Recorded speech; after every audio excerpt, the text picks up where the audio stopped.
Ladies and gentlemen, gather round your radios for a journey back in time.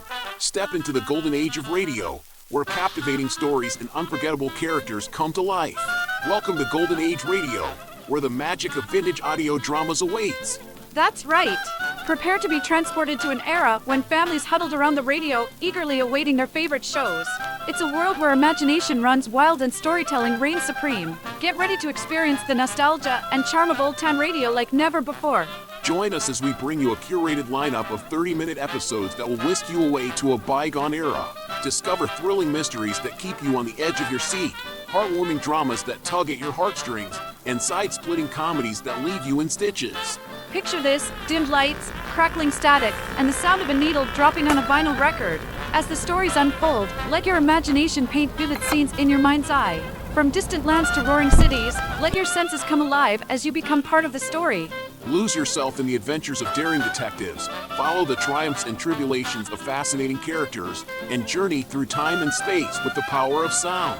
Each episode is a time capsule, preserving the essence of an era when radio was the heartbeat of entertainment. But it doesn't end there. Golden Age Radio is not just a stroll down memory, chance to create new memories too. Share these timeless stories with your loved ones, introducing them to the magic that captivated generations before us. So, dust off your radio, dim the lights, and prepare for an evening of enchantment. Tune into Golden Age Radio and let your imagination take flight. Stay tuned to hear our curated selection of 30-minute episodes. Relive the nostalgia, discover the classics, and immerse yourself in a world of unparalleled entertainment. Golden Age Radio, where the past comes alive, one episode at a time. Golden Age Radio, your ticket to timeless storytelling. Subscribe for more videos.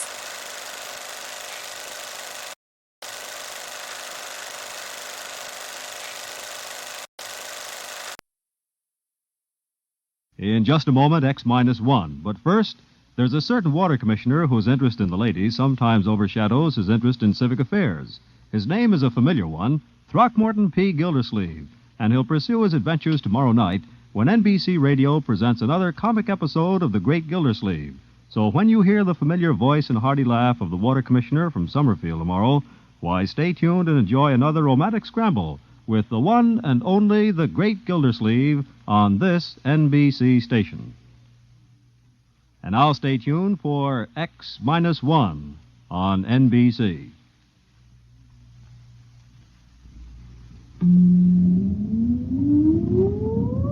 Countdown for blast off. X-5, 4, 3, 2, X-1, fire.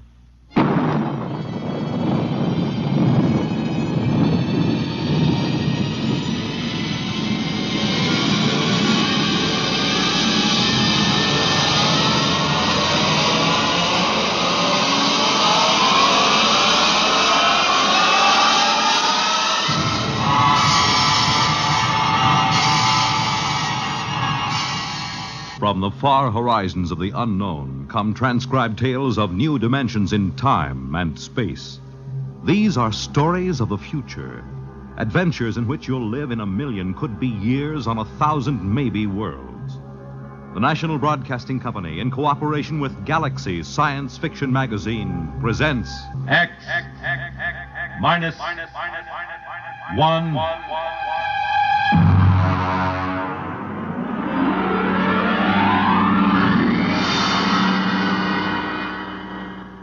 Tonight's story, The Sea Chute, by Isaac Asimov.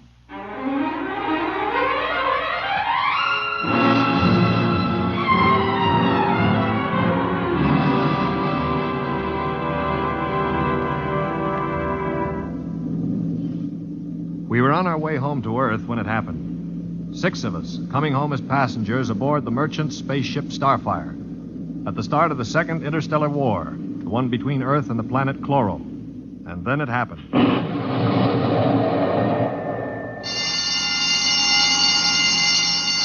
Now hear this. Condition red. Condition red. We are under attack from a Chloran battlecruiser. All hands forward to battle stations. Passengers will remain confined to the after cabin. Condition red. We are being attacked. The interception by the Chloran cruiser, the murderous running jewel of energy blasts and force field defenses.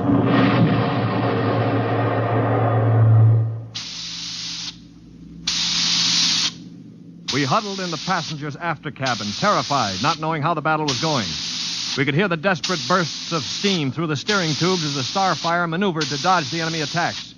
And then...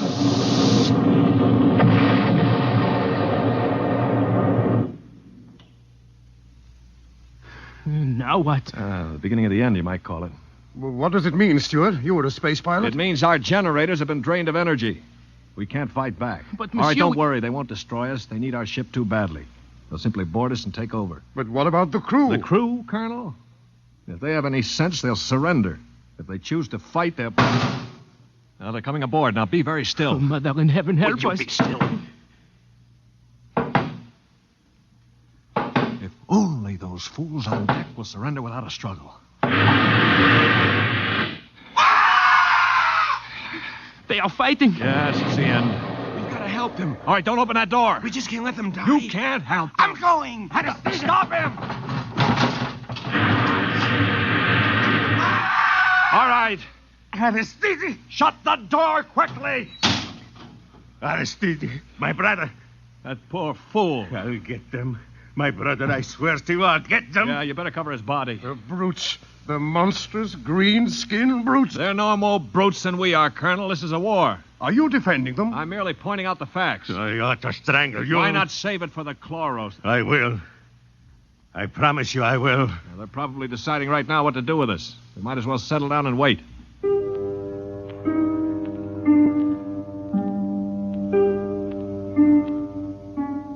We sat there, the five of us, and listened while the Chloran invaders killed off the members of the Starfire's crew.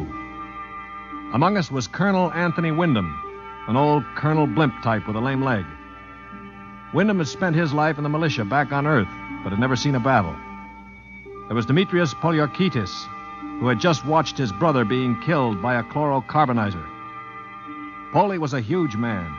He and his brother had tried truck farming in Arcturus and given it up after 2 seasons. Then there was LeBlanc, a sensitive, frightened young man of 22, and Randolph Mullen, who looked like somebody's caricature of a bookkeeper. A mild, balding, milquetoast little man. And there was myself, John Stewart. I was the only one who'd ever had contact with the Chloro people. I had a pair of artoplasm hands to prove it. It is quiet now. Yeah, they've finished with the crew. Mr. Stewart, Yes, Mr. Mullen. what do you think will happen next? Well, they'll put a prize crew of 2 aboard and take us to one of their home planets as prisoners of war. Only 2 of the Chloros will stay aboard. Well, 2 is all they'll need. Why, Colonel? You thinking of leading a gallant raid to retake the ship? Well, simply a point of information, dash it. All right, then let me give you another point of information. If you want to commit suicide quick, just open that bulkhead door. 3 steps inside, you'd fall on your face. But why? Don't you smell anything, LeBlanc? Get close to the door. It smells like gas. Yeah, it is gas. Chlorine gas. They breathe it like we breathe oxygen. They've chlorinated the whole crew's compartment. One big whiff of that and we'd all be dead. So just forget about rushing the chloros.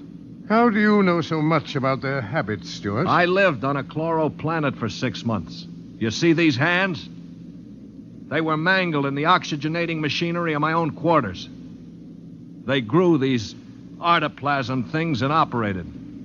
They're weak, but at least I have hands again. Monsieur Stewart, Yeah. will they kill us? No. Why do you say that? Because in their own way, they're gentlemen. Probably will be interned for the duration. You call them gentlemen. After they killed my brother in cold blood, you call them gentlemen. You know, Stuart, you sound more and more like a blasted Greenie sympathizer. Blasted, man. Where's your patriotism and loyalty? My loyalty is where it belongs, with honesty and decency, regardless of the shape of the being it appears in. This is a ridiculous war. Why are we fighting these people? We can live only on planets with oxygen, and oxygen is poison to them. They can live only in chlorine atmosphere, which is deadly to us. Yet we're fighting them over a bunch of worthless asteroids that neither of us can live on comfortably. Well, it's a matter of principle. It's a matter of stupid pride and greed. I don't like what you say, mister. Why not? Because you talk too nice about these greeny scum. They're good to you, eh? Well, they weren't good to my brother. They killed him. And I think maybe I'll kill you, you rotten All right, greedy Foley. spy. Mullen, grab him. I can't break his hold. They are coming in. Foley, let him go. They saved your life this time. But when I'm finished with them... Quiet. I think they're opening the lock. Well, don't get between us. Foley, don't lose your head. They'll kill us all. I greet you, Earthmen.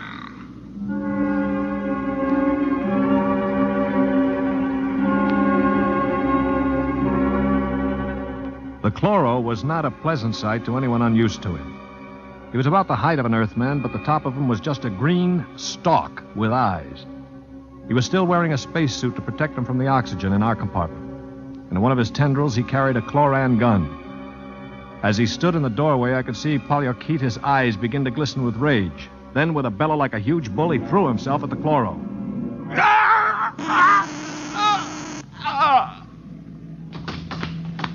He is not dead, merely temporarily paralyzed.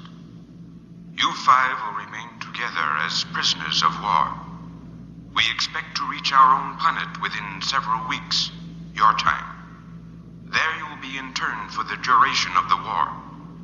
If any of you attempts to leave this compartment, we shall be forced to destroy you. That is all I have to communicate.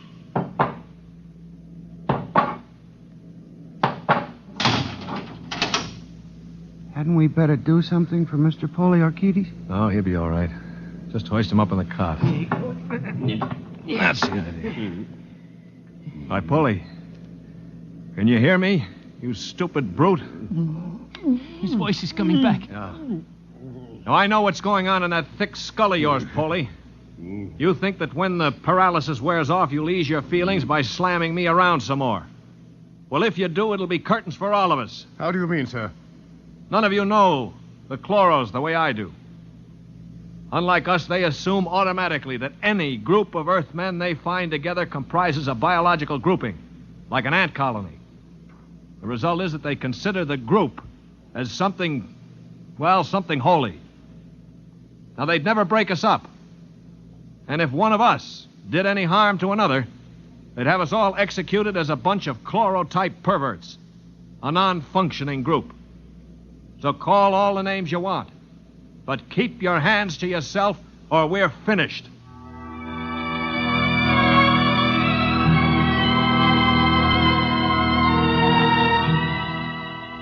My little speech had a sobering effect on the group. For the next 24 hours, we did little besides eat our rations and think. I tried to evaluate them. The colonel I had figured for an old windbag. Polyarchetes was a hate-filled brute. LeBlanc would crack first. He was like a frightened child. Mullen was a nonentity, a mouse instead of a man. Everything he did seemed prissyish. His voice had the quality of furtively rustling underbrush. How long did you say the trip would take, Mr. Stewart? Well, the chloro said about 2 weeks. Gentlemen, if I may interrupt. Colonel? Now, it has occurred to me that perhaps you know of some weakness that might enable us to overcome these chloros. The only weakness they've got is that they can't stand oxygen. Oh, but there must be some way to get the best of them, man. After all, there are only now, look, two. Before I answer, Colonel, I have to know your motive. Is it to save your own skin or help Earth win the war? Oh, dash it, man, to help our side, of course. What we're looking for is a way to save the ship for Earth without losing our lives, yes? Well, all right, let's take a vote then. LeBlanc? I have a wife waiting on Earth, Mr. Stewart. I do not want to die. Uh-huh. Hero number 1. What about you, Mullen? I don't see how we could accomplish it without... Hero number 2. Well, Polyarchetes? When I kill Chloros, it will be with my bare hands. On their planet, I will kill dozens, I promise you. 3 down. Well, Colonel, don't you want to march to glory, an old militiaman like you? Your attitude is very cynical and unbecoming, Stuart. I see. Well, then I'll have to blow the ship up myself. Stuart! Don't worry, Colonel. I don't intend to be a dead hero. Of course, there is a way we might do it. What did you say, Mr. Mullen? There's a spacesuit and magnetic boots stored in that locker over there. We might be able to reach the control room from the outside of the ship. The outside? But how would we get outside? Well, this compartment has a sea chute. It must. What is a sea chute? A sea chute, my boy, is a casualty chute. It doesn't get talked about much, but all the main compartments have them. They're just little airlocks down which you slide a corpse. Burial in space. Oh, blast it, Mullen. Suppose you did get outside. How could you re-enter the ship? Through the steam tubes, the ones they use to guide the ship. Wait a minute, Mullen. What do you know about steam tubes? I thought you were a bookkeeper. Well, on Arcturus, I got interested in spaceship models. I studied all about them.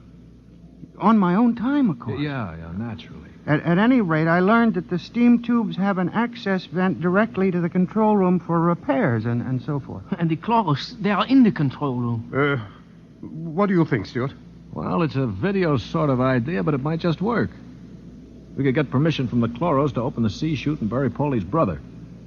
And one of us could slip into it, work forward, and climb up through the steam tube.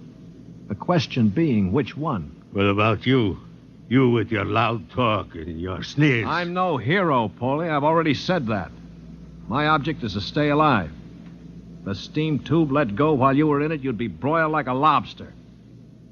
Well, how about the colonel here? If I were younger, blasted, I'd trounce you. You know very well with my injured leg. Yeah, of course. Not to mention my artificial hands. Well, now, what unfortunate deformities do the rest of us have? Paulie? You just keep talking, Mr. Big Mouth, and pretty soon we'll kick your teeth in. Of course, that's your standard reply to everything, isn't it? LeBlanc, will you do it? I cannot. Not even to get back to Denise? Please, I cannot. LeBlanc needn't go. I'll do it. What? After all, it is my idea. Wait a minute. Are you serious, Mullen? Yes. Well, how? I don't understand. Why? Why you? Well, it seems no one else will do it. But that's no reason, man. I can't think of any other. Look here. Do you really intend to go through with it, sir? Yes, I suppose I do. Well, dash it, man. Let me shake your hand. You're an Earthman, by heaven. You do this thing and win or die. I'll bear witness for you.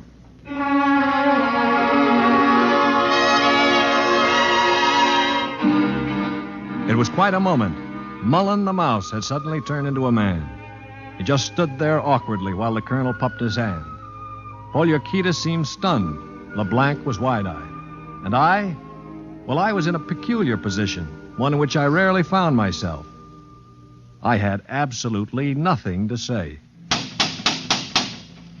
That ought to bring them. I hear one.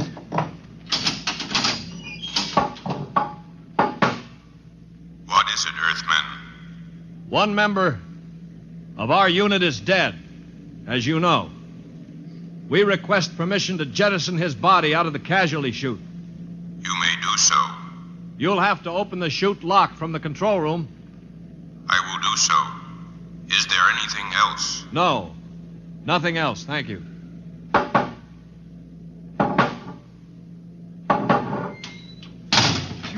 Oh, boy. All right, come on now. We'll have to work fast. Mullen, get into a spacesuit from the emergency locker. Paulie, help Mom with those magnetic boots. Hurry. I'm working as fast as I can. The arm. There. All right, give me the helmet. The helmet? Okay. Now, Mullen, you better scratch your nose if you have to. It's your last chance for a while. What about radio contact? You can talk to us. We'll listen in on the helmet set in one of the other suits. The Chloros won't have their set on the interphone frequency. Wait a moment. What for? Dash it, what's he going to use for a weapon? He isn't big enough to fight them barehanded. No, that's true. Well, how about one of those oxygen cylinders? Good idea. Use it to bash them over the head. Give him one of the cylinders equipped with a reducing valve. Now, look, Mullen, if your magnetic boots fail and you start drifting away into space, open this valve. See that? Now, you can use it like a miniature jet and try to blow yourself back to the ship. Understand? I think so. Well, I only hope it works. All right, here goes the helmet. You'd better hurry. The light is on over the sea chute. Yeah. All right. That means they've opened the lock. Here. Now, can you hear me? Oh, LeBlanc, give me that other space helmet. Yes, here. Let me switch on the radio. Can you hear me, Mullen? I hear you. Fine. Plenty of air? Air air's okay. Uh-huh. Polly, open the sea chute. Okay, now help him in. Are ready? Ready? Well, good luck. Close the chute. Pull the ejector valve. Now. He's out. Oh, God help him. The light is out. Yeah. The chloros have closed the chute lock. I don't suppose he has much of a chance. No. Do you think he knew it? I don't know. I just don't know. Should I try to contact him on the radio? Yes, I think... Wait a minute. What is it? Listen, the chloro's coming. Good Lord. He's sure to miss Mullen. Yeah, wait. Polly, get your brother's body on the cot. Put a blanket over it. Pretend it's Mullen asleep. Polly, for heaven's sake. My brother. All right, you've got to do it, man. It's our only chance. Listen, if Mullen could go out there and Very risk his... well. I will do it. Earthmen, Yes. you have jettisoned the body. Yes. Good. Is there something further we can do? No, We are very tired. Our grief is very great at losing one of our unit. We would like to rest alone. I will respect your wishes. I see that one of your units sleeps already. Yes, Mr. Mullen was overcome with grief. I leave you. Oh, brother. Polly, I thought sure you were going to rush him. With that brave little guy out there. What do you think I am, anyway? And to think I laughed at him. It makes me ashamed. Yeah, I guess I've been saying some things that maybe weren't too funny. I owe all of you an apology. Do you think it's safe to try the radio? Yeah, we better. Hello? Hello, Mullen. Can you hear me? Yes, I hear you. Where are you? I'm standing on the outside of the ship. All right, now take care. One misstep and you'll be marooned in space. Now, can you find the steam tubes? I think I've found one of them already. I can feel the rim. I just hope it doesn't let go when I get inside. Be careful. I'm going into the tube now. I can feel the ladder rungs they use to repair the inside. Yeah, well, keep in contact. I'm in the tube now. Good Lord. They've let go with a blast. Yeah, well, it may be the starboard tubes. Mullen. Still here. They use the other tubes, fortunately. Now, if they don't try to correct for over-deflection... Yeah, keep moving. I seem to be... Wait. Yes, I'm at the end of the tube now, where it opens into the control room. Good. Now, look, there's a small metal door there. Can you feel it? Yes, I'm afraid it's locked from the other side. Oh. I can't budge it. Mullen, listen to me. Stewart, I'm scared. I'm terribly scared. Yeah, all right. Now, hang on. Don't blow up. Listen to me. Are you listening? Yes. Take the spare oxygen tank. Bang on the metal door that leads to the control room. The chloros are bound to hear you. When one of them comes to investigate, try to hit him with a cylinder. Now, aim for the stalk on top of his body. Try to blind him. Will you do that? I'll try. Well, now, go on. Only one can come. The other will stay at the controls. Now, start banging.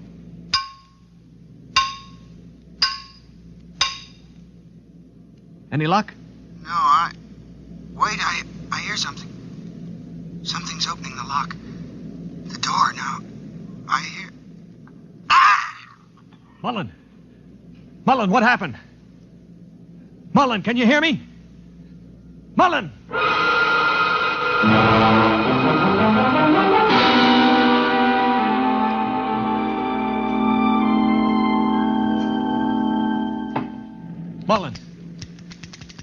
Mullen! Oh, it's no use. They must have gotten him. He was one brave little guy, that one. But suppose they have just got him in the control room. I mean, maybe he's not dead. Well, then maybe one of us could rush them. We could bang on the door and jump the chloro. Well, the first guy would be a cinch to die. Well, I would be willing to take the chance. You? Why not? I could try. Not you. I'm the strongest. I do it. Now listen, you chaps. I'm an old man. I've got nothing to live for anyway. Suppose I throw myself at the ray gun. Wait a minute. What's going on here? 20 minutes ago, there wasn't one of you who'd risk his little finger to get us out of here. Now you're falling all over each other. Maybe Mr. Mullen teaches us a lesson, huh? Yeah. Okay, Polly, give me the wrench. I'll start banging on the door.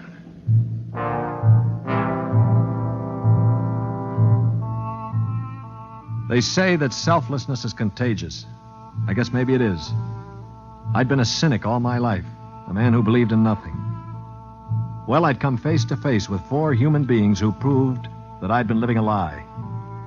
I knew what I was going to do now. When the chloro came to investigate our compartment, I had it all planned. If only my poor, weak hands would hold out long enough. Ready? Yeah, Ready. Here goes. That should bring him.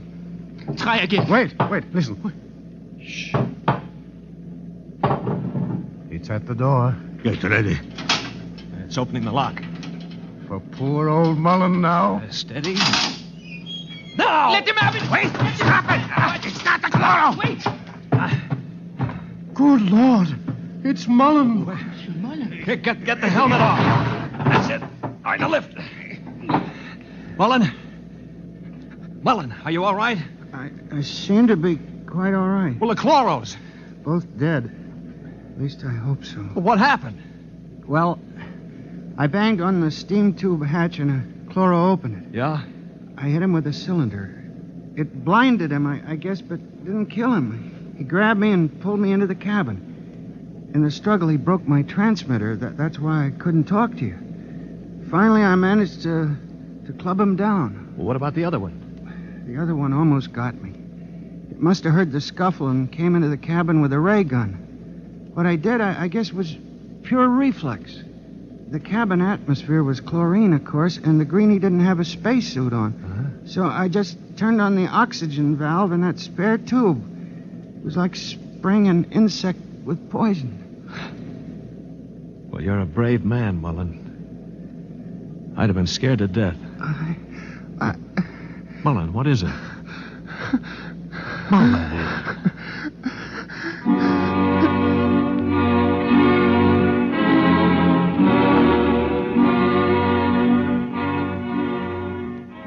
An hour later, false hands and all, I was at the controls of the ship, headed for Earth. We'd gotten rid of the chlorinating equipment and restored the oxygen naturally. Mullen was asleep in the cabin under a sedative. Or so I thought until the cabin door opened. Mullen, for Pete's sake, get back to bed. No, I'm quite all right now, really. Do you mind if I watch how you operate the ship? No, not at all. Sit down. You know, I guess I owe you an apology. I didn't think too much of you. That's your privilege. No, it isn't anybody's privilege, Mullen, to despise another. For years now, I've abandoned hope of finding any decency in human beings. I owe you a vote of thanks. You embarrass me, Mr. Stewart. I didn't do it for any heroic reasons, I assure you. Far from it. Well, why did you do it, Mullen? That puzzles me very much. Well, Mr. Stewart, I'm a bookkeeper. 17 years ago, I left Earth to work on Arcturus. I never made much impression on anybody on Earth, although I wanted very much to have people like me. Well, about a year ago, I started to write to my family again. Don't ask me why. And then I asked for a leave of absence to go home after 17 years. Well, I still don't understand. It wasn't patriotism or love of a woman or money or any of those things. What was it? Mr. Stewart, haven't you ever been homesick?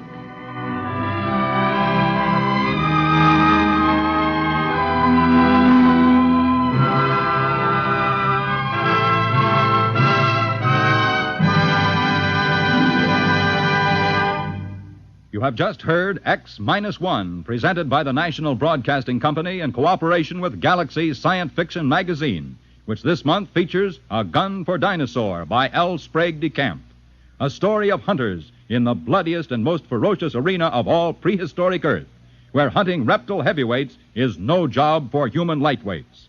Galaxy Magazine on your newsstand today. Tonight, by transcription, X-1 has brought you The Sea Shoot, a story from the pages of Galaxy written by Isaac Asimov and adapted for radio by George Lefferts. Featured in the cast were Lyle Sudrow, Stan Early, Bob Hastings, Mercer McLeod, Danny Ocko, and John Gibson. Your announcer, Bill McCord. X-1 was directed by Daniel Sutter and is an NBC Radio Network production.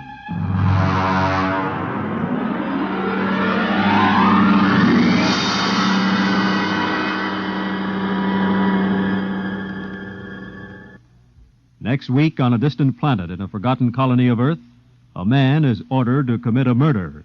Listen to Skulking Permit on X-1 next week.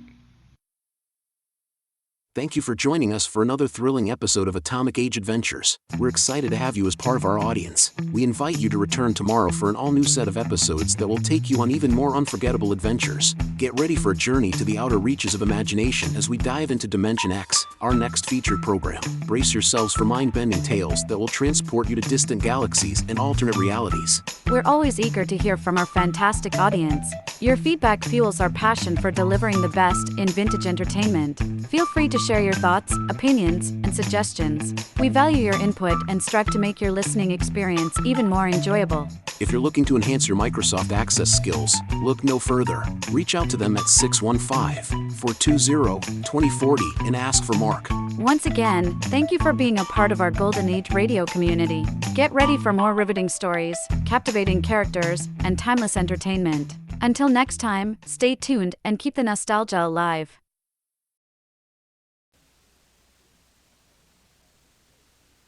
Adventures in time and space, told in future tense. Dimension X.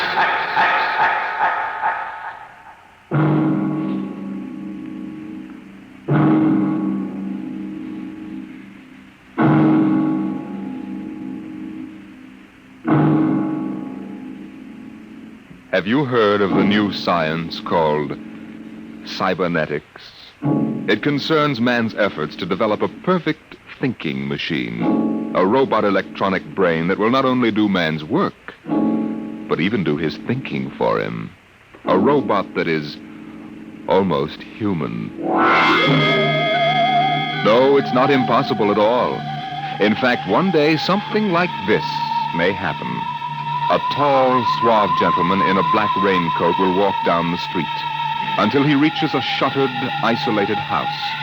Then he will slowly mount the front steps and push the doorbell.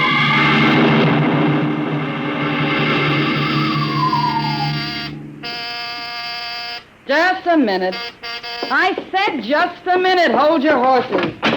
Who do you think? Good evening, my dear. Duke. Looking lovely as ever. Can I come in, Lola? Why did you come here? Curiosity, darling. I've been thinking over what you told me at our chance meeting last week. Duke, you promised me I you decided to come and take a look for myself. Where's the professor? in his study. Anyone else in the house? No, just the professor and I. Where's Junior? In the nursery. The nursery? Oh, quaint. And you, I take it, are Junior's nursemaid? I helped the professor. Tell him he has a guest. Duke, he's a nice old guy. Tell him, darling. All right. Yes? What is it, Miss Williams? Professor Blossoman, a gentleman is... What? Here? I don't understand. He's waiting for you. But I gave orders. No one was to be admitted to the house. He insisted. Very well. Now, you wait here, and I will get rid of him. Sir, what can I do for you? Professor Blossoman? Yes? How do you know my name? I've come to see Junior. Junior? Well, there must be some mistake. There are no children in this house. Professor, what you feel pressing against your belly is the muzzle of a .45 caliber pistol. Oh. Now, shall we visit Junior? What do you know about this? I know everything. Shall we go inside? I warn you. On the contrary, I warn you. Very well. This way.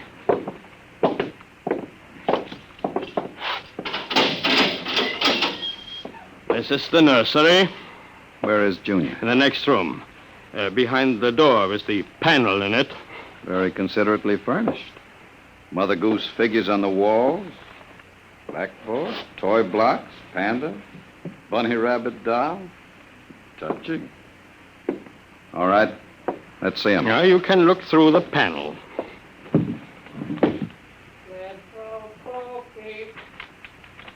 Well. Who'd have believed it? Junior isn't very pretty, is he? Oh, I wasn't concerned with aesthetics. Why do you hide him? Is he dangerous? Oh, you see, the world is not yet ready for such a thing. Besides, I must study him. As you can see by his play, he is very young, hardly out of the cradle. I'm educating him. With nursery rhymes? The brain is undeveloped. It must learn its behavior patterns like any infant. Oh, come now. You call that 8-foot monster an infant? Physically, of course, he will never change. He is built of chrome, steel, and glass. But his brain, that is my wonderful instrument. Unlike a human, he has no heritage, no basic instincts such as love or hate. But this is none of your business. This is making it my business. Well, then in some respects he is like a blank tablet. What is written upon the tablet will remain. You mean he has no feelings? He will learn quickly, very quickly, because his brain is not blocked by emotional considerations. Most interesting. Yes. Well, now, if your curiosity is satisfied, I trust you will keep my secret. If anyone discovered at this point... Open the door. I beg your pardon? The door. I want to see Junior in person. I almost said in the flesh. Now, look here. I don't know you. I don't know how you learned my secret. Only Miss Williams and I are supposed... The door, Professor. Very well. Junior, come here.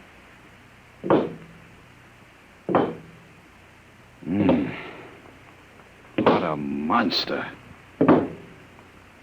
Papa? He talks? Of course. Mentally, he is now about 6 years old. Yes. Now, what is it, son? Who is that man, Papa? No. Let me handle this. Yes. You may call me Duke, son. I've come to meet you. That's nice. Nobody ever comes to see me except Lola. Miss Williams. Do you like to play with blacks? Why, yes. Nothing the Duke enjoys more than playing with blocks. Play with me, Duke? Certainly, Junior. But I don't understand what you're trying to do. Who are you? It's quite simple. I came to play with Junior. We're going to be friends, Junior and I. When I've finished playing, you can have Lola... Miss Williams prepare my room. Your room? I forgot to tell you, I've decided to stay until the climate changes and I can go out again. No, this has gone far enough. You break into my home. You force me at gunpoint to open my laboratory, and then you tell me you are moving in. I won't stand for it. I'll call the police. I'm sure the police will be interested in Junior. Newspapers will be delighted to print your obituary, too. What do you want? I told you. I want a comfortable room, no rumpus with police. And an opportunity to play blocks with Junior. Agreed? Oh, you are hiding from the law? As you wish. Now, leave us alone, Professor. Yes, I will. All right, Junior, your move. Let's build a bridge. I have a better idea, Junior. What? Let's build a coffin. A coffin? I don't know that word. I'll teach you, Junior. I can see the professor's been neglecting the moral side of your education very sadly.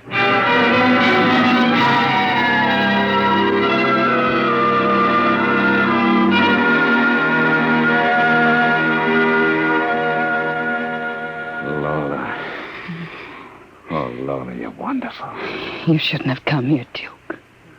Why not, my dear? You're not afraid of me. No, I'm afraid of myself. You're no good for me, Duke. You always brought me trouble. Duke, what have you been teaching that thing? Nothing, honey. I've just been playing with him. Very educational. I don't believe you. What's eating you, Lola? Today, when I walked in there, he said to me, I know how to kill people, Lola. I'll kill you if you want me to. He's learning very quickly. Oh, Duke, I'm scared of that thing. It's unholy. A machine that acts like a human. With that voice grinding at you and saying things you'd expect from a child. You dislike him so much, why did you take this job as his nursemaid? I answered an ad. I wanted to start over again. The professor didn't ask questions. I would have been all right, too, if you hadn't come along. I'm very glad you did tell me, darling. Because Junior is going to make us two very successful people. How do you figure that? You don't think I spend hours each day playing with Junior just to kill time, do you? I'm improving his mind, darling. Improving Like his any mind. child, Junior listens to what he's told and imitates his parents. Right now, his parents are you and me. Ha! Couple of fine examples we are. I don't know what you're teaching, Junior, Duke, but I can guess. And it isn't right. It's evil. Oh, my dear, you know me better than that. What makes you think I'd teach a child anything evil? I never taught you anything evil, did I, darling? Well, did I? Yes. Yes, you did. Only you taught me to like it.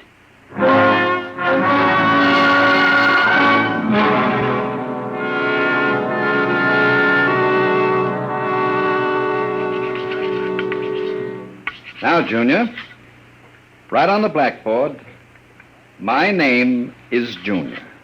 My name is Junior.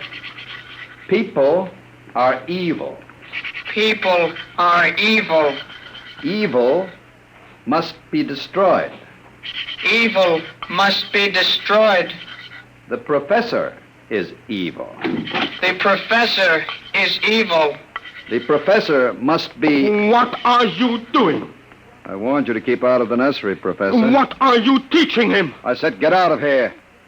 Junior, what are you doing? Go away. Junior, you don't even remember me, Junior. I know you. You're Professor Blossomon. You want to keep me as your slave. You didn't tell me about things, about outside. You didn't tell me that people are evil. Oh, people are not evil. Yes, they are. They must be destroyed. Oh, stop it. I'm not a child any longer. No, you are not a child. You are a monster. Junior, Yes, Duke? remember your lesson. Yes, Duke. The time is now, Junior. Yes, Duke. Oh, keep away from me. Now, Junior. Yes, Duke. Junior. Junior, don't do it. Listen to me. Junior, listen to me.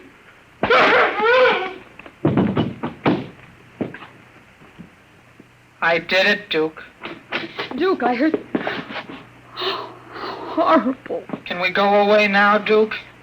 I don't like it here anymore. Yes, Junior, I think we're ready to go away now. Duke, why did you do it? The professor was in the way. We have to move very quickly now, Lola. We? Because if you don't plan to come along, just say so. I can have Junior write your name on his blackboard. Duke, you wouldn't. We'll go to Charlie's. With Junior? With Junior. Oh, Duke, you can't. I'm afraid. Relax, my dear. I have great plans for you two. Wouldn't you like to be independently wealthy for the rest of your life? The only way you get that way is by inheriting $1 million. Not when you have a fellow like Junior around. Duke. Junior is mine. He obeys me. What you might call a mechanical stooge. I'm still afraid of him. Lola, Junior wouldn't hurt you. You wouldn't hurt Lola, would you, Junior? You remember what I told you about Lola? You like Lola, don't you, Junior? Oh, yes. I like Lola. She's pretty. You see? Junior's growing up. He thinks you're pretty. Just a wolf in steel clothing, eh, Junior? She's pretty. All right, we're wasting time. Okay, Junior. Mesh gears. We're stepping out into the big, wide world.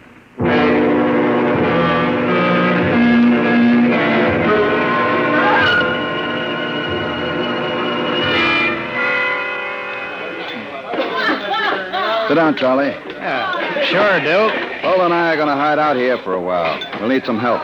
Listen, Duke, I'm trying to keep the cops away. You wouldn't refuse the Duke your hospitality, would you, Charlie? What? Ain't that, Good. Duke? Now listen to me. I need a casing job done. Casing job, You know the Armored Truck Service? Yeah, sure. I want to know when they take the Acme deposits from Boston to Worcester. Well, Duke, you ain't thinking of a payroll truck, are you? They got cannons on those trucks. They travel in pairs. You couldn't get near one of them. I asked you to do a casing job, Charlie. Yeah, sure, Duke. Anything you say. Find out what time they pass the narrowest and most deserted stretch of road. If you're going to pull a job like that, you'll need 50 men. You want me to get some of the boys? I won't need anybody. I've got somebody. Where? He's out in the car. What's his name, Duke? Anybody I know? His name is Junior. I don't know any Junior. You will, Charlie. You will. Smoke,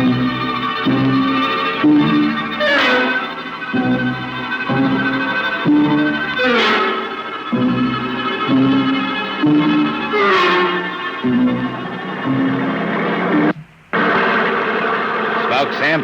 Oh, thanks, Al. Boy, it sure gets hot in these armored trucks. Hey, you get used to it after you've been driving one for 15 years like I have. How much we hauling this time?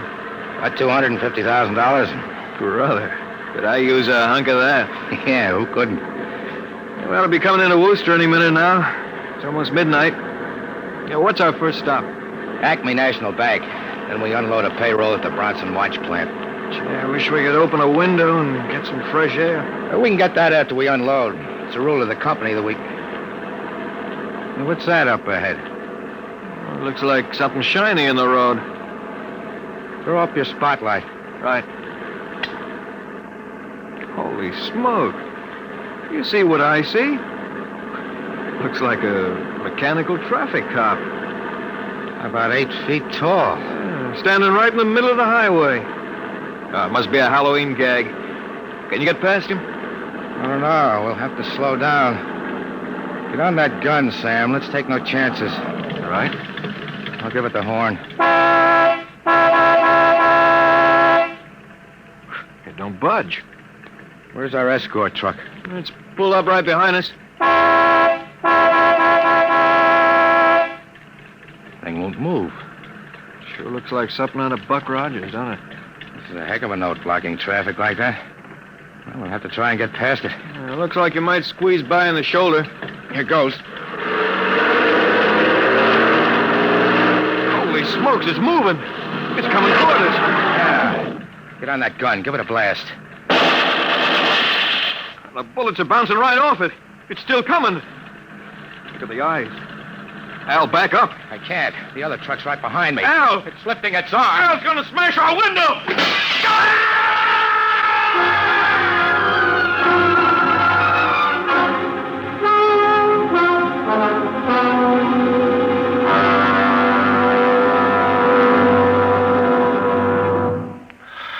Jeez.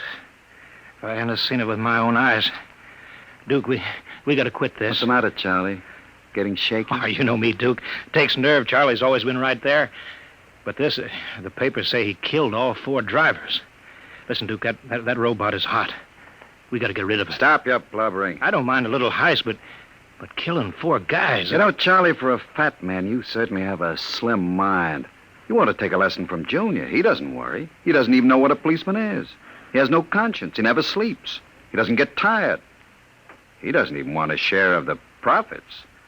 All we need is one more good robbery. You ain't going to pull another one. Why not? Count me out, Duke. You have to lam out of here with Lola and that thing there. I'm getting too jumpy. The law's going to track that baby. Are you quite finished, Charlie? You got no heart, Duke. You're like Junior, all steel inside. And you're just a big warm-hearted slob. Well, I got nerves. I can't stand the thing. The way it looks at you with that iron face and the clanking around it. Hello, Junior. Hello, Duke. I've just been talking to Charlie. Yes, Duke? You know what I think, Junior? What, Duke? I think Charlie's yellow. You know what happens to people who turn yellow, don't you?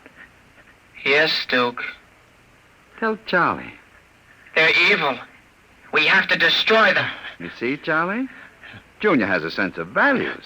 He doesn't like people who sing to the police. Now, Duke, wait a minute. You know I never turned stoolie or anything like that. I never sang to the coppers in my life. But you'll sing to Junior, won't you, Charlie? What? Sing Junior a nursery rhyme. What do you mean, Duke? You heard me. Sing Junior a nursery rhyme. Maybe Little Bo Peep. Junior likes Little Bo Peep. Duke. Sing it. What? Little Bo Peep has... Duke, listen to me. I didn't... Sing it, Charlie. You can stay here as long as you like, Duke. You too, Junior. You see, Junior? He's yellow.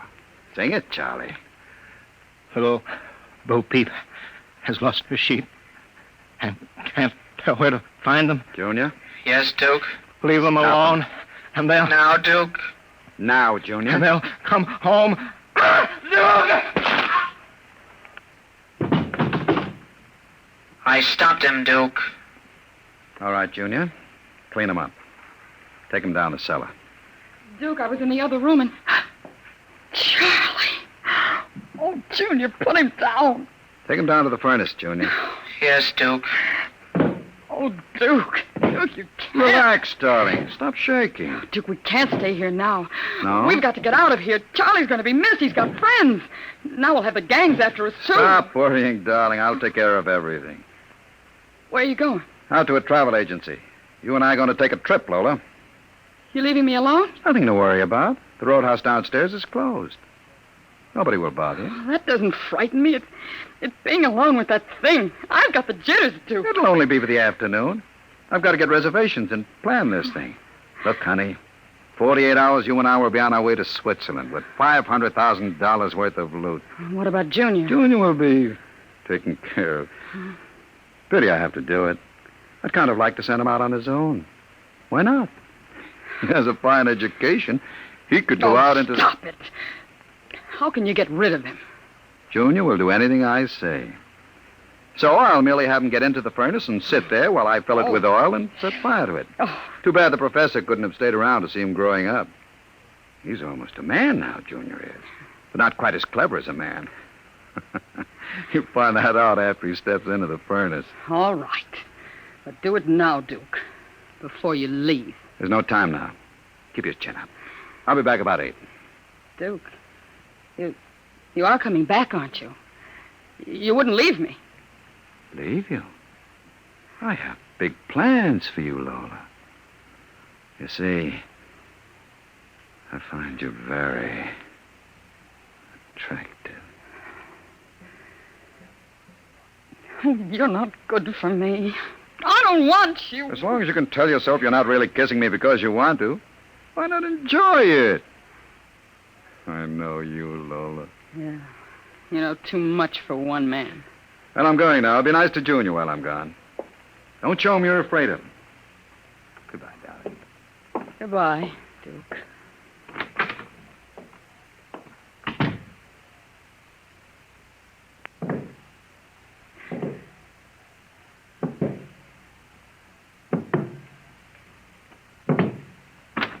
Lola? What, Junior? Lola? Oil me. Oh, Duke might not like it. Can't you wait till he gets back? I want you to oil me, Lola. All right.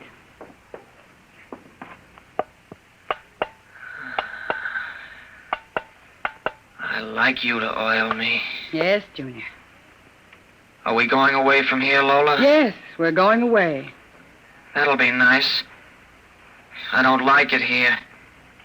I want to see more things. I want to see a roller coaster. Where'd you hear about a roller coaster? I read about it in a book. Charlie gave me a book. No. Will Duke let me ride on a roller coaster? I don't know. Maybe. You like Duke, Lola? Why, certainly. Do you like me? You know I do, Junior. Lola? What? Who do you like best? Me or Duke? I like you both, Junior. Yes. But who do you love? What do you know about love? In the books, man and woman love. Oh. Lola? Yes? Do you think anyone will ever love me? I'm different. I'm a robot. You want somebody to love you, Junior? I want something, Lola. I guess that's what I want. It's very lonesome being a robot. Do you think it makes a difference? I think some women can fall in love with anything, Junior. Even with a man like Duke. Why, Lola? Oh, I don't know. Maybe because, well, as long as she thinks her man is the smartest and the strongest. Oh. Where are you going? To wait for Duke. Oh, he won't be home for a while. I'll sit in the hall and wait for him. All right, Junior. I want to be alone and think. About what? I read in a book today it was bad to kill people. What does that mean? Bad? Bad? I don't know, Junior. Guess it's just a word.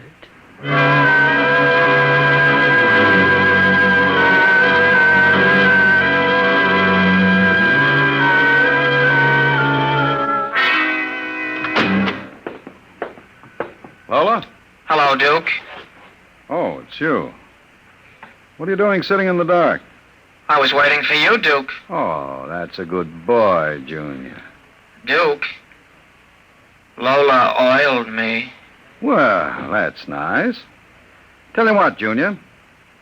I've got a little job for us down in the cellar. Let's go down there.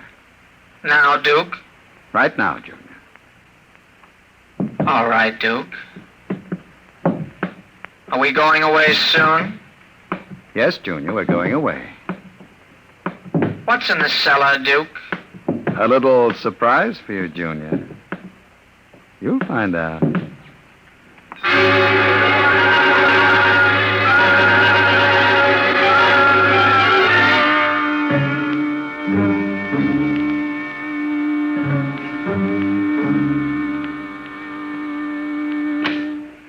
Duke? Is that you? Junior. Hello, Lola. I thought I heard Duke come in. He came in. Where is he? Down the cellar. What's he doing? Nothing. Did he say he'd be up soon? No. Maybe you'd better go down and get him. He's dead. Oh, no. Oh, he's dead. You said the woman loves the strongest and the smartest. Well, I'm stronger and smarter. But you aren't human. I'm almost human, Lola. No. Oh, stay away. Lola. Oh, those metal hands. Don't touch me. I love you, Lola. No. I love you. I love you.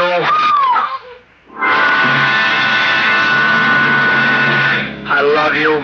The last thing I she love you. heard was the robot's harsh voice droning it over and over again. I love you. I love you. I love you. And strangely enough, it did sound almost human.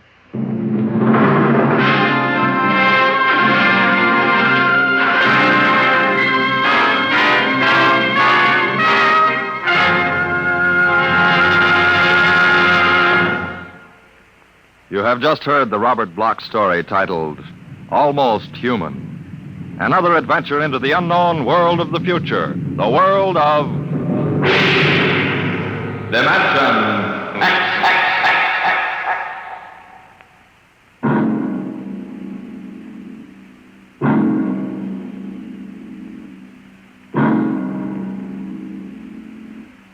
Next week, a strange story of other worlds. The story of the lost race.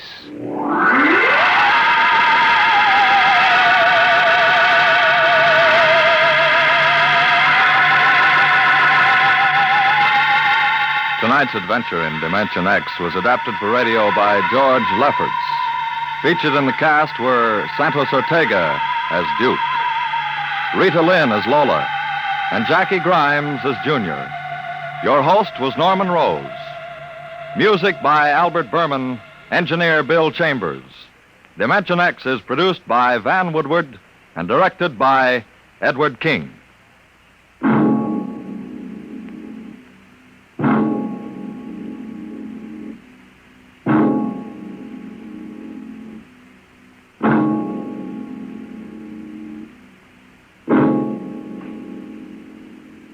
During the months to come, General Mills is planned to bring radio listeners an excitingly new half-hour show each weekday evening. Two of these shows have already joined the Wheaties Big Parade. On Mondays, it's Night Beat, and on Wednesdays, you'll hear Dangerous Assignment. More to come in the Wheaties Big Parade of NBC shows will be Sarah's Private Eye, Dimension X, and the Texas Rangers. You'll hear all of them in the Wheaties Big Parade of NBC shows. Hear the Phil Harrises tomorrow, Now Truth or Consequences, on NBC.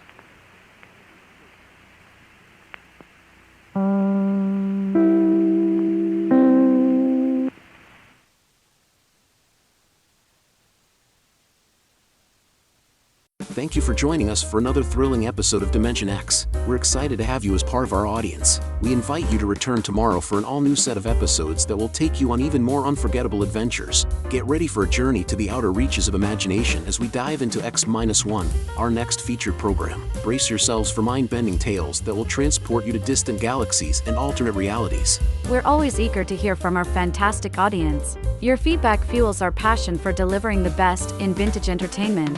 Feel free to share your thoughts, opinions, and suggestions. We value your input and strive to make your listening experience even more enjoyable.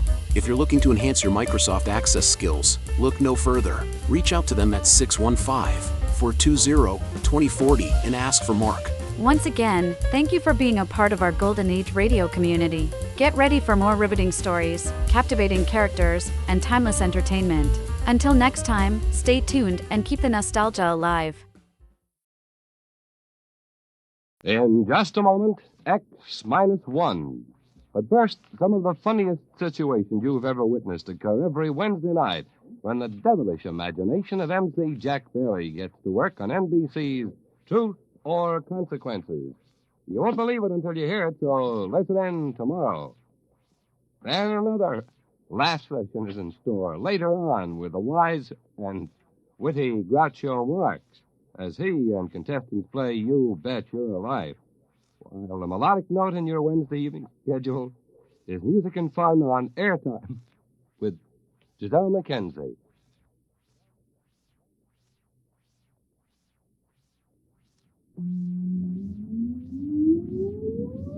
Countdown for blast off. X-5, 4, 3, 2, X-1, fire.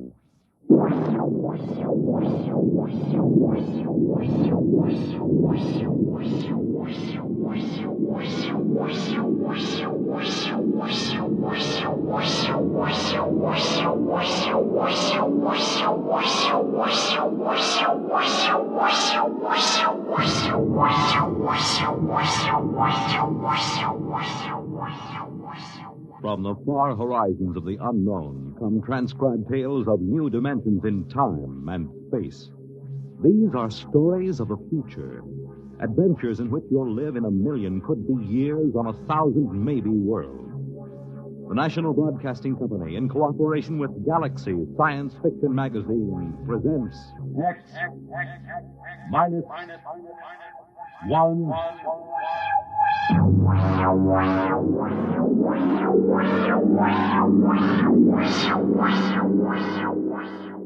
Tonight, the Mark Clifton story, Star Bright.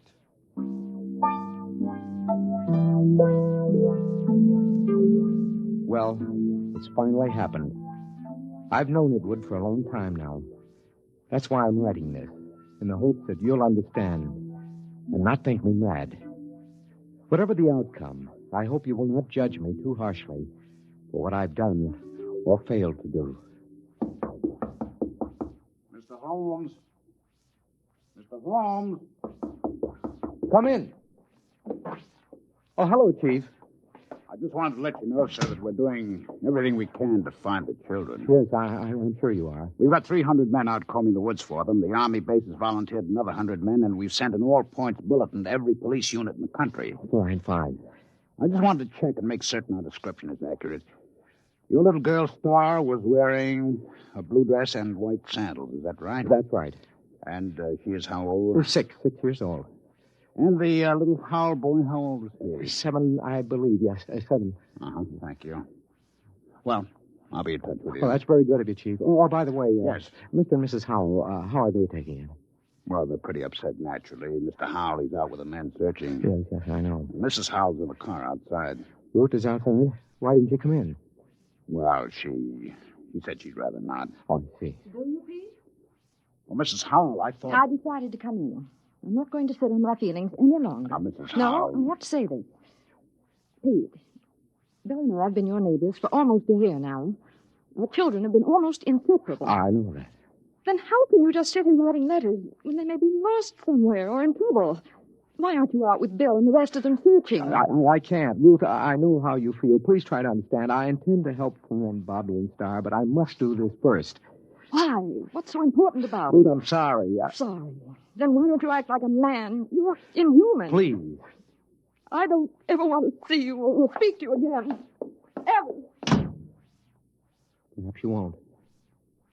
What was that, Mr. Howell? Nothing. Chief, if you don't mind, I'd like to be alone for a moment. Okay, Mr. Holmes. I'll keep in touch.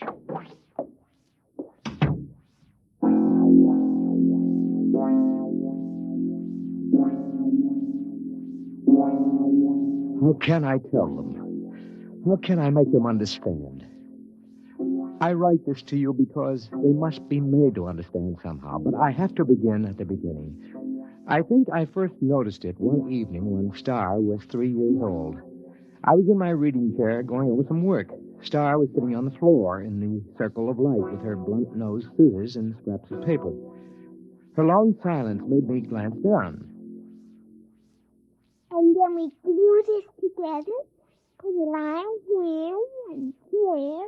Star? Like that. Star? What is it, Daddy? Can I see what you've made? Uh-huh. Well. Quite a coincidence. What? You know what they call a piece of paper joined together with a half twist like this? No. It's called a Mobius strip. You mean somebody already made one? A man named Mobius, mathematician, long time ago.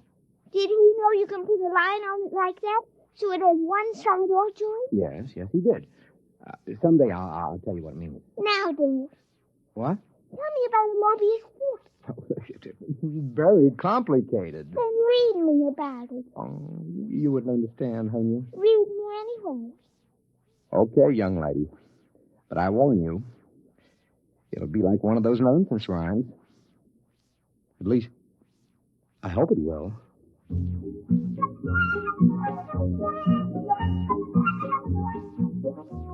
At 3 years, a child shouldn't have enough functioning intelligence to put together a Mobius strip. I had known for some time now that Star was an exceptionally bright child. Just how bright, I had no idea. Not until I began to read to her from an advanced physics book, The Theory of the Mobius Strip. To the power of infinity. Now then, are you sufficiently mixed up, young lady? Daddy, you know what? What? You read too slow. You say a word, then I think a long time, then you say another word. Oh, I see. Just, what would you have me do about it? Well, teach me to read. Then I can think as quick as I want. The word is quickly. It's an adverb. Oh, Daddy, really? You pick on such unimportant things. I want to learn to read. Okay. When would you like to begin? Right now, tonight.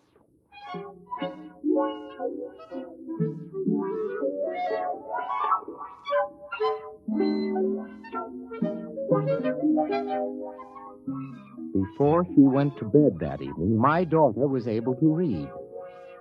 In the months that followed, a great deal happened. Some of our friends, like Jim Petrie, have dropped in and been amused to see her on the floor, rapidly turning the pages of an encyclopedia as big as she is. Sit down, Jim. Oh, thanks. Star, aren't you going to say hello to Uncle Jim? Hello. I see she's taken to looking at the pictures in the encyclopedia, huh? Oh, yeah, yes. Come on in the library, Jim. I'd like to talk to you privately. Oh, sure thing. Bring your things, huh? Okay. I'll shut the door here. Why all the secrecy? Sit down. Hmm? Jim, we've been friends, you and I, ever since engineering school. So? Neither of us have ever mentioned it, but one of the reasons we were drawn together is because both of us have IQ somewhere up in the genius ratings. Oh, I think it was more than that. Well, that played a part. It isn't easy to be exceptional in a world which regards mediocrity as the only behavior above suspicion. Well, we all have to live with our afflictions. Yours and mine is a quick mind and a dull environment. What would you do, Jim, if you were a parent, as I am, whose wife had died, as Eleanor did, and you discovered that your only child was, well, afflicted with a fantastically brilliant mind? Star? Oh, come on, Pete. Any little girl who's content just to look at the pictures in the encyclopedia. Jim. I mean, after Jim. all. What? She wasn't looking at the pictures. Huh? She was reading the pages. What? But she was turning them as fast as humanly possible. She was reading them. But I know. I've tested her. She not only remembers everything, she understands the concept. She even gets impatient with it. Well, have you measured it? Well, I've given her IQ tests, aptitude tests, reaction tables, all the paraphernalia for measuring something we know nothing about. And? Tests don't work. How do you mean? Well, either the tables are screwy or Star is beyond all measurement. Pete, are you sure you're not projecting this? I mean, isn't it possible that a few accidental... Yes, honey. I got lonely. Okay, come on in. Uncle Jim, would you read me a story? Why don't you read your own story? Because I'm only 3, and 3-year-olds can't read. And so she had found the answer to her affliction by herself. Conformity. She had already learned to conceal her intelligence. So many of us break our hearts before we learn that. When Star was 4 years old, according to state law, her mind had developed enough so she could attend nursery school. Hi, Daddy. Hi, honey. Did you, like nursery school? Oh, yes, it was fun. What'd you learn today? Not much. I tried to cut out paper dolls, but the scissors kept slipping. Now, look, Star, don't overdo it. That's as bad as being too quick. The idea is that everybody has to be just about standard average. That's the only thing people will tolerate. It's expected that a little girl of 4 should know how to cut out paper dolls properly. Well, I guess that's the hard part, isn't it, Daddy? To know how much you ought to know. Yeah. That's the part I always found hard when I was young. It's really all right. I let one little girl show me how to cut them out, so now she likes me. She just took charge of me and told the other kids they should like me, too. So they did, because she's the leader, even if she is one of the stupids. What? The stupids. That's the trouble with you, Daddy. You don't grasp things right away. That's because you're only a tween. A tween? I assume that means an in-between? That's right. You're in between a stupid and a bright. And you're a bright. Yes. I made those names up when I was very little. How little? Oh, about 6 months old.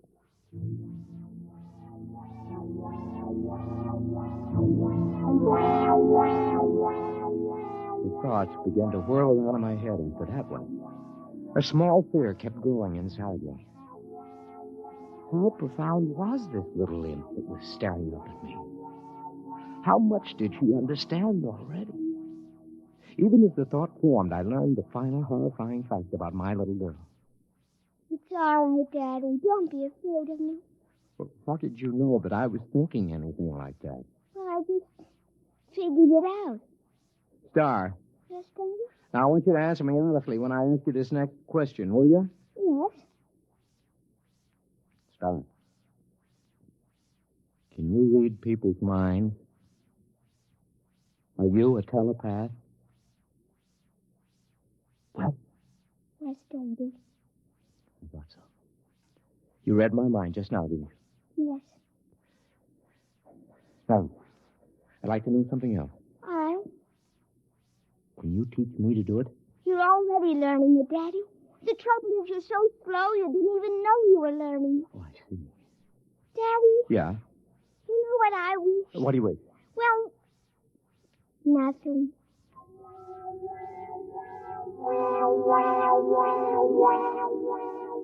All the same, I knew exactly what she was wishing. She was wishing for a companion whose mind would match her own. You see, I was becoming telepathic. Just a minute. Well, hello. Your little girl playing? Yeah, she's upstairs. Who are you? I'm Robert. Robert who? Roger Howell. My mother and father moved next door yesterday. Oh, well, come in, Robert. I'd like to play with your little girl. How'd you know I had a little girl? I just know. Oh, I see. How old are you? I'm 6. Well, I'll ask Star to come downstairs. I'm sure she'll be glad to see you. Yes, she will. Tell me, Robert, are you a tween or a bride? Oh, what did we say, Mr. Horns? Nothing.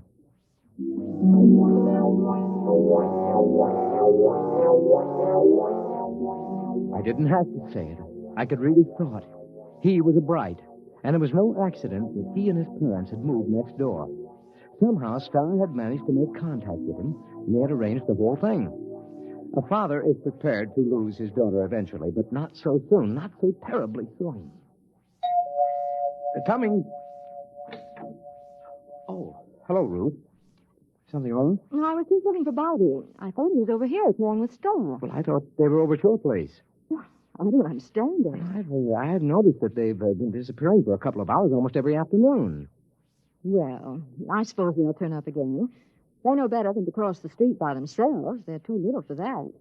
If they come here first, tell them to come over and have some milk and cookies. Yeah, I'll do that. Oh, by the way, this must belong to your Stone. Oh, what's that? Oh, some sort of coin or medal or something.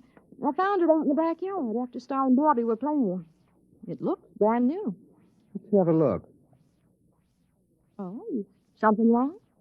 Did you say you found this in your backyard? Yes. What is it? I don't know. Well, I've got to get back.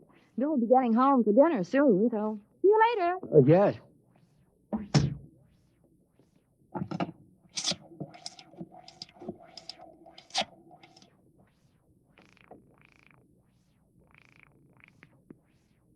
Hello? Jim? Yes. Do you have a portable spectrophotometer? Well, sure. We've got a dozen here at the lab. Pack one up and get over here right away, will you? Well, Pete, I don't quit till 5. Look, do as I say, huh? It's important. Well, okay.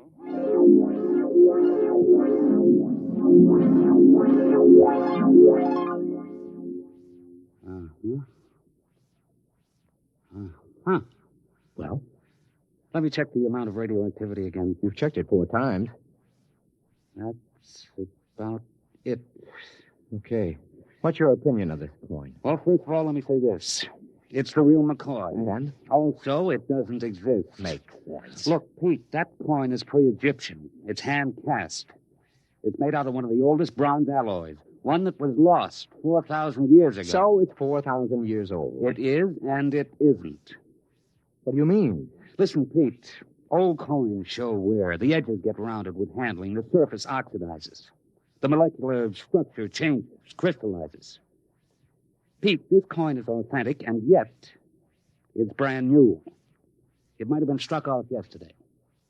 You realize, of course, that that's impossible. Where'd you get it, Pete? I don't know. I think the kid's got it. Star? Yes. Oh? I don't know. I'm almost afraid to think. Well, why not ask her?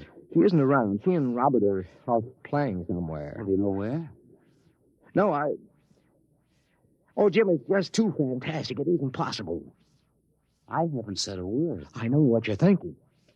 As a matter of fact, I was thinking something fantastic. How did you guess? I just guessed. Jim, let's find those kids right now. Okay.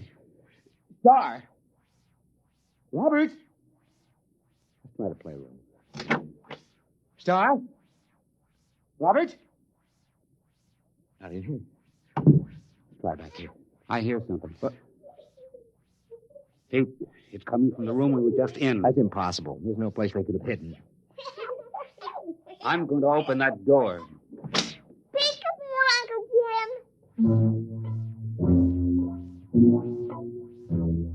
There they were, in the middle of the playroom, holding hands, a little shamefaced, a little defiant. Star, Robert, where have you been? Now, I know you weren't in this room a few seconds ago, and there are no windows you could get through. Well? It's nothing, Daddy. We just went a little ways. That is not answering me. Where did you go? You see, Star, we found this coin. Come on. I shouldn't have to tell you. Both just twins. Star, I'm still your daddy. Even brights have feelings about their parents. Now. I tried to ESP you, Daddy. Does she mean extrasensory perception? Yeah. You just don't ESP good, Daddy. Robert does it very nicely. He can always find me when I hide. That's because you don't have much imagination. I do, too. Yeah, but you always have to look at a book to ESP what's in it so you leave an ESP smudge. I just look at where you left the smudge, and I go to that place and that time where you are. Oh, well, but that's cheating. It isn't. You just haven't got imagination. You can't teleport yourself to a place that hasn't been. I can, too. What about the moon people? They haven't been yet. Oh, Star, they have, too. Not for your daddy, they haven't. But for the things from our tourists. The moon people were about 10 million light years ago. Now, wait a minute, kids. Hold on. Jim, have you been listening to this? I think I heard it. Now, look, kids. You're either playing a big joke on us older folks, or you've actually figured out a way to travel to places in the past. Right? And in the future, too, Daddy. Star, could you tell us how you do it? It would be easier if I could ESP it to you. Well, just pretend we're stupids and tell us in words. Well, you remember the Mobius strip? I remember. You made it about a year ago, Jim. Well, you join the ends of a strip of paper with a half twist to make one surface. Then you take a sheet and give it a half twist so you can join the edges together all over. That's Klein's bottle. I know about that. Yes, we know that. Go on. Well, then you take a cube. You imagine a cube, and you twist it. Tesseract? Go on, Star. And you ESP the twisted cube all together the same way you did Klein's bottle. Now, if you do that big enough, all around you, so you sort of fold it into it, you can teleport yourself any place you want to go. And that's all there is to it. Jim, what do you think? I need another drink, Pete. A big one.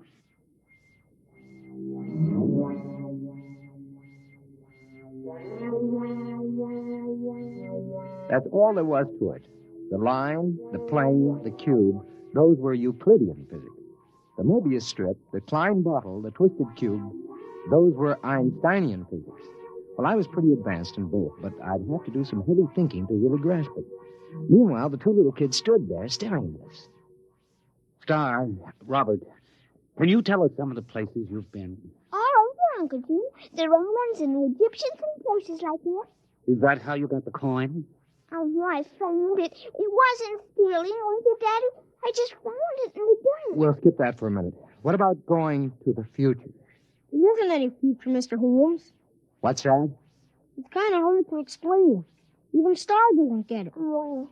But when she gets to be 6, like I am, she'll probably understand. Well, try to explain it to me. Well, it's all connected. Just like a Mobius strip. If you go far enough, you'll get back to where it starts again. You start with the cavemen, then Earth men, then atomic men, the moon men, planet men, star men, and brights. Only somehow... What? The brights got off the strip. We haven't been able to find them any place in time. I'd sure like to know how they got off and where they are. Now, look, kids, this kind of thing can be dangerous. You might be eaten by a dinosaur or something. Oh, we just ESP ourselves right over there. Well, anyway, I don't want you leaving this part of the time strip. Not again. Daddy. Now, I may be just a tween, but I'm your father. I always mind you, Daddy. Yeah? What about going off the block? But, Daddy, we didn't cross a single street. Nevertheless... Pete, think of what you're doing. Pictures, specimens, recordings. Not only from the past, but from the future. Pete, I beg you. Jim, this is my daughter. But what a contribution. We could be ages ahead of ourselves. No. Star. Robert, I'd like your promise you won't leave present time again. Well? Okay. All right. Now run along. Robert's mother has some cookies and milk for you. Okay. See you later, Daddy. See you later. Jim, I'm sorry. Well, I suppose if I had a daughter. Are you going to report this? And have everybody give me the horse laugh? I may be just a tween peep, but I'm not an utter fool. It took me almost 6 months to do it. I don't know how many times I visualized a cube and ESP did a half twist and tried to feel the edges around me. And then once there was a flash, just for an instant. I was concentrating on Caesar's triumphant march into Rome. And for the briefest instant, there it was. I was standing on the roadway watching, and then it vanished. Hey. Hi, Daddy. What are you two characters plotting? Nothing, Daddy. Well, I'm going to my study for a while. Star, Yes, Daddy. you remember your promise about not leaving present time, don't you? Yes, Daddy. You going to keep it? Yes, Daddy. Okay. I'm holding you to it.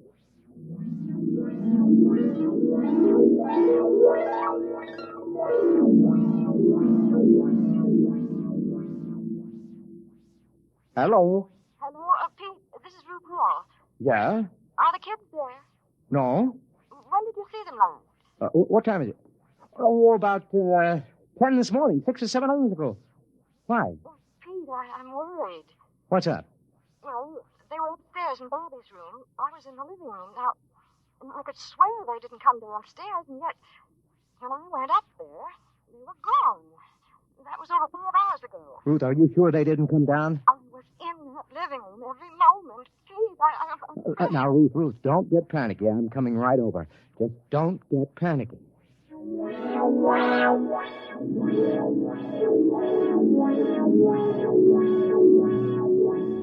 There wasn't a trace of them. Well, that isn't exactly true. Remember what Robert had said about Star leaving an ESP smudge? Well, I was able to catch it in Robert's room. It had something to do with where the Brights went when they got off the time strap. That's it, of course. They wouldn't disobey by leaving present time. But isn't it possible that there is more than one present time? Isn't it possible that another now coexists with ours? That's the clue, of course. I'm going to call the police, Pete. I don't think it'll do any good. We've got to find them. They'd have come back by now. Yes, if they could. What do you mean? Nothing. What are you going to do? I'm going back to my study to think. To think? Aren't you going to look for them? I have to figure out where to look. Well, I'm not going to sit around doing nothing. I'm calling the police.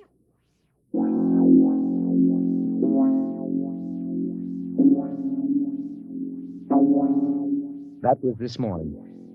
I've been doing some desperate concentrating since then, Jim. I'm writing this down so you'll know. I've already managed to go back to the time of Cheops and ahead to the time when men were navigating to distant planets in a matter of days. But the big job remains. How to get into a dimension parallel with our own at the same time. I figured out that to get the equivalent of a Mobius strip with depth, you must use the supercube, the tesseract. That's what I'm working on at the moment. If I succeed, there is a possibility I may not be able to get back. I hope you will be able to make Bill and Ruth Howell understand. Okay, now if I take 6 cubes and fold them in one another so that every angle is a right angle. All right, I've got that. And now with unfolding, I ESP the tesseract, a half twist around myself. Mr. Holmes. Mr. Holmes, you in there? Mr. Holmes. We'll have to break in. It's locked from the inside. Mr. Holmes. Pete, where are you? Pete? That's funny. The door was locked from the inside, but here's his fountain pen with the ink still wet. But he's gone.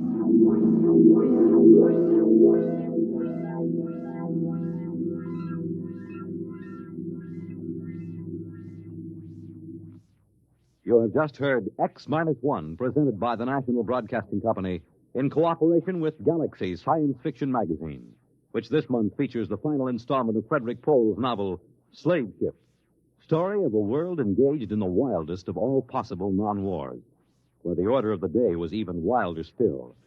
Spare every animal and throw the men to the wolves. Galaxy Magazine, on your newsstand today.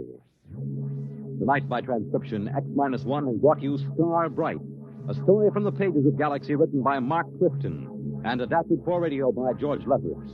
Featured in the cast were Sarah Fussell, Lawson Zerby, Bill Quinn, Billy Harris, Ralph Bell, and Kate Wilkinson. Your announcer, Fred Collins. X-1 was directed by Daniel Sutter and is an NBC Radio Network production.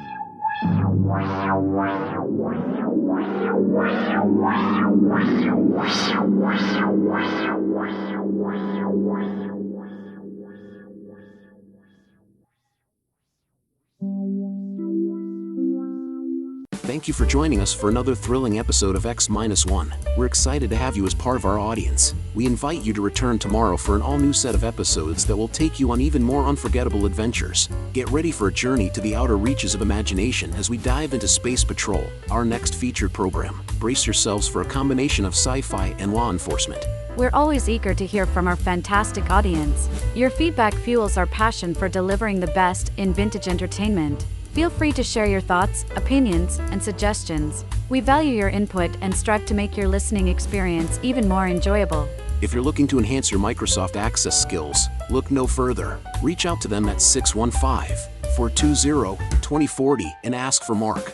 Once again, thank you for being a part of our Golden Age radio community. Get ready for more riveting stories, captivating characters, and timeless entertainment. Until next time, stay tuned and keep the nostalgia alive.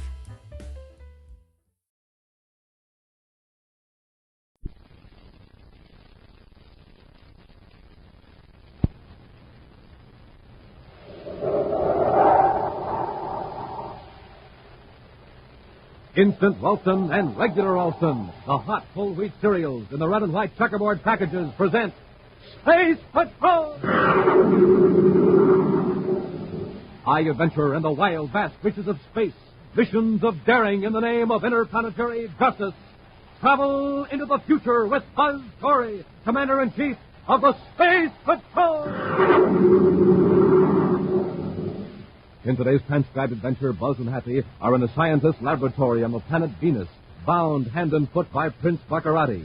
As they struggle to free themselves, a vacuum pump steadily draws air from a chamber containing a powerful chemical. Keep struggling, Happy. Gotta cut off that pump before the chemical explodes. The cord is digging into my wrist. How much time have we got? It'll blow up when the indicator reaches 1/100th of an atmosphere pressure. 100? Smoking rockets is almost that right now, and the ropes are so tight I can hardly move. We'll return in just a moment with today's exciting Space Patrol adventure, Cyclone in Outer Space.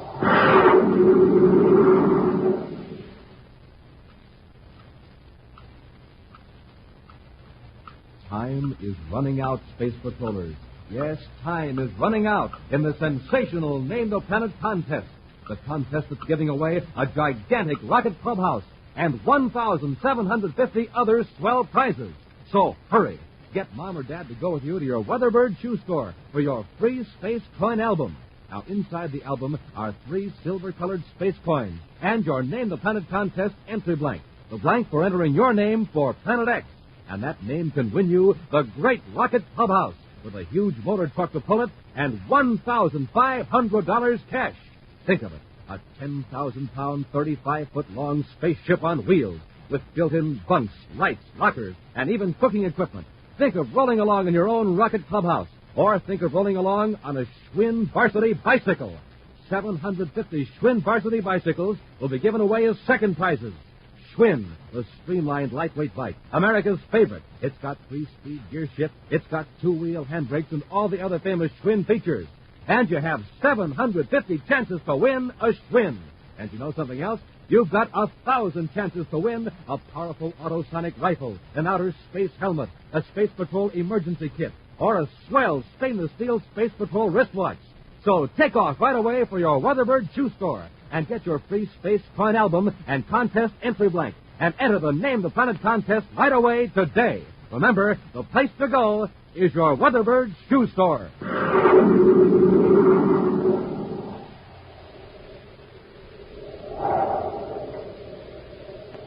And now, today's Space Patrol adventure, Cyclone in Outer Space. In all the universe, there is no place more full of tension and fear than in the castle of Prince Baccarati on Planet X. With his plans for conquest of the solar system thwarted at every turn by Commander Corey of the Space Patrol, His Highness has been taking out his rage and frustration on his men.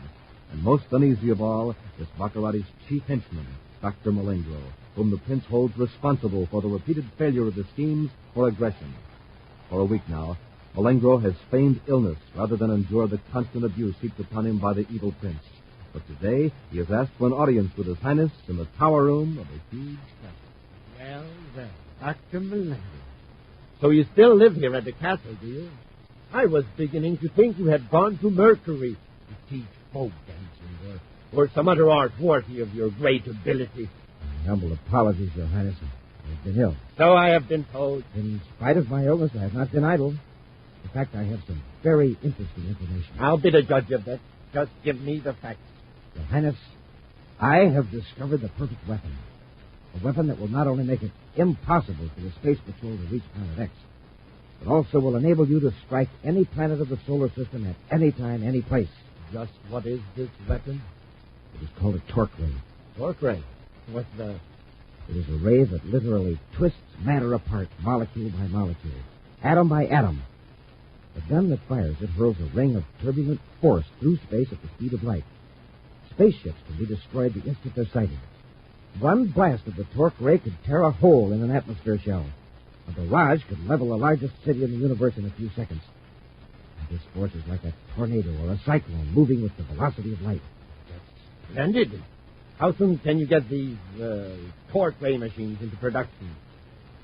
That is difficult to say, sire. I want 24 of them immediately. Pull my top engineers off of all the other jobs if necessary and get into production. But, Your Highness, I don't know how to build a torque ray machine. I know nothing of the principle involved. Then what have you been blathering about for the last 5 minutes? I'm trying to explain, Your Highness.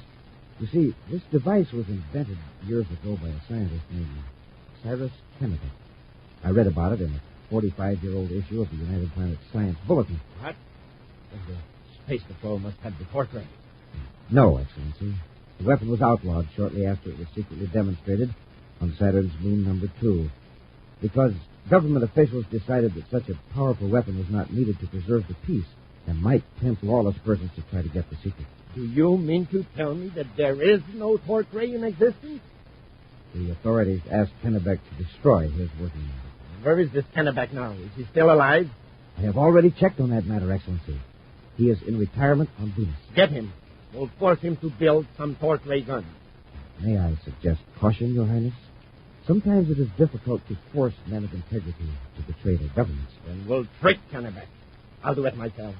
I'll make him think he's working for the government. But, sire, he may have heard of you. You don't think I'm stupid enough to go to him as Prince Baccarati, do you? Get me all the information you can, Malengro. I'm blasting off for Venus. Meantime, in his central office on the man-made planet Terra, Commander Corey carefully examines an instrument from the control panel of a space cargo ship. Standing beside the commander are Cadet Happy and Major Robertson, the chief security officer. This is the worst piece of workmanship I've seen in years. How did it ever pass inspection, Robbie? Well, same old story, Commander. Built well enough to pass the test, and after a few weeks, the elements begin to deteriorate. Well, I'd hate to depend on that cosmic ray detector in any ship I was flying. Right now, hundreds of passenger ships and freighters are out in space with instruments just as bad, or even worse. Have you been able to trace the manufacturer of this piece of junk, Robbie? Yes, sir. It's a bootleg outfit on Saturn. They're not only guilty of selling inferior equipment, but they're infringing on patent rights. Oh, stealing from inventors, huh? There's a clear case of infringement on this cosmic ray detector, sir. Cyrus Kennebec holds the patent. Kennebec? You know him, Commander? Yes. Kennebec has given away dozens of inventions just to make space travel safe. He could be a rich man today if he'd patented all of his inventions. This is one case I'm going to take up personally. I'm going to see Kennebec and persuade him to bring suit. In a small but well-equipped laboratory on the planet Venus, Cyrus Kennebec intently goes about his experiments, apparently oblivious to the presence of a large, important-looking man who has introduced himself as Krasco Zarini, head of an interplanetary contracting concern. Mr. Kennebec, it's very difficult to talk with the vacuum pump going. Should we step into the next room for a moment? Just a moment. I'll cut it off. That's better. Let's complete this experiment later. Mr. Zerini, I've discovered a fascinating chemical compound. That's right here in this container. Yes. Now about this matter. Under ordinary atmospheric pressure, you can heat it, freeze it, throw it around, and it's perfectly harmless. But in partial vacuum, it becomes a powerful explosion. The critical point is 1/100th of an atmosphere. You mean you got some of that stuff in that vacuum chamber? Oh, yes, a microscopic quantity. Not enough to be dangerous. Let's sit down on that desk, Mr. Zerini. Here's my cane. It's hanging on the test tube rack. Yes, of course. I hurt my ankle the other day. Confounded juices.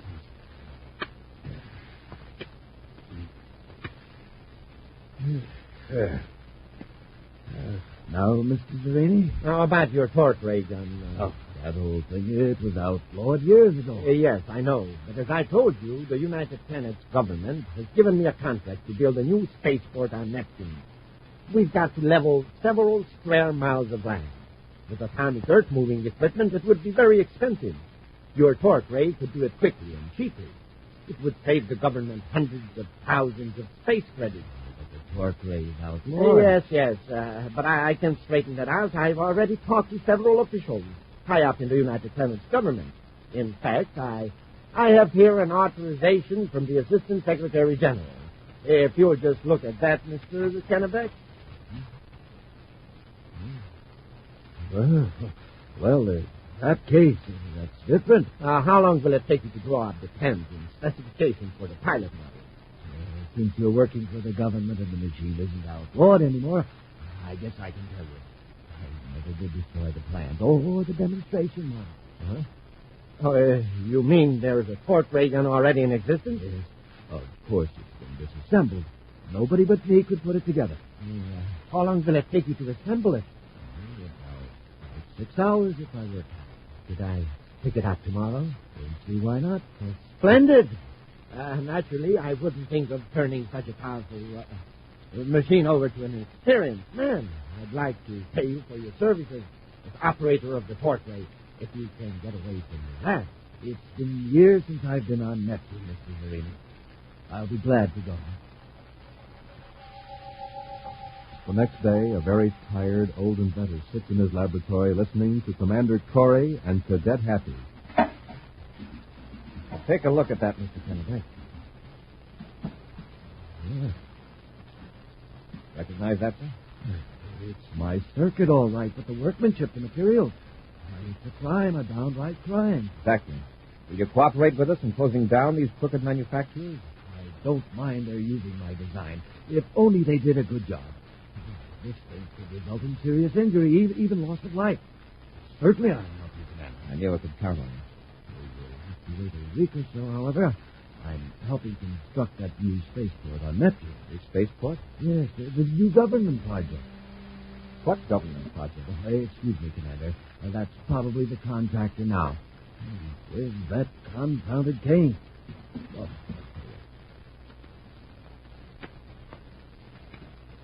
What does he mean, sir? A new government spaceport. He's probably got his tenants in it. New construction going on. Mercury City port, but nothing on Neptune. Come right in, Mr. Zerini. Everything's all right. Splendid, Mr. Kennebec. Commander, that voice, it sounds just... See this train machine of yours. Baccarati. Don't move. Either of you. Kennebec makes a good shield. What's going on here? Let go of him, Baccarati. I said don't move, Corey. Oh. Let go of me. All right, Kennebec. Do as I say, or I'll use this paralyzer ray on you. That's right. You might as well know it now. I'm taking you and your torque ray to Planet X. No, you can't do that. Oh, can't I? First, I'm going to make sure that Corey doesn't follow us. Kennebec, get that big container of your new chemical and put it in the vacuum chamber. Go on, get moving before Corey and the cadet revive. What are you going to do? Just do what I tell you, or you'll get what they're going to get. I'm going to tie them up, just in case that ray charge wears off. By the time this lab blows up, I'll be on my way to Planet X. Baccarati, listen to me. You can't do this. Open the chamber. Put the chemical in. Hurry, Kennebec, or do I have to get rough? Now, close the chamber tight. Do you realize what you're doing? Of course. I'll turn on the pump. Low speed.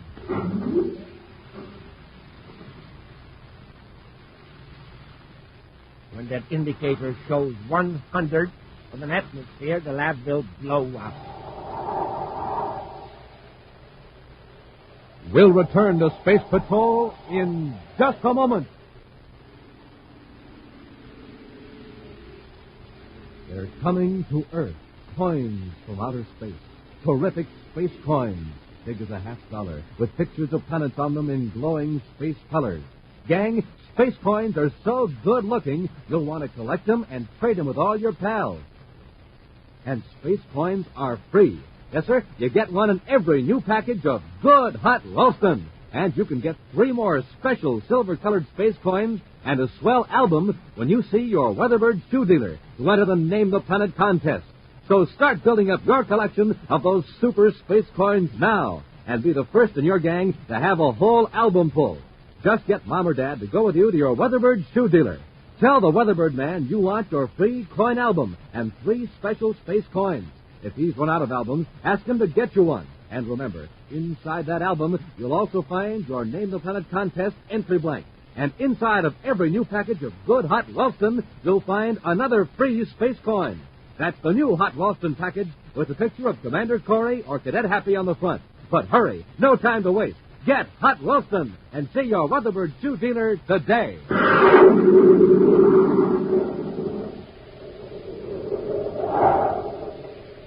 And now, back to our Space Patrol adventure, Cyclone in Outer Space.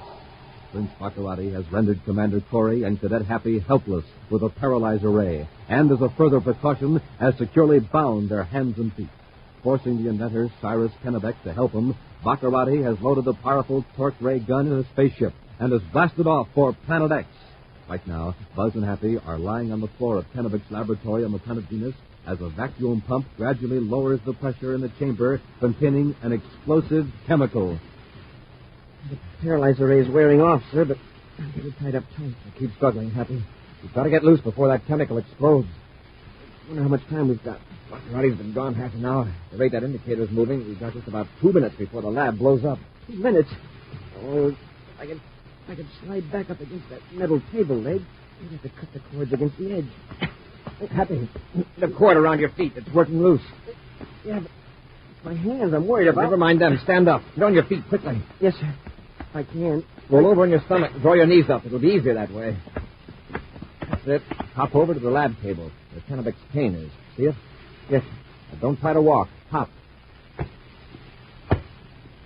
All right, now turn around, grab the cane. Careful, don't drop it. Yeah, I've got it, sir. Okay, now flip the cane around so the curved end is up, right behind your head. Yeah, it doesn't slip out of my fingers. If it does, it's the last slip you'll ever make. You're getting it, Hap? Lift it up a little higher. Fine. Wow, look at that indicator. Nearly the 100th of an atmosphere. Now hop over to the switch in the wall. And hook the cane around the switch handle. Right. Now turn around. Feel around with the cane. I'll try to guide you. You've almost got it. Now stand on tiptoe. That's it. You've hooked the handle. Now hold the cane tight and shuffle forward a few inches.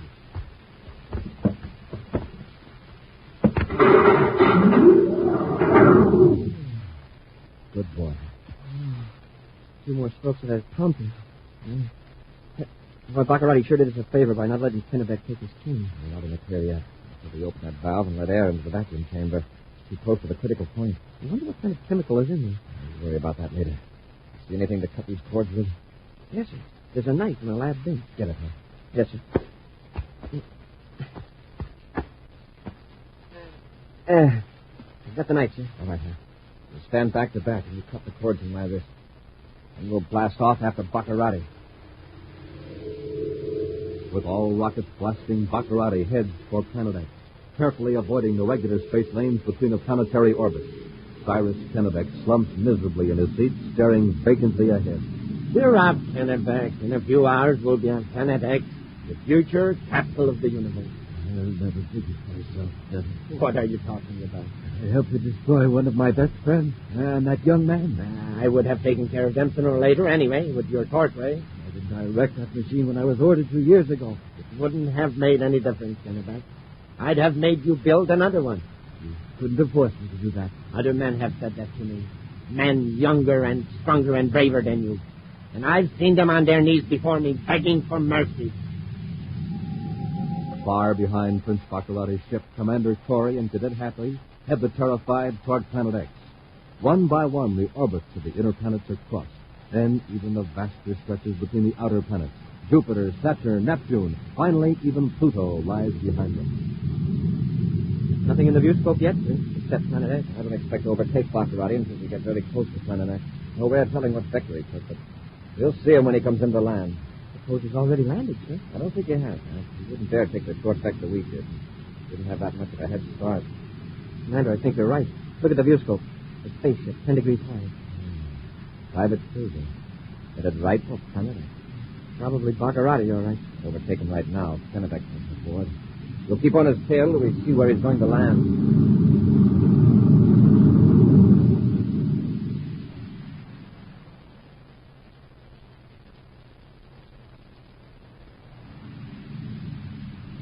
Pretty near there, Kennebec. In a few hours, you'll be at work, making more torch rays. I told you, Baccarati. You can't force me to help you. Let me at the control panel. You're being followed, Baccarati. Space patrol ship, of course. It's terrifying. It's Commander Corey. He's escaped from the lab. You double-crossed me. You fixed the vacuum pump so it would cut off before the explosion. I wish I could. Shut up! You might as well surrender, Baccarati. He's gaining on us. He can board us without trouble. You'd better surrender. Never. Got your torch ray in the cargo head. Get back and plug in the power line. You're going to fire the torch ray at him? Why not? And don't try to stop me around. Wait a minute. The torch gun is inside the ship. It would wreck us, too. I got it. You land at the first opportunity.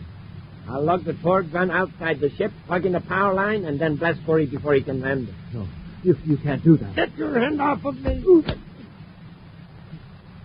Try that again, and you'll be really sorry. I got it. I'll set us down in the Black Valley.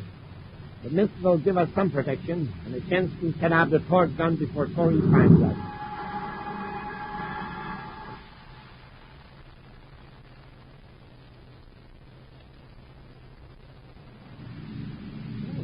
He isn't going to the castle after all. He's going to land. Maybe he has trouble with his ship. He seems to be heading for that big peak rising up above the mist. The one with the crater on it. Probably an extinct volcano. Uh-oh. He's disappeared. Put on the infrared viewscope, being happy. He's dived into the mist. He's plain and smart. If he knows that valley, he might be hard to find. Just keep looking. Skillfully, Prince Baccarati maneuvers his ship to put the mountain peak between him and Buzz Corey's ship. Then he plunges into the mist-covered valley. A moment later, he lands the ship on the valley floor. At gunpoint, the elderly inventor is forced to help Baccarati remove the torque gun from the cargo hold and set it up on a sturdy tripod just outside the spaceship. Seconds later, Baccarati has connected a power line from the gun to the ship's electric power supply. And as the Terra-5 circles overhead, Baccarati stands ready, peering up into the swirling mist. Just stand over there and don't move, Kennebec. I must congratulate you on this torch gun. Beautifully balanced. A child could operate it. Baccarati, listen to me. Don't fire that gun. Shut up! We'll be coming in for landing very soon. Then slight pressure on the firing button, and I'll be rid of Commander Corey for good. There he is, coming right toward us. All right, Corey. This is it. You're right in the... No, you don't! Stop it, Kennebec!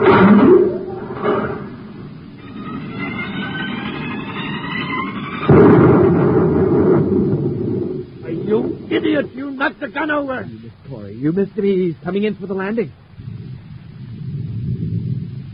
What's the noise? He's climbing at the top of the crater. The volcano. It's erupting. All right, Kennebec, this is what you get for meddling.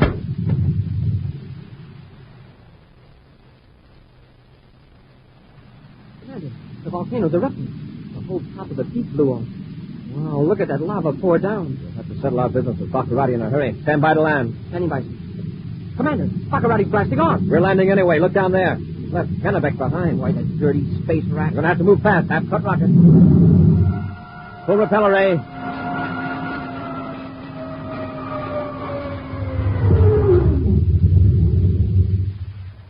Quick now. Open the inner hatch.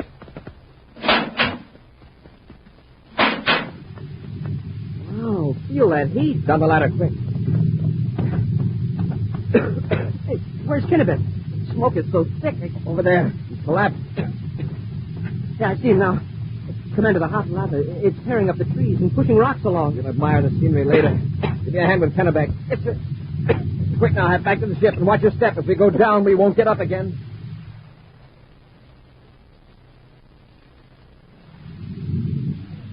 You're going to be all right, Mr. Kennebec. Sure, sir. Just relax. That gun will never be used again. No, it's back there on Planet X, buried under 100 feet of lava. But Baccarati, what about Baccarati? He got away. Did you have your torque gun designed? Yes, but they won't do him any good. They're mostly in coke. That's a break.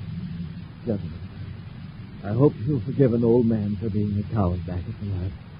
You risked your lives to save me and... Mr. Kennebec, I got a good look at that torque gun just before the lava covered it. It wasn't a coward that knocked that thing over. I'll say not. Hey, as far as I'm concerned, we're even. An action preview of next week's exciting Space Patrol adventure in just a moment. This is Commander Corey calling all Space Patrollers. Commander Corey to all Space Patrollers. I have two important messages for you. One, start right away today to build your collection of exciting space coins. Take it from me, space coins are really sharp-looking, big as a $50, made of husky plastic. Blue coins, black coins, gold ones, too, all with swell pictures of planets on them. You get a space coin free in every new package of good hot Ralston, either instant or regular. Message number 2. Hurry and ask Mother or Dad to go with you to your Weatherbird shoe store, because waiting for you free at your Weatherbird shoe store are special silver-colored space coins to add to your collection, plus a handsome space coin album to keep them in, plus your Name the Planet contest entry blank. But you'll have to act fast. Get a new package of hot Ralston, either instant or regular, with a free space coin inside. And go to your Weatherbird shoe dealer for more coins and your Name the Planet contest entry blank. At your Weatherbird shoe dealer. See him today, and good luck. And now, a preview of next week's exciting Space Patrol adventure. Buzz and Happy are flying over Crater Valley on Planet X when they sight Prince Baccarati's ship on the ground. Quickly landing, they see the prince struggling with a giant native and rush to the rescue. It's Baccarati, all right, sir. He's beating an old man. Trying to drag him into the ship. Let's get him. All right, Baccarati, break it up. I'll get his ray gun, sir. Let go of me, Corey. Hey, Commander, the old man's unconscious. Baccarati knocked him out. You're getting pretty brave, aren't you, Baccarati? Beating up an old man all by yourself. Not quite by myself. Give them the Malengo. Use your fertilizer ray. Got them both, Malengo. This the last time Corey will meddle in the affairs of Planet X. Be sure to join us again next week for the thrilling story Under the Sea of Planet X, when Instant Ralston and Regular Ralston again present Space Patrol! Space Patrol, created by Mike Moser, starring Ed Kemmer as Commander Corey and Len Osborne as Cadet Happy, was written by Lou Houston, produced and directed by Larry Robertson, executive producer Mike Devery.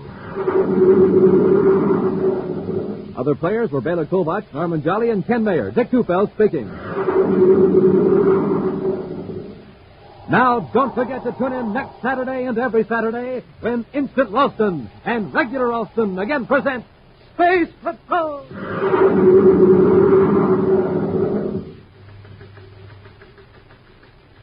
This is Dick Tufeld in Los Angeles with the story of one of the fastest planes in the world, and a word from the man who test flies it, Joe Link. It's North American's Air Force F-86B Sabre Jet Interceptor. Speed, well over 700 miles per hour. Wingspan is 37 feet. Length, 41. Cruising range, 500 miles. Now, by special tape recording made at international airports, a well-known test pilot of the Sabre, Joe Link. The D is a one-man interceptor, so when you fly it, you're really on your own. That's why I see to it that I'm in good condition all the time. And one way to stay in good condition is by eating a good breakfast cereal, like Rice Chex or Wheat Chex. They're just packed full of energy, and they taste swell. I think you'll like them, too. No other cereal, puff or flake, contains so much nourishment in such concentrated bite-sized form. So take a tip from Joe Lynch, George Welch, and other top test pilots. Make your cereals Rice Chex and Wheat Chex.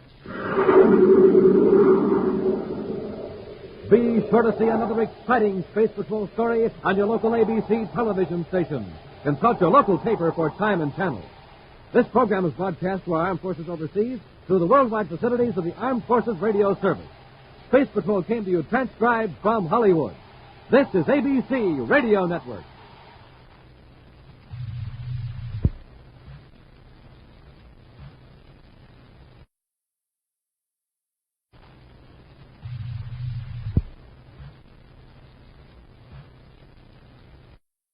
Thank you for joining us for another thrilling episode of Space Patrol. We're excited to have you as part of our audience. We invite you to return tomorrow for an all-new set of episodes that will take you on even more unforgettable adventures. Get ready for a journey to the outer reaches of imagination as we dive into Inner Sanctum, our next featured program. Get ready for chilling suspense as you delve into a tale of psychological intrigue and spine-tingling horror that keeps you on the edge of your seat. We're always eager to hear from our fantastic audience. Your feedback fuels our passion for delivering the best in vintage entertainment. Feel free to share your thoughts, opinions, and suggestions. We value your input and strive to make your listening experience even more enjoyable. If you're looking to enhance your Microsoft Access skills, look no further. Reach out to them at 615-420-2040 and ask for Mark. Once again, thank you for being a part of our Golden Age radio community. Get ready for more riveting stories, captivating characters, and timeless entertainment. Until next time, stay tuned and keep the nostalgia alive.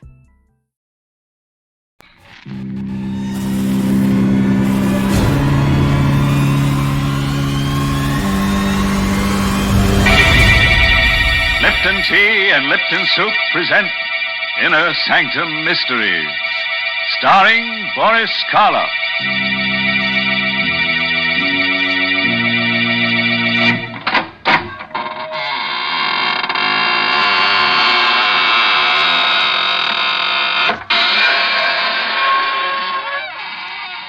Good evening, friends of the Inner Sanctum. This is your host to welcome you through the squeaking door into the land of ghosts, vampires, and other gay, hilarious people. Friends, are you looking for an apartment? Well, we have just the place for you. It's sturdily built, completely of marble, with cold running water every time it rains. You don't have to worry about the landlord putting you out. The lease is forever. All you have to do to get this little love nest is call your undertaker and get yourself a little bit dead. Mr. Host, I assure you, no one is the least bit interested in your offer. But, Mary, just think. Once you're dead, you can appear on Inner Sanctum. You know, we always have a ghost in our stories, someone whose voice comes back from the grave and gives advice to our characters. Yeah, sometimes I think our theme song should be, My Mummy Done Told Me. Why, that's very funny. But you know, Mr. Host, talking about voices coming back, that's what happened to me the other day. I heard my own voice coming back to me on the radio while I was eating breakfast. No. Yes. I just heard the new Lipton jingle, and then I heard myself. Yes, there I was, talking about Inner Sanctum and about Lipton tea, too. You see, it was a record, an electrical transcription that I'd made, all about Lipton's brisk flavor, how Lipton's always tastes fresh and full-bodied, never wishy-washy. And you know what? There was a man on the record who talked almost like you, Mr. Host. An imposter. I'll kill him. Oh, it was just in fun. He made spooky remarks when I talked about Lipton tea. But I did get a chance to say that Lipton's is the largest selling brand of tea in the whole world. All right, Mary, you've had your chance. And now make room for the creepiest voice you ever heard. The curdling kid himself, the star of stage, screen, and radio, Boris Karloff. Tonight's story is called The Wailing Wall. It's an original radio play by Milton Lewis. And you'll hear Boris Karloff in the role of Gabriel Hornell. All set, friends? Then turn out the lights, curdle close to the fire, and listen. night. And on the waterfront of downtown Manhattan, the fog creeps in like a crawling cloud. Tucked in between the towering skyscrapers, there's an old rundown mansion. An anachronism, a freak among the streamlined giants. It's the Hornell home. And tonight, leaping tongues of flame from behind the black shutters. Yes, it's Johnny. Is there anybody in that old dump? They say an old guy lives there, owns it. Gabriel Hornell. I hope he had sense enough to get out. That place is like a tinderbox. Yeah, and pretty well gone. Casey, get that horse. Hey, there is someone in there. Get the action, come on. I'm right behind you. What? Get out of the way. Hurry, will you? That knocks it off. All right, come on in. You see anyone in there? No, we can't stay. Hey, there he is. Oh, the crazy coot. He didn't even have sense enough to get out. Here, grab a short. Yeah. No, let go of me. We're just taking you out. I don't want to go out. We ain't asking you what you want. Come on, Johnny. Before this joint collapses. Oh, take me out. I can't leave the house.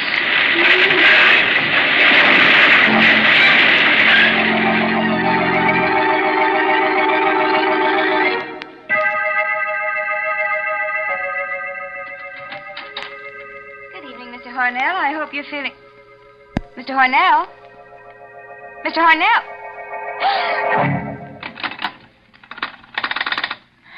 The head nurse. And hurry. Hello? Hello, this is Nurse Hopkins on the 18th floor. Gabriel Hornell is not in his room. The window is open from the bottom. There's a letter. I know, but I'm sure he's not alive. Oh, the letter? Yes, I'll read it to you. To whom it may concern. By the time you read this, I shall be dead. There can be no mistake this time. Death holds no fear, no terror any greater than what I've endured in life. For the past 40 years, I've searched for freedom. I hope now I've found it. Even now, as I write, I can hear her voice, calling to me as she did that night years ago. I'd prepared everything while she was in bed.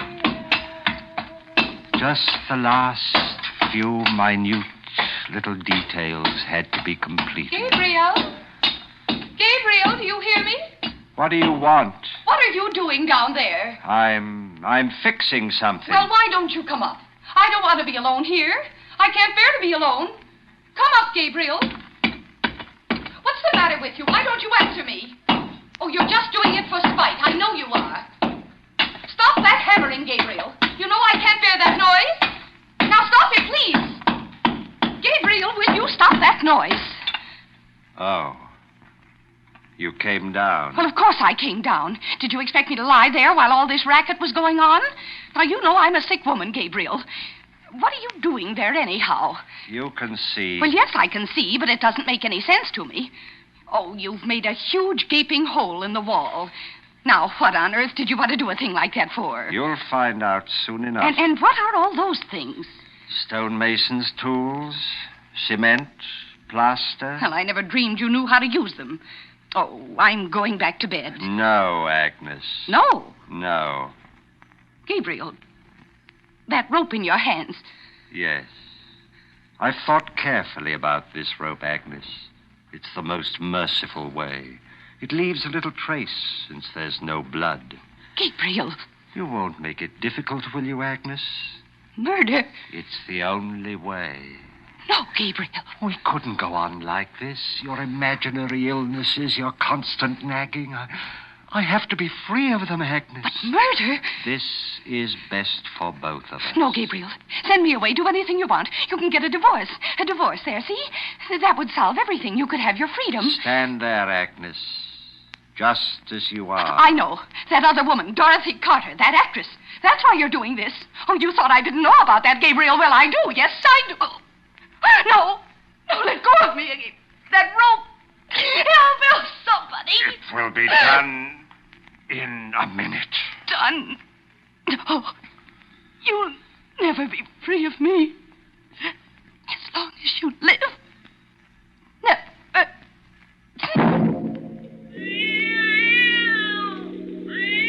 The cat saw everything with its yellow eyes. The cat saw me take her body to the tomb I'd made in the wall. The cat saw me place her there and carefully seal it up. I worked quickly, skillfully, with infinite care. First the bricks, one on top of the other, then the plaster. Then the wallpaper to match the rest of the room. That wasn't very difficult. In a short time it was done. I was free. All I had to do now was to go to the police and report her missing. It was even simpler than I'd thought. I put on the coat. I was about to open the front door when I heard it for the first time. I thought it must be my imagination. I listened carefully. I rushed to the wall, put my ear to it. What I heard made icy perspiration ooze out of every pore of my body. The wail was coming from the wall. It was like the insane shriek of some creature of another world. Was she alive in there? She couldn't be. She was dead. I knew she was dead. And yet I heard her voice wailing. I could swear it was her voice. I couldn't go out as I'd planned. What if someone else should hear it? Would they go to the wall? Investigate? The doorbell. Oh, it couldn't be at this hour. It couldn't be, but it was. Who? Oh, I had to risk everything and answer it. I'm sorry to disturb you, Mr. Hornell. It was Patrolman Cleary. He was the officer on the beat. He was blue with cold. I was passing by and I saw the lights on. I peeked in the window. You looked in? Yes. Since you were still up, I thought I'd ring. It's pretty cold out tonight, and I'd like to warm these old bones for a minute. Oh, yes, of course, Cleary. Don't stand there in the door, man. Come in. Thank you. I see you got your coat on, Mr. Hornell. Just got in? Only a few moments ago.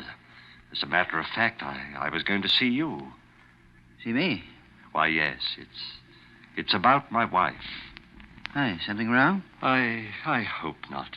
I was out all evening. When I got home, she was gone. It's not like her, Mr. Hornell. No, it isn't. Was she alone all evening? Yes, at least I think she was. You know, she hasn't been feeling very well lately, and I hate to think it possible, but she may have destroyed herself. Mrs. Hornell? No, she wasn't the sort. Oh, she was ill, terribly ill. I tried to keep it secret until she recovered, but the doctors knew. Insane? Yes. Don't you see? The river. I'd better get back to the precinct and report this. You'd better come with me. The Missing Persons Bureau will... Hey, Mr. Hornell. Yes? You must be mistaken. Isn't that her? That isn't a woman. Of course it is. It's coming from that room there. Well, sure, it's your wife. I know her voice, and she sounds like she's in pain. But it can't be. There's no one in that room. But she must have come in the back way. Come, I'll show you. No, don't go in. What? Nothing. There. You can see for yourself there's no one here. No one? Could have sworn your wife was in this room.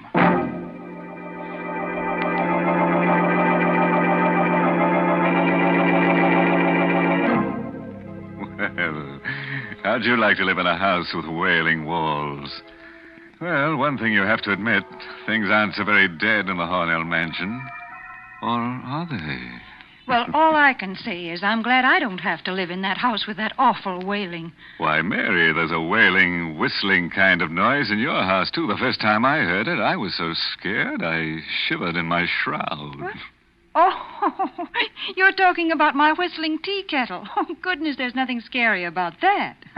Now, if you'd only try Lipton tea with its wonderful brisk flavor, that whistle would sound as cheery to you as birds whistling in the morning. Especially on these chilly mornings when a cup of Lipton's just makes you feel like the sun was shining inside of you. And, folks, if you want a sunny disposition, you should try relaxing with a cup of Lipton tea after a hard job like, well, maybe washing out your window curtains. Yes, and what's more, you can help your friends feel right with the world, too, by serving them Lipton tea when they come to visit you. Lipton's always taste so tangy and heartwarming, never flat or wishy-washy. Yes, that brisk flavor makes all the difference in the world. All right, friends. We've given you a chance to warm your blood. And now we fondly hope to turn it to ice again. With the help of our star, Boris Karloff. Oh, let's hear the second act of Inner Sanctum. We continue with the strange letter left by Gabriel Hornell. Cleary watched in silent fascination as the cat screamed and leaped against the wall. Would he notice the new wallpaper in the dim light? Suddenly, the policeman turned to me. Yes, I guess that noise is only the wind. Strange how like a wailing woman it can sound, isn't it? Yes. Well, I'll be leaving now. I guess it'll be all right for you to stay here. I'll make a report at headquarters about your wife. It's very good of you, Cleary. If she turns up, you'll let us know? Yes, I'll let you know. Good night, Mr. O'Neill. Good night. He left. I locked the door and came back to the room where my wife was entombed. Was she still alive inside the hollow of that wall? I listened all that night. The wailing rose to a high, insane shriek, and then towards morning, it began to grow weaker, as though she were losing strength, and it seemed to die. The cat crept away. There was a merciful silence in the house. She was dead. She had to be by now. I sank down onto the sofa into a feverish sleep.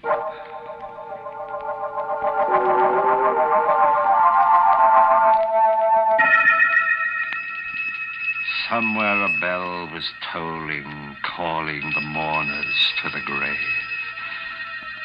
Suddenly I sat bolt upright, shaking, trembling. Oh, I'd been dreaming. The front doorbell was ringing. It was night again. How long had I slept? The house was silent. Oh, there was nothing to fear now. I ran to the door, opened it. Hiya, kiddo. Dorothy. Well, are you going to keep me out here in the cold? No. Come in.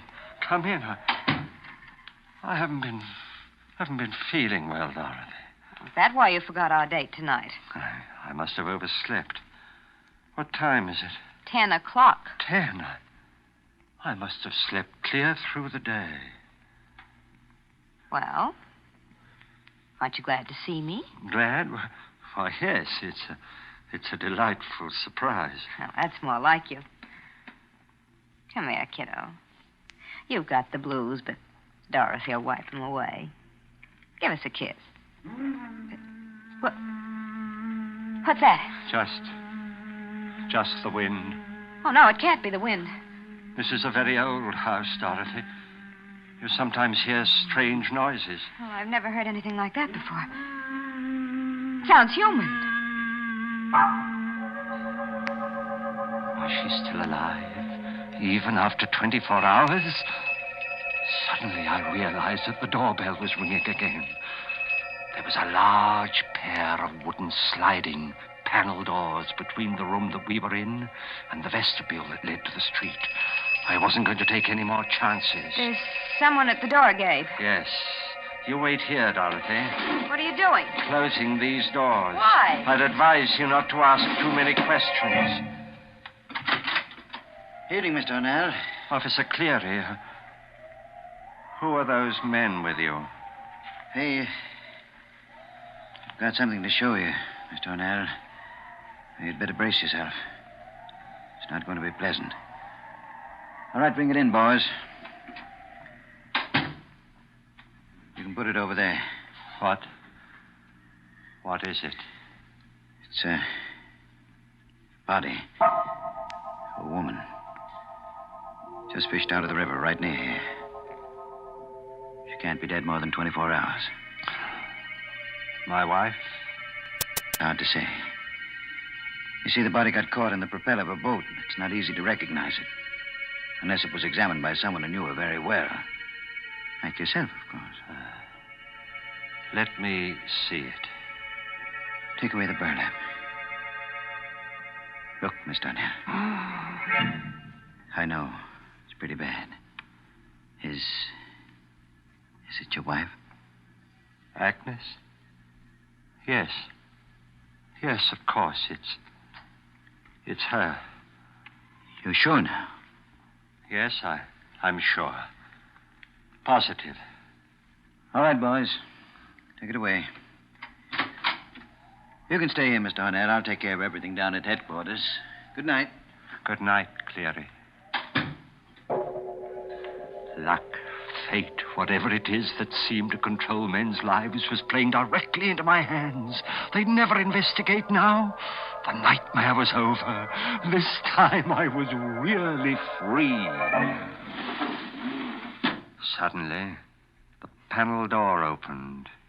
Dorothy was standing there, a curious smile on her lips. I heard everything, kiddo. You did? So you were married. No longer, Dorothy. My wife died. Suicide. So I heard. Now everything will be quite all right, and we can get married in a few weeks. We'll have money, lots of money. She left you plenty, eh? She was very wealthy. What's the matter? Nothing. Nothing. I see what happens to your face when you hear that wail. Did you kill her? What are you talking about? Did you murder her? You heard what he said. She was found in the river. You can fool a dumb copper, but you can't fool Dorothy. That wail. It's queer. Awfully queer. Look at what that cat's doing, will you? Jumping up on that wall like it's gone crazy. Yes, there's something about that wall.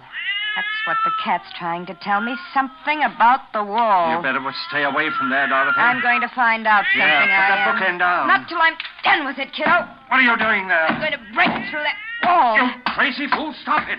No! Here, give me that thing. You're too late, Gabe. I've broken a hole through, and I'm going to look. Now you've seen. Yes. Is it the hand? The hand of a woman. It's her. Your wife. Yes, Dorothy. You murdered her. Yes.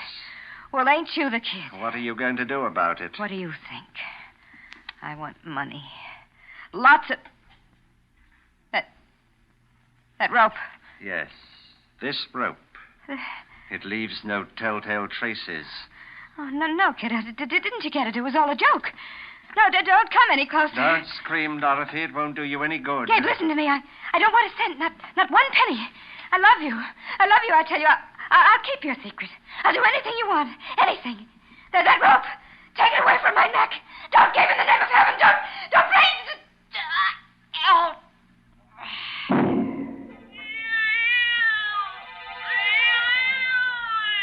She was dead. I took her body, put it in an old trunk in the storeroom of the cellar. I had to think of some plan, some way to get rid of those bodies. In my confusion, there was only one thing that I was certain of. I must never leave the house, not even for a minute. I never did. At nights, I would sit there, listening. Then it would come, the wail in the wall. I knew that after a week she couldn't be alive. What made the wail? Plans? I thought of 1,000 plans, but all of them would mean that I had to leave the house, and if I left, someone would hear the wail and find out, just as Dorothy did. Fire. Yes, fire. That would do it. The idea danced like a flame in my mind. But no. They discovered charred bones of the skeletons among the wreckage. No, it wouldn't be worth it.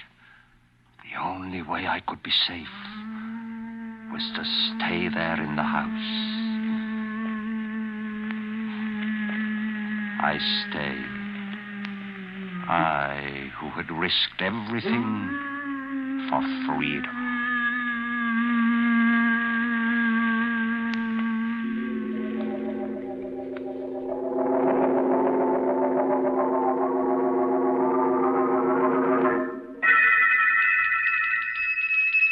One day, the doorbell tinkled. I opened it. Mr. Hornell? Yes? I'm Mr. Crawford from the bank. May I come in? Just in here, in the vestibule. We've written to you 12 times, but you've never replied. What do you want? Well, Mr. Hornell, you may not realize it, but you've overdrawn your account. The money your wife left is gone. Gone? So short a time? So short. Why, she died 40 years ago. 40? It seems only yesterday. We've been investigating. Even the grocer who used to supply your food no longer will extend you credit. What do you want with me? I'm not starving. If you'd see your face, you'd realize that you are, Mr. Hornell. Now, if you'll only be reasonable, we can see to it that you get $250,000. $250,000? How? By selling this house. It's become very valuable. No. You get out of here. Get out. But, Mr. Hornell... Get out! Very well. He was right. I was starving. That night, when I heard the wailing begin again, I came to a decision. I had spent 40 years in the house. More punishment than criminals receive who've committed even worse crimes than mine. I'd take a chance. I opened the wall I'd sealed up 40 years ago. She was still there, but the wailing continued. Why? I looked into the tomb I'd made for her, and then I saw it. I saw this thing that had ruined my life. It was a tiny hole in the outside wall that I'd made when I first broke it open. The wind rushed through and made that horrible wail. What was the use? I took a match out of my pocket. I set its flame to the curtains. In a moment, the place would be an inferno. But I decided to stay. I wanted to perish with the house. In death, at least, I'd be free.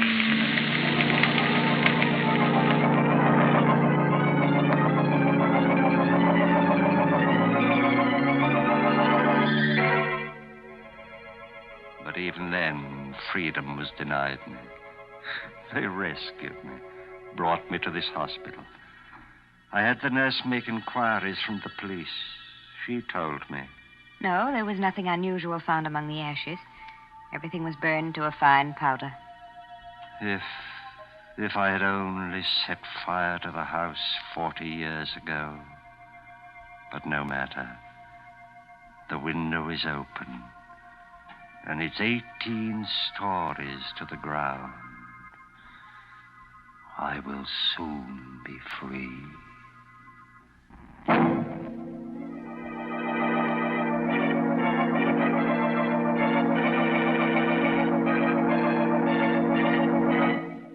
Meow.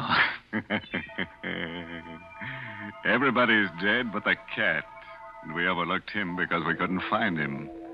Of course, I'm sorry that wall made such an unpleasant noise, such a tuneless wailing. We tried to teach it to whistle the new Lipton tea jingle, but we didn't have time, eh, Mary? Now, you just stop teasing me, because I'm not going to talk about the Lipton jingle, no. No, and I'm not going to talk about Lipton tea either. Instead, the Lipton people want me to remind you folks about something important. I mean the Victory Loan Drive. You know, friends, we've been buying bonds for many years now. But this drive is in some ways the most important. Because if a job is worth doing, then it's worth finishing. The bonds you buy now won't buy weapons. No, this time the money will help bring our boys home. It will also help take care of our wounded soldiers, provide them with the finest medical care in the world. And, friends, we can certainly do no less. And the victory bonds you buy now will help launch our veterans into a safe and secure post-war world, the kind of world they've been fighting for. Yes, you're helping others and yourself, too, every time you buy a victory bond. So buy all you can, won't you?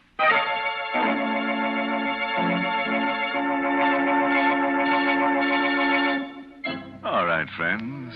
Until we meet at some haunted house, here's a parting thought. Don't seal your wife in a wall. That won't keep her quiet. Oh, by the way, this month's Inner Sanctum mystery novel is Devil in the Bush by Matthew Head. Yes, next week's Inner Sanctum story, directed by Hyman Brown and brought to you by Lipton Tea and Lipton Soup. Next week's story is about a man who gets hunches. His hunches are about death. He's sure he's going to be killed. Not by poison or fire or strangling. Nothing simple like that. No, our character has a nice, interesting death waiting for him. Oh, if you'd like to be in at the death, drop in next Tuesday. And now it's time to close the squeaking door, so good night. Pleasant dreams.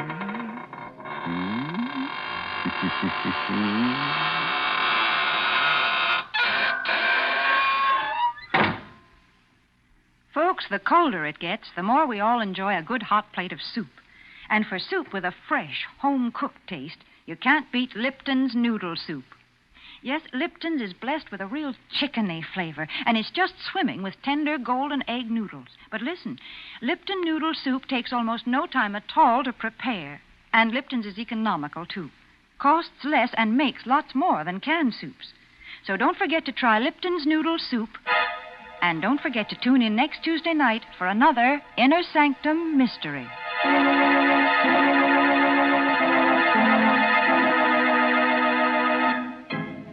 This is CBS, the Columbia Broadcasting System.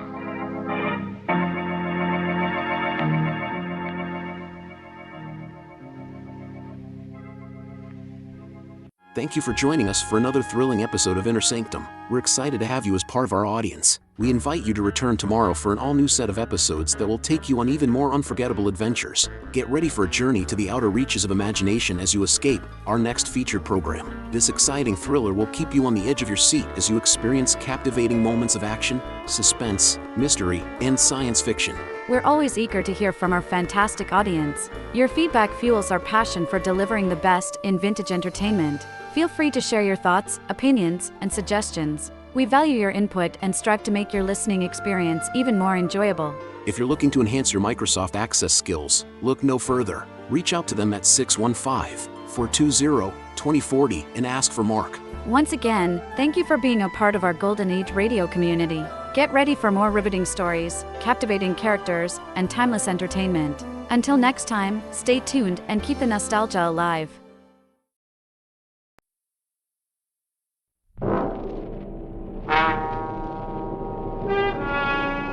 Escape!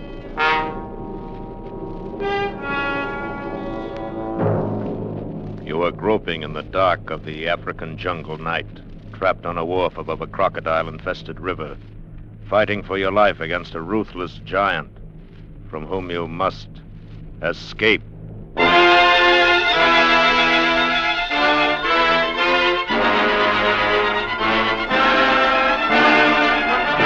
Escape, designed to free you from the four walls of today for a half hour of high adventure.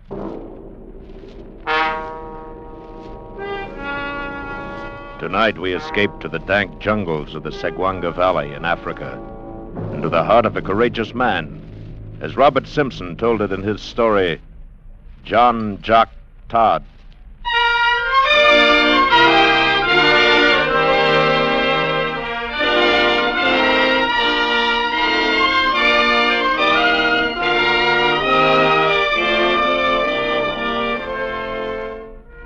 No doubt you may presume my Scots ancestry from a wee bit of the old speech that still clings to my voice.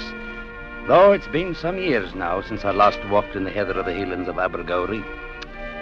My name is John Todd, the same as my father's, though to be sure he's more often called Jock Todd.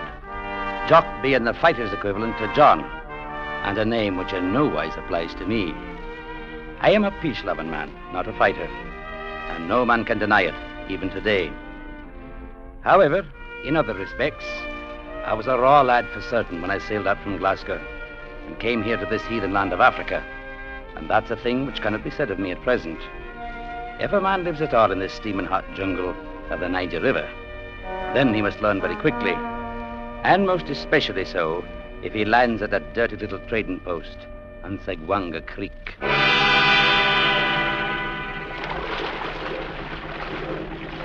Topside, boy! Landing coming up!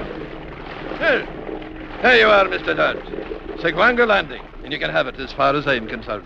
Well, I might say the Parlour Company had somewhat more elaborate offices in Glasgow, Mr. Simpson. No doubt about that. And how long did you sign up for? 4 years. 4 years. Lucky for them they catch you fellas in Glasgow before they ever seen the place. Oh, can't be so bad. Those are fair-looking buildings there on the bank. Fair-looking buildings?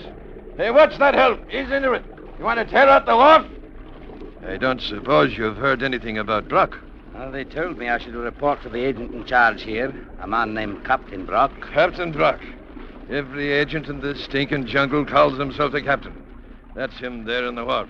Easy, boy. Get a line ready now. All right. Cut the motors.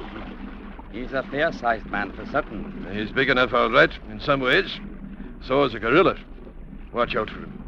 Can I say I understand you? You will, Mr. Todd, if you live long enough. Up there, topside.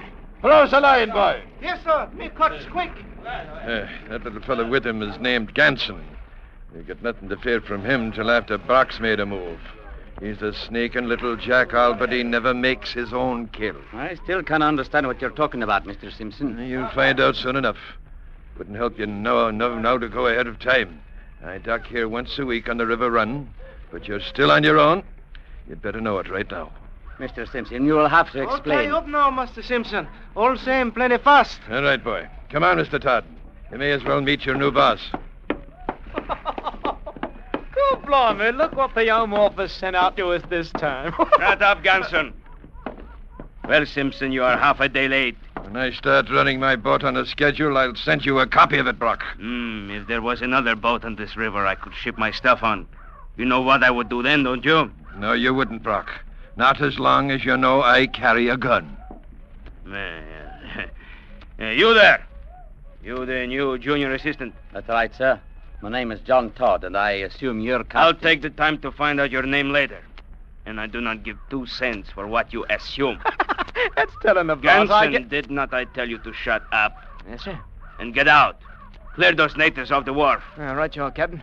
All right, move along now, you ready, Peggers. Come on, move now. You there. Oh, teach you to step down to get along. Get up. I'll say no. I have some brandy up at the bungalow, Simpson, if you would like a drink while the boys are loading. I just had a drink. On board. You there, whatever your name is? It's John Todd, sir. So it is John Todd, is it? And I suppose you call yourself Jock, like the rest of your blasted countrymen. No, sir. Jock is the name for a fighting man, such as my father. Can I say it fits me? So you are not a fighting man, eh? It makes things a lot easier, don't it, Brock? As soon as your boat is loaded, you can bring the lading bills up to the office. Well, Todd, are you going to stand here on the wharf the rest of the day? No, sir, but I thought you'd be wanting You to... start! You are not paid to think. Get your stuff up to the bungalow and be quick about it. Whatever you say, Captain Brock. 4 years of it, Mr. Todd. Welcome to Seguanga.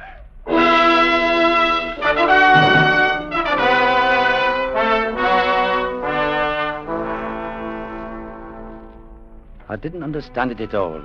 The reason for Captain Brock having acted in such a strange way. I'd never met the man, nor could I think that he'd ever heard of me before. And I couldn't be certain of the extent of the man's authority here in the jungle. The Home Office in Glasgow having been a wee bit unclear about the matter. They had said only that the agent was very much like the captain aboard a ship, and that he carried full responsibility in his own 2 hands. But about the attitude of Captain Brock himself, I very soon had few doubts left in my head. I didn't see the man again the afternoon I arrived, but a houseboy came and wakened me in the middle of the night and said the captain wished to see me in the main room of the bungalow immediately.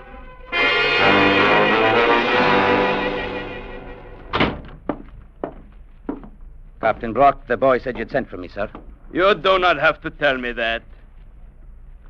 It took you long enough to get here, too. Well, it took no more time than to pull on a pair of pants. So it makes you argumentative to wake you up in the middle of the night. I was not intending to be so. I am not interested in your intentions, Mr. Todd.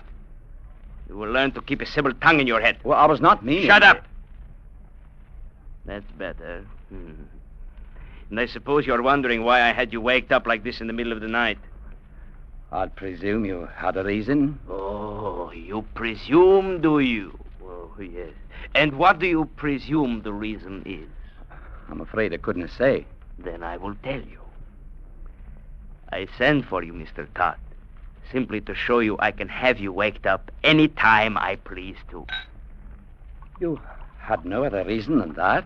None at all, Mr. Todd. A fighting man might resent it. But then you are not one, are you? Too bad. If that's all you've got to say to me, then I'll go back to my bed. That is all. Now get out of my office. Just as you say, Captain Brock.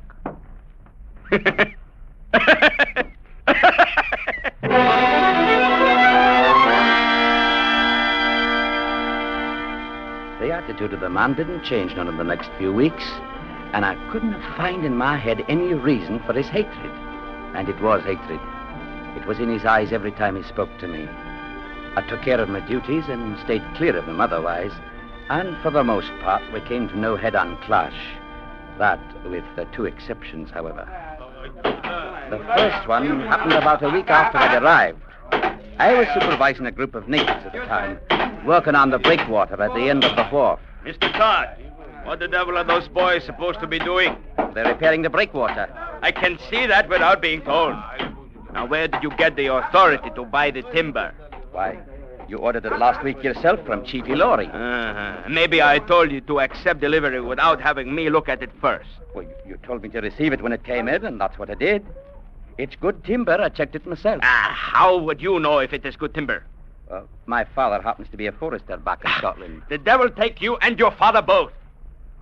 I'd advise you never to say that in my father's hearing. Are you threatening me? No, man, nothing like that. But I'm sort of suggesting it isn't always wise to insult a man you've never seen. I see. Now that I come to think of it, he is the one that is a fighter, isn't he? That's correct. The one they call Jock Todd, huh? Well, it is too bad he is not around here. Mr. John Todd. Boy, you there. Throw out that piece of timber you're using. Any fool could see it is too short. I said throw it out. I will teach you to argue. Get back on your feet. I said get up. Get on your feet before I kick your head off. I'd seen him knock Ganson down the same way and then kick him like he did the natives. And Ganson took it and saved his curses until Brock was not around. I wondered what I might do if he ever tried it on me. And the next week, I saw that he would try it, sooner or later.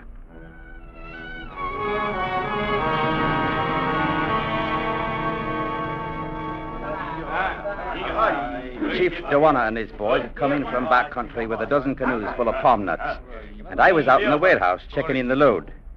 We used a big wicker basket for measuring called a cooler for some reason or other, and Dewana's boys would fill this, and then we'd dump it on the pile at the end of the building.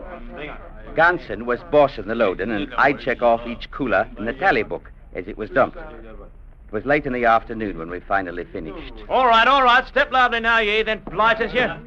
Right, no more to trouble about after this one. All right, Todd, here's the last one. You got it marked, have you? Right, Ganson. All right, now, you ready, beggars. Let's take it back and jump it. Come on, put your backs to it now. Eve, here now. Tip her up. Let's go. That's it. Oh, shake 'em out, every bloomin' last one of 'em. Come on, shake 'em out. Now, that does it. All right. How many coolers did we have, Todd? 8, 10, 12, 14... How many you count? How many cooler you get? All same me, maybe. 17, 8, 19, Dewana. 19. Me count all same 20. Well, luck is not you miss one, Todd. Give him his 20. I didn't miss one, Mr. Ganson. The tally is 19. Turn around. You pay me 20. Make a lot trouble. Sorry, Dewana. The count stands at 19. Don't be a crazy fool, Todd. Give it to him. What's one cooler, more or less? Me tell Captain Brock. He fix good. That will not be necessary, Dewana. What is the trouble here, Todd? Haven't you got sense enough to take in a few palm nuts without getting your feet twisted? My fate have nothing to do with it, Captain Brock. He claims 20 coolers, and I counted 19. Then you missed one. Give him 20. Can I do that, sir? You what? Can I sign my name to help cheat the company? Oh, blimey, if it ain't downright new. Shut up, Ganson! Mr. Todd, Out here, I am the company. Now, write out that credit check. Whatever you say, Captain Brock. It's taking your orders like a good chap, Mr. Todd. I thought you'd change I your told you to mind. shut up, Ganson! Well, have you got it written, Mr. Todd? There you are, Captain Brock. Well, it is lucky you decided. Mr. Todd, you have made this out for 19. Which is, according to my count. Why, you blasted little rat. I'll advise you to stop and think before you move. Well, now, you wouldn't be picking up that shovel with any hostile intent, would you? No, man. No more than you'd be advancing toward me with a hostile intent. Like that, eh? Duana, I'm tearing up this check. I will give you one myself for 20. You always come to me. I will make it right with you. Yes, Captain. All same like you say. Mm-hmm. And Mr. Todd, I will make it right with you, too. You can depend on that.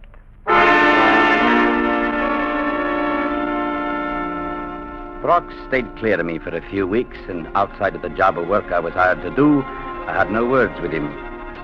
I recalled Mr. Simpson saying to watch out for him, and I was fair certain he was only waiting for the chance to make his move. He outweighed me by 50 pounds, and I knew beyond doubt that I couldn't stand up to him.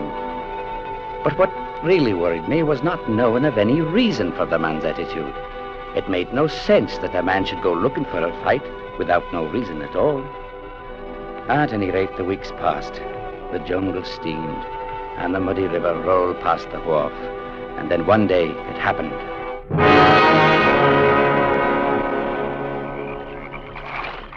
Sunday was my one free day in the week. So I'd hired a canoe and paddled upstream for a visit with a fellow countryman at another trading post, some few miles away. It was just getting dark when I came back to the wharf, and when I got in close, I saw Brock standing there, smoking and leaning on a piling at the far side. The watch boy squatted near the edge, waiting to take the line from my canoe. He caught it and pulled the boat in and made it fast. And I climbed out onto the wharf. You have a good trip, Mr. Todd? Not so bad, a bit hot, that was all. You savvy which place canoe man live? Yes, sir. Live on Breakwater side. There, go tell him. Come get canoe. Tell him 2 day pass. I give him check for pay. Oh, yes, sir. Me go now. Tell man plenty soon. Boy, Huh? you there. Yes, sir, Captain Brock. Did I give you permission to leave the wharf? No, sir. But Master Todd, Did he's a... I tell you you could leave? No, sir. All right. Then go get the head man. Tell him I want him here right away. And you come back with him. But Captain Brock, sir. Move, boy. Yes, sir. All right, Todd. Get up to your quarters. I think I'll be staying right here, Captain Brock. If you're planning to tie that boy to a post and flog him, as I've no doubt you've decided to do, then you'll be having a word with me first. Cool, blimey. Ganson, is that you? All right, you are, Captain. I heard what he said. If it's a witness you want, sir. I will tell you when I want anything. All right, Captain. No, I'll let you know. Take Mr. Todd up to his room and keep him there. I will attend to him later. If either of you lay a hand on me, it'll be a most unfortunate day in your lives. Oh, you don't say so, Mr. Todd. Mr. John Todd. I have told you what you may expect. So you have. I am not to lay a hand on you. Not even like this. Oh, do not proper, Captain. Hit him again. Come on, Mr. Todd, get up! I felt his foot smash into my side. I tried to get up onto my knees, and I couldn't. I told you to get up! Again. I knew it wouldn't take many to finish me off. My head hung over the side of the wharf. I made one effort and rolled off into the water. Hey, he's gone into the water, Captain. Maybe he can't swim. That is his hard luck. But suppose he drowns. The resident commissioner will be down on us for certain. I don't want no trouble Shut with him. up, Ganson! Yes, sir. He can't swim all right. There he is now, climbing out on the bank. Blimey if he ain't. What's the matter, Mr. Todd? You are not leaving us, are you? You have not changed your mind about having a word with me, have you? Mr. John Todd?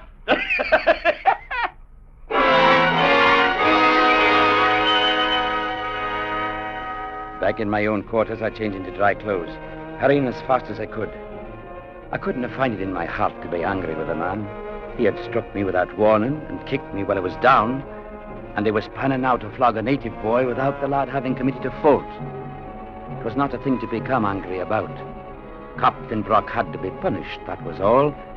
And though it would mean my own life most likely, it had to be done. It was no more than a matter of simple justice.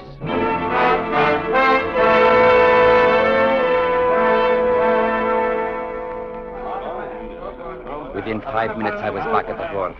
The watch boy had come back with the headman, and a group of natives had gathered around the circle of light thrown out by a hurricane lantern. They didn't see me at first. All right, Ganson. Pull his hands up over his head and tie them there. Stretch him out. Right you are, Captain. The watch boy stood there trembling with fear while Ganson bound his hands to the heavy post. Hurry up, you clumsy fool, and make it tight. I wanted to hang there after I'm through with him. Oh, we'll do that all right.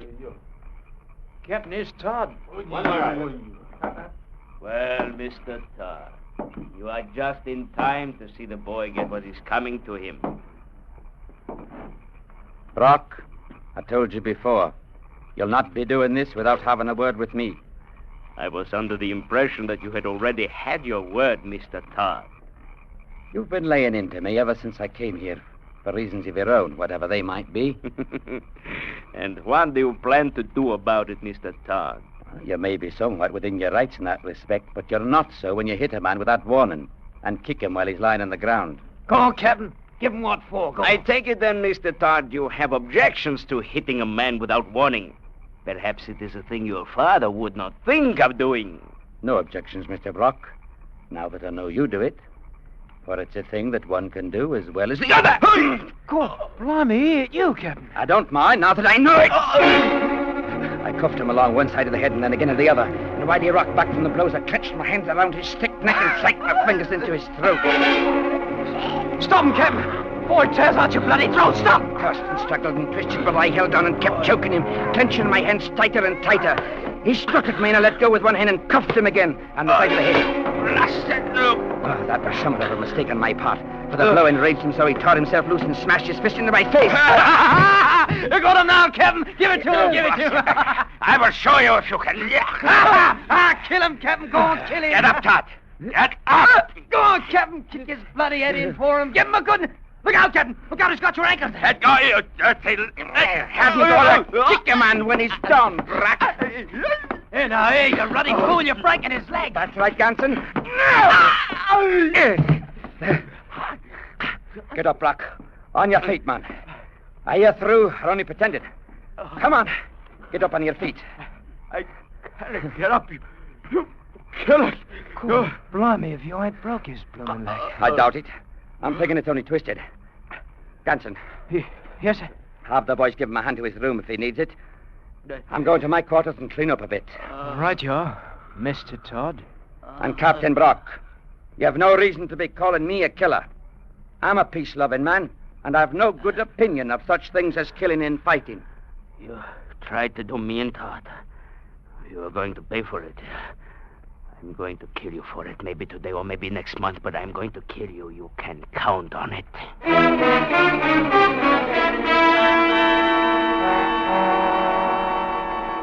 I went to my quarters then, and I didn't know what happened just after that. I didn't know about Brock kicking Ganson off the stairs while the little man was trying to help him, nor about Ganson going to the captain's room a few minutes afterwards. How are you feeling, Captain? Oh, shut your mouth, Ganson, or I will shut it for you. You got no call to be treating me like that. I'd have helped you if I could, but there just won't no chance. He'd have done for me the same as you, Captain. Shut up! Cannot even move my leg. There wasn't no call to kick me a while ago, neither. If I could get out of this chair, I'd do the same again. You can't get up, Captain Brock? How could I hope to... What is in your mind, you little beggar? You've been booting me around for nearly 2 years now, haven't you? You hopped onto me the first minute I landed, like you got an habit of doing when a bloke is new. And I will break your dirty little neck as soon as I can walk. You've been treating me like a ruddy dog, Captain. And I've been taking it, too. Until now. Oh, what are you up to? Ganson? Ganson?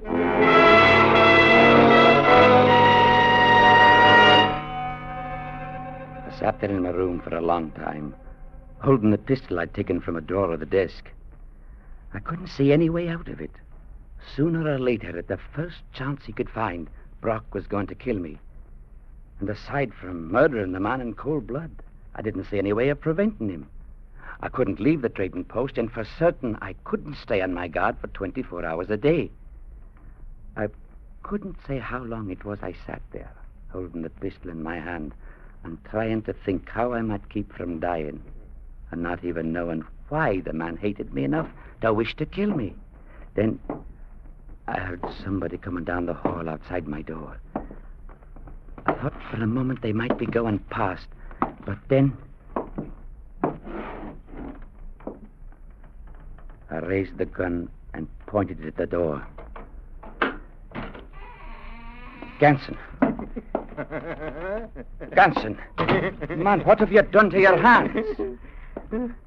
Mans? Oh, you ought to see him, Mr. Todd. You ought to come take a look at him.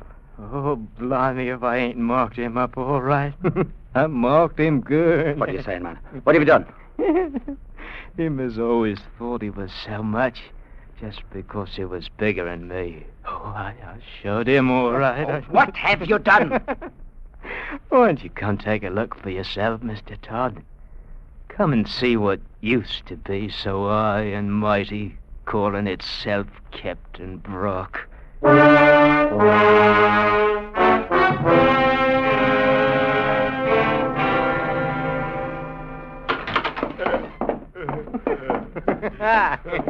Take a look at him, Mr. Todd. He ain't quite so tough now as he was before. What have you done to him? Please do not let him hit me. Please do not let him hit me again. With my own 2 hands, I done it, Mr. Todd. I beat his face to a pulp, I did. Beat no man while he's helpless. You're as bad as he is, Ganson. Please do not let him hit me again, Mr. Todd. He's not going to hit you, Brock. Get to your room, Ganson. Come on. Oh, all right, Mr. Todd. Anyway, I marked him. I marked his face up good, so it'll show for a long time. Don't let him hit me again. Shut up, you great blubbering baby. Most likely you'll live through it all right. Though you may never look the same again. Well, I heard you've been having a bit of excitement. Oh, Mr. Simpson. I docked at the wharf 10 minutes ago. The boys told me what had happened. Good Lord. You did all that? Oh, not to his face. Ganson has been settling up an old score. I'm afraid the little man has a vicious disposition. I never thought I'd see it. Brock, crying like a baby. Aye, and the sound of it fairly sickens me. Suppose we step outside and let him be? Don't let him hit me, please don't. Mr. Simpson, I've found out why Captain Brock hated me the way he did. Why he threatened to kill me. Eh? What do you think it is? The man's a coward, that's all. You saw him in there just now. He knew he was a coward, and he was afraid I'd find it out. Yeah, you may be right. There's no doubt of it. And I'm thinking you'll have him for a passenger when you go back downriver. You'll not be able to stay here, now that we understand him. And I'll see to it that Ganson goes along with him. Well, I can't say that I'll mind the change. I mean, doing business here from now on with a gent by the name of Jock Todd. Jock? Oh, no. You're taking me all wrong. I'm a peace-loving man, and my name is John. It's nowise proper to call a man Jock unless he's a fighter. Now, you take my father, for instance. There's a man who can hold his own in any kind of company. But I don't...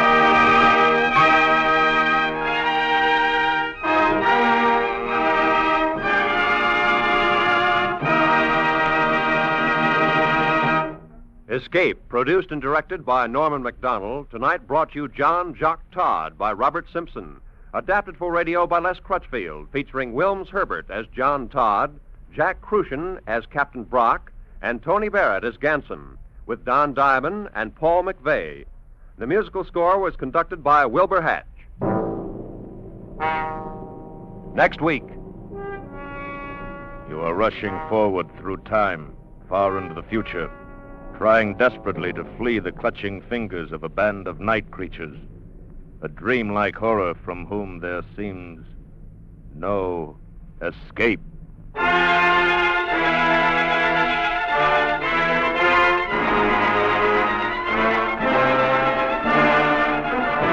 Next week, we escape with H.G. Wells' awesome story, The Time Machine. Good night, then, until this same time next week, when once again we offer you Escape.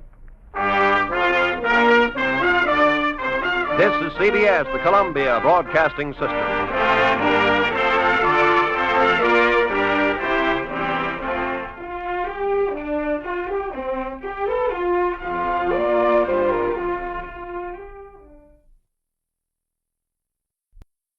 Thank you for joining us for another thrilling episode of Escape. We're excited to have you as part of our audience. We invite you to return tomorrow for an all-new set of episodes that will take you on even more unforgettable adventures. Get ready for a journey to the dark world of criminal investigation. Our next featured program, The Black Museum. True stories about crime scene artifacts from investigations at Scotland Yard. We're always eager to hear from our fantastic audience. Your feedback fuels our passion for delivering the best in vintage entertainment. Feel free to share your thoughts, opinions, and suggestions. We value your input and strive to make your listening experience even more enjoyable.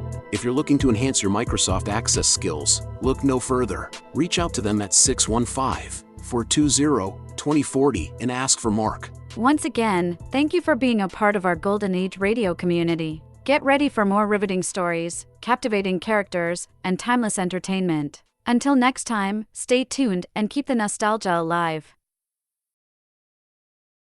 This is Orson Welles, speaking from London.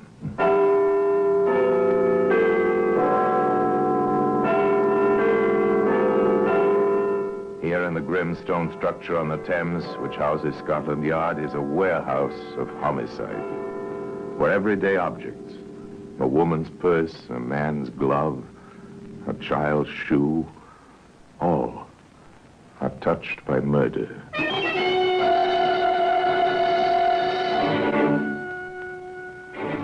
Now, this silencer was made to fit an army rifle, made for a killer, for striking unseen and unheard.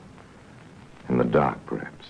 Interesting little instrument, a scientific gadget to absorb sound, to change a sharp, cracking report into a muffled gasp. I suppose I'm being rather subjective about this, Sergeant, but I find myself hating that silencer. Yes, I understand how you feel, Inspector. A silencer, well, it's filthy, isn't it? It's something like a rattlesnake. No, Sergeant, your simile's wrong. A rattlesnake gives warning before he strikes. He plays fair. Today, that silencer can be seen here in the Black Museum.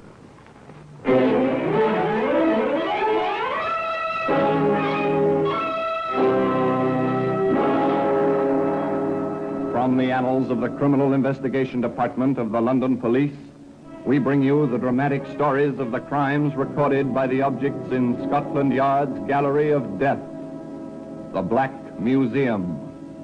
In just a moment, you will hear The Black Museum, starring Orson Welles.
Now, The Black Museum, starring Orson Welles. Well,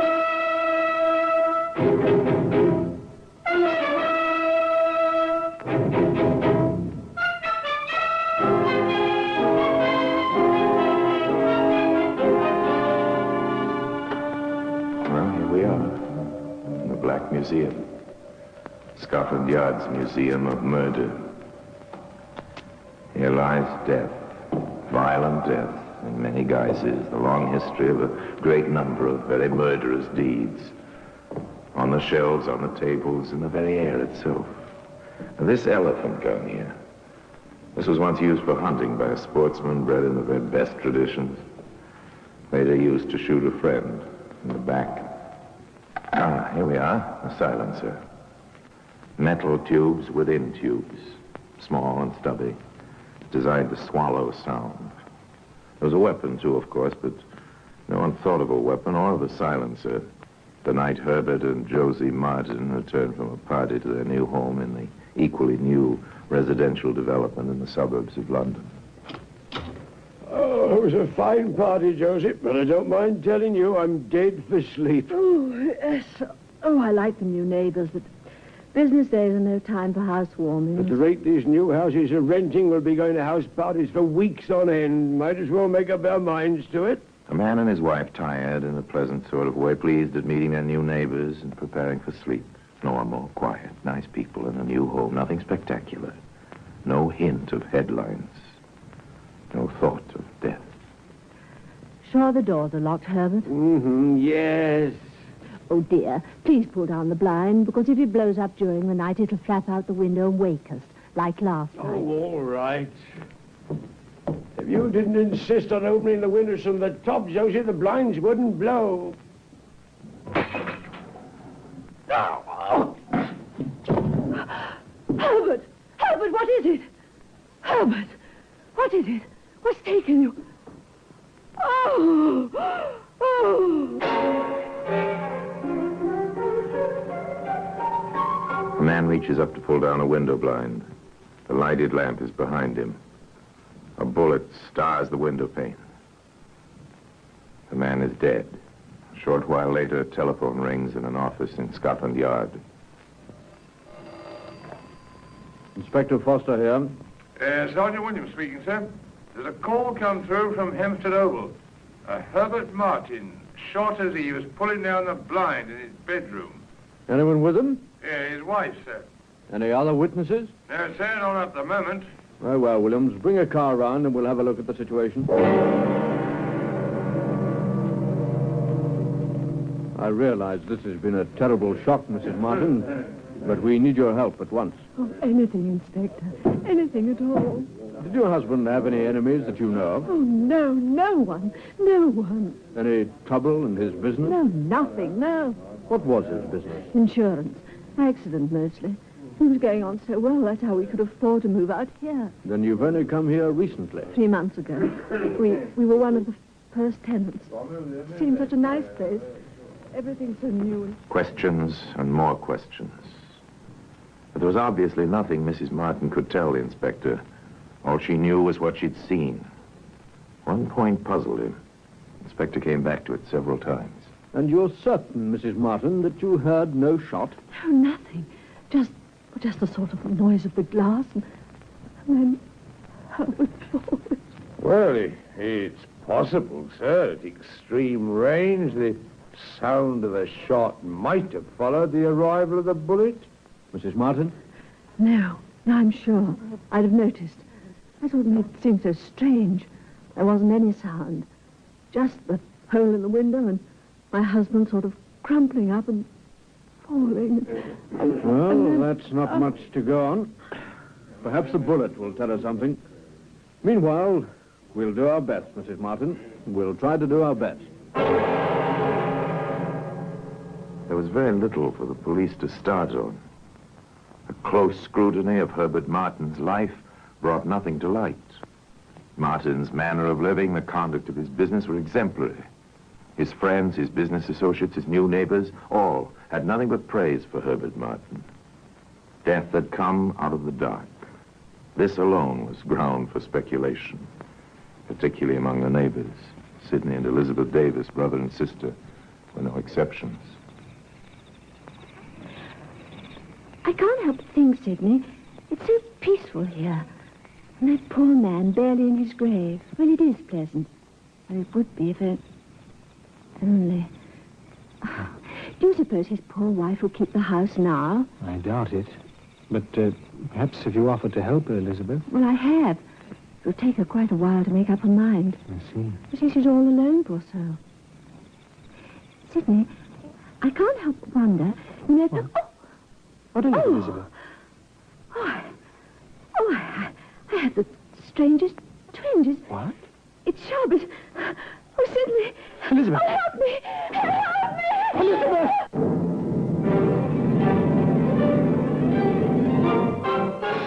Death had come to Hampstead Oval once again. And you're absolutely sure you heard no shot, Mr. Davis? Absolutely, Inspector. One moment my sister was speaking to me about Mrs. Martin.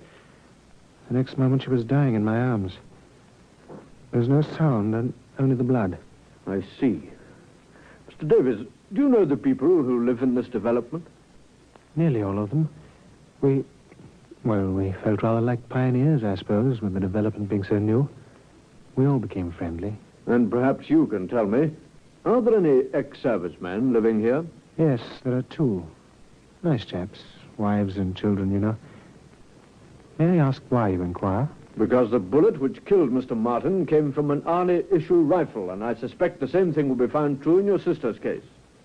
If it is true, we'll have that much at least to go on. More, the markings on both bullets were identical. The same weapon had been used. Inspector Foster sent Detective Sergeant Williams visiting. Yes? Are you Thomas Larkin? I am. Excuse me, sir. I'm Detective Sergeant Williams, CID. Here are my credentials. Oh, come in, Sergeant. Will you come into the living room? I'll only keep you a moment, Mr. Larkin. I want to speak about the Martin and Davis murders. Yes, of course. Do you happen to have a rifle in your possession, sir? No, I gave all that up when I was discharged. If I never see a weapon again, it'll be too soon. I believe your husband is an ex-serviceman, Mrs. Goodson. Yes, he is. 5 years of service, 8th Army, under General Montgomery. I see. Now, tell me, did he by any chance retain any weapon when he left the service? No. Is there any weapon in your house that you know of? Yes. A Webley. Oh, really? Well, frankly, my husband insists we keep it. He's got a license for it, but it frightens me half to death just to have it in the house. What with the children around and all. Oh, Sergeant, are all of us in danger here? Oh, you needn't worry. Don't you have any idea who or what may be behind these dreadful shootings?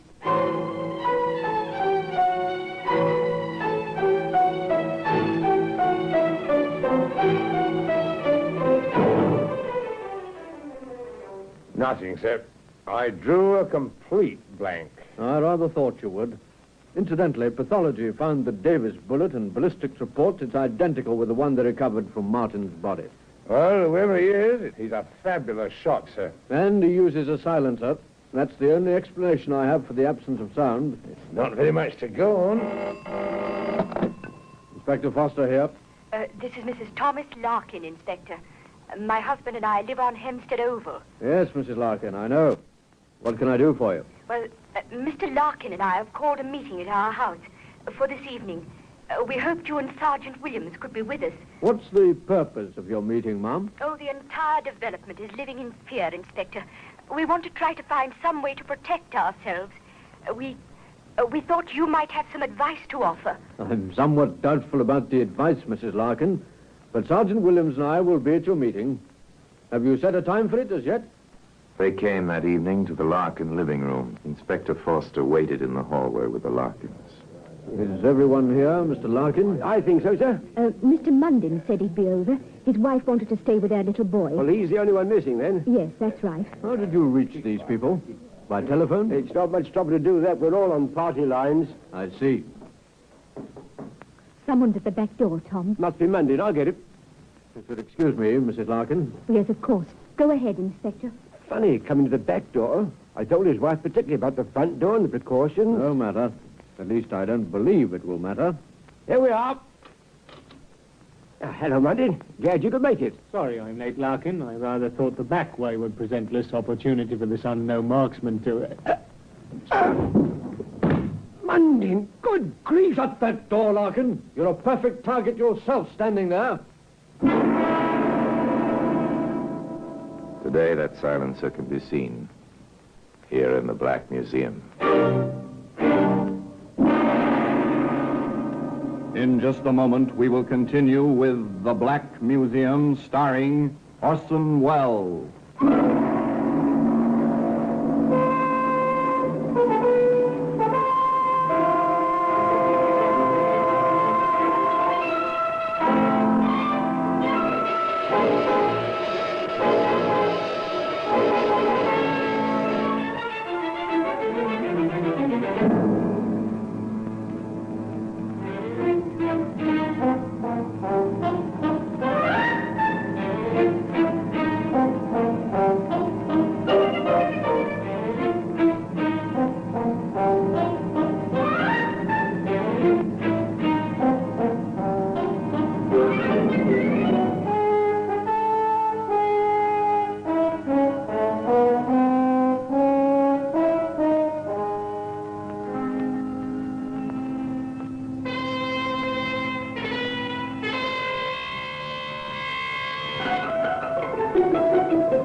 And now we continue with The Black Museum, starring Orson Welles.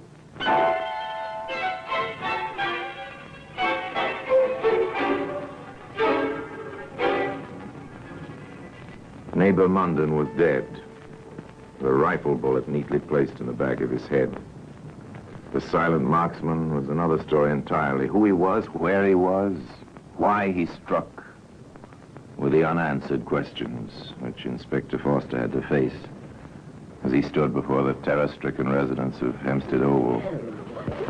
All I can say is that the police are doing anything and everything to find this killer. And in the meantime, Inspector? I'll answer that.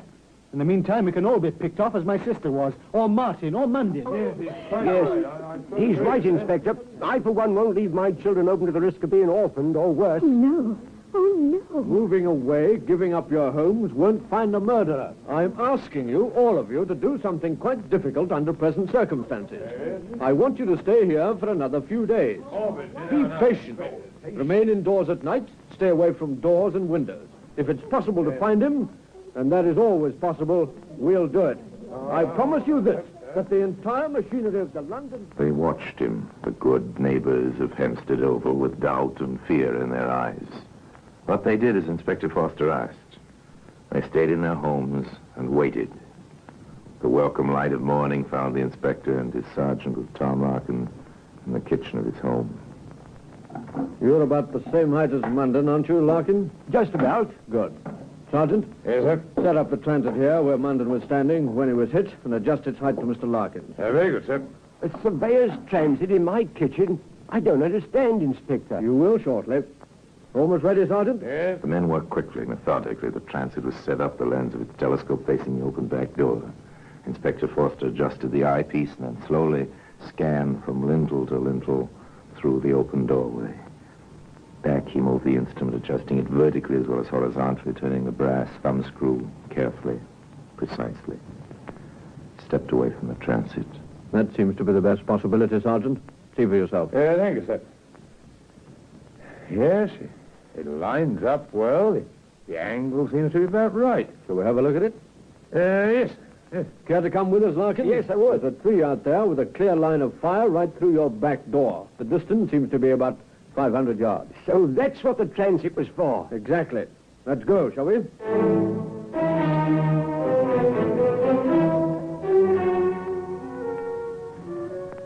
Too bad it's been so dry lately. There might have been footprints. Marks on the tree trunk, sir. Where? Here.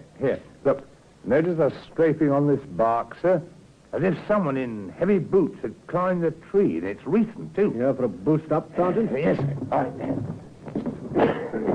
That's it, sir. Hey, They're all marked up here, sir. Quite a comfortable perch. Hello, the limb forks here. Scratches on the bark. Could have been a rifle rested here. Very good. Come on down, Sergeant. Right. Inspector, I may have found something over here, under this branch. Don't touch anything, Larkin. Right here, look. In the weeds. Looks like a rifle cartridge to me. Brass. The sun caught it. Good man. Good eyesight. Take care of that, Sergeant. Right, sir. Once we find the rifle and its owner, that bit of brass may well send him up 13 steps early one morning. Starting from nothing, the facts were coming together one by one. In the quiet office at the yard. The boot marks on the tree trunk, Sergeant. They were rather close to the ground. I noticed your first jump was at least 2 feet higher. Yes, I wasn't carrying a rifle, sir. No, but a man of average weight in good condition would have made markings closer to yours. I'd say this fellow was either very heavy or not exactly young. Or past middle age, at least. The beginnings of a description. Either military or hunting experience to be able to shoot like that at night. The beginnings of a background. Whoever it was must have lived in that area for some time to know the position of that tree in relation to Larkin's back door. Start a quiet house-to-house check, Williams. Very good, sir. Have the men watch for anyone who fits these points. Yes, sir. Then find me a detailed ordnance map of Hempstead Oval. The builder or the renting agent will have one. We've found one sniper's perch. I'm curious about the other.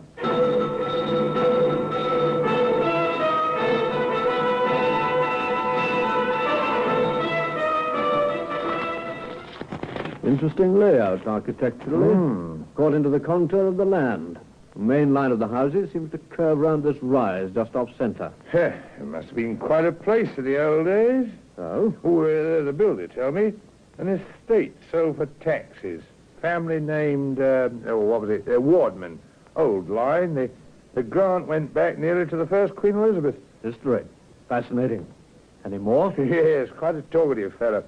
Seems the land was sold on condition that the sole survivor of the family be given a house rent-free for the rest of his life. And this person is still there? Seems to be. He's an elderly gentleman. Keeps very much to himself. This is his house here, on the end of the main line. I see. Now then, this would be the Martin place, and this the Davis. Yes, that's right, sir. The Martin bedroom and the Davis porch face the same way along that curve of the hill. Yes, that's it, sir. It seems they didn't originally intend to build on the hill, but they've started a new house right here. The fellow sketched it in for me. The demand's been very high. Wouldn't mind living there myself.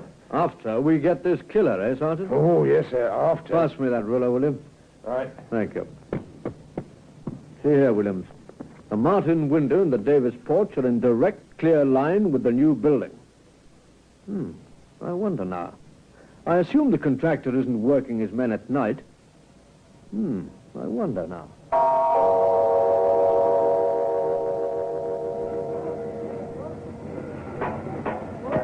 This is the top floor, Inspector. Hardwood isn't in yet, but that floor will take your weight. That's the dormer window you asked about. Look around, will you, Sergeant? Very good, sir. About the progress of this building. Yes, sir. How long has this top floor been in this half-finished state? About a fortnight, sir. Glaziers are due end of this week. Carpenters will get the flooring right after that. Anyone here at night? Yes, there's a watchman for the old development. One of his stations is just across the road. You can see it through the window. There. I see. I have them, sir. Here. They were lying along the wall, under the window. Now, who'll do this? 10-penny nails in the windowsill. Someone will catch it for this. No doubt someone will. Someone put those nails in to help steady a rifle. The same someone who left those 2 brass cartridge cases behind him.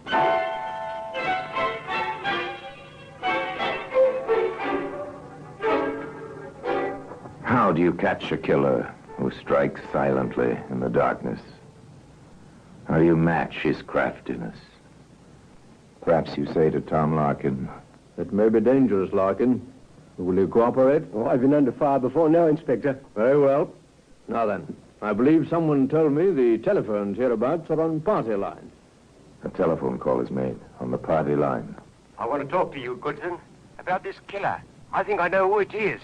I'll walk over in half hour with a friend of mine, and I'm picking up Sid Davis on the way. No mention, of course, that the friend is Sergeant Williams, CID, who will walk alongside Tom Larkin, staying between him and the new house on the hill. No mention of the inspector crouched on the hillside in the dark shadow of the half-built house.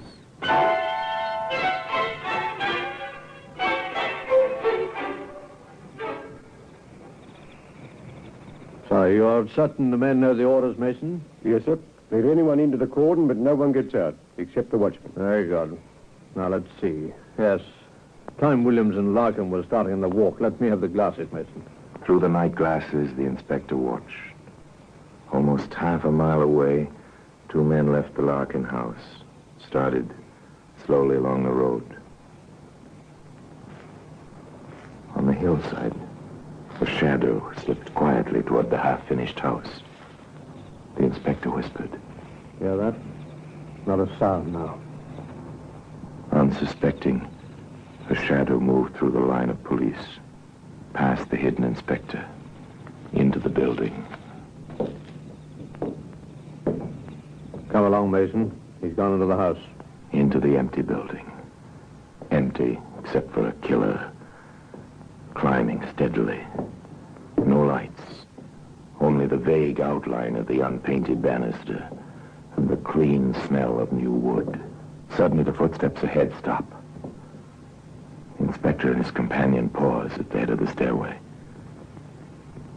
The glassless window shows the night sky bright with stars. A black shadow kneels at the sill, places a long, heavy object between the two tenpenny nails. All right, Mason, take him. I said, no. No, you shan't take me.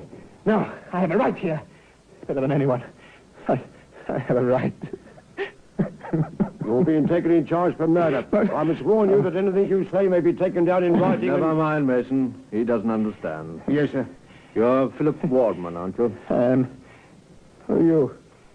You seem to be a gentleman. My name's Foster. Why are you here in this empty building, Mr. Wardman? I have a right. This is my land. My family's land. They told me when I sold it for the money I could go on living here. I built houses, brought strangers. I'm driving them out. I'm hunting them out, as I hunted in Africa. And you were a boy. That's my right. I came to live on my land. Trespassers, there's a law. There's a law, too, Mr. Wardman, about rifles like this. And silencers. Silencers. I'm a good shot. Picked them off like quail. And with a silencer, supposed to spoil the accuracy of a rifle.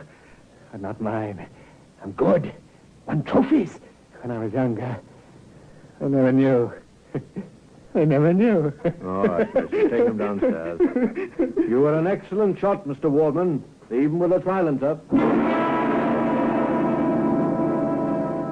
And today that silencer can be seen in its place here in the Black Museum.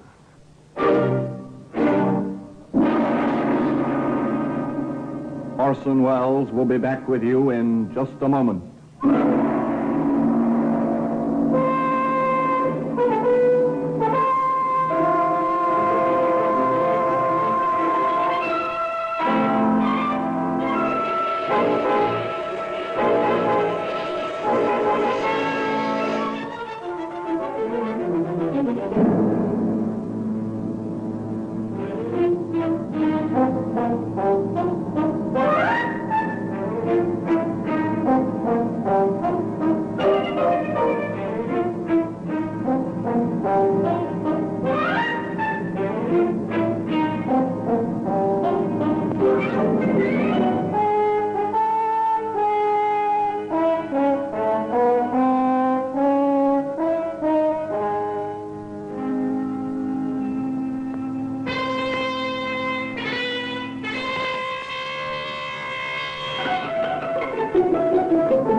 Now here in person is Orson Welles. It's true, of course, that in many countries, men have loved their land to the point of desperation. Philip Wardman loved his. to the point of madness and murder. The rifle belonged to his grandson, a veteran living far away in Canada. Where the old man bought the silencer was never learned. The secret of that went with Philip Wardman to the place where his bitter, lonely life drew to its close. The silencer itself remains in its usual place in the Black Museum. Now, until we meet next time, I tell you another story about the Black Museum. I remain, as always, obediently yours.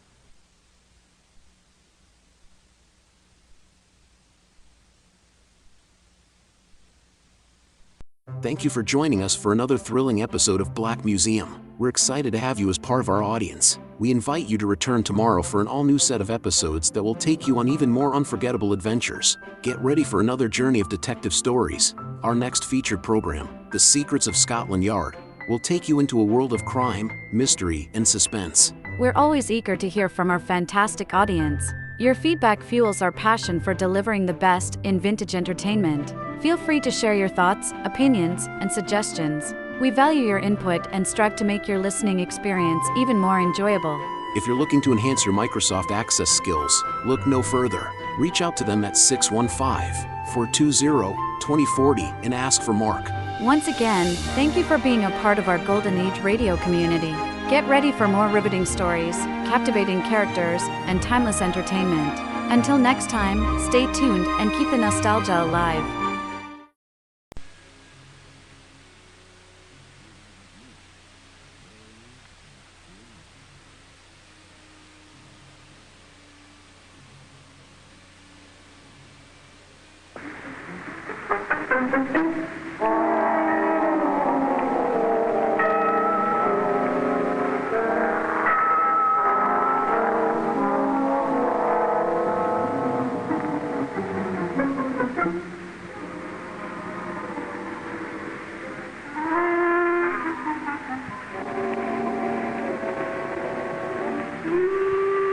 How do you do? This week I'm taking you to the Black Museum at Scotland Yard. The Black Museum. And it's the name for a room which holds a series of murder exhibits, not always frightening in themselves, but terrifying when considered in their relation to their history. Now, what have we here? A human finger preserved in alcohol, a blood-stained matchstick, a piece of carbon paper, a railway ticket, a can opener. Each a piece of evidence in a horrifying crime. Over there now, to the left, in the place reserved for the newest exhibit, is a piece of paper.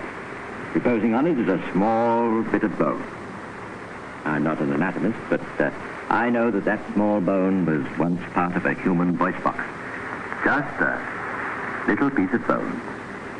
You could break it with 2 fingers, but it was strong enough to hang a man.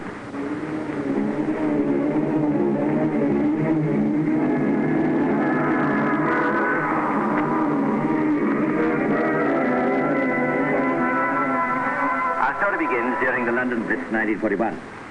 Bombs falling, buildings burning, the city near chaos. Now, supposing you'd murdered somebody during the Blitz on London, a woman. And supposing you'd buried the body in the cellar of a Blitz building under a lot of debris. And then you'd laid a trail which showed that the woman, like thousands of others at the time, had left London. And this was all accepted. Supposing a year passed, and then more than a year, and everything was forgotten, you would be feeling pretty safe, wouldn't you? And supposing you knew that you'd put lime with the body and that by now it was only a heap of bones under a lot of rubbish in a bombed building with no means of identification, you'd begin to think that things were, so to speak, all clear, wouldn't you? Or would you?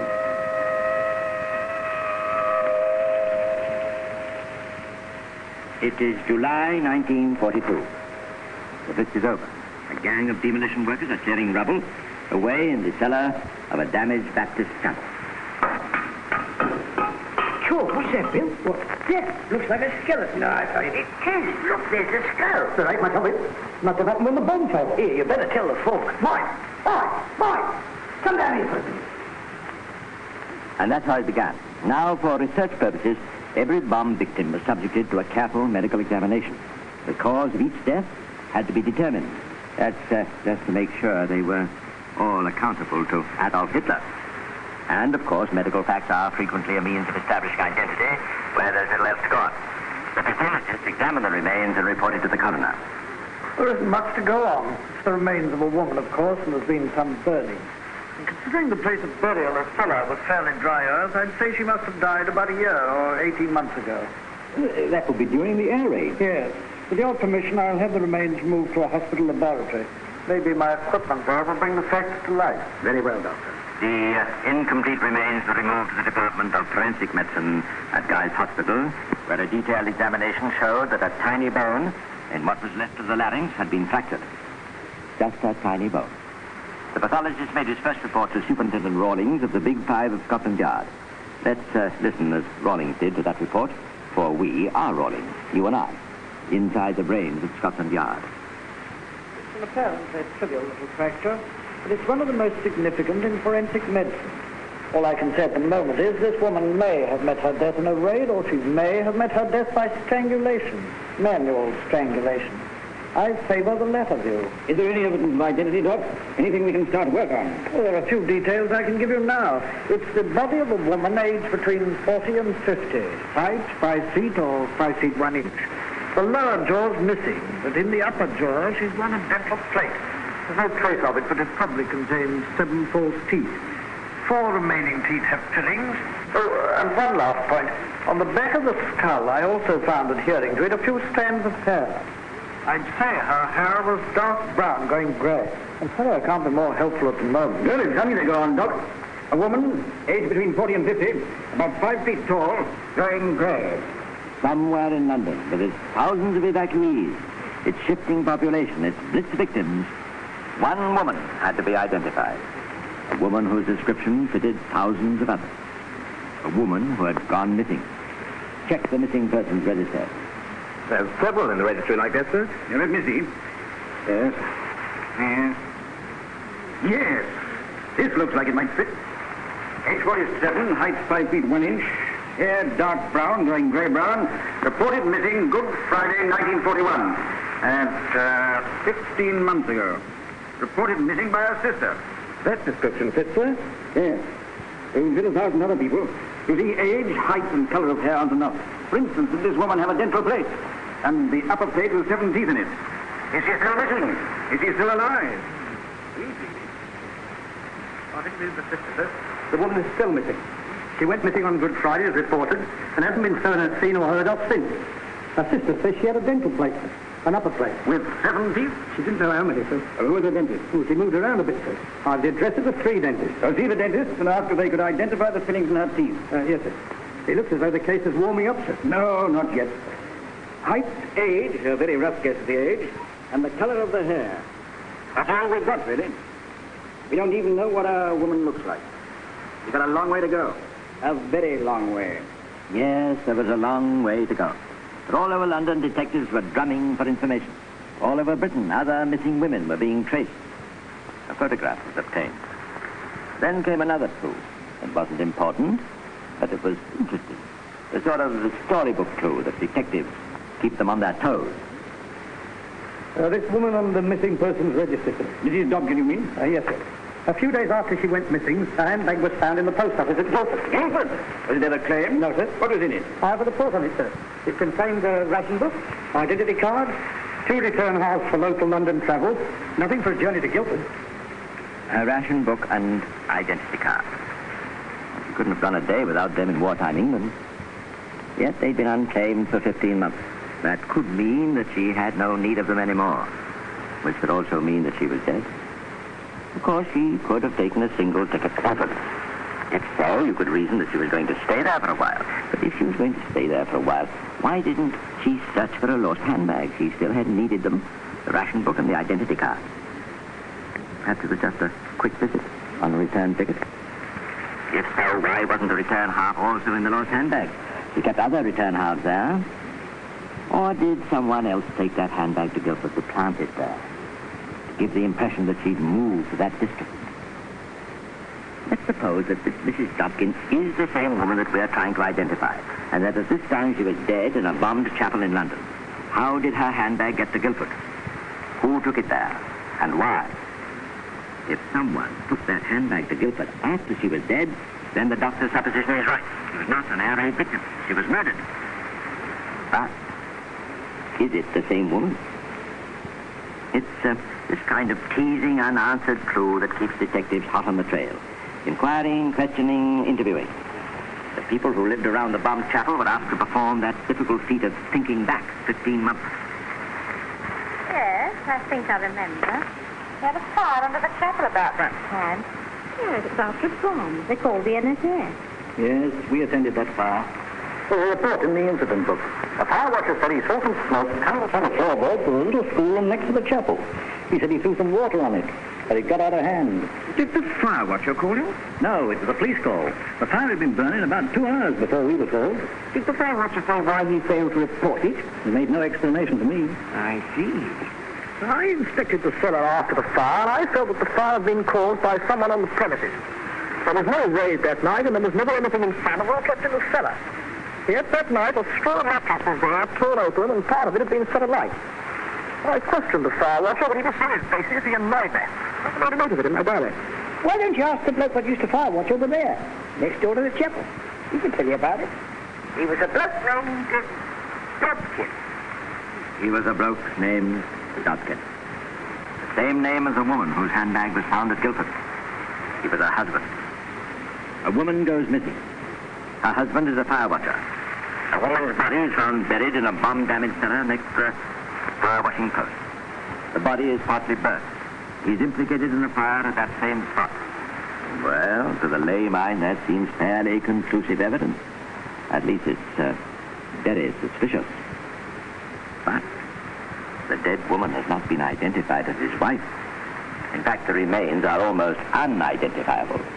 Vaguely like his wife, yes, but supposing his wife is still alive. Of course, he was questioned. Yes. That's right, sir. I remember that Good Friday. That's the last time I saw her. We've been living apart, and she tried to make up to me. I wasn't going back to it, though. Couldn't stand it. We had tea together in Dawson, talked it over, and then she got on the bus going towards Shoreditch. And that's the last I saw of her. You made a written statement, sir. Shall I read it? Yes, go on. It reads, Divisional Inspector. Dear sir, in respect of what you say that my wife has been found dead or murdered... Who said that his wife has been found murdered? No one, sir. He wrote that himself. I see. Well, let's have another talk to the medical boys and get that dentist. Good evening. Good evening, Doctor. Good evening. You want to see me? Yes. By the way, think of that sketch of the upper jaw. It's identical to the upper jaw of the dead woman. Do you think you could identify your... Yes. But it's on the table. I recognized it the moment I came into the laboratory. You've no doubt? None at all. And those are my fillings and teeth. I'd recognize my own work anywhere. That is the jaw, and these are the teeth of the patient you knew as Mrs. Dobkin. Positively. And do you recognize this? Yes, that is a photograph of my patient, Mrs. Dobkin. Yes. So the missing woman and the dead woman are the same person. Some final questions had to be gone over. Why had the missing woman been found dead near her husband's fire watching post? Had he induced her to go? He said she'd never been there. Why was there a fire in the cellar? A fire in which the husband was involved. Why had he, a fire watcher, failed to raise the alarm? Was it because he'd started the fire to burn the body? Why does he deny knowledge of the cellar when he'd been seen going there? Why did he return to his old fire watching post? And why does he deny he'd ever gone back? Is the answer to every question the same? That he'd murdered his wife? Yes. I think Mr. Dobkin had better be brought in. So far, the work of Scotland Yard had been to identify and prove in their own mind that they knew the murderer. Their next job was to find him. For Mr. Dobkin had disappeared.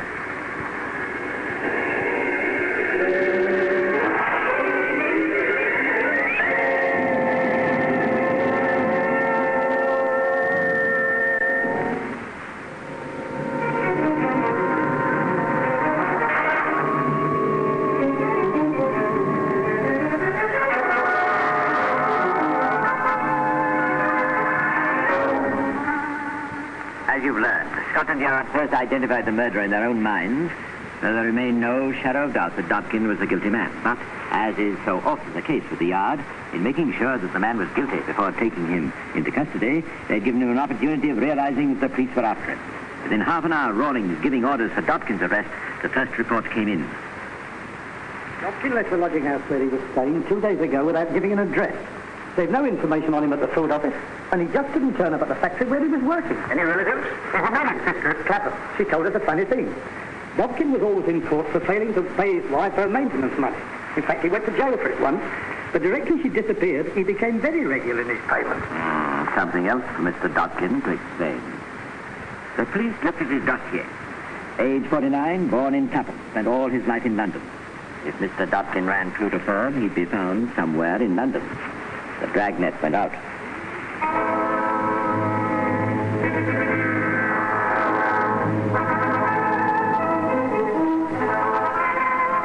Mr. Dobkin was true to form. He's sitting drinking a cup of coffee in a little Italian restaurant at the back of Piccadilly Circus. He's thinking. Mr. Dobkin's mentality is limited, but in its bright, furtive way, it's sizing up the problems and planning for the future. I wonder if they're looking for me yet. I expect they are. Well, they won't find me in a hurry. I wonder if they got a picture of me. Suppose I better do something about changing the appearance, same as they do in films. Start wearing a cap or something. I know. I'll have a shave and take my moustache off. That'll make a difference. That'll fool them. I'll better get out of this place. Too many cops around. You never know, one of them might stop you. They suddenly might come up behind you and say, "This chair taken." Oh, no, it's quite very comfortable. You don't mind the policeman sitting there, do you, sir? What, eh? Oh, no, that's all right. Mustn't get nervous. They won't recognize me. Anyway, I've got that other identity card. It's worth a couple of quid, too. Let's get hold of my wallet. Be awful if I lost that. It's all right as long as you've got money. 50 quid will last me a bit. By the time that's gone, maybe it'll be safe to get a job. Then I'll have to get a ration book and watch your uncle. Take it slowly, that's the idea. Just lie low for the moment. Don't try to do anything silly. Keep out of people's way. Keep your mouth shut. Keep moving. Be careful. Just one slip and... Perhaps you'd care to glance at the paper. There's rather an interesting murder case. Most ingenious. Oh, Thanks. Have reason to suspect. Warrant has been issued. Charles Dobkin. An arrest is anticipated during the next few hours.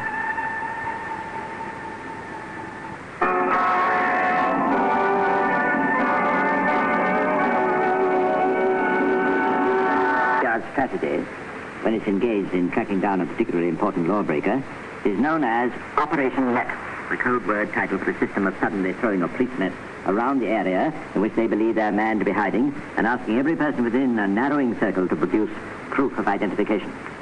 In this case, Superintendent Rawlings was pretty sure that his man was within a square mile of Piccadilly Circus. So it was late that night this radio message went out from the information room at Scotland Yard. Radio operator MG2W calling all cars. MG2W calling all cars. Operation Net. Patrols assigned to C Division area should move into position 1 minute from now. Over.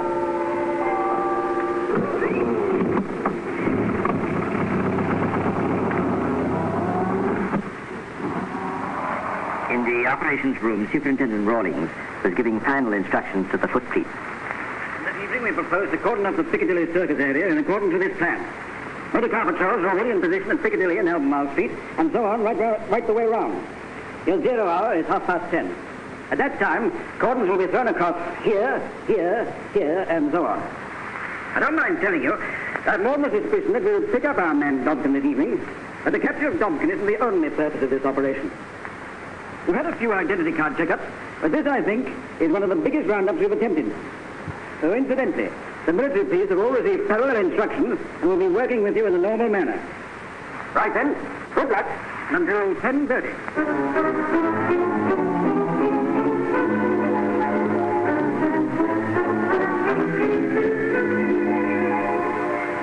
Motor car patrols, cordons, one of the biggest roundups Scotland Yard has ever attempted.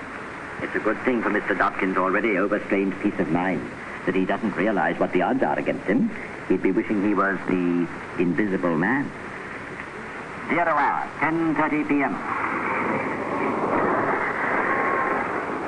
Now, slowly does it. 1 at a time. You first, miss. May I see your identity card? Yes, you are. Been doing anybody in lately, Doc? Not me. Okay, pass along. Charger? Here you are. Ah, War Reserve Constable, eh? Why the heck aren't you on duty tonight? Good, not me ever. I could have one evening off, you know? Yes, that's what they all say, chum. Righto, pass along. Charger? There you are, Constable. John Rankin. Hey, wait a minute. I recognize you. You're the man. Here, get out of my way. Yeah. Hey, wait a minute, chum. Here you are. Look at this card. You've left it behind. What's up with him? I don't know. I was only going to tell him I'd seen him earlier today. There's something up with him. His identity card at home. Hey, he's going to need that later. What do you mean? Well, Mrs. Posted the wrong way. This time he's the wrong side of the police. He left this identity card in my hands. John Rankin. Yes, it's a forgery, all right. This is one of the cards which were pinched about 4 weeks ago. He picked up several of them. They're all blanks when they were stolen. Wait a minute. Have we a specimen of Dobkin's writing? Yes, I have several specimen signatures. All his papers are in this file. Let's have a look at one of them. Here you are, sir. Very careless of Mr. Rankin. You know, Sergeant, he signed his name just like Mr. Dobkin. Quite a coincidence. And so the night's work went on. Slowly the crowds within the police cordon diminished. Fewer and fewer people were left within the net that covered Piccadilly Circus, and as the crowds became less, the police became all the more careful. Mr. Dobkin's chances were getting smaller. I can get rattled. Under the people. I've got to wait in turn, that's all. You can't keep on chicken all night. You have to pack up sooner or later, then it's all right. All I have to do is wait. All right, there, pass along. Next one, please. Identity card. Thank you. Sergeant. Yes, sir. I think you'll start moving his cordon there at the Piccadilly Circus. Take them in gradually, all the way round. Then when we're close enough, we'll do a sweep right across. Very good. Have a long seat. Make way there. That's right. And Mr. Dobkin had been a trifle optimistic. The police may be slow, but they are thorough. Slowly down Piccadilly, down Regent Street, all the others detecting and finally meeting at Piccadilly Circus. The police cordon started to move. They were slowly, inexorably closing in. There was one possible way out. Mr. Dobkin decided to take a chance. Hello? It's you. The good old Underground Railway. Why didn't I think of that before? They'll be watching it, of course, but if I make a run for it, well, they'll have to be pretty slippy. I better choose it sometime. Here goes. Thank you, sir. Next one, please. I've got it just here. It's somewhere in his coat.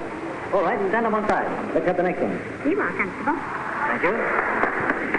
Here, you. Come back. Hey. Mr. Dobkin rushes down the passageway rather like a rabbit, scuttling through burrow in the bowels of the earth.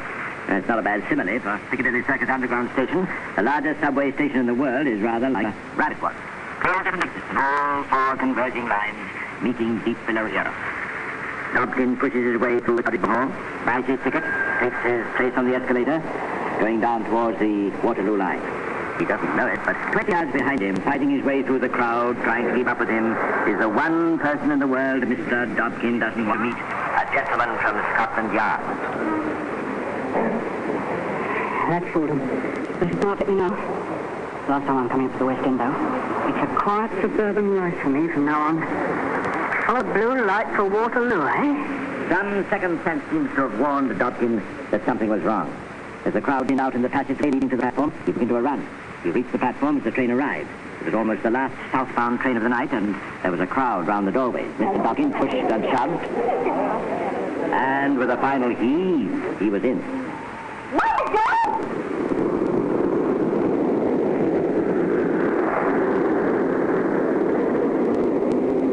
Just as the train pulled out of the station, the detective arrived a few seconds too late.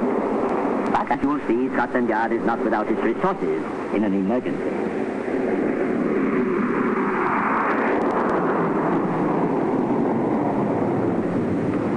Charing Cross all time. What do you mean all time? Come on, everybody, all time. But this train goes under Waterloo. I know what it is. The train goes under the Thames, and they've closed the floodgates. All the governors now running on, just in case a bomb gets the tunnel under the river. That's what it is. There's an air raid alarm, isn't there, Porter? I don't know. I just got my instructions, that's all. Come on now, all time. Move along, please. It's no good you're waiting on the platform. This is the last train. You can get a bus upstairs if you want I it. can't understand it. What are they up to? No sense in Oh, it. hurry up, John. Identity card. Identity card, please. Next one, please. Identity card. I haven't got one. My name is...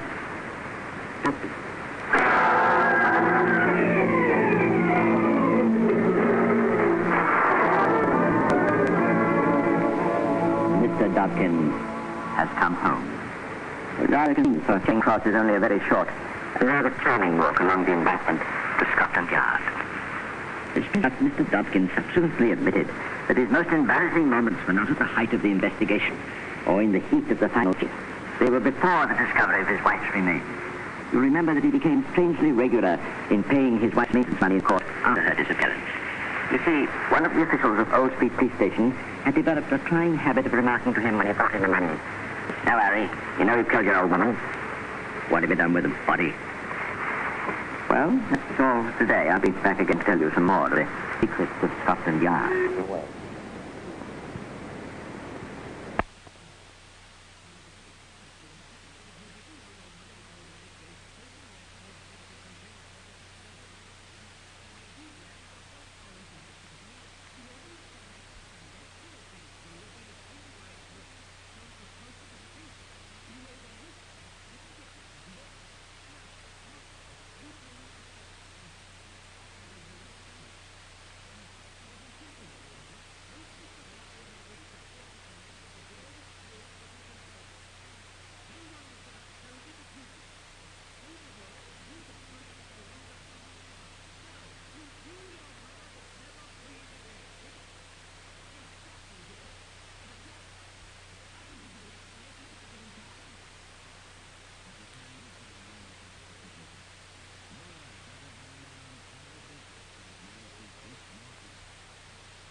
Thank you for joining us for another thrilling episode of Secrets of Scotland Yard. We're excited to have you as part of our audience. We invite you to return tomorrow for an all-new set of episodes that will take you on even more unforgettable adventures. Get ready for a journey to Los Angeles. For our next featured program, Dragnet. The stories you are about to hear are true.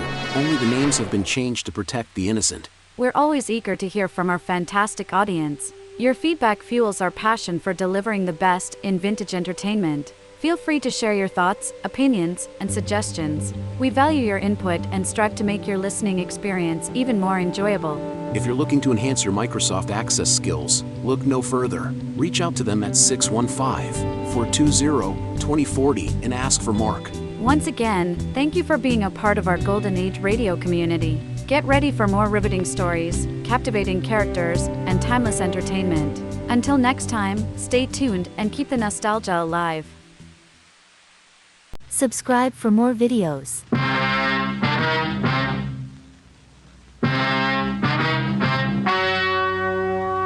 The story you are about to hear is true. Only the names have been changed to protect the innocent. Fatima Cigarettes, best of all long cigarettes, brings you Dragnet.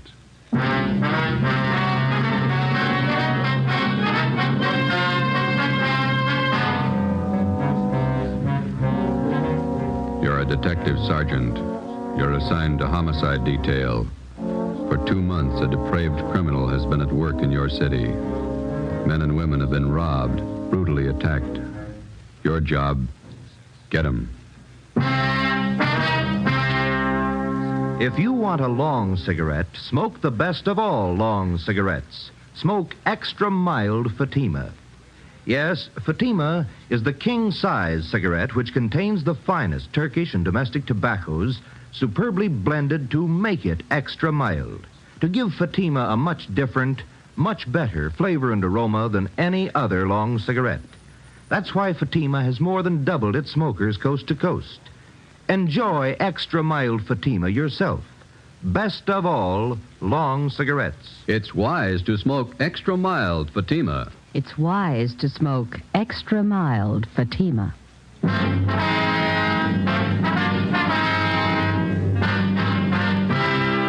Dragnet, the documented drama of an actual crime.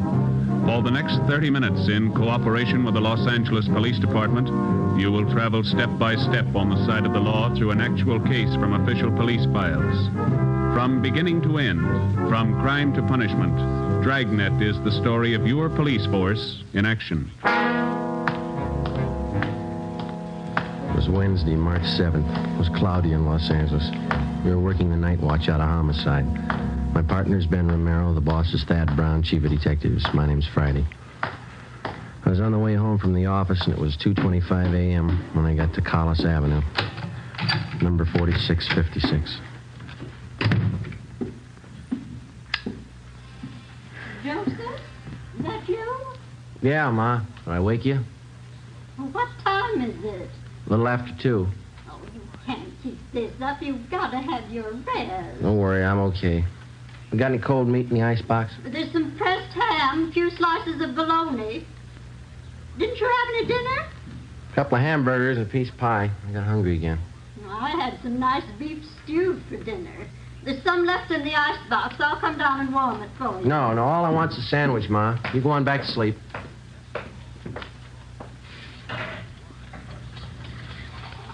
You can't live on pie and sandwiches and keep up your strength.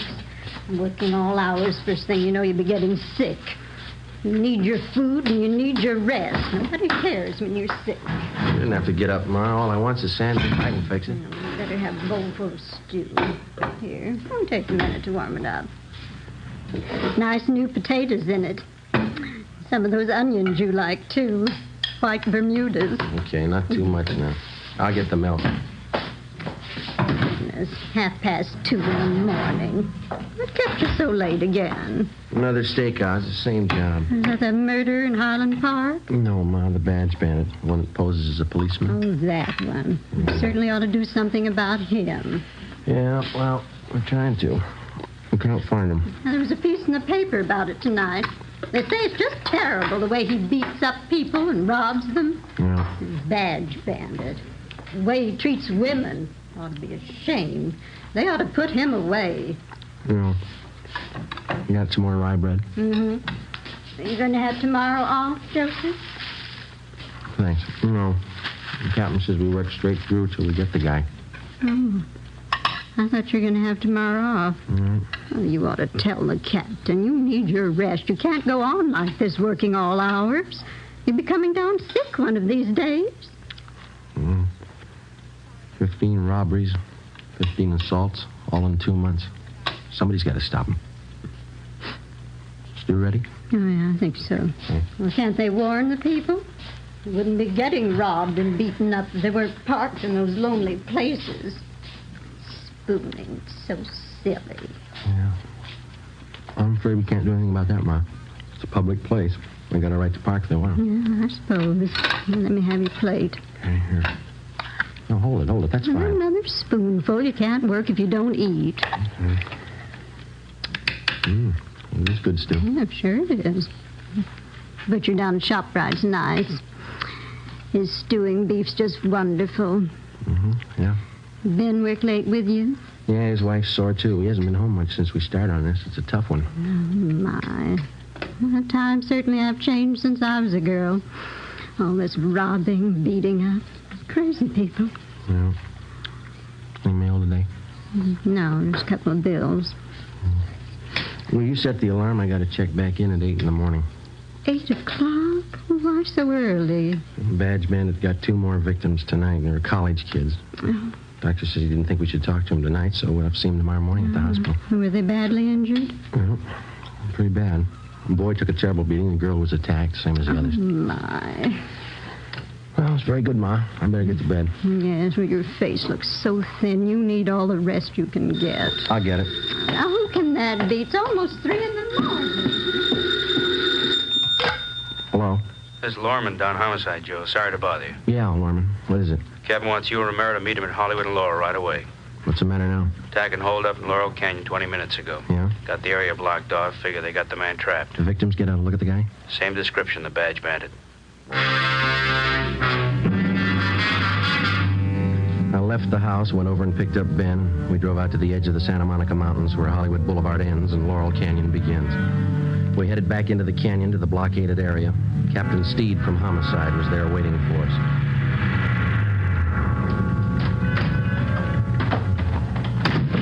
Hi, Skip. Hiya. Just a minute. Taylor, call communications again. Have them tell the men out on Ventura to start moving in. Right, Captain. Sorry to call you back. Couldn't be helped. Okay. How's it shaping Control up? 3, Wait a Commander of minute. Search Detail in vicinity of Laurel Canyon. Unit 62K reports that they are at Mulholland Drive and Oakstone Avenue.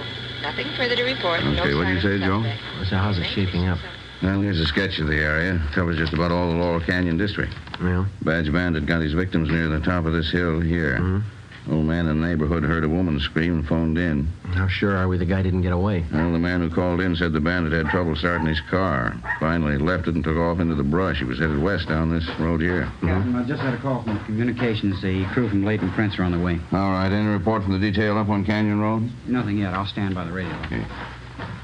How much area we got to cover? From the mouth of the canyon here, all the way back to Ventura Boulevard. On the west here, from Lookout Mountain Avenue over to Crestview Drive on the east. How much have we got to go on? Crowley talked to the victims for a minute before they took them to Georgia Street. Yeah? The guy's description's the same. Heavy-set, blonde hair, chubby face, horn-rimmed glasses. Mm-hmm.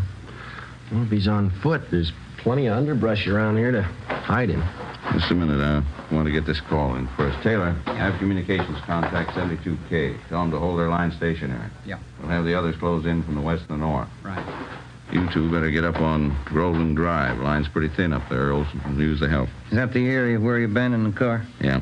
I want you to cover all the houses in that area. Check with everybody you can find in the neighborhood. They may be able to help. If they don't answer, find out why. Okay. I'll be making the rounds in another 10 minutes. Check with you then. All right, let's go, Joe. One more thing. Yes, sir? I'll tell you what I told the rest of the men. This guy's in a corner and he's got a gun. There's only one way out for him. Yeah? Make sure it's not you. 3:45 a.m. Ben and I drove up to Groveland Drive and joined the search. We started our house-to-house canvass of the neighborhood where the suspect had abandoned his car. None of the residents had any further information to give us. 4 a.m. We kept on checking. 23 hours. It's a long shift. Yeah. I could use some sleep. Wife of mine is boiling mad. She's even mad at the kid. Yeah? What's the trouble? Oh, aunt of hers sent down some flower bulbs from Oregon yesterday, gladiola bulbs. Yeah. Kid was playing with a little girl next door yesterday, and they found the box of flower bulbs. They put the mess of them in a pot of water and boiled them on the stove. What'd they do that for? Who knows? There's another house up ahead. We better check it. Yeah. We ought to get some street lights up here. Yeah. That's nice work, waking people up in the middle of the night. Oh, I don't like it any more than they do. Wish we could make them believe that.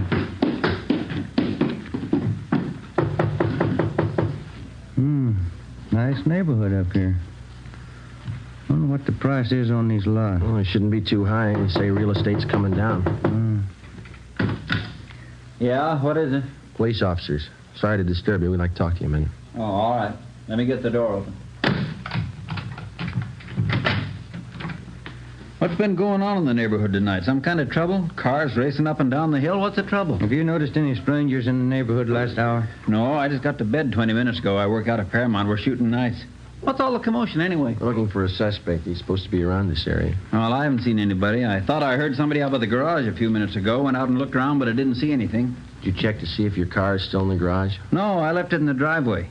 No, sir. There's no car in your driveway. Sure there is. Let me show you. Hey, it's gone. Can we use your phone? Yeah. Yeah, but I saw it just a few minutes ago. The car was right there in the driveway. You think that guy took my car? Yes, sir. It's a pretty good bet. You got your license number handy there? I don't remember it. I got it on a card in my wallet. Give me communications. Can you give us a description of your car? It's a Plymouth sedan, black, two-door sedan. Search detail, Laurel Canyon. I got some new information for all units in the detail. Here's the license number. Thanks. Will you broadcast this information to all units in the search detail? What was the make and model of your car? 46 black Plymouth, a two-door sedan. 1946 black Plymouth, two-door sedan, license number, let me see. 7 X-ray 2569. This car's just been stolen from 10211 Groveland Drive. Any identifying marks on the car? Well, I left my keys in it. No, sir. I mean, any special markings on the car? Maybe a dent in one of the fenders? Well... Yeah, George, hold on. We're getting it. The right headlight went out on me last night. I haven't had it fixed yet. The right headlight on the car's out. Notify all units in the search detail that we believe suspect is now in possession of this car. Right, thank you. Let's go. Must have happened in the last 15 minutes. I heard that noise and I went out to check. The car was there then. Well, here's our card. We'll be checking with you later. Yeah, I sure hope you find it. I don't know how I can get to work tomorrow without my car. Yeah, we'll notify you. Yeah, gee, I sure hope you find it. Thanks for your help. Come on, Ben.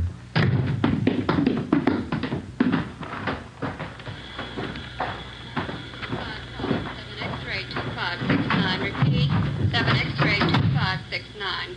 Car has just been stolen from 10211 Groveland Drive. The right headlight is out. Oh, we got it. Believed suspect is now in possession of this car. KMA 367. I don't think he could have gotten that car through the blockade yet. You better start searching the side roads, huh? Yeah. There's one. Leading off to the left, up ahead. Okay, let's try it. Wait a minute. There's a car coming down the hill toward us. You're always making time.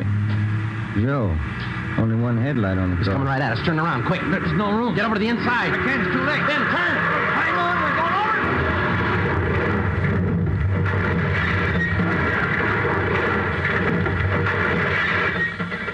Attention all units. Special attention all units in search detail in the vicinity of Laurel Canyon. 80K reports theft Ben? of a 1946 You all right? Plymouth two-door sedan. Ben. License in the 5 columns.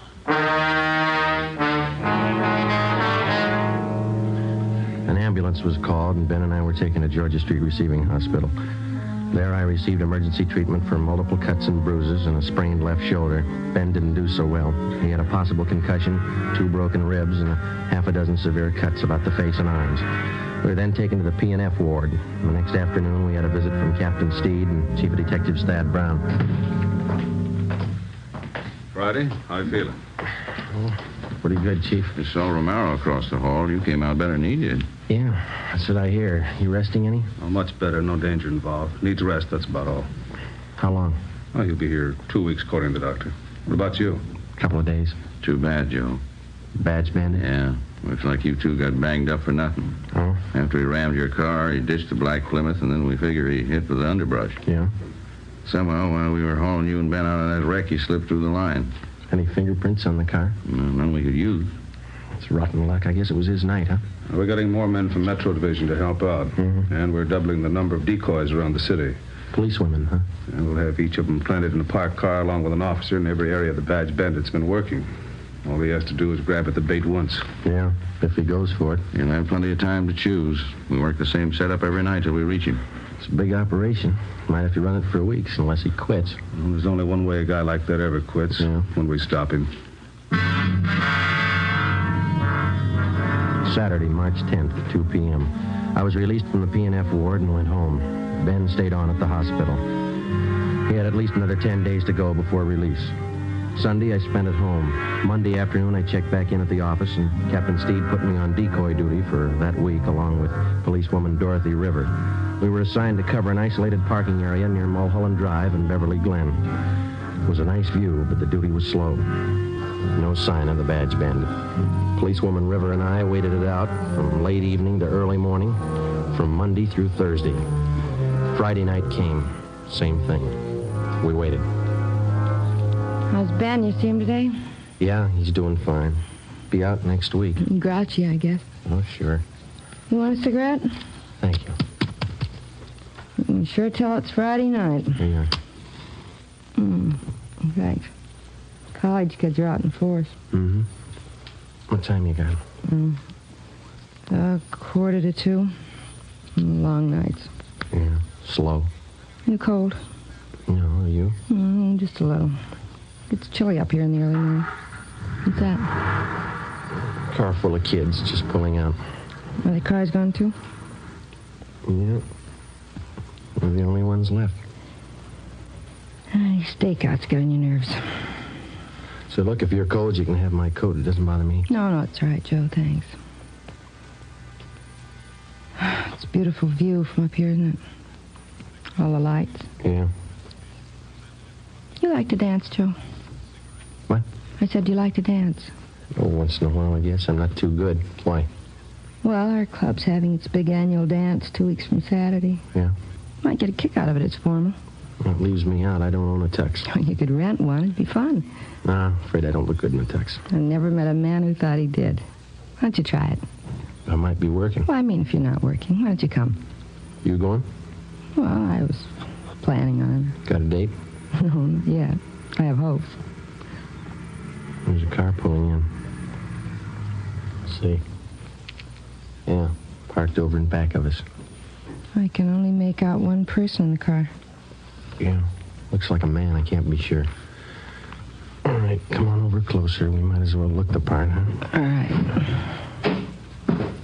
He's getting out of the car. Is he coming this way? Walking over to the side of the road. He's got a flashlight.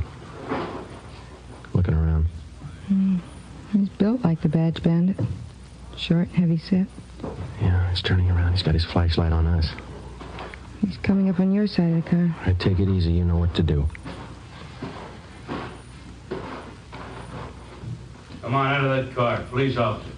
All right, hold on. Got a gun, Joe. Yeah. Come on, I said out of the car, both of you. All right. All right, drop the gun. Drop it.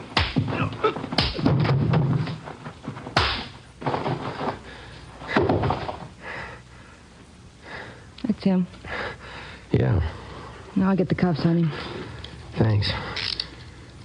I didn't think I hit him that hard. You didn't, I did.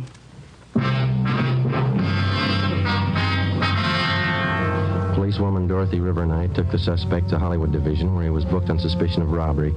He gave his name as Charles Leon Kirby, age 46. Monday, March 19th, Ben was released from the hospital and checked back in for work. A special show-up was held at which 10 of the 17 victims definitely identified Kirby as the badge bandit. The suspect had finally been apprehended. Now we started the slow process of formally charging the man and presenting our evidence against him to bring him to trial. 10 a.m., Ben and I went across the street to the 6th floor of the Hall of Justice to present our case against Kirby and to obtain a formal complaint against him. We met with Deputy District Attorney Broker.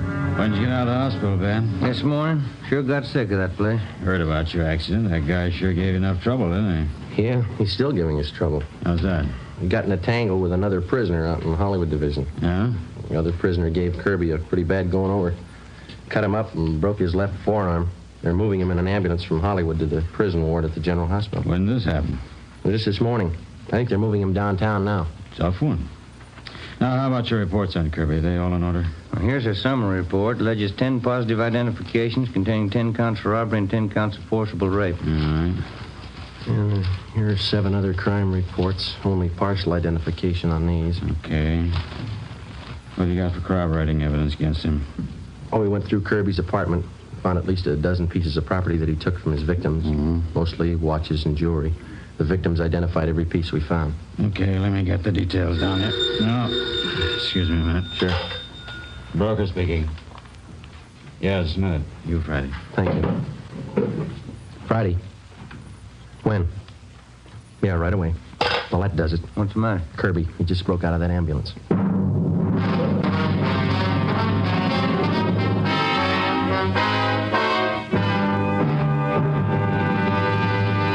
You are listening to Dragnet, the case history of a police investigation presented in the public interest by Fatima Cigarettes. If you smoke a long cigarette, it will be in your interest to listen to a typical case history of a Fatima smoker. It's the case of Mr. Richard Watts, Jr., drama critic of one of New York's great newspapers. This is his actual signed statement. My working day starts when most people are going to bed. When the curtain closes on the last act, I've got a newspaper deadline to make. Working more means smoking more. And that's when Fatima quality really tells. I agree. It's wise to smoke extra mild Fatima. And so do more and more smokers every day. Actual figures show extra mild Fatima has more than doubled its smokers coast to coast. So enjoy extra mild Fatima yourself. The king-size cigarette, which contains the finest Turkish and domestic tobaccos, superbly blended to make it extra mild. You will prefer Fatima's much different, much better flavor. You will agree. It's wise to smoke extra mild Fatima. It's wise to smoke extra mild Fatima. The best of all long cigarettes.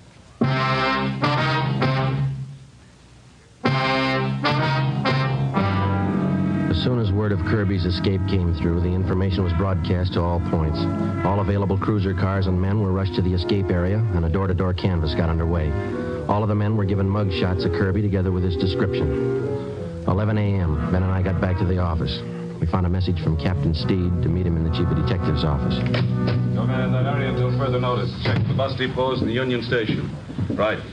What's the story, Chief? That's what I'm trying to find out. Where'd he make the break? Near 4th and Main. Couldn't have picked a better spot. The ambulance had just crossed 3rd and Main when Kirby slugged the guard. The driver was too busy dodging traffic to notice what was going on in back. That's a lousy break. Kirby jumped out of the back end of the ambulance and disappeared in the crowd. No sign of him since. Well, that's fine. Takes us almost 3 months to reach the guy, and he breaks away on a cheap fluke like that. Well, he doesn't have many friends in town. He's only got one we know of. Yeah. A brother. Kirby stays with him pretty often from what we could gather. The brother lives in a rooming house down on Alameda. Anybody checked that yet? We've got it staked out. And the brother works at a box factory in the south end of town. That's covered, too. And he's not going far with a broken arm. What have you got? Pawn shop hold up 6th Street happened a few minutes ago. Yeah? Here's the description of the hold up, man. Stocky build, blonde hair, horn-rimmed glasses, chubby face. You were wrong about that broken arm. Come on.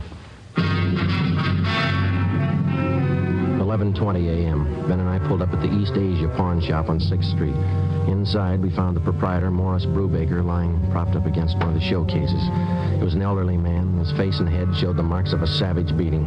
His wounds were hemorrhaging badly, and ambulance attendants were giving him first aid. We showed him Charles Kirby's mugshot.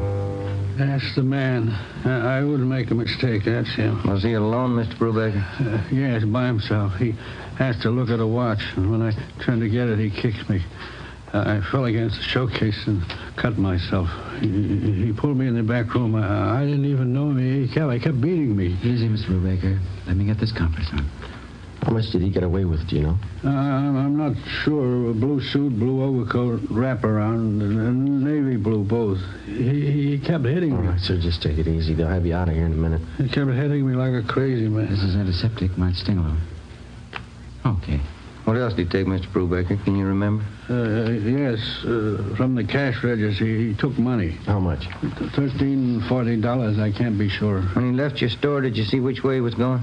No, he dragged me in the back room. He locked me in. Ready to move now, Sergeant? Okay. I don't know. I saw him going through the shelves there and the back of the counter. I don't know. What'd you keep there? My account books and my gun, a box of shells, too. You want to take a look, Ben? Well, my head. Yes, sir. Just take it easy. It's only going to be a minute now. the account books are still there. Yeah? He got the gun. 4 p.m. Kirby, alias the Badge Bandit, was still at large. As far as we were concerned, the case was almost back to where it started from 11 weeks before. The suspect was still loose. He was well armed. He was still free to rob, assault, or murder. We had two big advantages. Kirby's possible broken arm, which would need medical attention, and secondly, the lead to Kirby's brother. At 5:30 p.m., we had a report that the suspect was seen purchasing a ticket at a theater box office out on Hollywood Boulevard. We ran it down. It didn't pay off. At 6:15, a taxi driver thought he spotted Kirby boarding an outbound streetcar at Figaro and Pico. Was checked out. No results. At 7 o'clock, Ben and I got something to eat at a drive-in, and we relieved the men on stakeout at the rooming house on Alameda Street where Kirby's brother was staying. 10 p.m. Midnight. No sign of Kirby. We waited. At 3 a.m., Hanson and Cummings of Homicide relieved us, and Ben drove me home. It was 3:45 when he dropped me off at Collis Avenue, number 4656.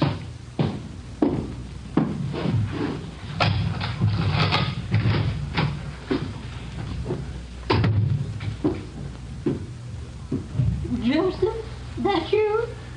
Yeah, Ma, I didn't mean to wake you. What time is it? Almost 4. Oh, my. These late hours, you've got to get your rest, Joseph. We'll be all right, Ma. Got something to eat in the icebox? There's a little cold meat and some cheese in the cupboard. Just want a sandwich. You go on back to sleep. I had some nice meatballs and spaghetti for dinner. I can warm some for you. My, high sandwiches working all hours. You just get sick, Joseph, and you'll see nobody cares about you when you're sick. I wish you wouldn't get up, Ma. I can fix something. Well, warm up the meatballs and spaghetti. You need something substantial. I get it. 4 a.m. I hope it's not that awful cold. Hello? Lorman down homicide. Yeah, Lorman. Thought you'd like to know they just got Kirby. Where? At his brother's place about 15 minutes ago. Hanson and Cummings grabbed him. Any trouble? No, grabbed him before he got to his gun. We just locked him up. Thought you'd like to know. Yeah. Thanks, Lorman. Night. All right. Well, that wasn't Joseph. The office, Ma. They got Kirby, the Badge Bandit. Oh, did they? Well, that's nice. Maybe you'll have some time off now. Yeah. Never fails, does it?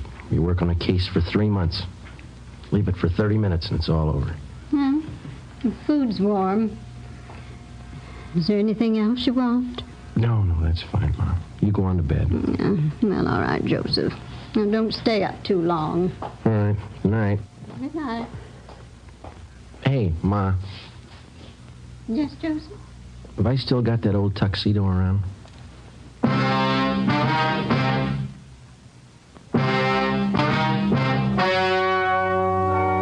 The story you have just heard was true.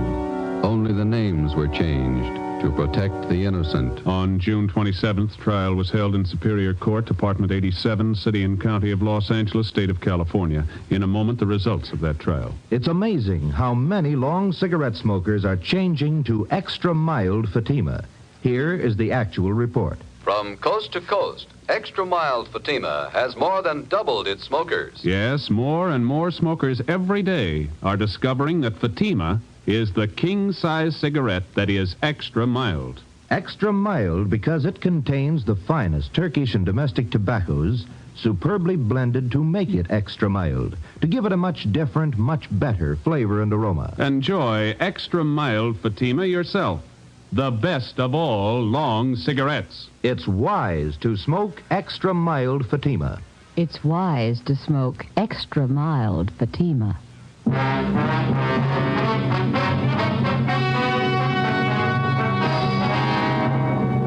Charles Charles Leon Kirby, alias the Badge Bandit, was tried and convicted in Superior Court on several counts of armed robbery, rape, and assault with intent to commit murder. He was sentenced to life imprisonment. After serving 1 year in the state penitentiary, he was judged insane and committed to the state mental hospital at Mendocino. After 2 months there, he escaped. Charles Kirby, alias the Badge Bandit, is still at large. You have just heard Dragnet, a series of authentic cases from official files. Technical advice for Dragnet comes from the Office of Chief of Police, W.A. Wharton. This is NBC, the national broadcasting company.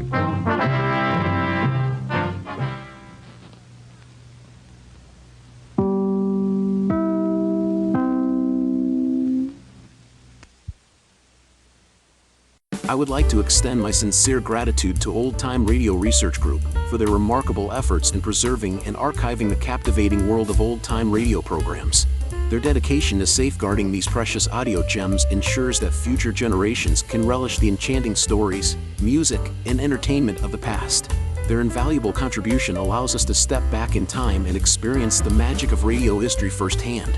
Their link is in the description below.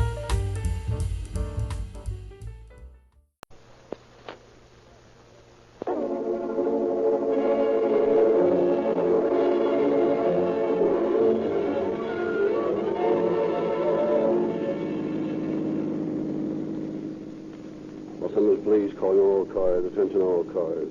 Be on the lookout for a well-dressed young man, about 25 years of age, medium height, weight about 140 pounds. Has brown hair, brown eyes, ruddy complexion, slight accent. Wanted for passing worthless checks. That's all. You're wishing for it.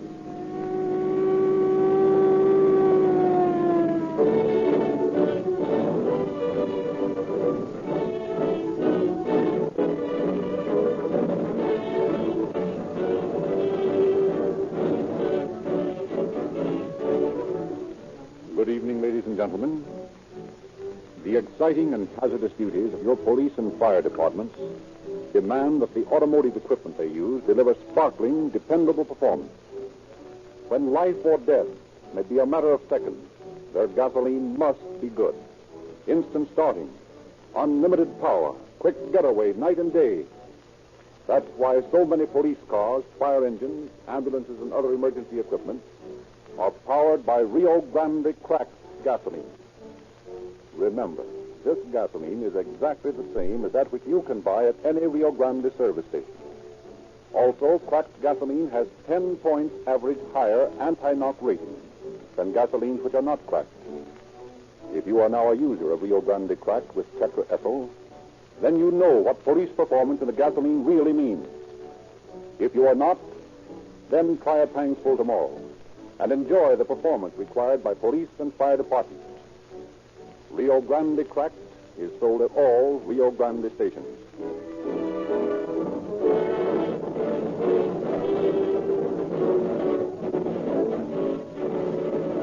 Tonight, Chief James E. Davis of the Los Angeles Police Department has sent as his personal representative Captain Bert Wallace, head of the homicide squad, who has a personal message for you. Captain Wallace.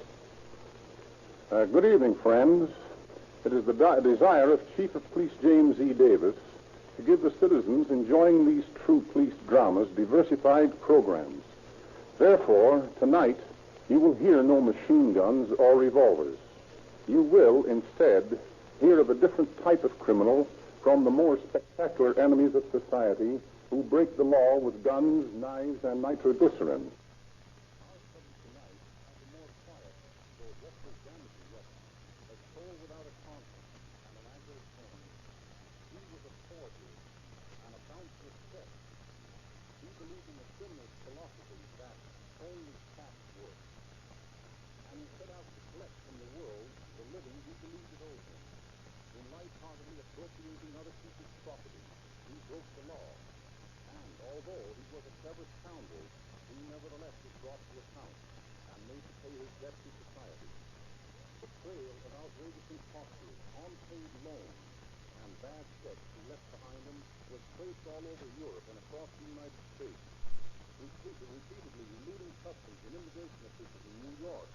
Scotland Yard men in England and officers of Paris police.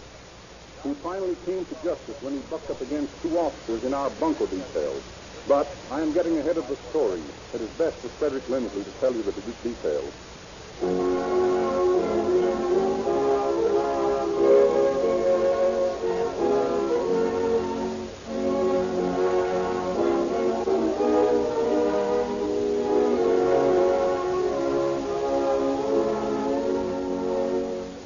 It is midwinter 1927. Across the chill Princeton campus, the lights from the windows throw swaths of gold on the sparkling white carpet of newly fallen snow. Music is in the air, and the clear laughter of young women tinkles across the quadrangle. It is prom time. From Vassar, from Smith, from Wellesley, and from Park Avenue have come the most beautiful girls in the East.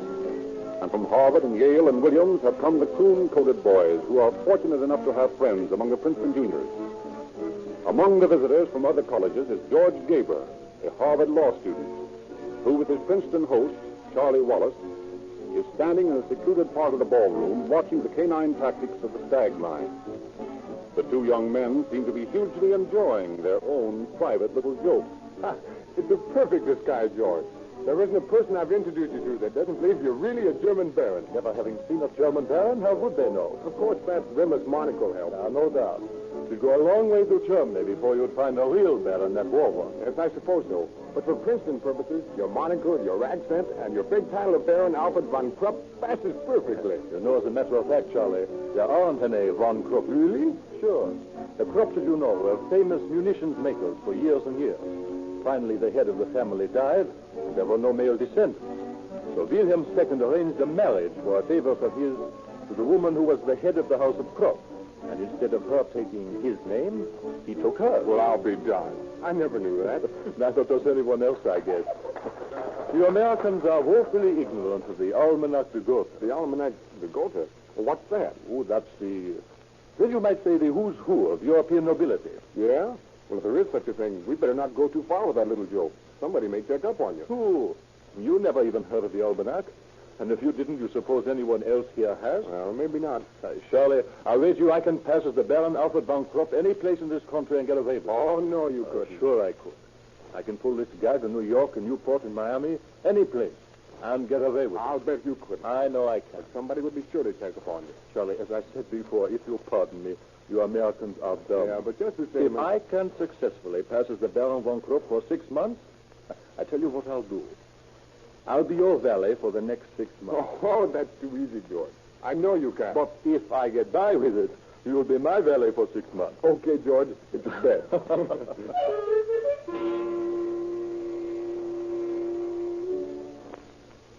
The success of George Gaber's impersonation is attested by the amount of newspaper space the gullible press gives him during 1927. He is feted by society wherever it congregates. He makes friends with people in high places. Henry Ford is so taken with the engaging young fellow that he makes him a present of an automobile.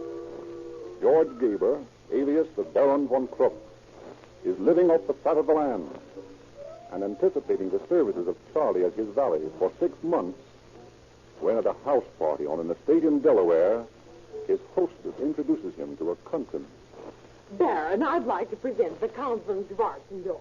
Count, this is the Baron von Krupp. Es freut mich sehr, Sie kennenzulernen. Ja, exzellent. Es ist vielleicht besser, wir sprechen Englisch. Ich glaube nicht, dass unser Gastgeber Deutsch versteht. Ja, it's better. I beg your pardon, madame. It is so charming to meet a fellow countryman one naturally falls into the mother tongue. Oh, of course. And I'm sure you two will have much in common. You see, Baron, the Count is in America inspecting our Delaware munitions plants for his government. And Count, of course, you know the Baron's family, the Von Krupps who made all those guns in the war. The Von Krupp?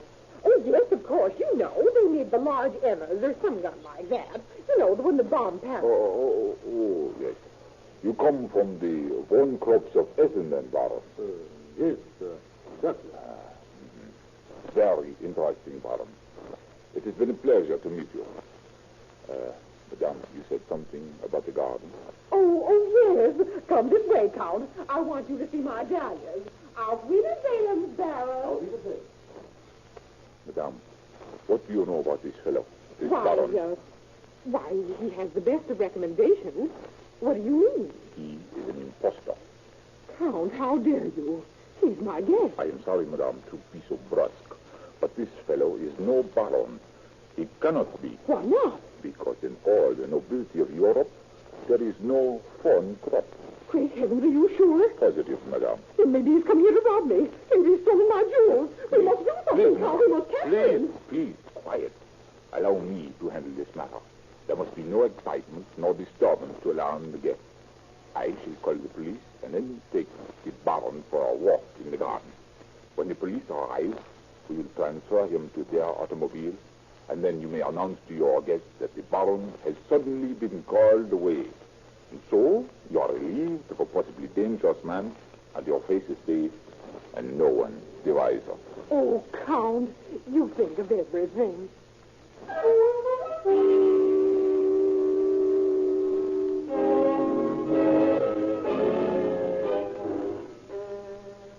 Thus, ignominiously, George Gaber's first impersonation ends in the Newcastle County Workhouse, where he is sentenced to serve 9 months.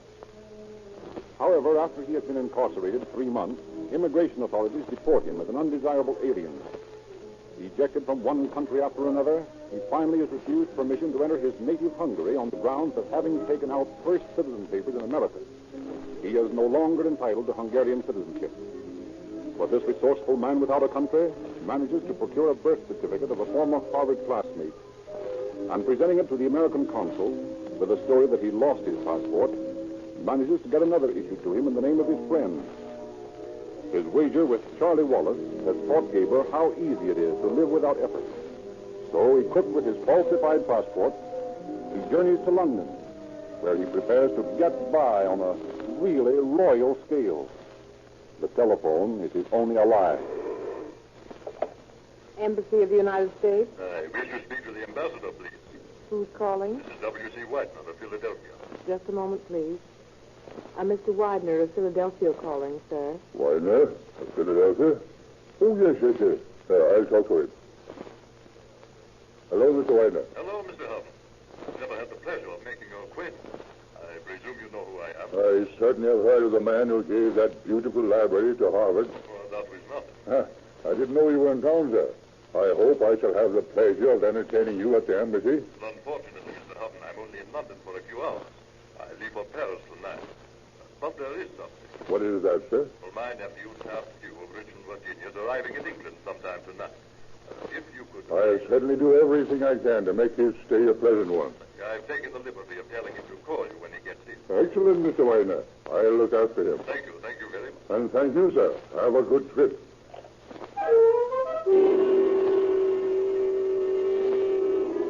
That evening, George Gaber registers at the Grosvenor Hotel as Taft Sue and calls the ambassador once more. This is Mr. Houghton speaking. Oh, good evening, sir. This is Taft Hugh. Oh, yes, Mr. Hugh. Your uncle told me you'd be arriving. When did you get in? Oh, about an hour ago. Have a good trip. Excellent. Where are you now? I'm staying at the Grosvenor. At the Grosvenor? You must be my guest at the embassy. Oh, I couldn't think of it, Mr. Houghton. But I insist. I promised your uncle I would look after you. No objection, young man. I'll call for you in a half hour at your hotel. Very well, sir. I'll be expecting you.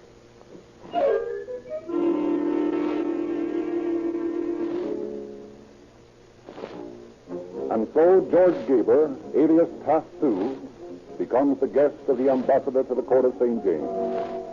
For 10 days he is feted as members of the American colony and the elite of British nobility entertain him at garden parties, polo matches, banquets, and dances. Finally, tiring of England, he enters France by leaving the boat attired in the steward's white coat and carrying his own luggage. And within 24 hours, and by the same telephone technique, he is a guest of the American ambassador in Paris. When he leaves the French capital, he is armed with a warm letter of introduction from the ambassador. Disembarking at Halifax, for fear of another brush with immigration authorities in New York, he motors across the Canadian line into Vermont, stopping at Montpelier, where his letter from the ambassador gains him the hospitality of the governor. A trail of bad checks follows him west across the country, but never catches up with him. In Palo Alto, his ambassador letter gets him invited to the Hoover home for luncheon. The list of prominent people who are buncoed by this astonishing scapegoat during the next few months would read like a section of Who's Who. They include governors, university presidents, bankers, politicians, society matrons, Army and Navy officials. And from each, Gabriel manages to wrangle a loan or obtain an endorsement on a bad check. Then he flies the coop without bidding his gullible friends farewell. His junket leads him once more to the West Coast, this time to San Diego, where, posing as Taft-Sue Houghton, son of the ambassador to Great Britain, he is right royally entertained. At this, in the review of the fleet, on the strength of his unimpeachable credentials, and then becoming bored, starts for Los Angeles. The telephone is once more an important piece of his equipment. The manager of an exclusive Los Angeles club receives a call one afternoon. Hello. Is this the manager whom I'm speaking? Yes. I'm Secretary for Mr. Taft-Sue Houghton, 32nd Solicitor General of the United States. Yes? I want to reserve a suite for Mr. Houghton. An hour later, George calls the manager a second time. This is Louis B. Mayer speaking. Yes, Mr. Mayor. Mr. Taft-Sue Houghton, a very good friend of mine, will arrive in the club shortly. I'll consider it a personal favor if you'll take good care of him. We'll be pleased to, sir. Tell him to get in touch with me as soon as he gets in. Yes, Mr. Mayor. Still another call comes to the club in the early evening. This is Mayor Porter speaking. Yes, Your Honor. You're expecting a Mr. Taft-Sue Houghton? Yes, sir. He's reserved a suite. Ah, good. Please tell him I've arranged a banquet for him at the Jonathan Club. I will, sir. Ask him to call me as soon as he arrives. Yes, Your Honor.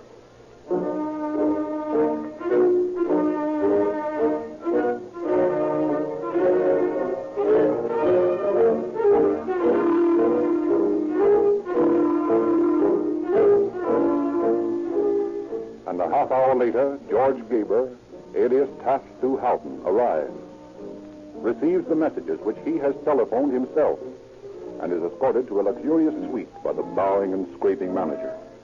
Gaber orders the stenographer, and in the presence of the awestruck manager, dictates a letter. To His Honor, Mayor, City Hall, San Diego, California. Dear Sir, I wish to express my deep gratitude and appreciation for the courtesies you showed me during my stay in your city. Please also convey my personal thanks to the Chief of Police for the police escort he so thoughtfully provided me during my visit to San Diego. I look forward, honored sir, to another visit with you in the very near future. Sincerely yours. Get that out right away now, Simon. Yes, sir? Well, Mr. Houghton, how do you like your suite? Very comfortable, it will do. It is the best we have. Good. I think I can be very happy here. We'll do everything we can to make your stay a pleasant one. Thank you. Oh, by the way, I'll need a car while I'm here. Could you suggest... Your guest card entitles you to the services of the auto livery next door. The bills are simply added to your account. Very convenient. Yes, sir. Now, can I do anything else for you? No, I think that's all. Yes, sir. Oh, what a nuisance. What's the trouble, sir? I believe I've only about $20 with me, and the banks are closed at this hour. I wonder if I'll need any money tonight. Allow me, Mr. Houghton. It'll be quite convenient for me to advance you whatever you need. About how much shall we say? Oh, 100 or so, I suppose. If you'll pardon me, I'll go down to the office and get it right away. Very well. Now I suppose I'll have to get ready for that silly banquet the mayor's giving for me.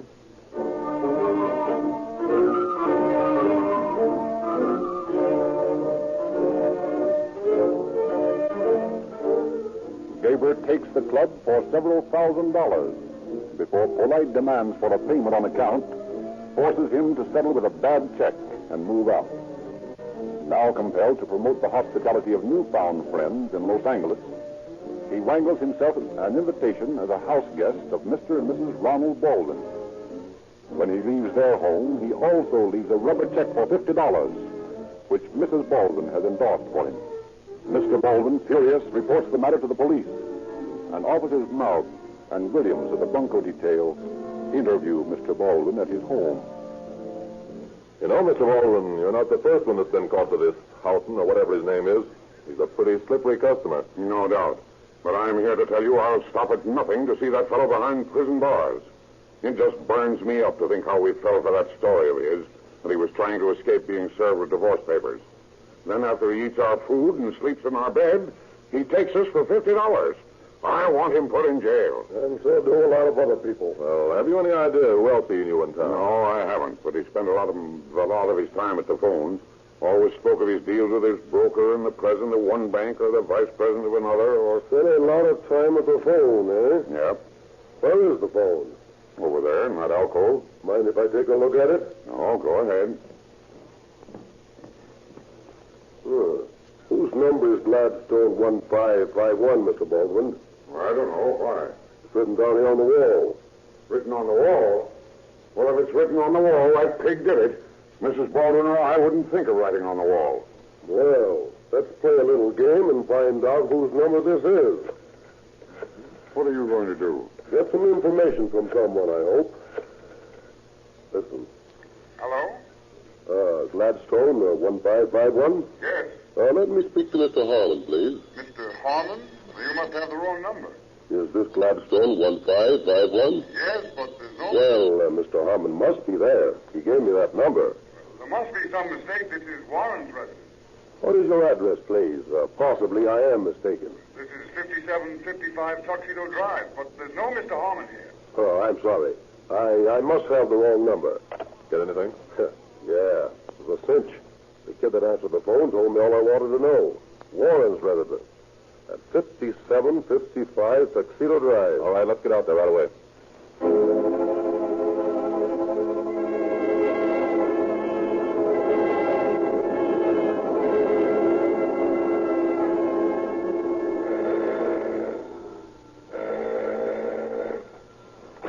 Mr. Warren? I'm Jack Warren, Jr. What can I do for you? Are you acquainted with a man named Houghton? Am I? I'll say I am. Why? Are you a policeman? That's right, buddy. Well, I was wondering when you'd catch up with him. What do you mean? Well, come on in and sit down. I suppose you want to ask me questions about him. Yeah, we do. All right, come on in. Sit down over there anywhere, on the Davenport. Smoke? Yes, thanks. Well, what do you want to know? How long have you known Houghton? Just a couple of weeks, and that's 2 weeks too long. You know what he did? No, but we want to. Well, he got me to go to my dad's bank and endorse a $100 traveler's check for him. The next day they called up Dad and told him the check was a stolen one. I'm not surprised. He's got quite a habit that way. Do you know where he is now? Well, no, but he keeps calling me up and promising to meet me somewhere, but he never shows up. He's liable to call me any time. Good. We'll wait until he does, if you don't mind. Well, not at all. You know, I think there's something funny about the guy. Dad thought so from the first, and after he pulled that check business, I agreed with him. I can't understand, Taft. Why, just the other day he called me up and said he'd left something for me at the Richley Hotel.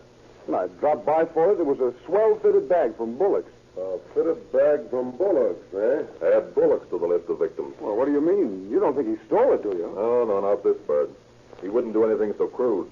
He just charged it, but he'll never pay for it. Oh, gee, I don't want the darn thing. If it's stolen property, I'll give it back to you. Oh, wait a minute. Maybe that's him now. If it is, call him and give us a chance to hear his voice. Okay. Hello? Hello, Jack. This is Taft. Hello, Taft. Where have you been? Oh, I'm so sorry, Jack. I've been very busy. Tied up with the president of the bank all morning. Well, where are you now? I'm at the hotel, but I'm leaving right away. I'm due down at Santa Monica for the polo game this very minute. Going to stop by. Well, look, Taft, why don't you stop by on your way out to the beach? I got something I want to ask you advice about. Well, I'll try to. But don't wait too long for me. I've got to go now. So long. Goodbye, Taft. Hey, give me that phone. Operator, place that call. This is Police Officer Williams, badge 238, speaking from Gladstone 1551. Just one moment, please. I will try to trace it for you. I look here, partner. You stay here with Jack in case this break comes by, although I doubt if he will. And I'll get over to the place he's calling from just as soon as... Hello? Yes? The call came from the Richley Hotel. Thank you. It's Clear Hotel, eh? I'm going right over there. In the meantime, partner, you call them and tell them to detain... Mr. Houghton until I get there.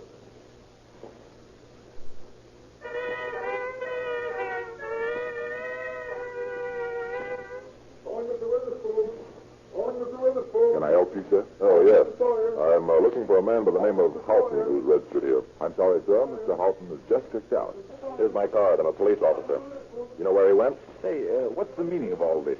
A little while ago, a man called and said he was a police officer and ordered me to detain Mr. Houghton. And now you come here demanding to see him. Fortunately, Mr. Houghton had already checked out when the first call came.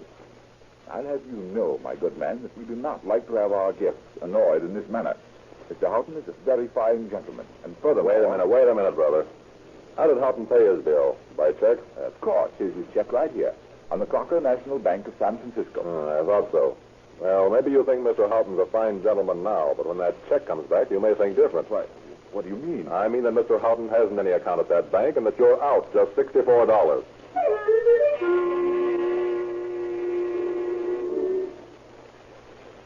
The stack of Houghton's bad checks grows higher on Captain Thomason's desk in the Bunko detail office. The Hotel Men's Association and the Merchants Protective Association are warned to look out for the man. Maug and Williams develop another angle of the case when they discover that Houghton has been trading on the air-mindedness of young boys, posing as an aeronautical inspector for the Department of Commerce and promising to make them licensed pilots, but in the meantime using their identification to cash worthless checks. It is this strange desire to impress boys of high school age that proves his undoing. For he is attempting to interest a couple of students at aeronautical school on Slauson Boulevard when his erstwhile host, Mr. Baldwin, drops in to pass the time of day with the head of the school, who's an old friend. Well, Ernie, how's the aviation school business? Fine and dandy, Bob. How's things with you? Well, I can't complain. Life's a little brighter since we got rid of that fake Virginia gentleman who was living off of it. That was a funny case. If any, I've laughed over it many times. Well, I'll tell you this much. It was almost worth the $50 he swindled us out of to be rid of him. Yeah, I'll bet it was. Never in my life have I seen a man with more brass nerve than that fellow had. Ernie. What? There he is. Oh, where? Houghton. There he is, out there in the shop, talking to those two students. Are you sure? Absolutely. Come on, he's not going to get away from me this time.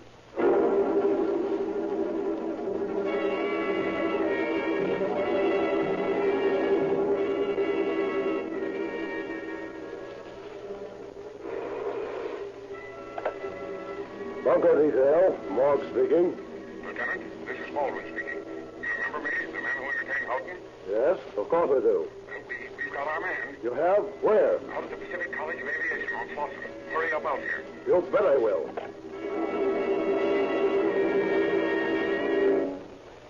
Right this way, Lieutenant. We've got him locked in this office. You sure he's the right guy? Of course I'm sure. No one ever swindled me out of $50 that I couldn't remember the next time I saw him. Just a minute till I unlock the door. There we are. Well, Mr. Houghton, or whatever your name is, you're under arrest. Huh? Oh. All right. I suppose we dispense with the formalities and get down to brass tacks, or rather in this case, handcuffs. Step on, Lieutenant. So, the game is up, eh, gentlemen? Well, it's been worth it. I've certainly had one hell of a good time. At your expense.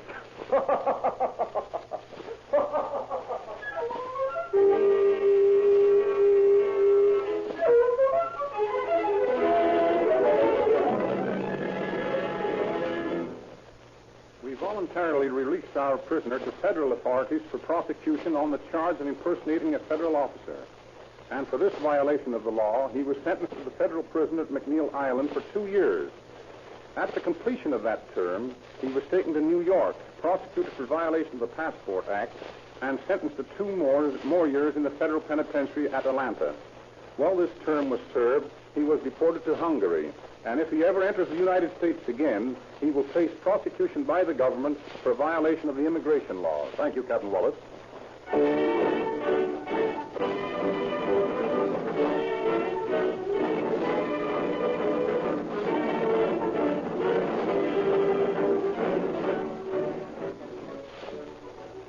When you buy Rio Grande cracked gasoline, remember, although good gasoline is essential to the proper performance of your car, the life of your motor depends upon the oil that you use.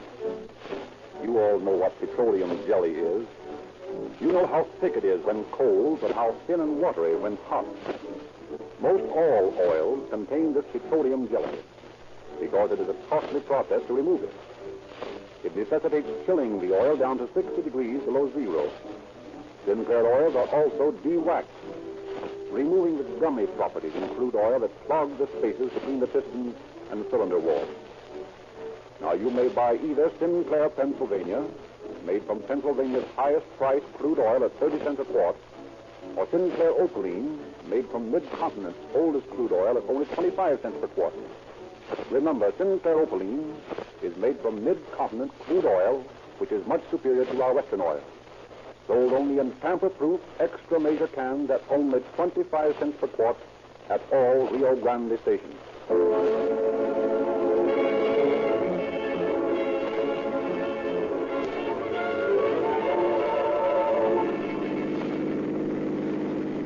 Los Angeles Police calling all cars, attention all cars, cancellation dash 40 regarding a bunco artist. Suspect is now in custody. And that's all. Rosenquist.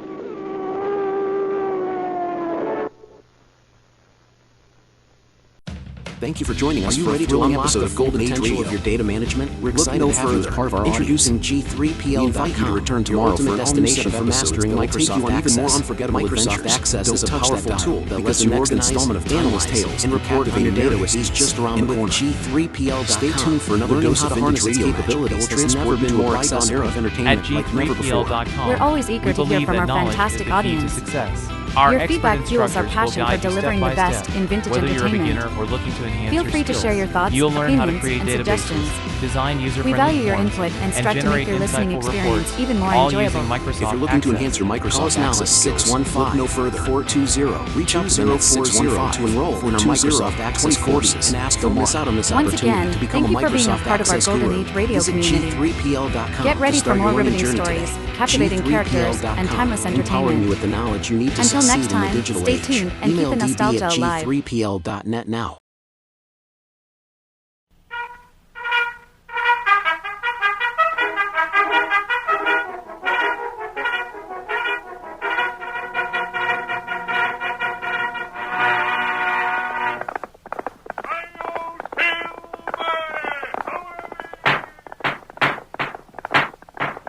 Horse with the speed of light, a cloud of dust, and a hearty hi-yo silver, the Lone Ranger.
Come back through the years and return with us to the wild and untamed west of old.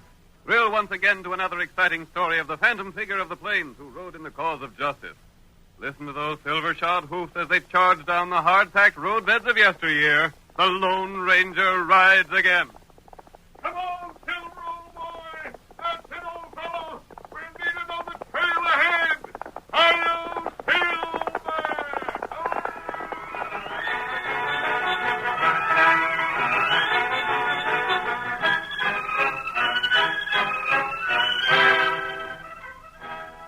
The Lone Ranger had made a long and tiring trip. His horse, Silver, was in need of water.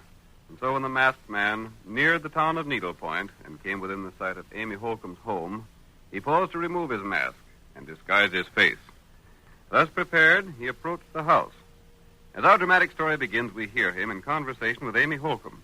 I'll ride on as soon as my horse is watered. So you don't aim to spend the night around town nowhere? No. Well, I won't ask no more questions. Sakes alive, I've asked a plenty, and that's the first one I got an answer to. Serves me right for being a curious old busybody. By the way, I don't suppose you heard of the Nashes, have you? I don't think so. I forgot you're a stranger. There's Panamint Nash and Lindy. She's his daughter. I haven't heard of them. There's a whole tribe of the Nash folks, but Panamint's the main one. He's the most ornery cuss that ever drawed a breath. Oh, I was going to tell you not to bother to ask him for no water. He wouldn't give it to you. He wouldn't? Nope. Like as not, you'll pass his place. It's just around the bend. Panamint is crippled, he is. Can't walk a step. That's too bad. It's his twisted soul that done it. It's fitting punishment for a man that ain't never lived as a white man should. He ain't no use for needlepoint folks. Won't let none of his people associate with us. Old critter thinks we ain't good enough for his breed. Are there many people in his family? Sakes alive, yes. Reckon there was 4 or 5 Nash men, and they all married and had families. And old Panamint, he's the boss of the lot. They all live in the Bend country. Of the whole kit and caboodle of them, Linda's the only one that's worth her salt. What has Panamint done that makes him so disliked? It ain't what he's done, stranger. It's what he ain't done. Oh? Keeping all his people close by him there, never letting none of them come around here. Won't even let any of us folks go there. That's how cussed mean he is. Hey, I heard of a man around Needlepoint But named... wait, let me tell you. Here's what Panamint done. There was a young cowboy rid over to the Bend to see Lindy, and Panamint shot him. That's how poison mean he is. Lindy'd make a man a fine wife, but she don't have no chance to get off her, not living with old Panamint. Did the cowboy live? Yep, but he'll have a stiff arm for the rest of his life. Now, what was you asking about? A man named Frawley, Bob Frawley. Bob Frawley? My sakes, do you know him? He's our sheriff here at Needlepoint. Is he? Sure thing. Isn't he rather young to be a sheriff? Young, but dead earnest about it. Is he well liked? Yeah, that's how he got to get the job. But say, hold on, who are you? Why? By Juniper. You ain't the one Bob's looking for, are you? Me? By thunder, I bet you are. You're the man that shot Bob's paw. You're mistaken. Well, maybe so. You don't look or act like a killer. But why did you ask about Bob? I'd heard of him, that's all. Main reason he wanted the sheriff's job so bad is because he figured it might help him to locate the man he'd give his life to get. The man who killed his father, huh? Yeah. Old man Frawley was dry-gulched. Some outlaw done it when Bob was just a younker, and his ma told him about it when he got older. Bob vowed to get that man and put a soft-nosed slug in him just like what his pa got. Look, there's horsemen coming this way. Wonder who they are. Here, Silver. Hey, are you leaving now? Yes. But hold on a minute. That looks like Sheriff Bob on one of them horses. Some lady riding with him. Yep.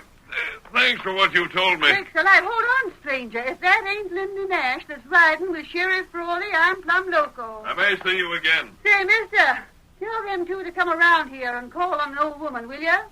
They're cutting off to the south like they didn't want me to see them. Hi-yo, Silver!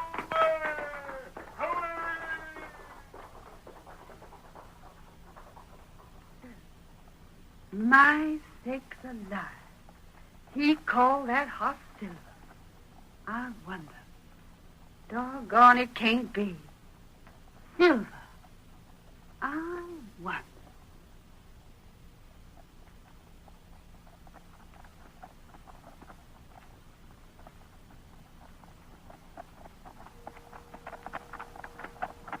Look at that horse riding away from Ma Holcomb's place, Bob. Did you ever see the like of it? That's as fine a piece of horseflesh as I ever seen, Linda. I hope we cut away from her house before she recognized us. Oh, drat it, Linda. Why we gotta be secret about seeing one another? You know, Bob. You know how Pa feels about all the Needlepoint folks. I know, but just the same... If he knowed you and I was meeting each other, there's no telling what he'd do. Likely try to shoot me. Linda, why don't you let me call on him? No, Bob, no. You've got to promise not to. I bet if you let me call on the old fire eater and talk the thing out, I'd get him to say we could be married. No, not yet, Bob. Maybe someday, but not now. Blast it. You know Pa's ideas. He's vowed that none of the Nashes will ever leave the Bend. What's his crazy idea, anyhow? What's he got against the Needlepoint folks? I don't know, Bob, but if he ever found out I was seeing you, there's no telling what he'd do. He'd like to take a horse whip. I'd like to see him try it. He's just as set in his ways as you are in yours. Now I've got to go. You better turn back here. We're getting into the Bend country. If it wasn't that I'd pledged my maw to square accounts for Pa... Don't say it, Bob. All right. One thing I never could understand about your vow, Bob. I'd rather not talk about it. Well, how will you know the killer when you find him? I'll know him. So long ago, you wasn't much more than a baby when it happened. I know I'll find him someday, Linda. He's still alive, I know he is. I'll find him. Years ago, he went by the name of Wildcat. And someday I'll trace him down by that old nickname. Wildcat? Oh, Linda, what's the matter? Wildcat. Did you ever hear of him? Tell me more about him, Bob. Well, I don't know much about him. But someone, I don't know who, told him all the killer's left-handed and walks with a limp. Left-handed and called Wildcat. I've been investigating every left-handed man I hear about. And someday, honey, I'll carry out one of my vows. One of them? Well, the second one is to marry you. Oh. Bob, I gotta leave you here. You go back to Newport. I'm heading for the Bend. Get up. Get up there.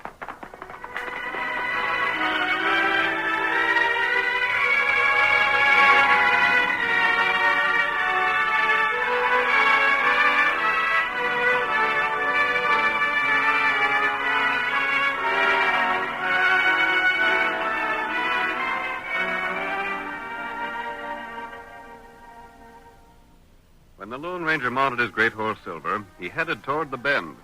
As he rode, he circled wide to avoid being seen by the girl and the sheriff who were headed for the same destination. When the ranger finally approached the Nash property, several minutes after Linda had arrived, he replaced his mask. Cautiously, he approached the guard who was stationed on the outskirts of the property. He quickly overpowered the man, tied him securely, and left him where he was.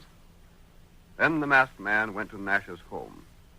It had been his intention to speak to old Panamint, but when he saw Linda enter the house, he stationed himself outside instead. Panamint Nash, for years crippled and chair-ridden, greeted his daughter Linda and her companion, Morgan Nash, a distant relative. Well, about time you got back, Lindy. What did you learn? Is it worth my while sending you into town? I talked to the sheriff, Father. And as soon as most anything happens to have you talking to needlepoint folks, I had to have some information. What'd he say? He told me that... Well, go ahead. Don't try to fib to me. You've been seeing considerable of Bob Frawley, ain't you? What? You see, Linda, I know what goes on around here, even if I don't get around myself. Your cousin Morgan there told me about you two meeting. Morgan, you... Well, what are you going to do about it, Lindy? You sneaking coyote carrying tails. I hate the sight of you. That'll do, girl. You needn't get so uppity, Lindy. I said keep quiet. See, I had a reason in sending you to talk to Bob Frawley. He'd tell you anything you wanted to know. And I reckon he did. Still hunting for the man that killed his father, ain't he? Yes, he is. Well, go on. Tell me some more. You don't know the man's name. You don't, huh? What else did he tell you? Pa, I can't tell you. Go on, speak up now. I'll send Morgan and a couple of the other boys to get him. I'd like to drill Bob Frawley. If it wasn't for him, maybe Lindy would like me. I wouldn't marry you if you was the last man alive. Speak up now. What did Frawley say? The only thing he knows about the man is he used to be called Wildcat. Wildcat, eh? Well, go on. That's all, Paul. Go on. He's a little lame and he's left-handed. Left-handed? That don't mean nothing. I'm left-handed, too. But he said the man who shot his father was nicknamed Wildcat. Well, what about it? That rifle hanging over the mantel has the name Wildcat carved on the stock. I know it. What about it? Is that your rifle? What if it is? I couldn't believe it of you, Paul, that you'd shoot a man from ambush. Bob Frawley's father was Dry Ghost. I ain't said I shot him. Anyhow, if I did, what would you do about it? I'd run off, that's what I'd do. I'd leave here forever. He's fixing to leave here someday anyhow, Uncle Panamint. That wouldn't surprise me none. He's not telling the truth, Paul. Oh, yes, I am. You're fixing to run off and marry that good-for-nothing sheriff. He's not good for nothing. He's the best sheriff this county's ever seen. You see, Uncle Panamint? You see how she comes to his defense? Yeah. If she'd thinks enough about him, she's likely to turn on me and try and tell him I'm the one shot his pa. I believe that if you, Pa, Never mind. Morgan. Yeah? We ain't going to take no chances on her running away. No, wouldn't be good sense to. what are you going to do? Morgan, take Lindy to her room, lock the door, and bring the key to me. You can't keep me a prisoner. You... We'll do it for the time being. Maybe when you're set free, you won't be seeing no more of Bob Roy. Come on, Lindy. Let go of me. Come on. Hurry up, Morgan, and get back here to me. I got something I want to speak to you about. I'll be right with you, Uncle Panamin. You won't be sorry for this. I'll get rid of Bob Crowley's house. I'll leave you now the first chance I'll get. Take that key out. Fetch it back to me. He's locked in safe now. We can get out through the window if we ain't careful. I'll tend to that. I'll have a couple of the boys put some slats over the window so she can't get out that way. Well, that's a good idea. Did you want to see me about something else? Yeah. You're far enough removed to marry Lindy. I'd sure enough like to. A third cousin. That'd be all right. Yeah, only she don't seem to care much about me. I'd make her a good husband, though, Uncle Panamin. I'm a good, steady man. That girl's all in the world I care about. I want to make sure there's someone to take care of her when I'm gone. You can count on me. I'll fetch her around our way of thinking. I'll do it somehow. Gosh, that'd be We swell. can get along now. Tend to boarding up that window. That's all I wanted to see you about.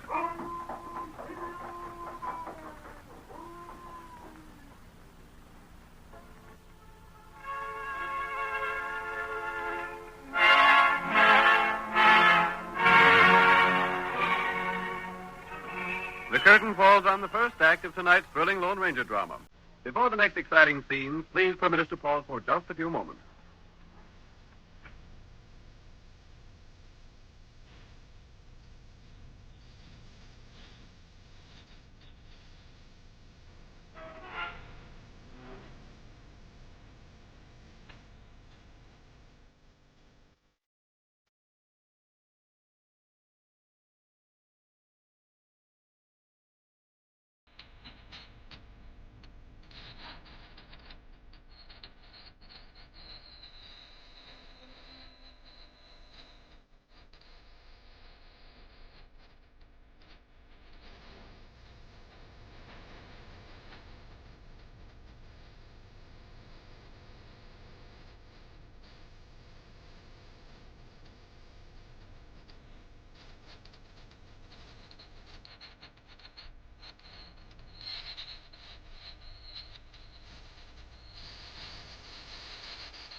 Now to continue our story.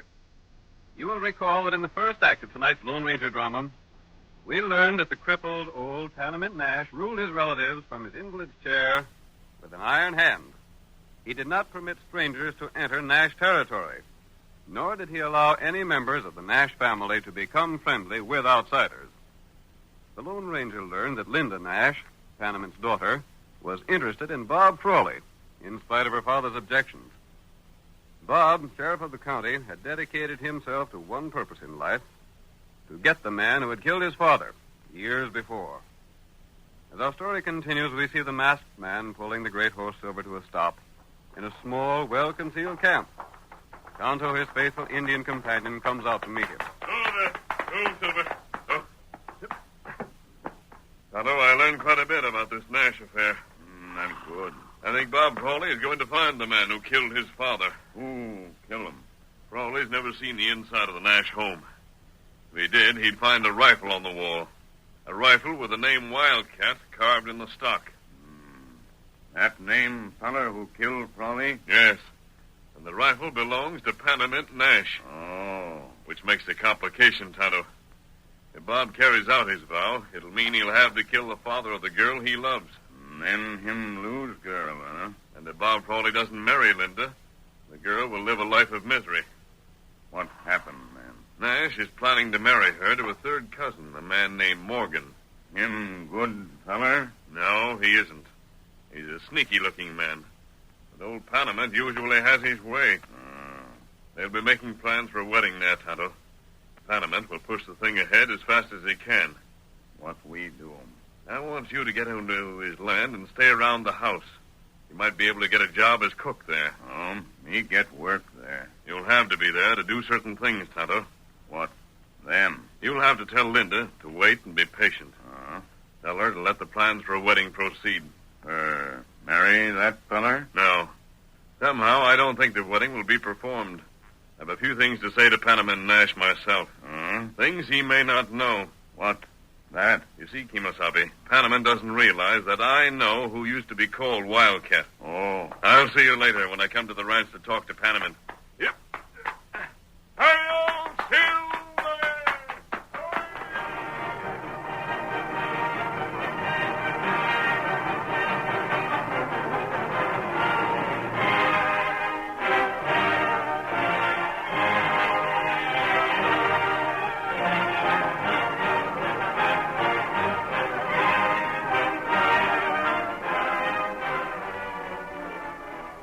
Tonto spent 10 days at the ranch, during which time he carefully noted everything he observed. And then, when he had gathered the information needed, he met the Lone Ranger one evening and made his report, told him everything that had happened concerning the wedding. We hear the ranger now as he walks across the porch and opens Panamint Nash's door. What the? Nash, I want to speak to you. Put down that gun. So you think them guns you're holding will stop me, huh? Well, they won't. Maybe you'll drill me. Before I breathe my last, I'll get you. Don't draw that trigger. I'm here to talk about the wedding. The wedding? Yes. What's the mask to do with wedding talk? Lower the gun, Nash. The sheriff is looking for a man who used to be called Wildcat. Huh? And what about it? That rifle over the mantel belonged to Wildcat. It did? What's more, that's the rifle that was used to kill old Frawley. Now, what do you aim to do about it? I know who Wildcat is. Do you? Maybe I do. I ain't saying. Very well. In case you don't, I'll tell you. And I'll prove everything I say.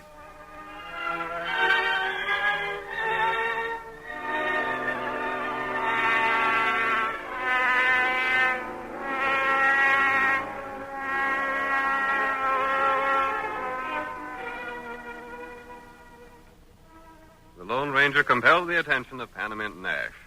And as the masked man spoke, Panamint became more interested with each word he said. Nevertheless, the wedding plans went on as originally scheduled. On the eventful day, every member of the Nash family assembled around old Panamint's chair in the huge ranch house.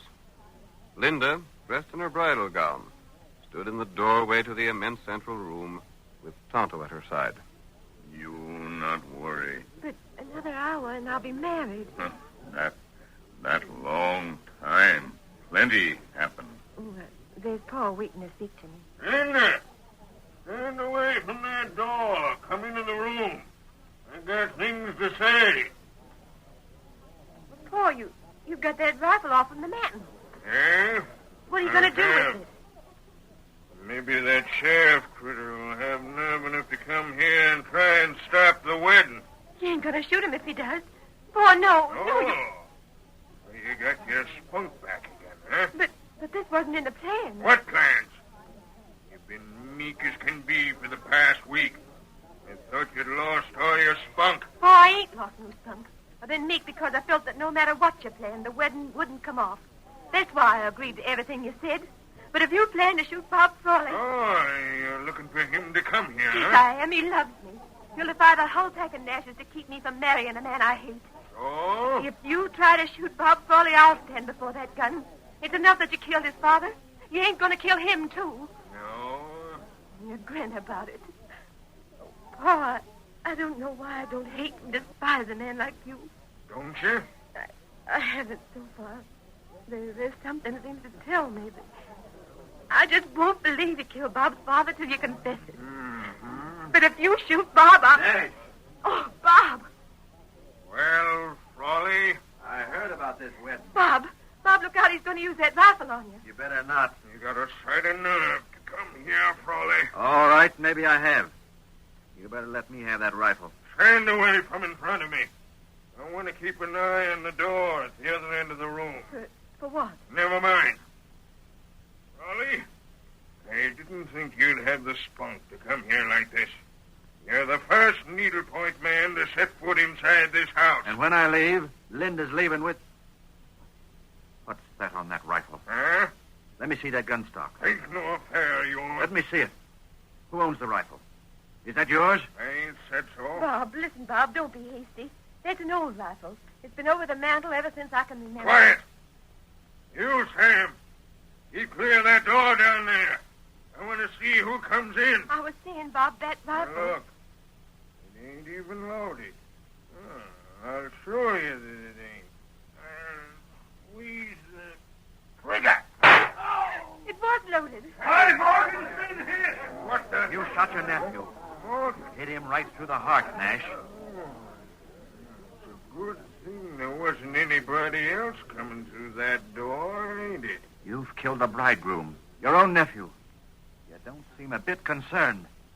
Say, I'd like to know if that was an accident or on purpose. Save your wind. But I'd like to know... See this here gun? See that wildcat on the gun stock? Yes. That's the gun that killed your pa. Did you shoot him? If you did, Panamint Nash, I'll put a bullet right between your eyes. I'll show you... No, Bob, don't. Please, he's my father. I don't care who he is. My father was dry gulched. Shot from behind. And I... Shut all up. right. Let me talk. Your father and me was the best of friends. I know it. I never dreamed that you'd be the one. I was with your old man when he fell. The shot that killed your pa was aimed to kill me. It was? Yeah. There wasn't no use me telling that before now. Nobody would believe it. You knowed I was with your pa when he fell, you'd have come accusing me years ago, just like you're doing now. Yeah. Then it wasn't you, Pa. No, it wasn't. It was some one of the Nash men that fired that shot. And he wanted to get me. He wanted to kill me for my cash. You know who it was? I know now, but I didn't at the time. Who? Let me get to it in my own time, boy. I've got a story to tell. Go on, Pa. I swore at the time I'd get the critter that killed my best friend. The ornery coyote that aimed to kill me. I was the only one in the whole Nash tribe that had any money. I left a will dividing it among them. Well, when I knowed one of them was gunning for me from the Arroyo, I figured to bring the whole pack of them here to live together. That was years ago. Just before you was born, Linda. It took time to round the whole tribe up, but I done it. I kept 'em broke. I give 'em orders and kept them orders followed out. I kept 'em all here where I could watch 'em. Gosh. I was hunting the same thing you was, Bob Frawley. I was hunting the killer of your father. Your old man knowed it was Wildcat who done the shooting, but he didn't talk to me. He wouldn't tell me who it was because he knowed it was one of my own family. He figured I'd side with my own flesh and blood if he told me. Tell me who it is, Nash. I'll see your revenge carried out. There ain't no need for that. The killer's already paid in full. You mean he's gone? He's gone. Gone with the same gun he used to kill your pa. You don't mean Morgan? That's just who I mean. Morgan. That gun with Wildcat burned into the stock was Morgan's rifle. But you was going to have me marry him. There's a different reason for that, honey. I know you cared a lot about Bob Frawley, but I didn't know how much he cared for you. Then you never intended having the wedding go through? I intended to stop it just as I done. When you come in after seeing Bob here and told me the name of the murderer was Wildcat, I knew right off who the killer was. Oh. So'd Morgan. He stood right here in the room while you were telling me, but you didn't note his face. You was watching me too close. But I thought you was the one, Pa. Oh, And gosh, Morgan, he figured I didn't know he was gunning for me when he killed Frawley. That's why he weren't worrying. You see, he threw the suspicion for the killing on me by telling your ma, Bob, that the killer was left-handed and walked with a limp. See here, Nash. Do you mean this whole wedding was just a put-up job To see if you had spunk enough to get the girl you loved before she married a man she didn't care for. I'm here. Well, all right. What are you going to do about it? I'm going to marry Linda. It's about time you talk like that. And you, Linda, it's about time you got some spunk back in you. You know, Pa, I never did lose my spunk. Well, then you sure did a fine piece of acting these last few days. I was most broke up seeing how you kowtowed to everything I said. Sure I did. Because the Injun told me how to act. I wasn't worried a minute about having to marry Morgan Nash. The Injun? I reckon that must have been Tonto. Do you know him? I know his masked partner. It was him that come and told me to get here and get my girl. Yeah, the masked man. Well, I don't know who he is, but he seemed to know that things needed doing. And to think I was ready to shoot him for busting in on me like he done.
The National Broadcasting Company presents Joe McCrae in Tales of the Texas Rangers.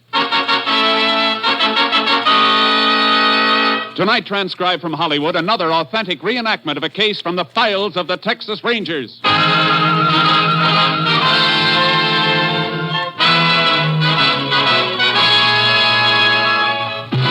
Tales of the Texas Rangers, starring Joel McCrae as Ranger Jace Pearson. Texas, more than 260,000 square miles, and 50 men who make up the most famous and oldest law enforcement body in North America.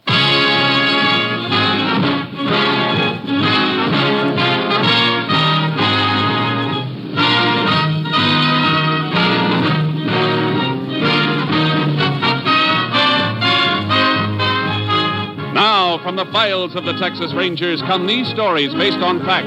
Only names, dates, and places are fictitious for obvious reasons. The events themselves are a matter of record.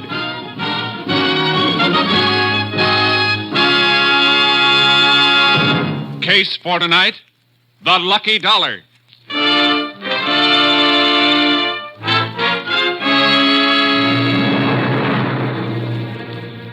It is 7:30 of a simmering hot night, August 14th, 1945. In a small South Texas town not far from Corpus Christi, Joe Barry is counting up the day's receipts of his modest store.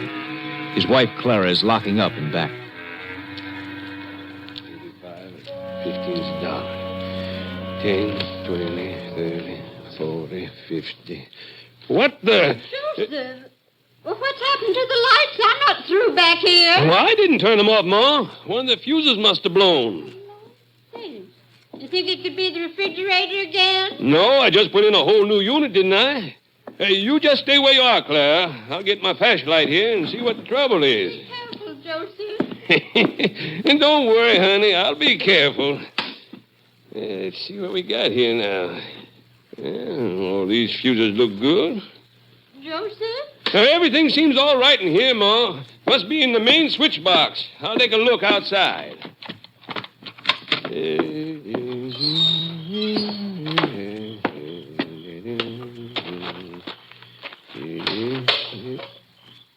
Well, I'll be done. Main switch is pulled. Now, who in thunder... Hold everything, Pop. Huh? Keep your back to me and give me a flashlight. What? Who are you? Never mind. Now, hold up. Nobody's going to hold up Joe Barry. Wait. Let go, you old fool. Old fool. Didn't you find the trouble, Joseph? Joseph? Joseph, what on earth you doing trying to count up here with so little... No, Joseph. What are you doing? Keep away, old woman. Joseph! Get away from that cash register. Shut up! Crazy old bat.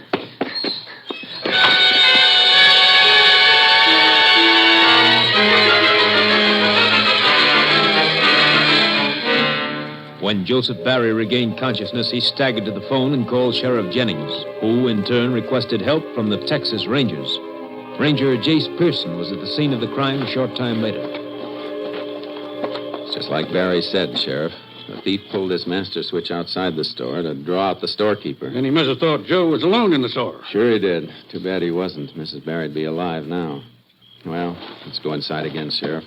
I'd like to ask Barry a few more questions. You know, Jace, this is mighty like another holdup we had in this area just a week ago. Yeah? Liquor store. No gunplay, but otherwise just the same. Main switch pulled. Owner went out to check the fuses. Was slugged. Nobody saw the thief? Nobody, but it could be the same guy. Could be. Mr. Barry. Yes, Ranger. Find anything more? Maybe. I know this is hard on you, but I'd like to ask a few more questions. Go right ahead, Ranger. Ask all you want. I'll do anything to catch the devil that murdered my wife. I know. You're sure you didn't get a good look at the burglar? Something you could remember as identification? No, sir. He came up on me out of nowhere. No sound, nothing, until he spoke. Then we fought. But that voice, I'd remember that whispering voice anywhere. He spoke? You didn't mention that before, Joe. Didn't I? It's kind of hard to think right now, Sheriff. With poor Clara. What'd the burglar say, Mr. Barry? Oh, not much, Ranger. But I'd know that voice. I'd know it all right. Well, go on. Try to remember it, word for word. He said, hold everything, Pop. Keep your back to me and hand over your flashlight. And then when I fought him, let go, you old fool. That's all. He hit me, and the next thing I knew, I saw Clara. It's all right, Mr. Barry. I won't ask you to talk much more now, but would you mind coming over to the cash register for a minute? Sure. I'll come with you. There was so little in the till, Ranger. Only $45 it was. $45 for my Clara. Look here, Mr. Barry. Can you tell me about this piece of adhesive stuck on the front of the register? Looks like something was pasted here. It was, Ranger.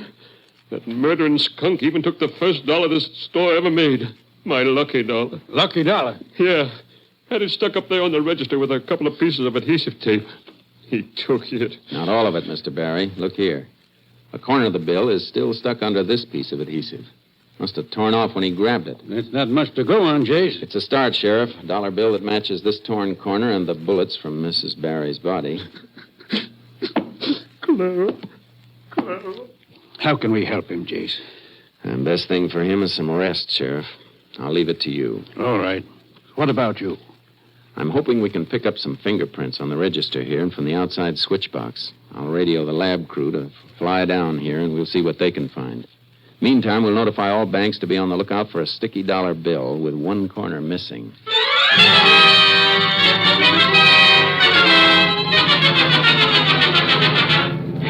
The lab crew came in from Austin and gathered all evidence. By the next day, I had a report from Captain Stinson. On that Berry robbery and homicide, Jace. Yeah, Captain. Any make on the bullets or prints? Nothing on the bullets. All we know is that they're from a .32. But on the prints, that's another thing. The lab dug up something interesting. What's that? No direct prints, Jace, but the thief wore cotton gloves. There's an imperfection in the weave of the left thumb. There's not a lot to go on, Captain. I know it, Jace. You got any more leads? Not exactly, but we don't think it was done by somebody just passing through. No, why not? Because Sheriff Jennings had a similar robbery in this area last week with the same M.O. Pulled the switch and worked in the dark. A lot of people down there with the cotton season in full swing, aren't there? Swarms of them. Reckon it could be a cotton worker? It's hard to say. Well, if it is, you've got a big territory to cover, Jace. Well, I got an old dollar bill working for me, too, Captain. Yes. And by the way, Jace, all the banks in your territory will have blow-ups of the torn corner of that bill by morning. Good. I guess all we can do now, Captain, is sweat it out and wait for that dollar bill to pay off.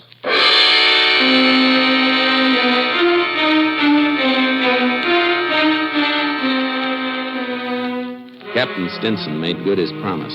By next morning, every bank in the area had a description of the missing lucky dollar and photos of the torn corner.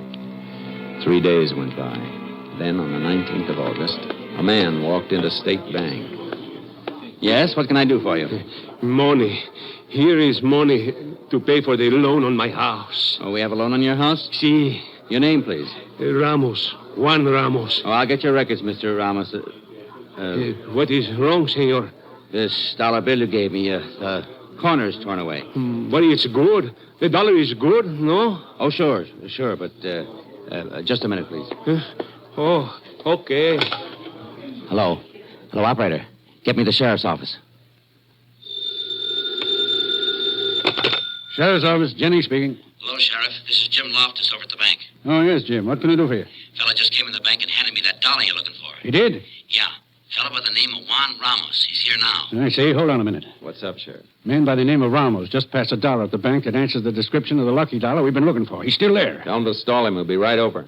Hello, Jim. Yeah, Sheriff. We're coming right over, and don't let that Ramos get away.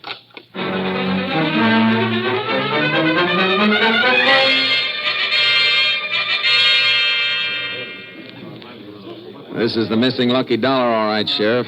See how it matches? But I swear to you, Ranger, I do nothing wrong. I come to the bank to make payment for my house. Where'd you get this dollar, Ramos? Oh, I earned it, Ranger. Quien sabe where it come from? One day I work one place, one day another place. Who knows where I get paid the dollar? Where was your last job? Wait, I worked for 5 days for Mr. Larson, Sheriff. You know, across the tracks. Larson? Odie Larson runs a sort of swap shop in the Mexican settlement, Jace. It's a dump, but Odie does a pretty good business. Let's go see Mr. Larson, then. Maybe he'll be able to tell us something about Ramos and the lucky dollar.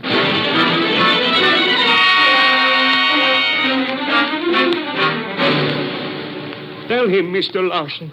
Sure, Ramos works for me, Ranger, but only for a few days. Mr. Larson, look carefully at this dollar. What about it? Ever see it before? How do I know, Ranger? $1's a dollar, ain't it? Not always. Feel this one, for instance. Kind of sticky. And the edge is torn. Try to remember, Odie. It's very important. To you. To me? An old lady was shot down, killed, by someone who stole this particular dollar. An old lady? That dollar come from someone who... No. I didn't do it, Ranger. I earned the dollar here from Mr. Larson. Take it easy, Ramos. Say, maybe I do remember this dollar, Ranger. You do? It seems to me a little Mexican girl give it to me. Sure, I remember because it stuck to the other money she gave me. Know where we can find her? I think she works at one of the cotton farms near here, Sheriff. I don't know for sure, but she gave me this dollar and 2 more to pay down on a red silk dress. Yeah, I'll show you. It's in the back room. Never mind that, Mr. Larson. Just when did she pay you on the dress? Just last evening, Ranger. Yeah, I keep open at night for the workers, the cotton pickers. I paid off Ramos when we closed up. Must have given him that sticky buck along with the rest of his pay. I told you, Mr. Larson, give me that dollar. The girl say when she'd be back for a dress? Today. You've never seen the girl before, Mr. Larson? You don't know her name or where she lives? No. Didn't you give her some kind of receipt for her deposit? Oh, sure, but just for the $3. When she brings in the receipt and the rest of the money, she gets the dress. Don't need a name and address for that. What do you think, Chief? I think we'll wait for the lady, Sheriff. Meantime, Ramos. See you, Ranger. Stick around town. I may want to talk to you again. See you, Ranger. Gracias. Now, Mr. Larson, you mind if we wait for the girl in the back room? Of course not, Ranger. Just come this way. It ain't much to look at. All this junk piled in the air, but make yourselves comfortable as you can. Don't worry about us, Mr. Larson. Just go on about your business as if we weren't here. When the girl comes in, let us know. You can depend on that, Ranger. I will. Jace, do you reckon Odie's telling us the truth? I don't know, Sheriff. We ought to find out pretty soon. I got a hunch that lucky dollar's going to hit the jackpot.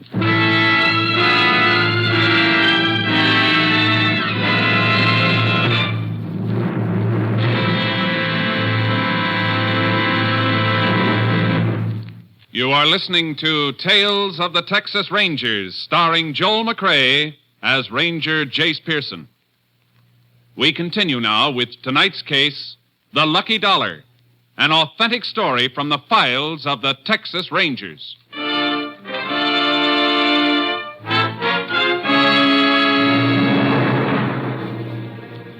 waited in the back room for some time. Larson had a good trade, plenty of customers, but nobody wanting a red silk dress. Then about an hour later, a Mexican girl walked into the store. Hello. I come for my dress. You know that red dress? Jeez, easy, Sheriff. Yeah, sure, I remember. Got the rest of the money? See, here you are. $6. Yep, that's right. Now, you wait here now, and I'll go get the dress. It's her, Ranger. It's Come on, her. Sheriff. You, young lady. Me? What is it, Ranger? You mind telling me your name, where you live? My name is Gita Marsalis. I live right now at Mr. Compton's farm. I pick cotton. My whole family works there. My mother, father, brothers. Prescott Compton. I know him, Jace. Owns one of the biggest farms in these parts. When does he pay his pickers, Sheriff? Like the rest. Once a week. Saturdays. What's wrong? Why you ask this question? Because you paid this $1 down on a dress last night, Cheetah. It's $1 we've been looking for. This $1? Yeah, where'd you get it? It's from my pay I get for working in the fields picking cotton. If you were a picker, how come you're off work at this time of day? I want to get my new dress. I ride into town in one of the trucks. You can walk off your job anytime you feel like it, Cheetah. It's my business. You're wrong there, young lady. It's plenty of our business when you pass a stolen $1. Stolen? Come on. You're going back to the Compton farm with us.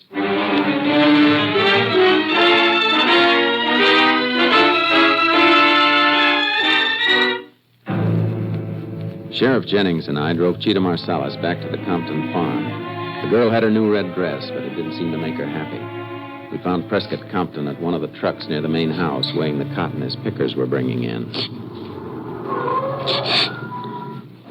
Now, that's Compton right over there. 2.5 pounds, Andrew. Okay, I'll credit that to your account. Dump off. Miss Compton. Well, howdy, Sheriff. This is Ranger Pearson. We'd like to talk to you. Of course. Does this girl work for you, Mr. Compton? Cheetah? Well, sure she does, Ranger. The whole Marsalis family works for me. They're fine people. Hey, what are you doing away from the fields, Cheetah? You haven't gotten yourself in any trouble, have you? I done nothing, Mr. Compton. She passed this $1 bill that was stolen in a robbery and killing 4 days ago, Mr. Compton. Cheetah can't seem to remember where she got it unless it was from you. Not from me, she didn't.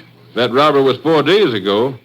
I pay off on Saturdays, Ranger. Where a whole family is hired, like the Marsalis, I pay the head of the family. In this case, the father. Let's see that $1, Ranger. Here you are. No, sir. I didn't get this from me. I'd swear it. I've been paying my pickers off with new bills. New bills? Mm-hmm. Well, Cheetah? I didn't do anything wrong, Ranger. I don't know where that $1 came from. Well, we'll soon settle this, Ranger. Cheetah's brother's working right close here. Carlos. Carlos! Oh, no. Carlos! Please. No. Come over here a minute, boy. Sí, señor, sí. Un momentito, amigo. Sí, señor. What do you want?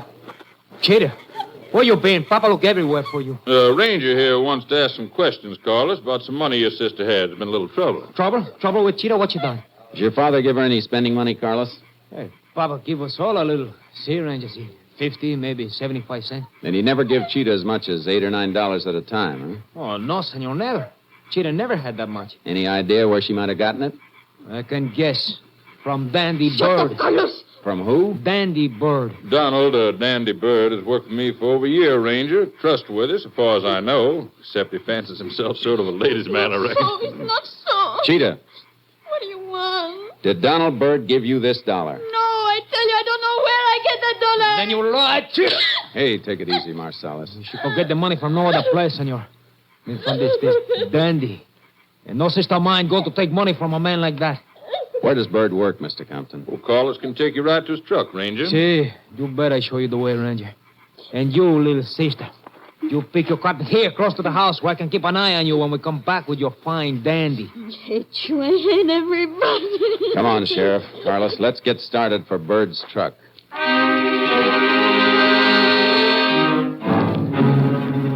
Carlos Marsalis directed us along the road through the cotton fields to where Donald Bird had been working. A trailer was there, but the truck was nowhere in sight.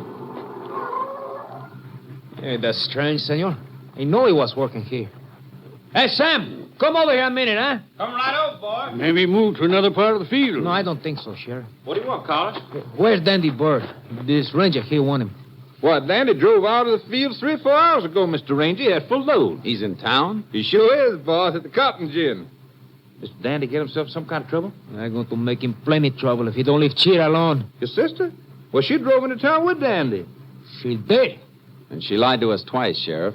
Bird was at the gin when she came to the store for her dress. Sure he was. Thanks for the information, Sam. Oh, glad I can help, Mr. Ranger. Carlos. Si, senor. Can you give us a good description of Dandy Bird? Si. He is about as tall as the sheriff. That makes him 5'10". He's thin, blonde. Color eyes? Blue, pale blue. Cold like a snake's eyes. No scars, no distinguishing marks? No, senor. Only he is always dressed up, even in a truck at work. He dresses fancy. That's why they call him Dandy. That's a pretty good description, Jace. Couldn't be hard to pick him out in the crowd. Oh, please, Ranger, let me go with you to town. Eh? No. You can do more good back at the farm, Carlos. I'll drop you there. You keep an eye on your sister until we contact you again. Bueno, senor. We'll head back for town, Sheriff. We'll pick up Dandy at the Cotton Gin.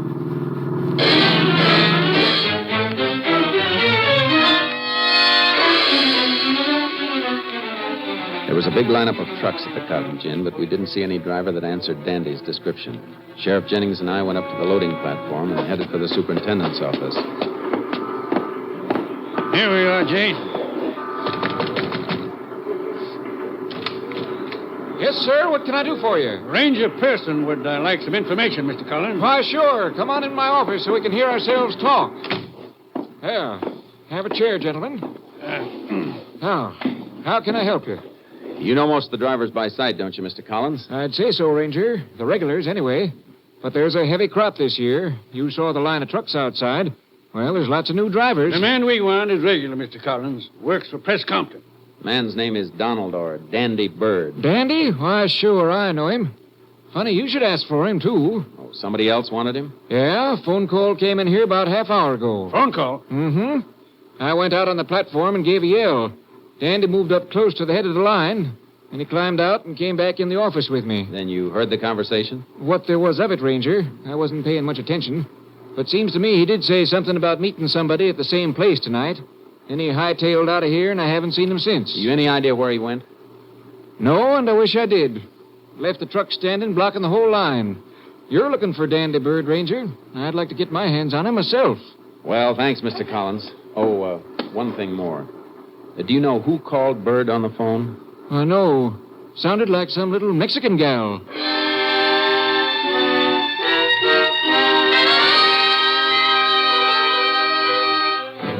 I left Sheriff Jennings scouring the town for Bird while I went back to the Compton farm to have a talk with Cheetah. We didn't have much time. It was getting dark. As I turned off the highway onto the Compton Road, I saw Carlos Marsalis running toward me. Ranger, please, sir. Yeah, what is it, Carlos? Cheetah, senor. She's gone. What? I thought I told you to keep an eye on her. I did, senor. But she went into a shock and I wait. But when she don't come out, I go in, and Cheetah's gone. Her clothes, everything. And then I look out the window. I see her stopping the bus. I run after her, but it's no use. The bus was gone. A bus? Past me coming down here. Pile in, Carlos. We'll follow it.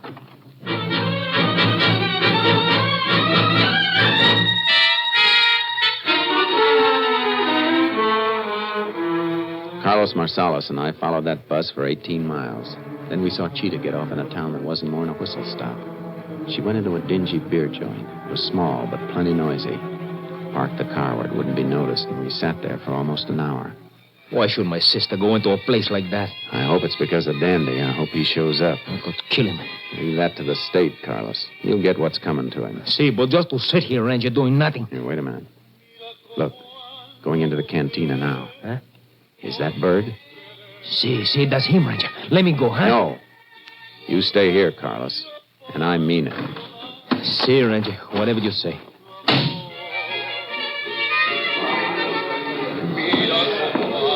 Can I buy a beer, baby? Dandy, oh, Dandy, darling.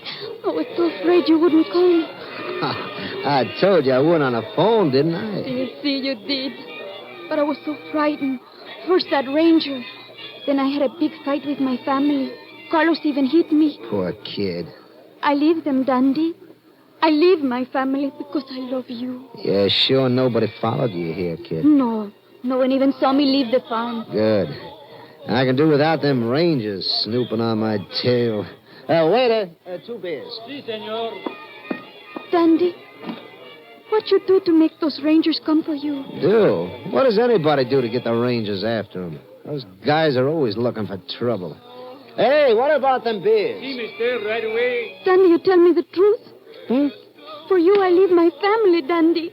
I love you. Yeah, I know, baby. The beer, senor.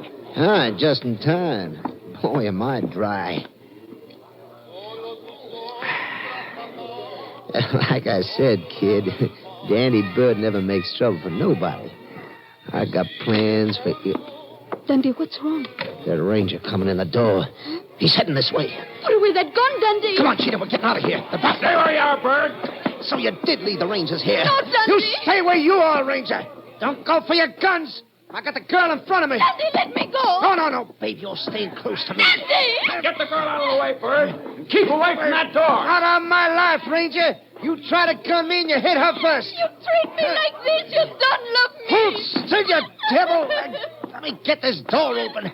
Don't come any closer, Ranger. He has a gun, Ranger. Get away from him, Cheetah. Dandy, let me go. Stay here, you little... Cheetah! Hold it, Dandy. Oh, yeah? Don't shoot no more, Ranger.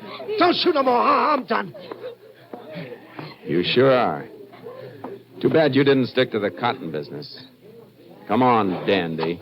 On your feet.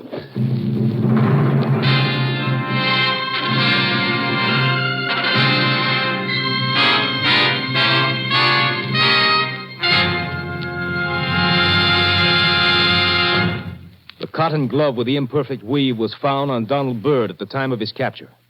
Confronted with this and the undeniable evidence establishing his gun as the murder weapon, Donald Dandy Bird made a full confession. Cheetah Marcellus was given a suspended sentence of 5 years. Bird was sent to the state penitentiary at Huntsville for the rest of his life.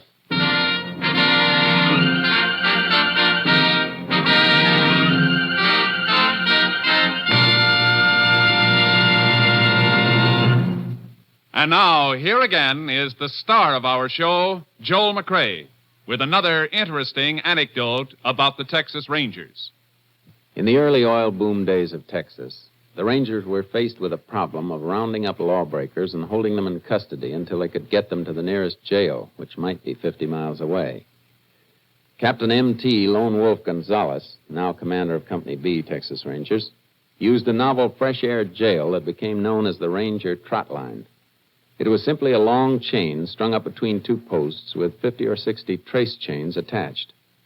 When an arrest was made, he padlocked the free end of the trace chain to his prisoner and left him there to face the jibes and laughter of the local citizens.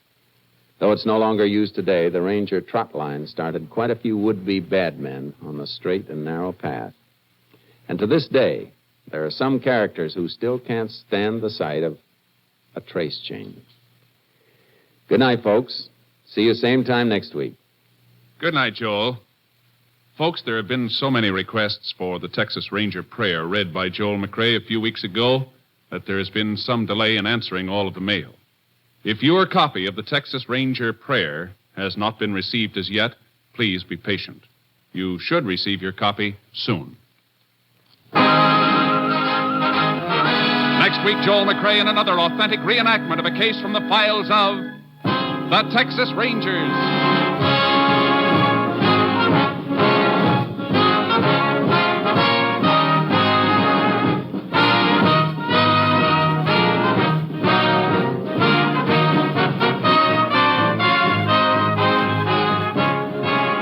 Joel McCrea is currently seen starring in the Universal International Technicolor production Saddle Tramp. Tonight's cast included Tony Barrett, Nestor Paiva, Peggy Weber, Lou Krugman, Herb Butterfield, Byron Kane, Wilms Herbert, and Barney Phillips. This story was transcribed and adapted by Virginia M. Cook, and the program was produced and directed by Stacy Keach. This is Hal Gibney speaking.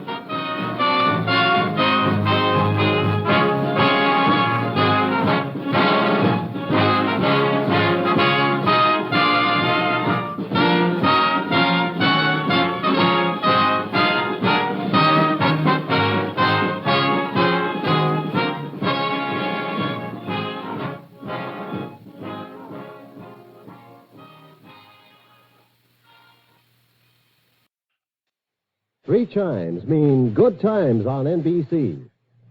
It's yo-ho for the open sea tomorrow as the Railroad Hour presents Gilbert and Sullivan's comic opera, The Pirates of Penzance, starring Gordon MacRae, Lucille Norman, and Clark Dennis. Gordon MacRae will star in the comedy character role of the Major General. This will be the third of Gilbert and Sullivan's musical whimsies offered on the Railroad Hour. For music in a more serious manner tomorrow, the NBC Symphony brings you another hour-long concert of some of the world's greatest music, under the baton of the brilliant young conductor, Guido Cantelli. Now the $64 question. 3 chimes mean good times on NBC.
Now we present Herbert Marshall as The Man Called X, the Saturday night feature on NBC's 5-show festival of comedy, music, mystery, and drama. Brought to you by RCA Victor, world leader in radio, first in recorded music, first in television. By the makers of Anacin for fast relief from pain of headache, neuritis, neuralgia. And by your local Ford dealer, who is now displaying the new 1951 Ford, the car that's built for the years ahead.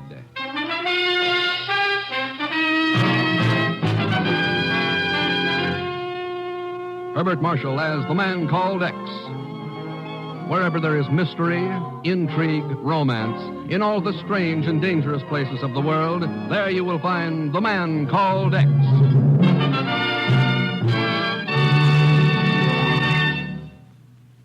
Here's a word from RCA Victor. Are you still a television outsider? Still just reading about it, talking about it, thinking about it? Well, we'd like you to hear what some of the television insiders say. Here's what Robert J. Patterson of Bronxville, New York writes us, for example. Television brings the family closer together, makes new friends of neighbors who come in to enjoy it with us, adds much to the joy of living. The Pattersons are just one of the more than 1 million American families who own and enjoy RCA Victor television. Why not find out the facts about television for yourself? Look at the list of big new shows going on the air every week. Look at the new sets. 18 beautiful new RCA Victor receivers now at your dealers. Look into the matter of price, too. It may surprise you to find out how little it costs today to join the insiders who own America's favorite television, RCA Victor.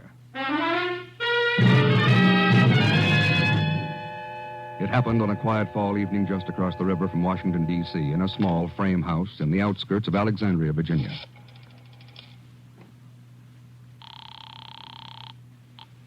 Long distance. Look, operator, I got to call Mr. Ken Thurston in New York fast. What is the number, please? I don't know the number, but I want to talk to Ken Thurston in a hurry. And the address, please? Oh, for Pete's sake, I don't know the address. Get New York. Tell him he's The Man Called X. They'll find him. Now step on it. Who did you say he was, sir? Hello? Hello, sir? Can you hear me? Hello? Who did you say he was?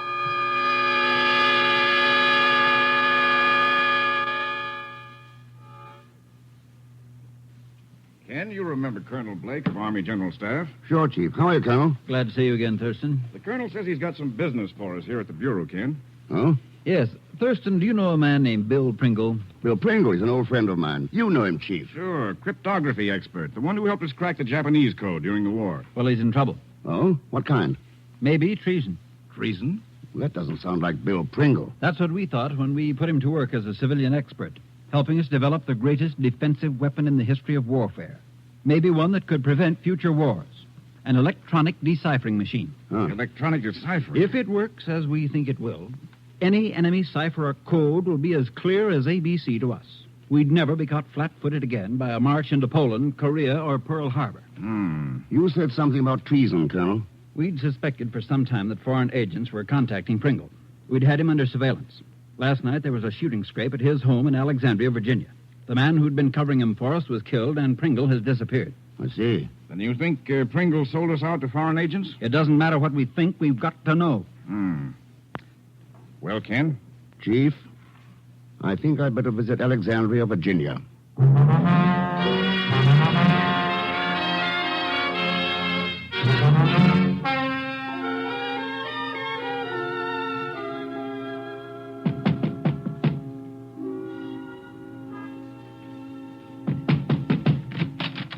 Yes? Is Bill Pringle at home? Who are you? My name's Ken Thurston. Come in, please. Thanks. You're another government man, aren't you? Well, Why do you keep on wasting time here? Can't you understand that Bill's life is in danger? They may be torturing him, killing him. I'm sorry. You seem pretty upset about things, Miss... I'm Felice Pringle, Bill's wife. Mrs. Pringle. But why are you afraid that someone might be torturing him, maybe killing him? Because foreign agents were after him, trying to get him to sell out his country. What do you think happened last night? I don't know. Bill was supposed to be working late, so I went to a movie. When I came back, the house was filled with government men. And Bill was gone. I've been half crazy ever since. You're sure you don't remember anything that might give us a lead? Something Bill might have said or let slip? No, nothing. I'm going through some of his things now. Those notes and letters on that table. So far, there's nothing. Well, what's this map here, Mrs. Pringle? Map? California. With a town near Monterey circled in red pencil, San Marino. Oh, I'd been trying to get Bill to take a vacation. Anything to get him away from his worries here. He'd just decided to go to San Marino next week on a fishing trip. And then last night happened. Well, thanks for your trouble, Mrs. Pringle. If there was only some way that I could help. You've been a lot of help. Thank you. Yes. I happen to know that Bill hated fishing and he wasn't married. Good night, Mrs. Pringle.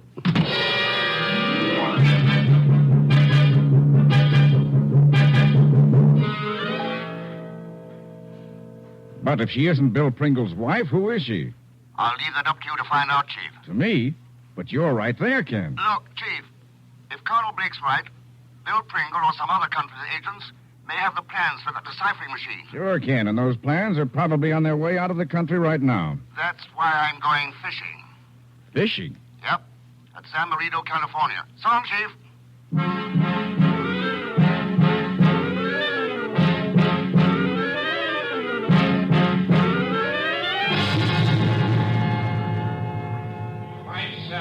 New York, Chicago, and Salt Lake City, now arriving on Ramp C. Flight 7. You want a private plane, Mr. Thurston, to fly to San Marino. That's right. Can you fix me up? Sure, easy. Can't get you all the way into town, but there's a farmer named Bronson who'll drive you in for a couple of dollars. How come you're so familiar with a little place called San Marino? I wasn't until night before last. Flew 2 men up there in a charter job. Oh? One of them named Pringle? Nope, Smith and Jones. Then this morning, we got another inquiry about a flight up there. Funny name. I got it right. Yeah, here it is. Zellschmidt. Zellschmidt? Sure, who else? Hello, Mr. Thurston. Hey, Don. What the devil are you doing here in San Francisco? Oh, it's very simple. I'm here because I was in Los Angeles and wanted to go to Rio de Janeiro. So I put in a long-distance call to New York. What? Sure, I had to say goodbye to my dearest, my most favorite friend. Eh, Mr. Thurston? You mean you called collect to chisel some money. And Miss Brooks likes your accent. So you learned where I was going and came up here to wait for me. Well, the answer is no. But I didn't even ask you I'm yet, not Mr. giving you any money. But, Mr. Thurston... And you're not coming with me to San Marino. But, Mr. Rex... So long, Pago. But... How do you like that? Such ingratitude. Well, it's lucky there's more than one way to skin a purse from a cat's ear.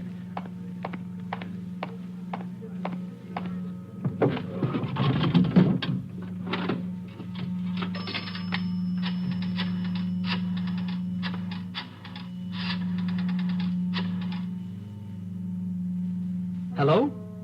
This is Pagan Selschmidt. I got news for you. He's here. That's right. And I can spell you plenty. For a slight consideration, of course.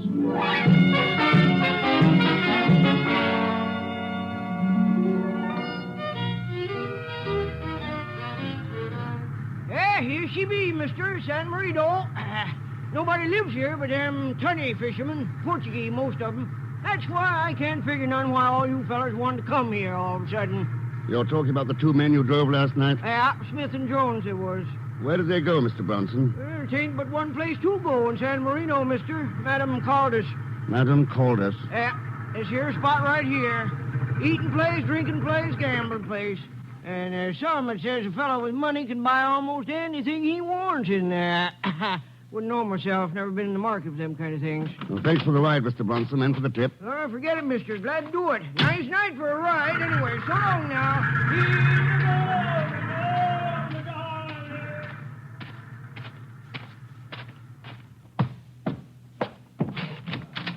Well, come in, mister. Come on in. Keep that night air out of here. That's tougher on a man's health than the rot that I serve in here. Ah, that's better, mister. So the first drink's on the house. After that, you're on your own. Okay, mister? I'll go you one better. I'll buy you the first drink. Now, that's a switch. You being a sucker, or is there a string attached? There's a string. Okay, shoot. What is it? We have that drink alone, in private. Is it a deal? Hey, that's the best offer I've had in 10 years. I got a good bottle in my office. Come on.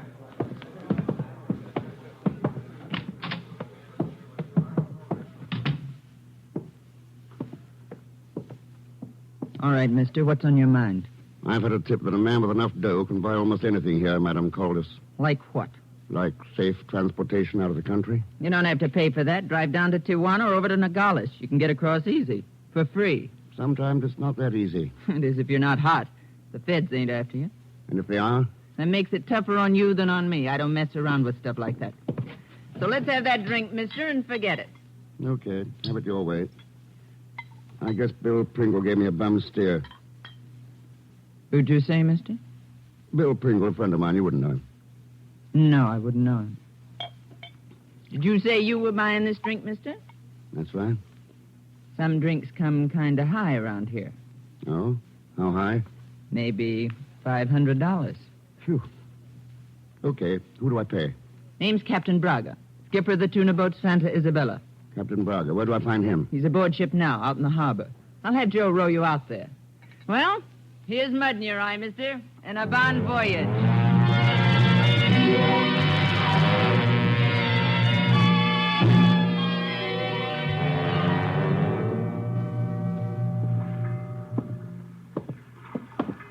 You keep the Santa Isabella pretty shipshape, Captain Braga. She's all right. Oh, I don't see much of a crew aboard, though. I thought these tuna boats carried quite a few hands. Your interest is not in fishing, no?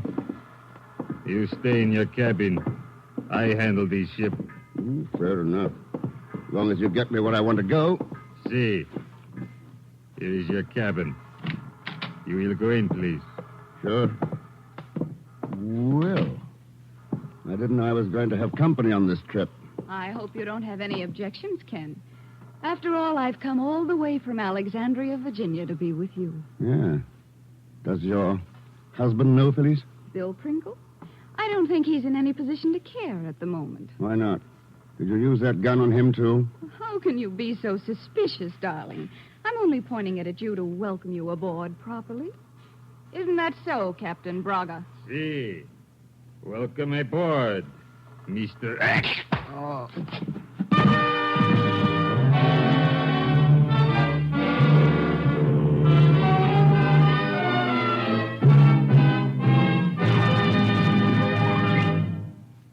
We'll return to Herbert Marshall as the man called X in just a moment. If you would like to know a quick, easy way to ease the pain of a headache, neuritis, or neuralgia, then by all means try Anacin. Your own dentist or physician may, at one time or another, have handed you an envelope containing Anacin tablets.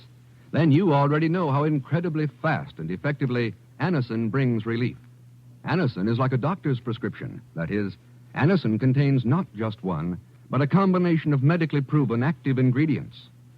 For your own sake, try Anacin. Anacin is sold to you on this guarantee. If the first few tablets do not give you all the relief you want, as fast as you want it, you may return the unused portion, and your money will be refunded. You can get Anacin tablets at any drug counter. Anacin comes in handy boxes of 12 and 30 tablets, and economical family-size bottles of 50 and 100. And now we return to Herbert Marshall as the man called X, with Leon Belasco as Pagan Zellschmidt.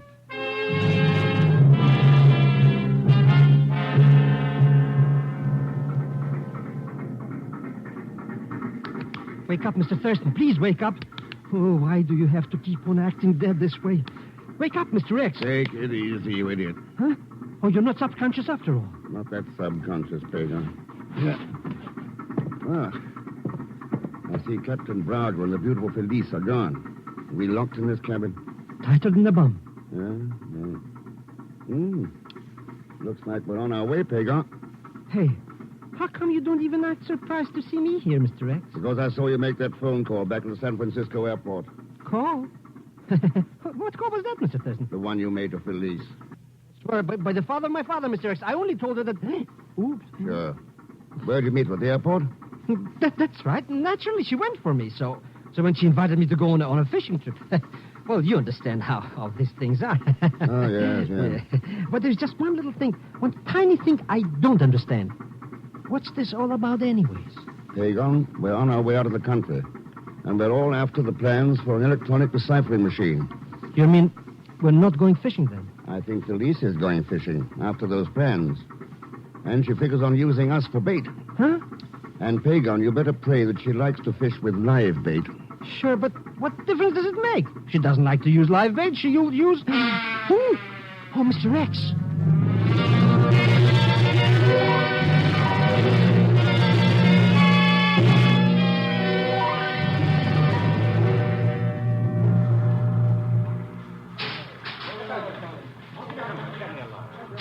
Nice of you to invite me on deck for some air, Felice. You're here to get a briefing, Ken, so you'll know just where you stand. Oh, that'll be refreshing. We've dropped anchor off the coast of Lower California, Mexican waters. So? Captain Braga and I are going ashore at nightfall. Oh, nice. But I don't see any town over there. Someone expecting you? Smith and Jones, maybe? Or your erstwhile husband, Bill Pringle? I'm going ashore to get the plans for the deciphering machine. If I get them, Captain Braga will return alone. His orders will be to get rid of you and Zellschmidt. What if you don't get the plans? We'll come back together and persuade you to tell us just how we can get them. Oh. What makes you think I'll cooperate? You might be interested to know that Captain Braga served a long apprenticeship with the Gestapo, questioning prisoners at Buchenwald. I think you'll cooperate, Ken.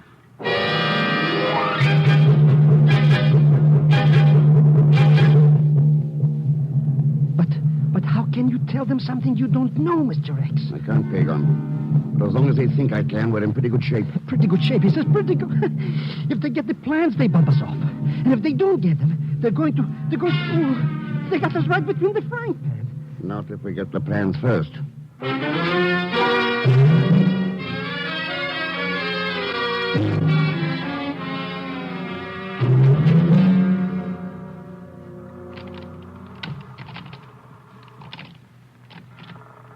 How are you doing with that lock, Pagan? Give me a little time, Mr. X. After all, with practically only a toothpick to be working with, Hey, no bed, eh? Now, what do we do? Follow Felice and Captain Braga ashore. But who wants to go swimming at this time of the night? They're not going to swim, you idiot. There's a dinghy moored to the stern rail. Come on.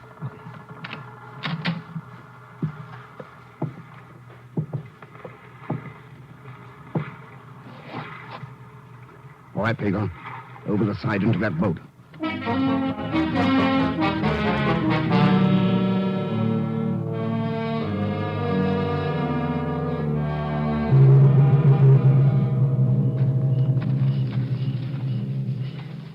Hey, I don't get it, Mr. Thurston. What are we doing here anyways? There's nothing in this wilderness but wilderness. There's got to be something around here, Pagan. Did you look at that jetty we tied up to? Well, maybe it was just put up there to fool people like us into thinking somebody uses it for something. Maybe it was... Mr. X! You know something, Mr. Thurston? I think we should have stood in that boat. Come on. We're going to find out where those came from. But somebody was shooting at somebody, with guns even. That's right. But maybe they wouldn't like us to come crushing Gate this way. After all, it could be just a quiet little shooting party between few friends. Yeah, a few friends named Smith and Jones. Huh? Ah. This is where these shots came from. You mean this old tumbling down shack? An old tool shed of some kind. Let's go in. But who wants any old tools?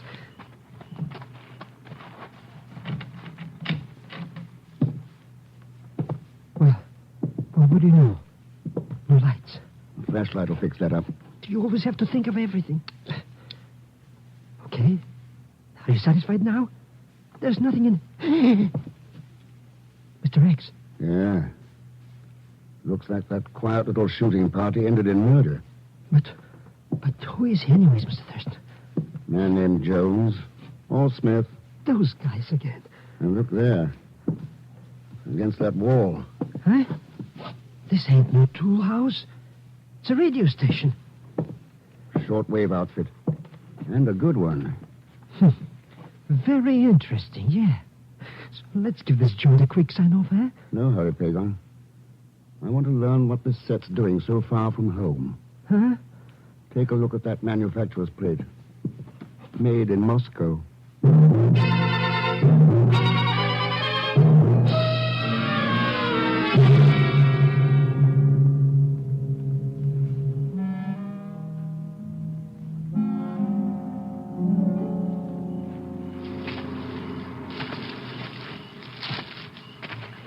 But why do we keep hanging around here, Mr. Thurston? You did what you wanted to.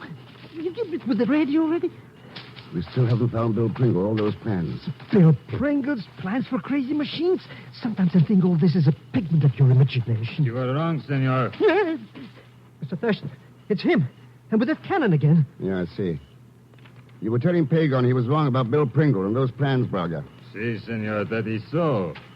For proof, I will take you to them now. It would only be justice that after all your trouble, you should see them before you die.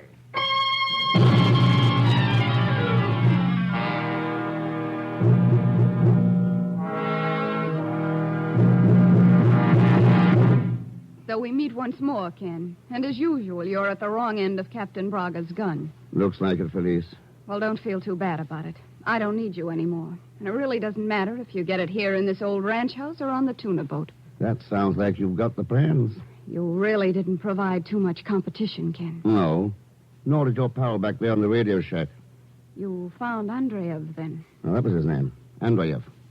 I'm glad to know it wasn't really Jones or Smith. By any name, he was a fool, Ken, thinking he could double-cross me.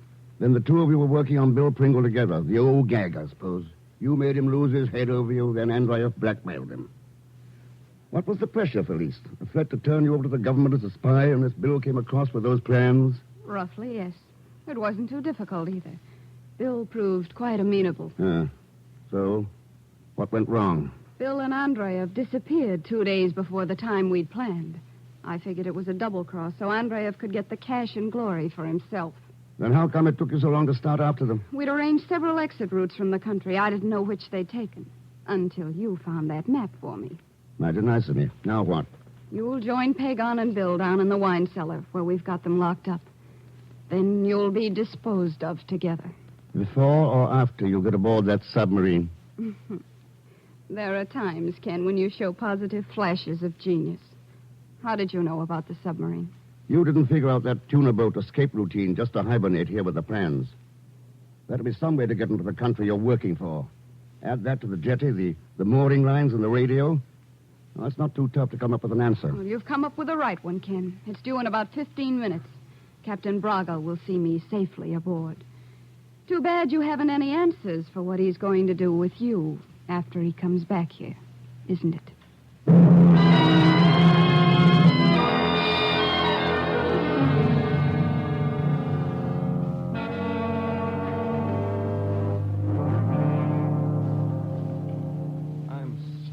Ken, if I hadn't been so smart and figured I could trap the two of them by myself, you wouldn't be in this fix now. Don't forget, I'm in this fix too, Mr. Pringle. And believe me, I'm going to sue you or something. Were you really trying to trap him, Bill? Andreev, yes. Felice, I don't know. That's why I tried to call you the night Andreev blackmailed the plans away from me. I thought maybe you could get me straightened out.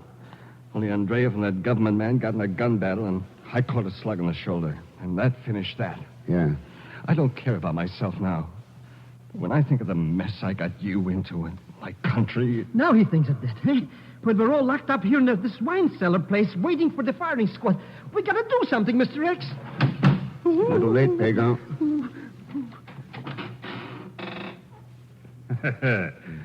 So, senors, I see you are all here waiting for me. I am so happy I did not disappoint you by failing to return. We wouldn't be disappointed, Captain. Honest, we wouldn't. Go away and don't come back again. You see, I wouldn't be the least bit disappointed. Look, Captain, I'm the man you really want. Let these two go. I am afraid that would be impossible, senor. They know of our communications route between here and your country. I expect my tuna boat to be quite busy in the near future. Nothing can be allowed to interfere with its journey. No. Listen. Diablo, that sound. Airplanes, Mr. X, airplanes. That's right, Pagan.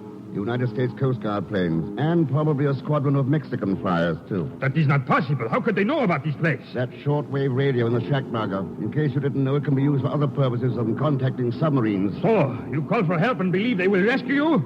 You are mistaken, senor. By the time they arrive here, you will all be quite dead. And if I can help it, Braga... You will only be first, senor. Not if I can help it, Braga. I'll take that gun, Braga. All right, Pagan. Gather yourself together and come up behind those wine barrels. Of course, Mr. X. Of course. I was only trying to help you, understand? Oh, sure. Hey, what's the matter with Pringle? He don't look very good. He's not, Pagan. He took Braga's shot so I could get a crack at him. Oh, the poor guy. I guess that makes up for a lot of things. Yeah, a lot of things. Too bad he couldn't have stopped that Felice cookie from getting away in the submarine with those plans. That would have made him happier. But the way this... Mr. X, what's that? A depth bomb, Pagan. Depth bomb? Oh. Then she's not getting away after all. No. No, she's not getting away. They don't get away.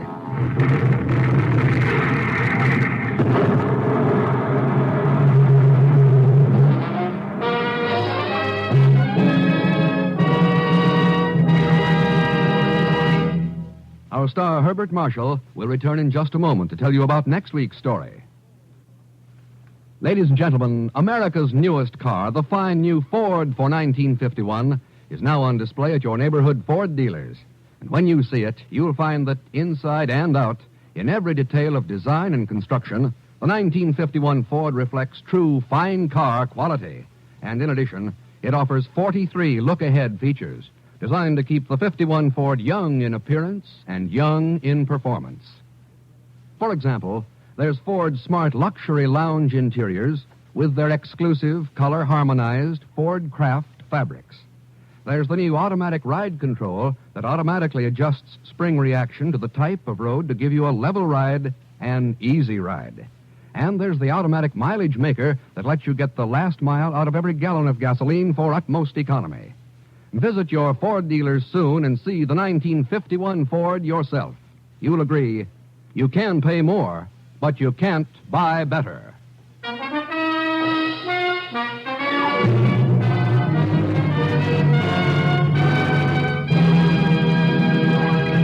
Now here again is our star, Mr. Herbert Marshall. Thanks for being with us. Next week, Mr. X goes to Guatemala to fight against one of the most insidious threats to mankind known in the world today. And I don't mean Leon Belasco will be along as usual as Pagan Zellschmidt. So join us, won't you, when next I return as the man called X. It's the Saturday night feature of NBC's 5-show festival of comedy, music, mystery, and drama, brought to you by RCA Victor, world's leader in radio, first in recorded music, first in television. And by Whitehall Pharmaceutical Company, makers of Anacin, Codinos, Bisodol, and other fine drug products. And by your local Ford dealer, who is now displaying the new 1951 Ford, the car that's built for the years ahead. Good night.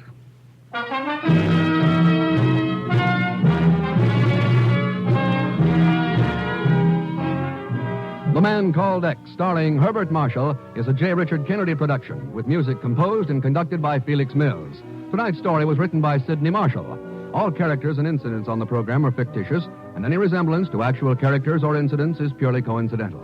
Be sure to listen tomorrow evening for The Big Show with Tallulah Bankhead, Fred Allen, Ed Wynn, Lawrence Melchior, Ed, Archie Gardner, and Jack Carson. And until next week, same time, same station, this is Jack Latham saying goodnight for The Man Called X. Oh, and by the way, winterize your driving habits, will you? Drive slow in rain, sleet, or snow. Remember, Edwin and Fred Allen join The Big Show tomorrow on NBC.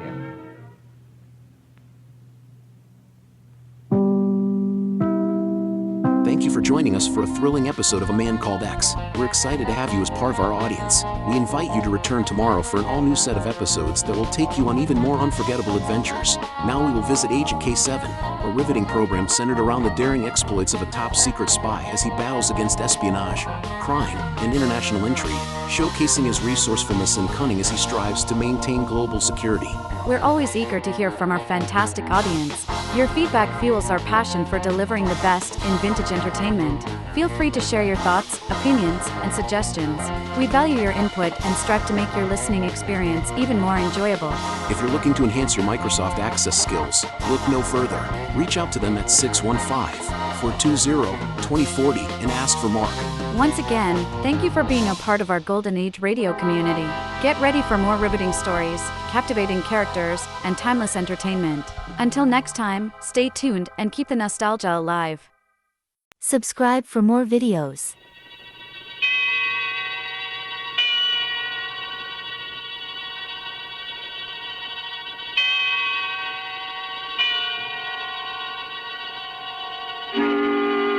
Suspense.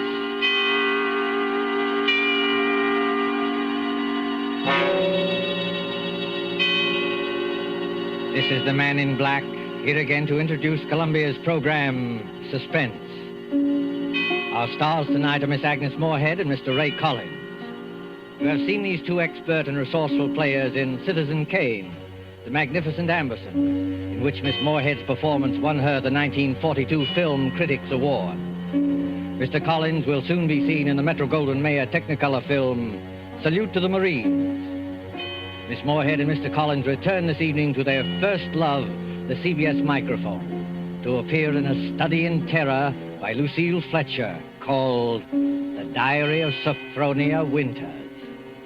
The story told by this diary is tonight's tale of suspense.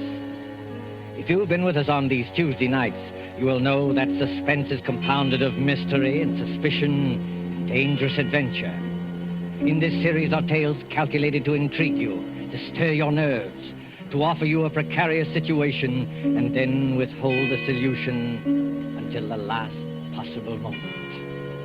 And so it is with the Diary of Sophronia Winters and the performances of Agnes Moorehead and Ray Collins. We again hope to keep you in suspense.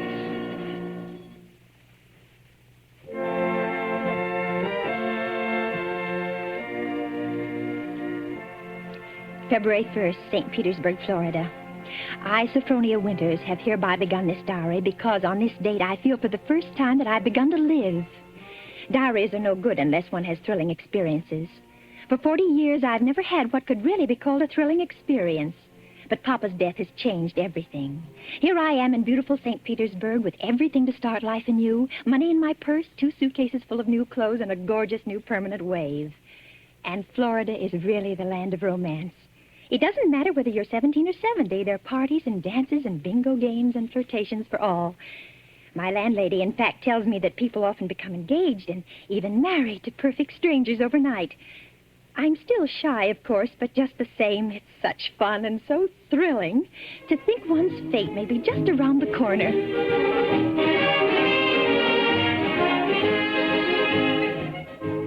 February 3rd.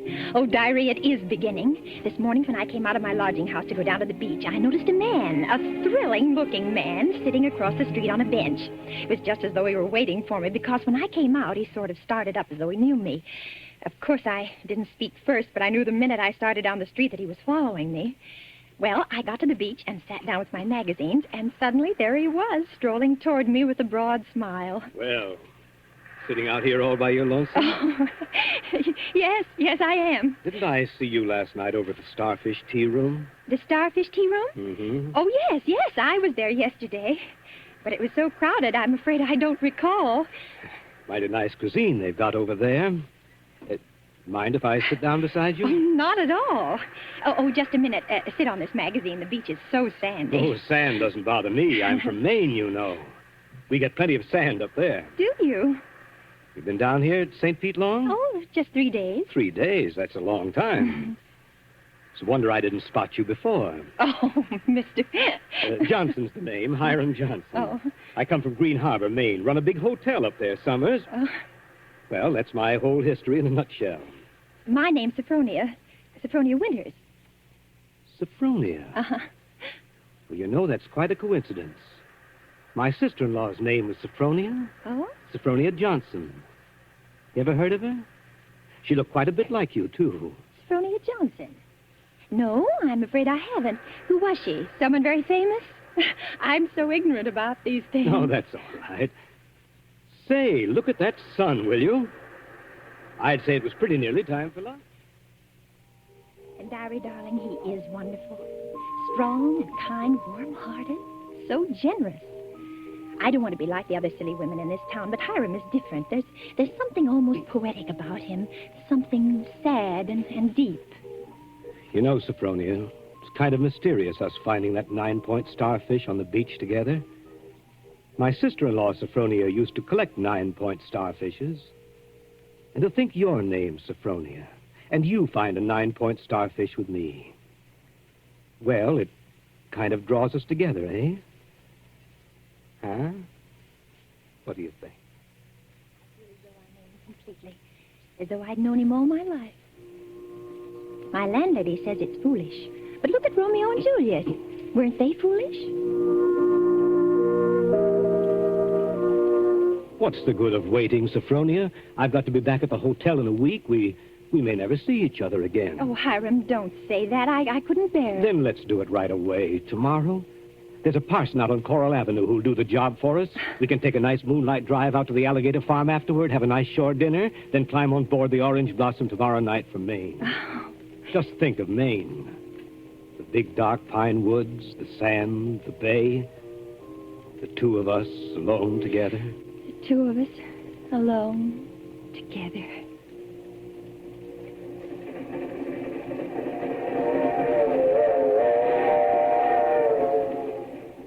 February 7th, on board the Orange Blossom.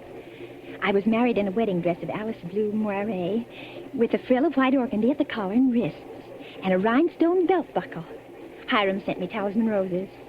I'm pressing one precious flower between the pages of this diary for luck.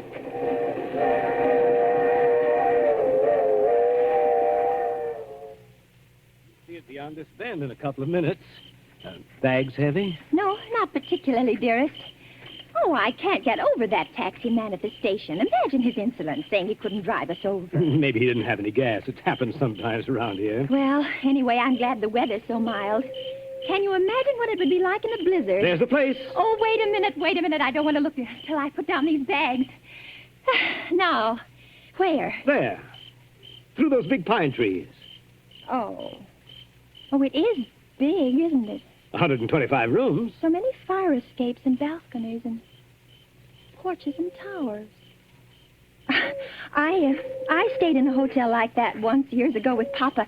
It was very fashionable then. My grandfather built that place 50 years ago. Hasn't been changed much since. No? Well, of course, you've put in modern plumbing. Not yet. Here we are. Walk in. Oh, what's that? Just a foghorn out in the bay. Fog? We get it almost every night in this kind of weather. What are you locking the gate for? Why not? There's nobody coming in after us. Or going out again for a while. But I thought you said the hotel. The hotel's empty.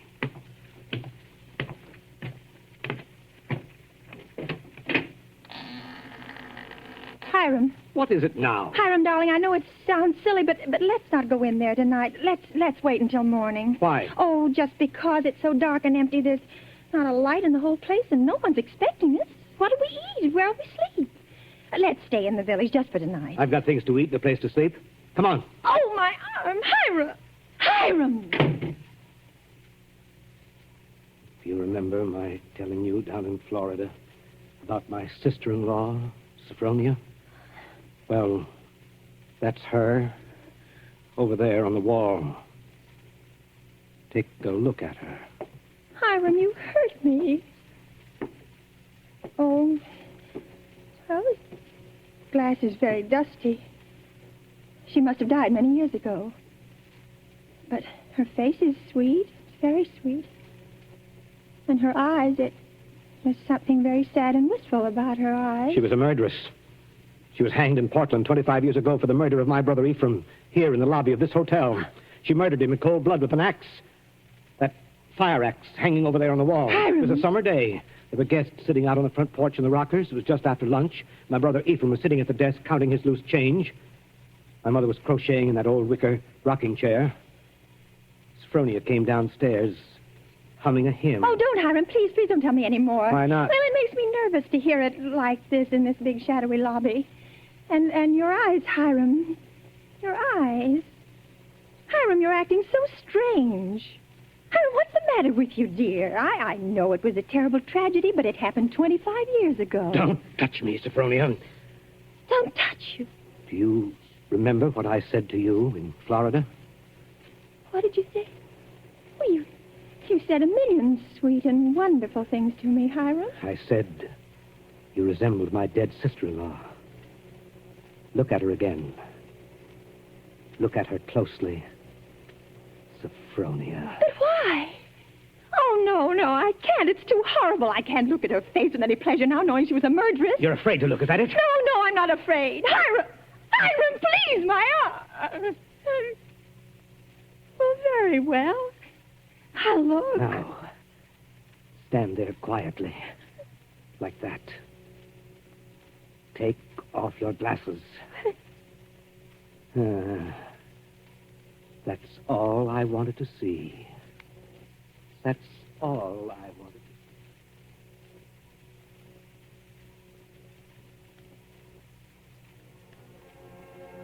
see. February 13th, Green Harbor Hotel, Maine. I can't understand it. I try to fathom it, but my head aches and my heart is heavy. The hotel is deserted. Has been for 25 years. Everything is covered with spiders and cobwebs. Great dining room with its oak woodwork is alive with rats. And the row of broken rocking chairs on the front porch faces emptily out to sea. Does he mean this to be my home? He's downstairs in the shabby parlor, off the lobby, playing the harmonium.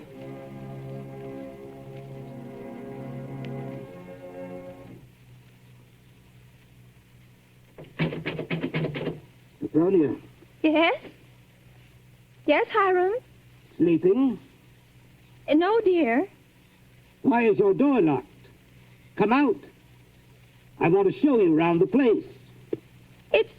It's all right, dear. I've seen it. I've seen just about everything. No, you haven't. You haven't seen the grounds at all. The grounds? But, Hiram, it's after midnight. I want to show you where my sister-in-law, Sophronia, is buried. Well, not tonight, dear. Please, it's so late, and I have a headache. Open the door, Sophronia. I want you to come now. No, I shan't. Oh, go away. Let me alone. I won't. I won't. No use carrying on like that.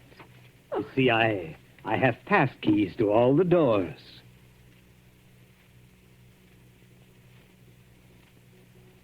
See, Sophronia. Beyond, where those 4 birches are standing, is where my sister-in-law, Sophronia, was laid away 25 years ago.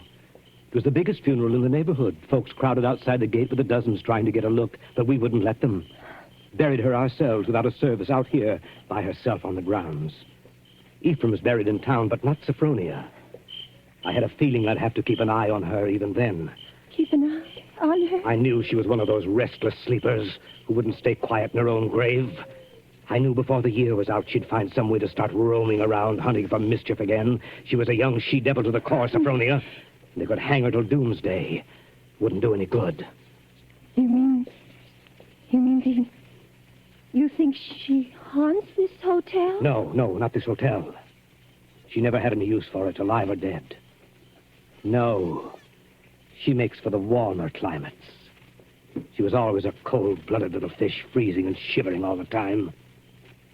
It's places like California and Texas and Florida she makes for. Florida? Yes, that's one of her favorite haunts, particularly around St. Pete.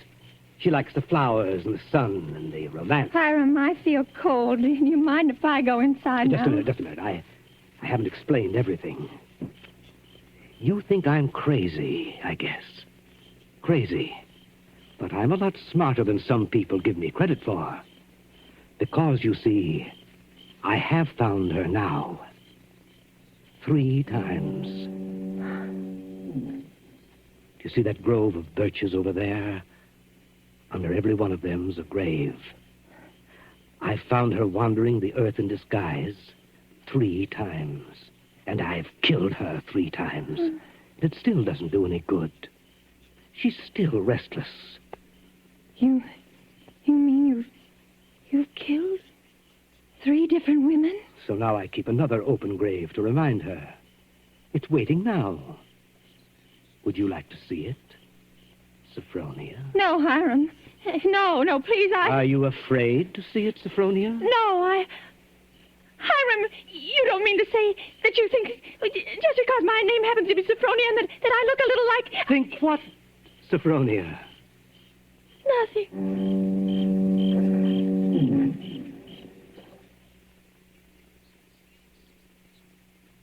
February 14th. My mind is made up. I made a terrible mistake, and I must get away from this place. I must get away from Hiram as quickly as I can. It should be easy. There's no fog today. If I can only escape from the hotel, I can run and hide in the pine woods. No. I shall wait for dusk, when he generally sits down in the parlor and plays the harmonium. I can hide a little earlier in one of the deserted rooms, and then, when his back is toward the lobby, slip out the front door.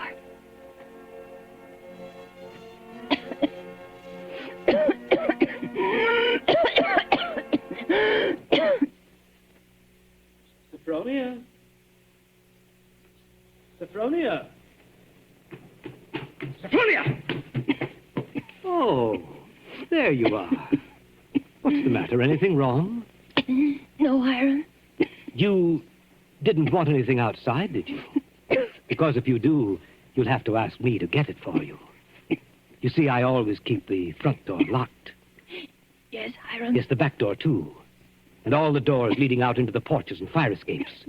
And a good many of the windows. It makes one feel safe from thieves and peeping Toms. Oh, you've got a cold. That's too bad. Yes. I must have caught it last night. Outdoors. The damp. You ought to be in bed. A good bed. The only good bed in the house is in my sister-in-law, Sophronia's old room. No, Hiram. I'm all right. Is this a little head cold? Oh, little head colds often develop into pneumonia. Why, it's too bad I didn't think of that before. You might have slept in it from the beginning. Here, up these stairs. What? What's the matter? Are you so weak? No. No, I'm all right. This room is the cleanest in the hotel, too. I've always had a sort of suspicion about it. You see, I've kept everything as it was. What's the matter? Nothing. It's just... It seems kind of familiar. No. It's just that seeing it so clean, seeing it as though someone were living here, as though it only just stepped out for a moment. It's as she left it that afternoon when she walked down to murder my brother. You see her needlework on the table with the needle sticking in it? And her hymn book still open? She was very fond of singing hymns, Sophronia was. Had a nice voice, too. I used to accompany her. Oh. I'll turn down the bed for you. Then you can get undressed while I go and make you some hot tea. No, I don't want any. Here's the closet. You can put on one of Sophronia's dressing gowns.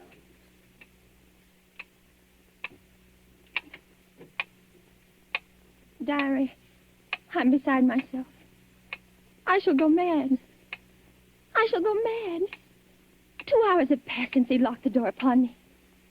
Night's fallen and I'm alone. Alone in this horrible room with its hideous little mementos of death. I'm sitting here at her little wicker table trying to be calm, trying to write this.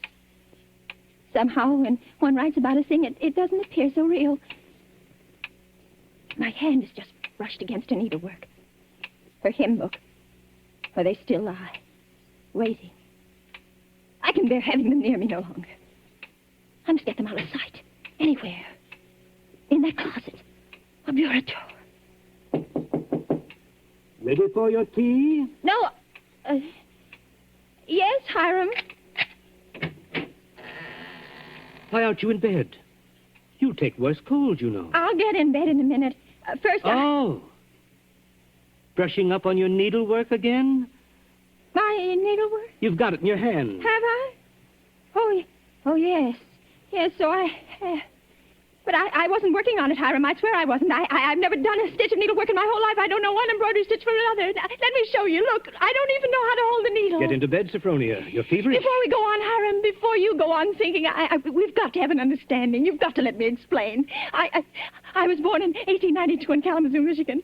My name is Sophronia, that's true, but they name lots of people Sophronia. I was named for my grandmother. She had just died. No, you've got to listen to me. I've lived in Kalamazoo all my life. If you'd only just write a letter or send a wire. Well, I've never heard of Green Harbor in my whole life. I never went anywhere. For almost 10 years, I stayed home day in and day out nursing Papa. He had a stroke. I wasn't out of the house. It was the red brick house with the green shutters.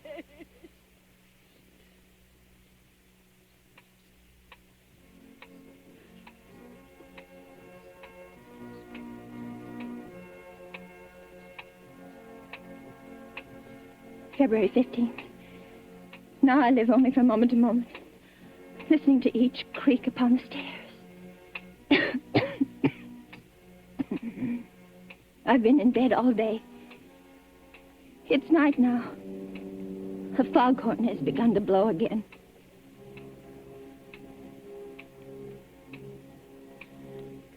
February 19th. I woke up early this morning after a wretched night, and the date was burning in letters of fire in my brain. If he's planning to kill me, it'll be today. But the hours have been crawling on. It's almost midnight. Oh, why, if he's going to kill me, doesn't he do it at once? Why does he torture me like this? I'd rather be dead than sit here in this room one moment longer. I can't bear it. If he doesn't come in 5 minutes, I shall force him to come. I shall beat on the door. No. Rather let me sit quiet praying that he doesn't come. Oh, I want to live. I want to live.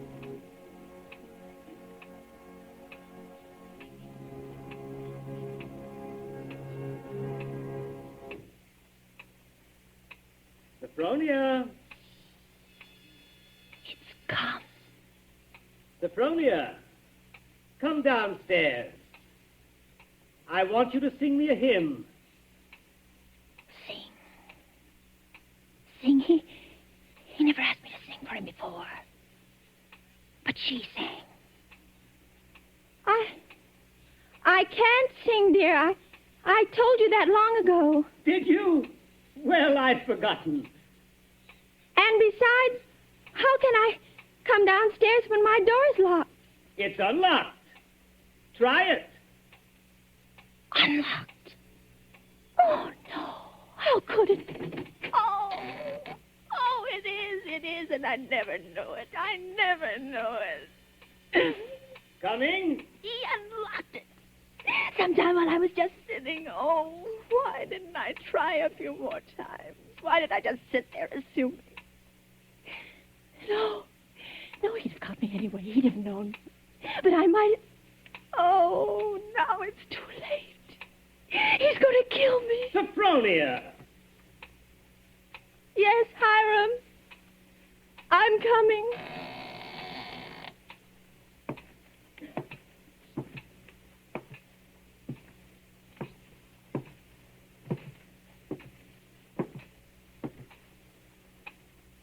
Hiram, where are you? In here. In the parlor. What are you doing there, Hiram? Waiting to hear you sing. You're at the harmonium? Yes. All right. I'll sing. I haven't sung in years, but I might as well. I'll sing for you out here in the hall. My voice will carry better. It always did carry better in the hall, didn't it, Sophronia? So you remember that, too. Of course, you know both the front and back doors are locked. Play a few bars, Hiram, dear, to warm me up. Shall I sing, too, Sophronia? Would you like me to sing along with you? If it pleases you, Hiram. Work for the night is coming. Work in the morning sun. Work for the night is coming when man's work is done. Work while the daylight darkens. Work in the summer sun. Work for the night is coming.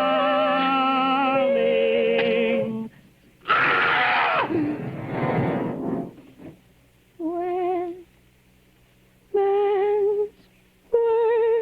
work is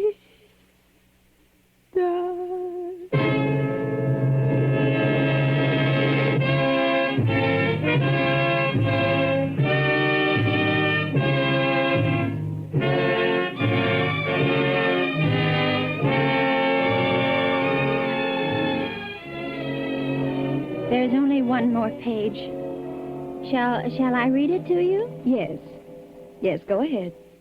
March 22nd. I've been sick, I think, for a very long time. The pages of my diary are blank, but I shall take you out again, poor diary, today and start you over again. No, I shall never look back at the other pages.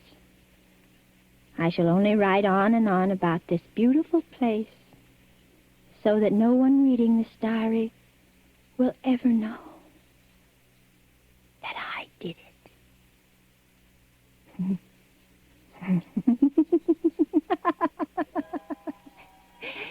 But I did do it, diary. I was smarter than he. When I opened that door at the head of the stairs and heard the music, when I saw the fire axe still hanging on the wall. Oh, I was so cautious. So terribly cautious.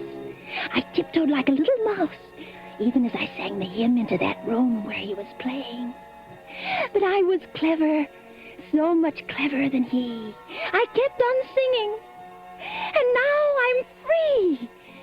Free as a bird. I'm free and he shall never catch me now, not this time or ever again, because he's dead. Isn't he, Nurse? Nurse, isn't my dear brother-in-law, Hiram, really dead? Yes, miss, he's dead. And now I'll thank you to hand me that diary. The doctor doesn't approve of the patient's writing anything.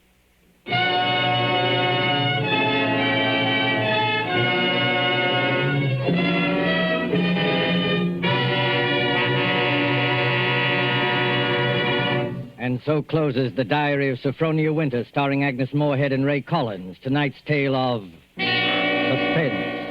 This is your narrator, the Man in Black, who conveys to you Columbia's invitation to spend this half hour in suspense with us again next Tuesday, when Richard Dix, Gail Page, and Montague Love star in Death Flies Blind. The producer of these broadcasts is William Spear, who with Ted Bliss, the director, Lud Gluskin, the musical director, Lucian Mohowick, the composer, and Lucille Fletcher, the author, collaborated on tonight's Suspense.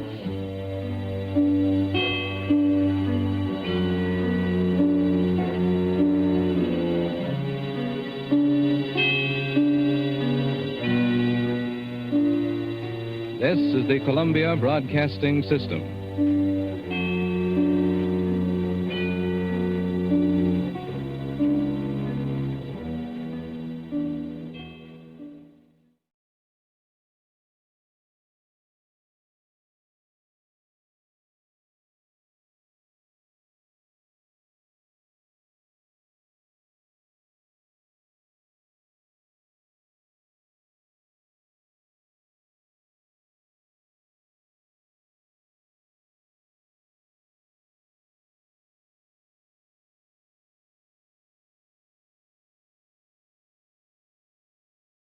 Are you ready to unlock the full potential of your data management? Look no further. Introducing G3PL.com, your ultimate destination for mastering Microsoft Access. Microsoft Access is a powerful tool that lets you organize, analyze, and report on your data with ease. And with G3PL.com, learning how to harness its capabilities has never been more accessible. At G3PL.com, we believe that knowledge is the key to success. Our expert instructors will guide you step by step. Whether you're a beginner or looking to enhance your skills, you'll learn how to create databases, design user-friendly forms, and generate insightful reports, all using Microsoft Access. Call us now at 615-420-2040 to enroll in our Microsoft Access courses. Don't miss out on this opportunity to become a Microsoft Access guru. Visit G3PL.com to start your learning journey today. G3PL.com, empowering you with the knowledge you need to succeed in the digital age. Email db@g3pl.net now. Subscribe for more videos. Secret Agent K7, return.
America's #1 adventurer, K7, former United States secret agent who operated in 22 countries, on land, on sea, and in the air, brings you a story of today. We take you to K7's headquarters. This is Secret Agent K7 speaking. Send in Special Agent B9 for assignment. At once, K7.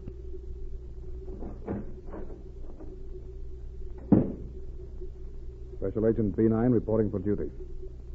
Agent B9, a copy of the Navy's new code book disappeared from the office last night. Unless it is recovered immediately, a new code will have to be issued at once. The book must be found within 24 hours. There is little for you to go on. However, the book was available to but 9 men. Here are their complete records. Study them and take whatever action you see fit. Report to me tomorrow. That's all.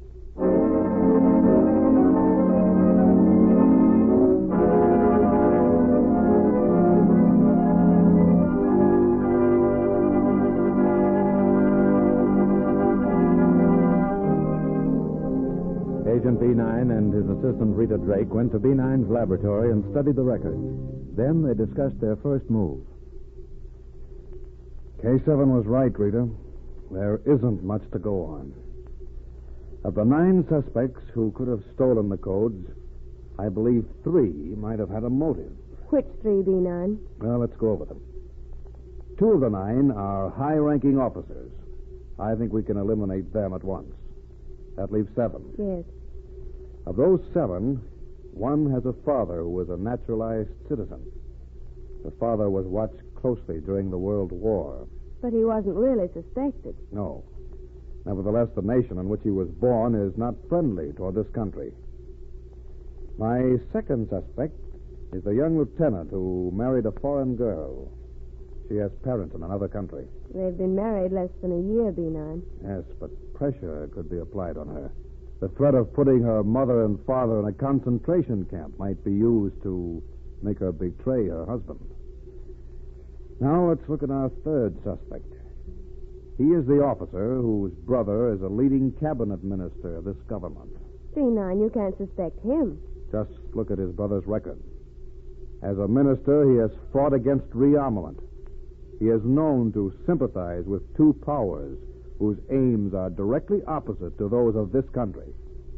And he has addressed many subversive organizations. Even so. All these 3 are suspects, Rita. It's nearly night. We've less than 12 hours left. That means we've got to work fast. I have asked the intelligence department to tap the home telephone lines of all these 3. K7 is listening to the conversation of the cabinet minister. We'll cover the others.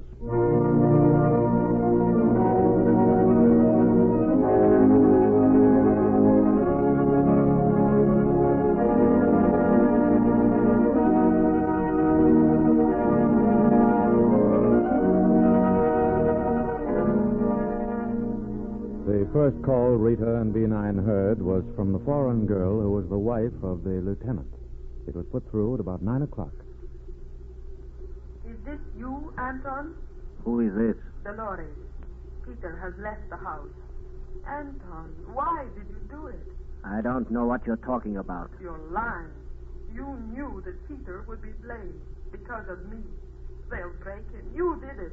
What did I do? You stole the code book. You and the others. I told you I would not help you, but you took it anyway. I'm going to tell Peter the truth. You would be wise if you kept quiet. You can't frighten me. You forget your mother and father. You wouldn't dare do anything to them. I'm going to them tomorrow. You've ruined my marriage to Peter, and now you're trying to ruin his career. I told you I would not help you, and I won't. I'm leaving tonight. You're acting like a fool. You can't strike at Peter through me anymore. From now on, you'll take the blame. I know what you're planning. It won't work. Hello. Hello, Dolores. Hello. He hung up, B9. What does it mean? It means that she suspects who stole the code book, Rita. It's our first lead. That girl is desperate. She knows what's happened, and she's afraid her husband will be blamed because of her. We've got to stop her before she gets away. I'll go to her if you want to stay here. Yes, I think you'd better. I heard the telephone number she called. I'm going to trace this Anton. I want to talk to him. You go to her.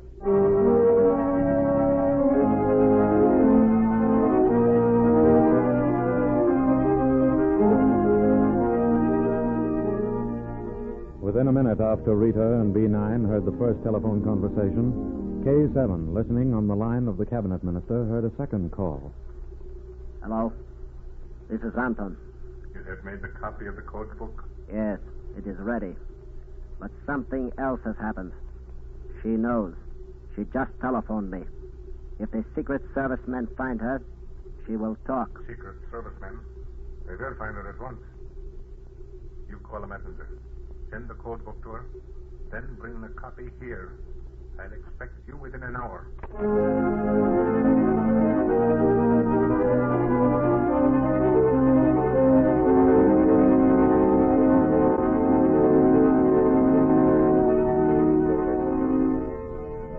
Rita arrived at the lieutenant's home a few minutes later. As she stopped her car, a messenger boy left the house. A moment later, she rang the doorbell.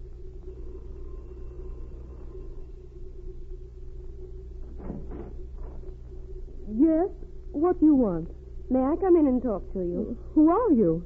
My name is Rita Drake. I'm the assistant of Special Agent B9. You're with the Secret Service? I'm investigating the disappearance of the Naval Code Book. I want to talk to you. Come in. You arrived faster than I expected. What do you mean? You didn't expect me. Oh, yes.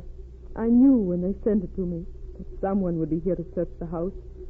Well, it won't be necessary. Here is the book. The code book? Where'd you get it? Well, I took it from my husband's desk. I went down to his office this morning and took it from his desk. You're lying. It's the truth. Peter doesn't know I have it. It was on his desk. You're lying.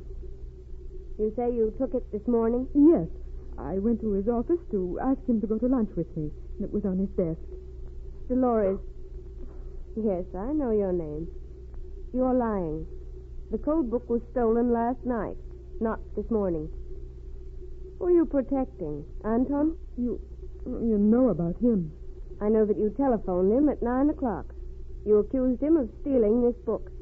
You said that he would put the blame on Peter. Oh, yes, he tried to. He sent the book here. The messenger left just before you arrived. Yes, I saw him leave. I didn't steal it, and neither did Peter. Oh, they're trying to put the blame on him. Who's behind this? I can't tell you. Where is Anton? Where does he live? Well, it wouldn't do you any good to know. He's not there. Oh, I'll take you to where he is. I'll make him tell you that he sent the book here. You know where to go? Yes. Have you a car? It's outside. Well, then I'll take you to them. Oh, I'll make them tell the truth. Will you go with me? Yes, and we'll go now.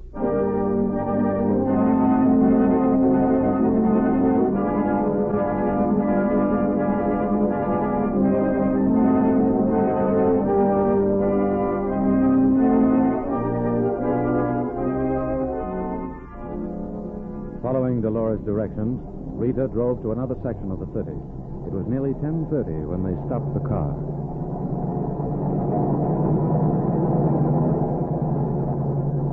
Stop in front of the big house on the right.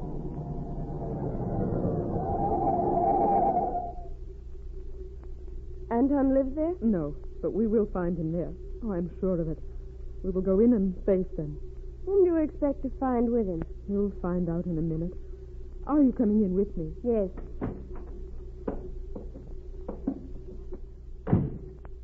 What makes you so sure your friend Anton is here? His car is across the street. Oh, I knew he would be here. He comes every night. It is here that they plot. I came once. The minister asked... Oh. You slipped, Dolores. Is this the home of the cabinet minister whose brother is a naval officer? Yes. Oh, you would have found out in a minute anyway. They'd been stealing information for months. It was all worked out. They were going to blame my husband if they were caught. Oh, that's why they wanted me to join them. I'll make them admit it. Look, the door's opening. Someone's coming out. It's Anton. Oh, we've got to stop him. Anton! What do you want here? Get out of my way. You sent that book to me. You want Peter to be blamed. I don't know what you're talking about. Get out of my way. He's running away. Come back. Don't worry. He won't get away. Not while I have this revolver. You thought you'd get away from me, but you didn't. He's badly hurt. Rita, what happened? B9, where were you? In the minister's house with K7. We were placing them under arrest. Anton ran out. And I shot him with my husband's service revolver. He was a spy. He deserved to die. Here's the gun. Arrest me if you want. It won't be necessary. This man was running away with a copy of the Naval Code Book. Thank you for stopping him. Special Agent B9 reporting K7. All details have been cleaned up. Only one copy of the code was made.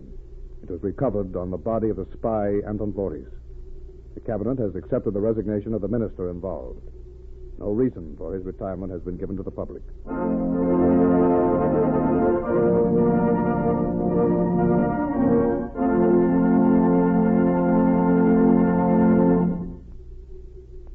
In times of world unrest, there are many intrigues uncovered which never become public property. Such a plot as the story you have just heard seldom reaches the pages of a newspaper. May I add that the young lieutenant and his loyal wife, Dolores, were cleared of all suspicion. Listen for my next story. This is K7 speaking.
Here's Dick Powell as Richard Diamond, private detective.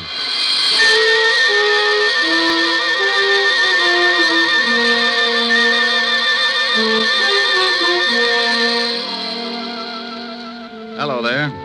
My name's Diamond, and I'm known along the big street as a guy who manages to keep his nose pretty clean and still make a few bucks while I'm doing it. Oh, sure, it gets a little grimy, but you gotta expect that. I'm a shamus, private eye, gumshoe. To the guy who hasn't ever been worried because he tripped over a corpse in his breakfast nook, I'm known as a private detective. And to some guys, I'm known by a lot of other names. Not the kind you'd find in a book on manners and social usages, but there are times when you might turn up on your desk calendar under the heading of what I must do today. Who hires me? How do I make a living? Well, maybe this will give you an idea. Fred, why don't you eat your toast? It's getting cold. Why don't you stop worrying about the temperature of my breakfast? I'm trying to read the paper. Did anyone ever tell you how charming it is to have breakfast with you every morning? Yeah, my ulcers. I'd like to go shopping today. Will you leave me some money? Fred, did you hear me? Mary, I'm reading. Well, stop reading and listen to me for a minute. I need some new summer clothes, and I want to go shopping today. Here. Here's $10. Buy yourself a bathing suit. Oh, that's very funny. Hmm? I need more than $10. I want $500. What kind of a bathing suit are you going to buy, Mink? I'm not going to buy a bathing suit. I need some new clothes. Will you put down that paper and listen to me? Well, I see you made Jimmy Cello's column again, my darling. What? What prominent socialite is fighting with her wealthy husband and crying on the shoulder of a big-time playboy after the arguments? That's supposed to be me? Can you remember 5 minutes in the past 5 years when we haven't been fighting? Are you accusing me of running around with some playboy? Running around is right. I expect one of you to be the first to do a 4-minute mile. How dare you? How dare me? Why, you lushed-up little tramp. Tramp? Yeah, tramp. Everybody in town knows you're seeing Lauren Oliver. All right, so I've been seeing him. We're just friends. Well, that kind of friendship is grounds for divorce in this state. Why, you dirty... Shut up. I'm sick of this whole rotten mess. And I'm going to do something about it. You're going to do something about it? Why, you conceited, pompous... You're going to do something, are you? Well, you better hurry up because I've got some ideas of my own.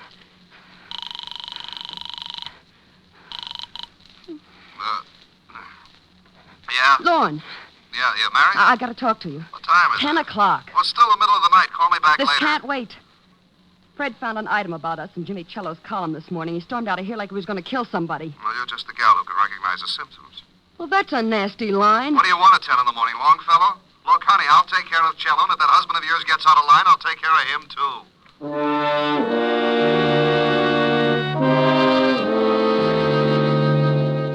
You see what I mean? If things like that didn't happen, I'd be out of business. I'll lay you 8 to 5 that before 3 o'clock this afternoon, one of those charming people will be walking into my office begging for help. Yeah? Rick? Oh, hello, Helen, baby. Hi.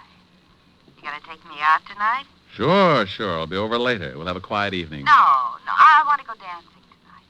If you don't take me, I'll throw a tantrum. But, baby, I don't have the cash. I'm tapped this week. Well, if you won't let me take you, borrow it from Francis. You told me yourself he was good in a pinch. Yeah, but he's already black and blue from those 3 lunches at Lindy's. Besides, he's not only your butler, but he's a darn good businessman. He wants security. Well, give it to him. He's already got my badge, my book on the 10 best ways to sneak through transoms, complete with illustrations, and my gun. Haven't you got something else? Yeah, but I'm saving the right eye in case of an emergency. Keyholes, you know.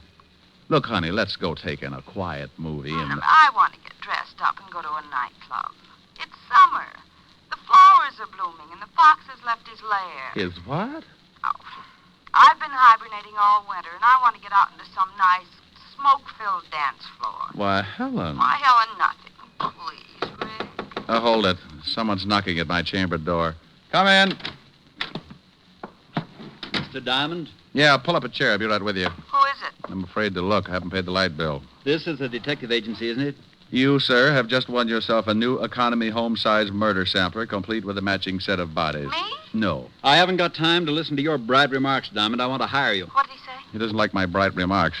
You won't even admit they're bright. What else? Oh, something about wanting to, Something about what? what was that last statement, sir? It sounded rather cozy. I said I wanted to hire you. What? I'll call you later, baby. Bye. Wait a minute. Now, Mr. Sears. Mr. Sears, what can I do for you? I want you to follow my wife. Will I like the view? She's running around with another man. Well, if they're just running around, don't worry about it. It's when they get tired and slow down that things start to pop. There was a veiled article in Jimmy Cello's column this morning about my wife and this man. Yeah, I know Cello. So do I, but I'm not interested in Cello at the moment. Well, what do you want? Enough on your wife so you can get a divorce? Yes. Oh, well, that comes kind of high. I don't like cases like this, and I usually turn them down. If you want me to swallow my pride, it'll take a $200 retainer and $100 a day in expenses. I'll write you a check. Oh, just like that, huh? I am quite wealthy. That's why I want the divorce, Mr. Diamond. There you are. Yes, sir. There I am. Now, what's the man's name that your wife is seeing? His name is Lorne Oliver. Well, this is turning into a family gathering. You know him? Sure, runs the Monarch Club. That's right. What's your wife's name, and we're going to get a look at her? Mary Sears. You can see her tonight at the Stork. We'll be there for dinner, 9 o'clock. I'll be there. Oh, incidentally, that comes under the heading of expenses, in case you have a short memory. I have a good memory, Mr. Diamond. You can send me the bill. Oh. Address and phone number? 45 East 65th Street. 45 East 65. Evergreen 41793. 41793. Now I've got to be going. Goodbye, Mr. Diamond. Goodbye, Mr. Sears. Yeah? What'd you hang up on me for? Honey, this is because you always give me an argument. You never want to go anywhere. I'm getting tired of shows and hot dogs. I want to go dancing. What? And I don't mean Roseland. I want to go to the Stork. I'm a growing boy, and I like to see the bright lights and throw my money around. But, Rick, you I'll pick you up at 8:30, and this time, don't wear slacks. You're an idiot. Bye, idiot. Yes, that's the way it goes, just as I told you. The word private in front of detective means you're married to all the troubles in the world, and that includes everything. So if a guy turns up who's unhappy with his wife, you listen to him howl, and if he's got enough money, you take the job. It's for better or for worse. And until Mr. Sears came in, it was decidedly one-sided. I'd teach cooking to a bunch of headhunters for a fee like the one he'd given me. When I looked at his $200 check, I started getting that big man complex again. So I closed the office and went back to my flat. We'd probably be up late, and Helen always had some extracurricular activities after we'd get back to her place. You know, roasting marshmallows, fast game of canasta, or an exciting round of immies on the living room rug. Anyway, I always got home pretty late in the a.m., so I spent the rest of the afternoon taking a nap. At 6 o'clock, I got up and dressed, and at 8:30, I picked up Helen. Wow. And at 9 o'clock, we were sitting at the Stork Club bar, right on schedule. Rick, when are you going to ask for a table? Well, honey, the drinks come faster here. But I want to dance. Oh, no. Mustn't overdo it, lover. How do you know? Maybe some mountain climber will ask you on a 20-mile hike tomorrow. Think of your feet. I am. And I want to move them around that dance floor. Oh, Rick, I know you. If you do something, you do it all the way. Yeah, let's nick. Oh, now you stop that. You're on a job, and you don't want to go in there because you've got to watch somebody. Well, Helen Asher, how are you, darling? Well, hello, Lauren. How have you been? Oh, couldn't be better. Why don't you ever stop over to my club? I'd like to show you around. She just brought a seeing eye dog. Oh, hello, Diamond. You two know each other, don't you? Yes. How did we make such a grisly mistake, Oliver? I don't know. I tried taking penicillin for it, but it didn't do much good. Well, it probably helped out in the other things. Why don't you try hanging yourself? Rick. You always did think you were a pretty funny man, didn't you, Diamond? It's easy being a comic. You just find an idiot for an audience. How do you like the performance? Stinks. Pardon me, Helen, but I see some people I know. You'll excuse me, won't you, Diamond? Oh, sure, yes. But the next time you drop around, bring some airwick, huh? Rick, even if you don't like him, you shouldn't say those things. It's liable to start a fight. Oh, he wouldn't take a swing at a midget if he was riding an elephant. I wonder who his friends are. They don't seem to be too glad to see him. Their name's Sears. Is that who you're watching? Yeah, the wife. I don't know whether I approve or not. She's very attractive. Isn't she, though? Rick. This is business, baby. Business. I'm only drooling because I haven't had anything to eat since this morning. Well, then let's get a table. You've seen her. You've observed what she's doing. Now let's get something to eat. Wait a minute. Here comes somebody else I know. Where? Standing at the check room. The little man? Yeah, here he comes. Who is he? Name's Cello, Jimmy Oh. Cello. Writes a gossip column. I read it all the time. Yeah? Hello, Jimmy. Well, a Broadway shamus. Who's the lovely redhead, Diamond? Helen, meet James Cello, but be careful what you say. Jimmy, Helen Asher. Hello, Mr. Cello. How do you do? This an item, Rick? If I don't get us a table soon, she's going to make me give back her sorority pin. Oh, speaking of tables, I see some people I know. Nice meeting you, Miss Asher. Thank you. Goodbye, Diamond. Bye, Jimmy. Rick, he's going over to Sears' table. Hello, Walter. Hi, doll. Hi.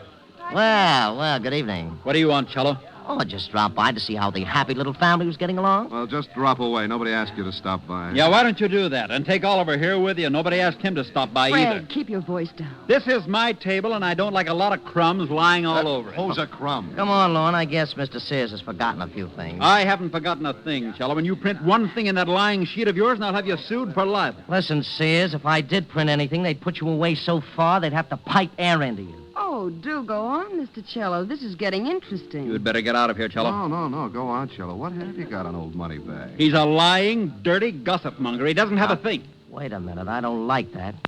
Why don't you ask your husband about North Africa sometime, Mrs. Sears? Just a minute. Fred, stop it. Fred. All right, now pick yourself up and get out of here, Cello. Maybe you're right. I've got a column to get out. It'll be all about you, Sears, in big type. Go on, get out. How about me? You going to throw me out, too? You can bet your life I am. I'm getting out of here. You stay right where you are. Don't talk that way to Mary. I'll talk any way I like to my wife. Lorne, maybe you'd better leave. Here come the waiters. Now I'm going to push his fat slob's face in. Yeah? Yeah. Come on, Push him, boys. All right. Come on, break it up. Come on. Hey, waiter, give me a hand. Come on, you... Take your hands off me, Diamond. Now, calm down, Mr. Sears. I'll kill that slob. Oliver, you shut up or I'll pull your pants up over your head and shove you in a glass like a breadstick. I don't like people meddling in my affairs, Diamond. You're fired. I'm what? You heard me. Now take your filthy hands off me. Well, they were lily white before I palmed that check of yours this morning. You can have it back. Here, eat it. What? I'll have you in jail for this, Diamond. Why? It isn't every day you get to eat a $200 check. Oh, Rick, let's get out of here. Yeah, I'm sorry, baby, but that's what happens when you go to work for a hyena like Sears. You think he's a nice guy because he laughs so much. But you find out later it's only because he chewed your leg off.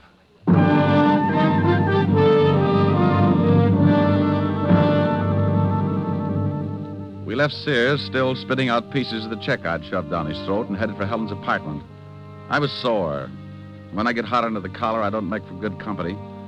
So I dropped her off with a kiss and went back to my flat and climbed in the sack. I smoked a dozen cigarettes before I got to sleep. And when I finally did, it must have been with a big smile on my face.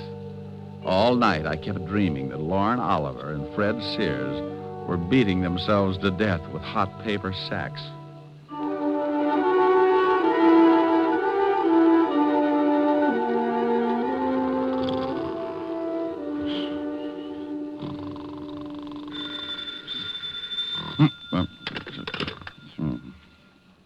Yeah?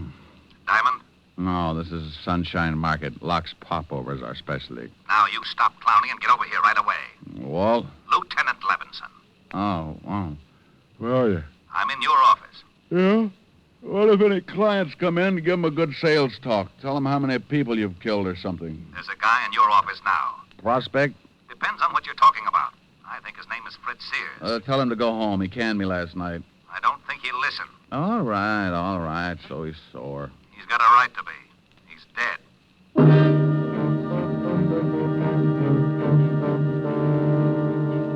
Stop acting like an idiot, Walt. You know I didn't have anything to do with it. I know you didn't, but we find the stiff in your office, and we get a report that he fired you last night, but you had a fight with him. I got to tell the commissioner something, Rick. Tell him Sergeant Otis is teething. Now, you stop that. No, what do you know about the killing? The coroner just left. He said that Sears had been dead about 8 hours. The cleaning woman found him at 9 this morning and called us. That puts the time of the murder around 1 a.m. We found this clenched in the dead man's hand. What is it? An article torn out of the morning papers. Here, read it. Jimmy Cello's column. Read it. All right, I will. Don't yell at me. Fred Sears, wealthy import-export man, is having troubles. He's finding it hard to explain about his past doings in North Africa, and at the same time, he's finding it just as hard to explain his wife's interest in the local playboy Nightclub owner Lorne Oliver. Yeah. He got so mad at the Stork Club. Oh, I was there. He got so mad at the Stork Club last night that he took a poke at your columnist and then tried to beat up Lorne Oliver. Will this lead to a rematch between Oliver and Sears? We're having the whole bunch of them picked up. Walt, before you do that, give me a couple of hours, will you? Try to dig up your killer. I can't. You know what we've got to do. It's routine. Well, the commissioner's already having fits every time he hears my name. Now, look, Rick. Walt, I got a business to protect. And if he finds out the stiff was killed in my office, he'll probably haul in my license. Yeah. 1 hour, Rick. That's all I can give you. I got a job, too. Thanks, Walt. I suppose you've got an alibi for 1 o'clock? Call Helen. We were toasting marshmallows.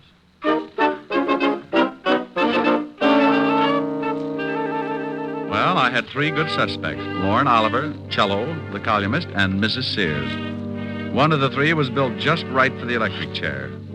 An hour isn't much time to dig up a killer, so I grabbed a cab and headed for Lorne Oliver's office in the back of his club. Yeah, come in. How are you, Oliver?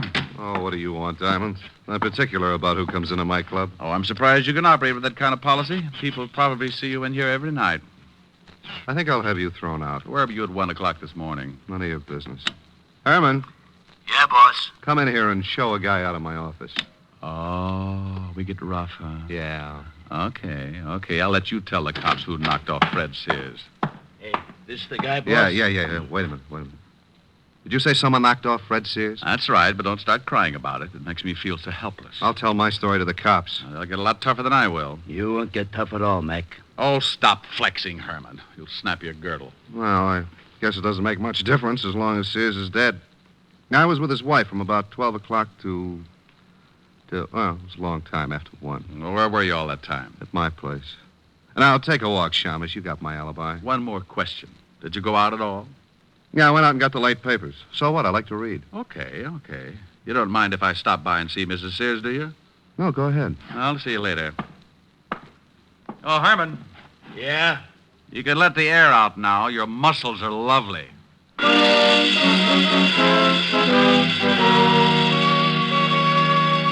Well, Oliver had a good story if it checked, so that left me with 2 more stops. Cello's newspaper office was the closest, so I grabbed another cab, and 10 minutes later, I was sitting at his desk. Oh, you don't think I had anything to do with it, do you, Diamond? Where were you at 1 this morning? I was covering a party at Richard Gray's. I was with friends from about 11 o'clock till after 3. You can check. Go on, check. Look, Poison Pin. Sears had your column from the late edition clenched in his hand. He did, huh? Well, you don't think if I was going to kill a man, I'd leave anything like that around? I don't know. Well, obviously, someone is trying to make it look like I did it. Have you talked with Oliver and Sears' wife? Oliver's got an alibi, and I'm headed for Mrs. Sears' place right now. You know the address? Yes. 45 East 65th. But Mrs. Sears couldn't kill her husband. I know her too well. No? Well, thanks, Cello. I'll check your alibi. If it stands up, then I'll have to really go to work on Mrs. Sears.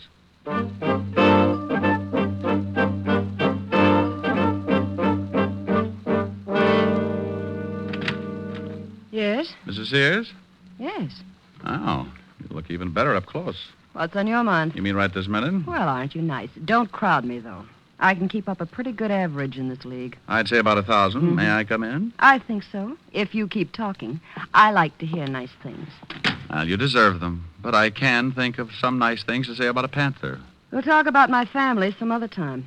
Can I buy you a drink? It's a little early, unless you got some milk. Milk? Where's your husband? Oh, you know about him, huh? Oh, I'm sorry. This looked as though it might work into quite a friendship. Where is he? I haven't seen him since last night. Why? Is he a friend of yours? He's been using my office. Oh? Yeah, he died there last night. What? Everybody is so surprised. But, how? Who did it? That's what I'm trying to find out, lover. Where were you at 1 a.m.? That's none of your business. Okay, let the law drag it out of you. Goodbye, dear. Wait a minute. All right, I'll tell you. I was with a man named Oliver, Lorne Oliver. Oh, for how long? From about 12 o'clock to, well, much later. That's what Oliver says. Did you go out at all? Just to get the papers. That checks with Oliver's story, too. Did you go out alone? Why, no, I went with Lorne. He says he went out alone. Oh, well, yes, he did. I thought you said you went out with him. Well, that was later. Lorne was the one that went out to get the papers. Okay, what time was it? About 2. When you both went out or when Lorne went out to get the papers by himself? When Lorne went out. Oh, yes. Now I see. Well, I'll see you later. Come back again. Oh, I'll do that after you get over crying for your late husband. I'll keep my emotions down to a minimum. I'll bet you will. I left her standing in the middle of the room, looking after me like a vegetarian with an eye on a green salad. I closed the door and started down the hall for the elevators. For some reason, I never seem to get where I'm going. Hello. Oh. Now, while you're still tuned in, Diamond, I'll give you some advice. Stay away from Mrs. Sears. Now, I want you to be sure and get the point.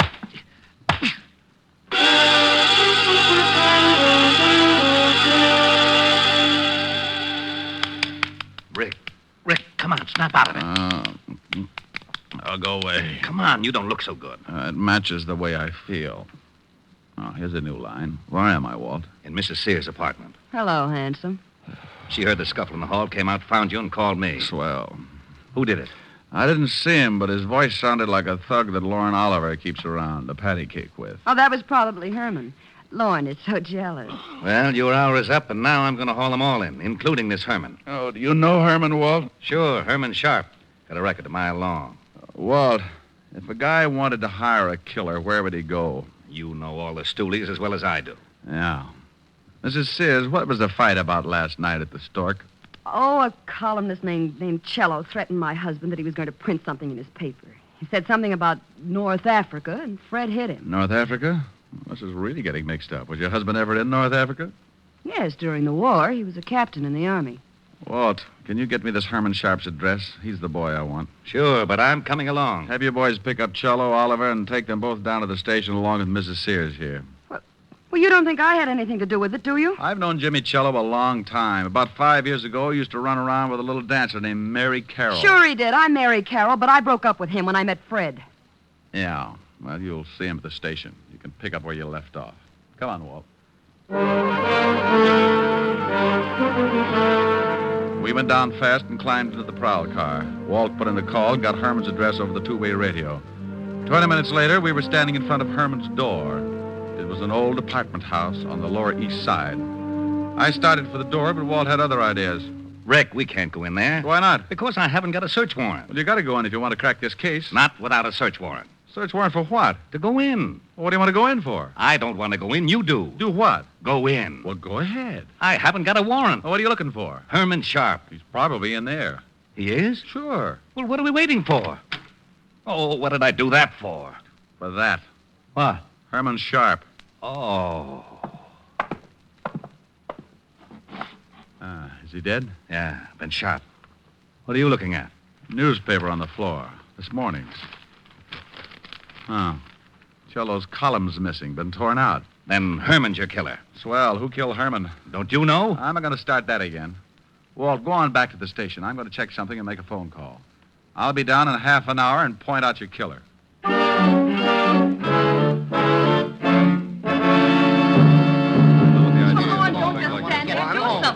Now, calm down, everybody. This is ridiculous. I want my lawyer. You'll get one later. Relax, Oliver. They can't hold us much longer. How do you feel, Mary? I don't like this any more than you do. Well, good afternoon, and happy Father's Day. Rick, where the devil have you been? Made a phone call to Washington, Walt. Mrs. Sears, did you know that your husband had a dishonorable discharge from the Army? Why, no. You knew it, didn't you, Cello? That's right, but I kept it quiet. He got it for running a black market. What's this got to do with the death of Sears? Oliver, you told me you went out to get the papers last night. That's right. What time was it? A little after 2. You know what time the late edition comes out. How about you, Mrs. Sears? What Lorne says is correct. How about it, Lorne? Were you the one to go out and get the papers? Yes. Then, Mrs. Sears, why did you tell me this afternoon that you also went out to get the papers? Well, Mary, don't say anymore. You don't have to. The stories don't check, so you couldn't have been together last night. Look, Diamond, what is this got... Oh, now you look, Oliver. You're both liars. But that doesn't make either one of you the killer. Oh, but Rick, Cello's alibi checks right down the line. Sure it does, because he was at that party.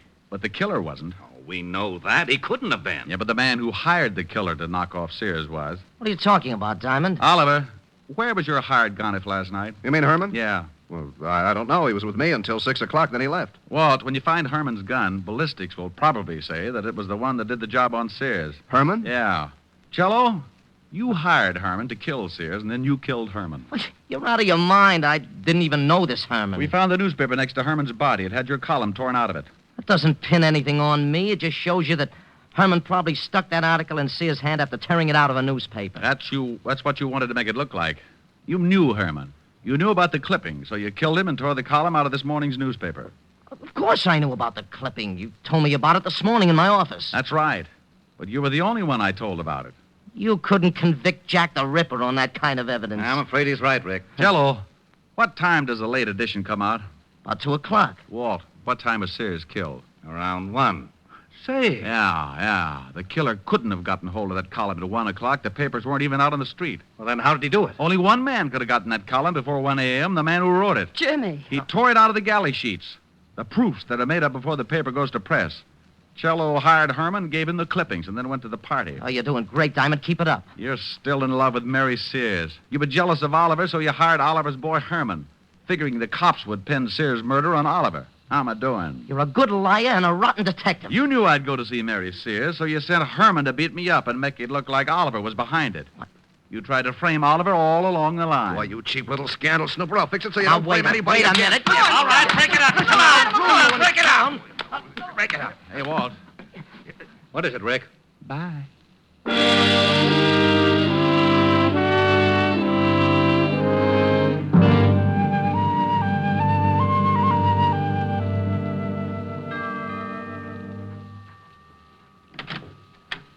Oh, good evening, Mr. Diamond. Evening, Francis. Miss Asherin?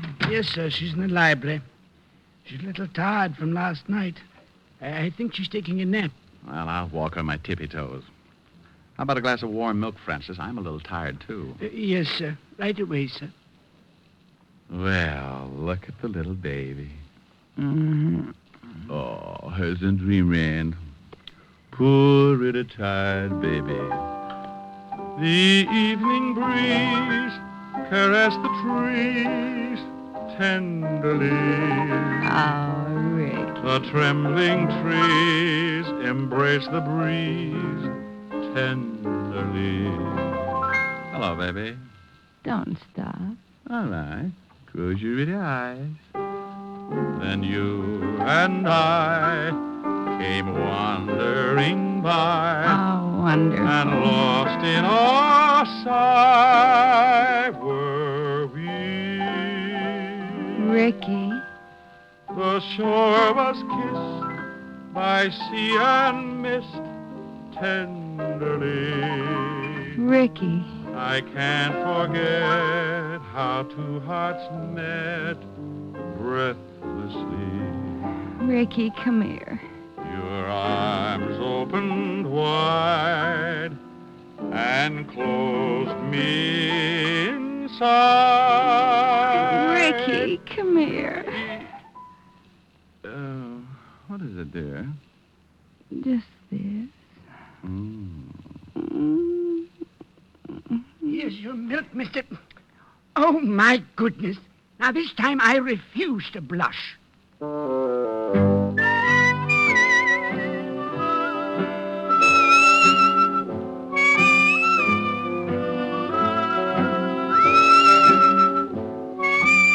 You have just heard Richard Diamond, Private Detective, starring Dick Powell.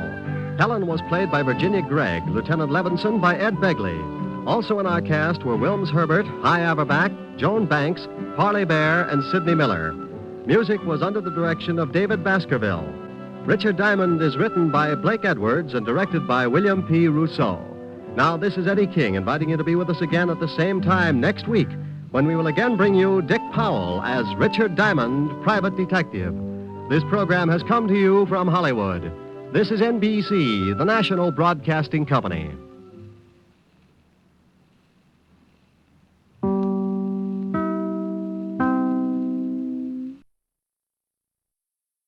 Thank you for listening to Golden Age Radio. We invite you to return tomorrow for an all-new set of episodes that will take you on even more unforgettable adventures. My grandmother used to make the best ice cream. Now you can find her recipes online. That's el4e.com. Don't turn your dial, because the next installment of timeless tales and captivating narratives is just around the corner. Stay tuned for another dose of vintage radio magic that will transport you to a bygone era of entertainment like never before. Adventures of the Falcon, starring Les Damon.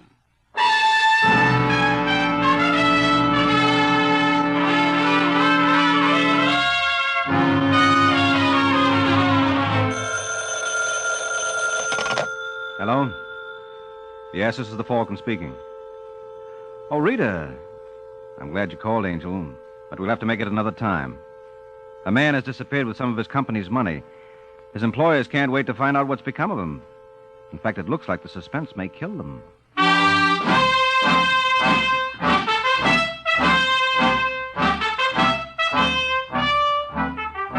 Once again, the National Broadcasting Company brings you The Adventures of the Falcon, dedicated to private investigators everywhere. Those hard-hitting detectives who, like Mike Waring, risk their lives to aid law enforcement agencies.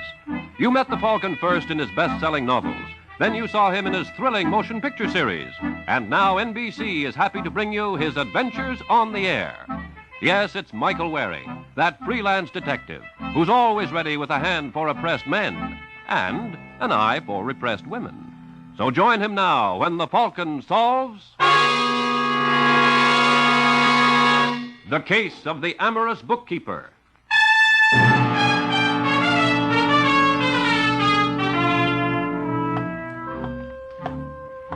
It's late Sunday night in New York, and Lucille Landis is worried.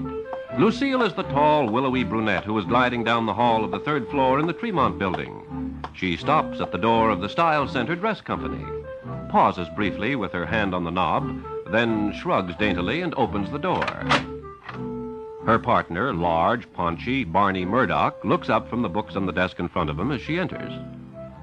Ah, at last. Come in, come in. All right, Barney. Now, what is it? You were so excited on the phone. Come here. Sit down. Well? I've been suspicious for some time. Didn't say anything because I didn't want to alarm you if I was wrong. Unfortunately, I am not. Well, for heaven's sake, will you tell me what it's all about? Must be pretty important to get you to the office on Sunday and then have you send for me. Yes, it's pretty important. I've had an accountant down here all day. What do you think? Something wrong with the books? Hard to believe. Finch has been with us for, almost from the beginning, and he's such a mild little guy. What's wrong? Has he made a mistake? Mistake? Yeah, quite a mistake to think he could get away with it. He's been taking us, Lucille, for the last 6 months. Are you sure? Oh, I can't believe it. It's all here, black and white. How much? Nearly $30,000. Oh, no, that's impossible. $30,000 in 6 months. I thought our profit was off for the volume we were doing, but I couldn't find anything. So I've had an expert go over it. He's found where Finch has been juggling. Well, what do we do? What can we do? Have the police here when Finch comes to work tomorrow. I hope he hasn't spent it all. Yes, I suppose so. Oh, poor little feller. But if he's a thief... For $30,000, we can waive sympathy. Well, now, come on, let me show you. That's why I asked you down. I want you to see what the accountant pointed out so you'll understand. Well, you know I can't make heads or tails out of figures. I leave all that part of the business to you. If you say Finch has been robbing us, well, that's it. You ought to take more of an interest. Well, I do in designing and production. But believe me, Barney, when it comes to bookkeeping, I don't know a debit from a ledger. All right, Lucille, if that's the way you want it. That's the way. Now, let's call the police, shall we?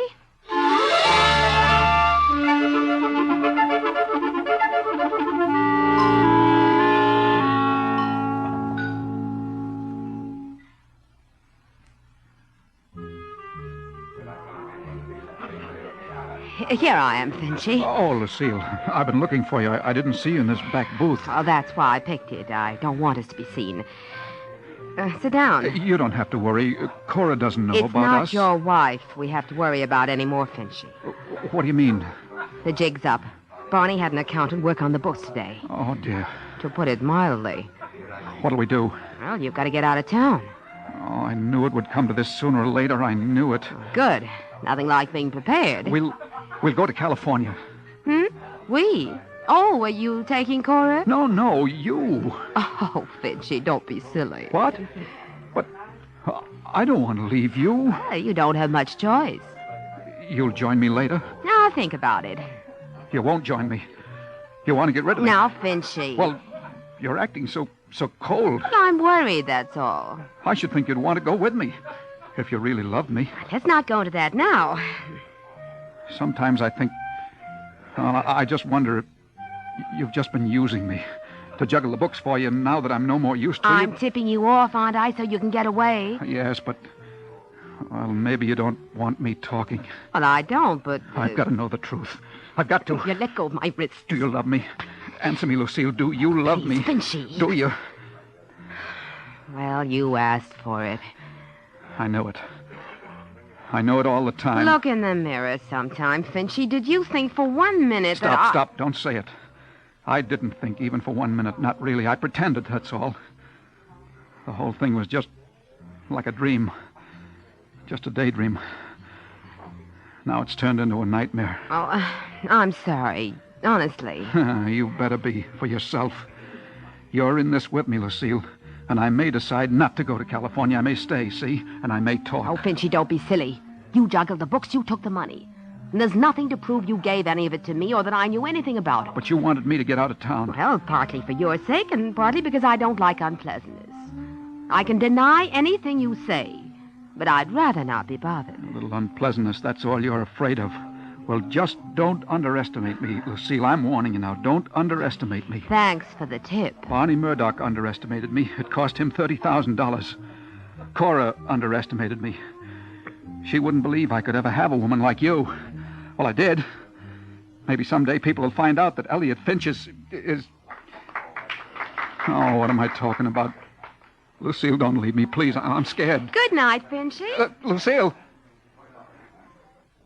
She hates me. No, she doesn't even hate me. What am I going to do? What am I going to do?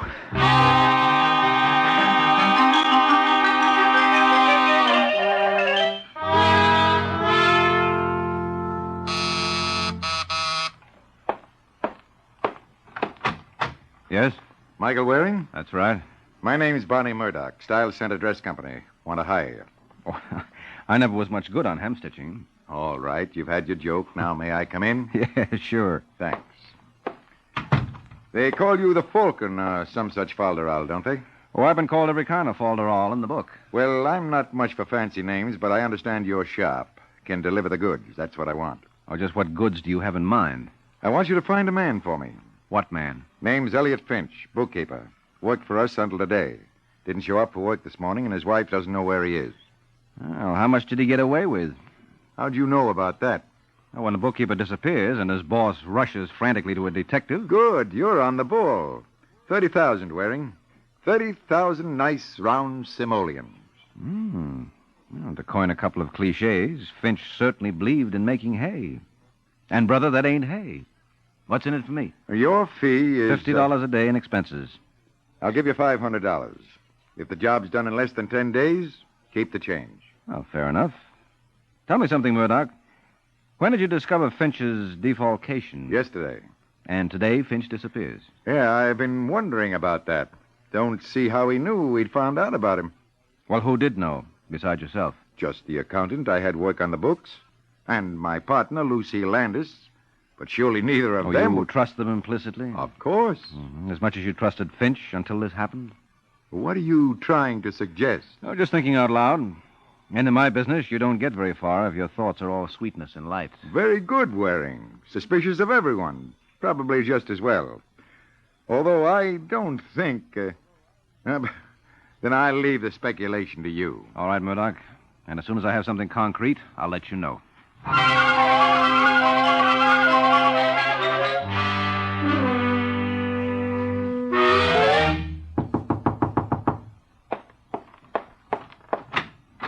What is it? Are you Mrs. Finch? Yes. My name's Michael Waring.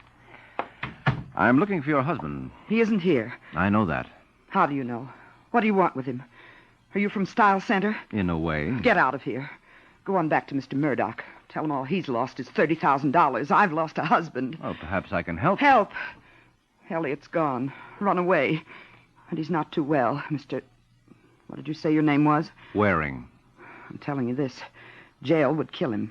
He's never been strong. But he was a good husband and a good employee. For 25 years, and then... Well, we all make mistakes. Temptation. Yes, I know how you feel, Mrs. Finch, but... Oh, no, you don't. You wouldn't be here. Trying to find him so you can take him to jail, so you can kill him. All right, Mrs. Finch. What was that? What? A door closed in the back of the apartment. I didn't hear anything. Maybe the wind. And maybe your husband. No, he isn't here. How do you know? Maybe he just came in the back. He didn't. He wouldn't. Come on, let's go see. No, Elliot. Elliot, if you're here, get out. There's somebody here looking for you. All right, Cora. Elliot, he wants to take you to jail. He's not going to take me to jail. But where did you get that gun? I found it. Now, look, Finch. Please, I don't want to listen to any lectures. I took the money, I admit it. I can't pay it back either. But I'm not going to jail. I'm sorry about this, Cora, but you know the whole story. You know there's nothing I can do. So this is all that's left. Goodbye, Cora. Finch, wait.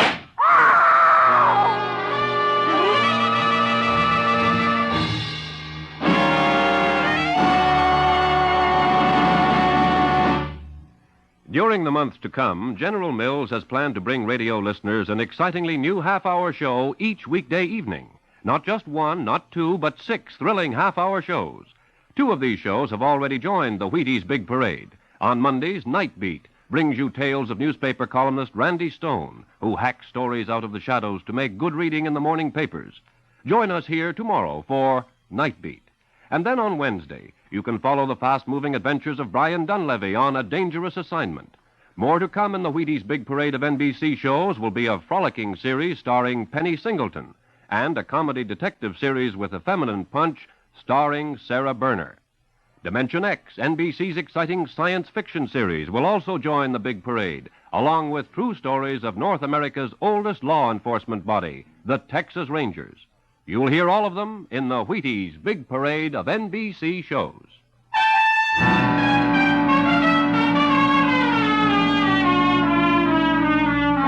Now, back to the adventures of the Falcon. Half an hour has passed since Elliot Finch tried to shoot his way out of his troubles by putting a bullet in himself. Finch has been rushed to a hospital, and now Mike is talking to Cora Finch, who is just recovering from the shock. Is there anyone you'd like me to get to stay with you? Only Elliot. That's impossible. Well, if you'd help me, perhaps we What could... could I do?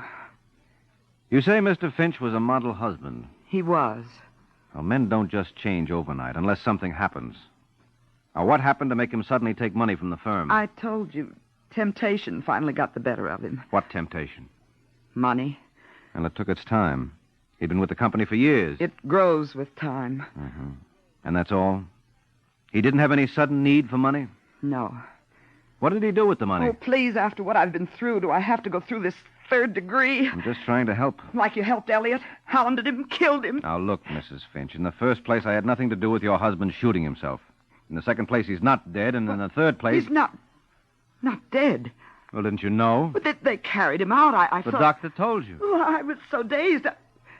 You're telling me the truth? Yes, of course. No, you're just trying to fool me. All right, call the hospital. He's really alive. Elliot's really alive. Here's the phone. Now, hold it. Stop it. I'm sorry. Now, that's better. Now, do you want to call? Yes. Give me the phone.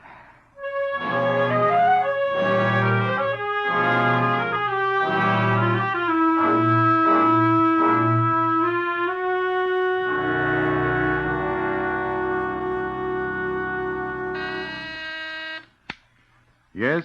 Mr. Waring is here, Mr. Murdoch. All right, send him in. Already. Oh, Waring, come in. Come in. Any news? Yeah, I found Finch. What? Good boy. That was fast. Well, I love to take bows, Murdoch, but I'm afraid I don't rate one on this. He walked in on me, that's all. Walked in on you? Where? At his home. I thought he'd skipped. No, he had no place to go. Well, where is he?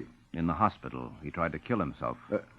Tried to, you say? Mm-hmm. They're working on him now. He's still unconscious, but the doctors give him a good chance. He tried it while you were still at his place? That's right. Why'd you let him do it? He had a gun. What could I do? Guns don't usually stop the Falcon, do they? Well, sometimes. Don't want to get in a rut. Did he say anything about the money? To his wife. It's gone. All of it? So she said. Where? Gambling? So she didn't say. Another woman, maybe. Maybe. Where's your partner? Lucille? She hasn't come in yet today. Interesting coincidence, wouldn't you say? What? Day after Finch's dirty work is discovered, he doesn't come to work, and neither does Lucille. Oh, she often doesn't come in till afternoon. It's afternoon? You're hinting at something, Waring.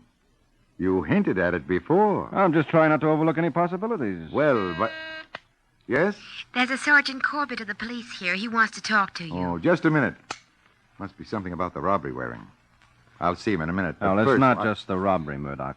Corbett is with the homicide squad. Homicide? Mm-hmm. But who... What homicide? Ask Corbett. Yeah. Send the sergeant in. Yes, Mr. Murdoch. You said Finch tried to kill himself, Waring. Well, that's suicide, not murder. Besides, it didn't work. That's right. Hello, Corbett. Waring. Well, now my day's complete. Mm-hmm. And what can we do for you? You can sit tight and keep your mouth shut. I want to talk to Mr. Murdoch. Well, what's it about, Sergeant? Your partner, Lucille Landis. Lucille? She's been murdered. What? What do you know about it, Murdoch?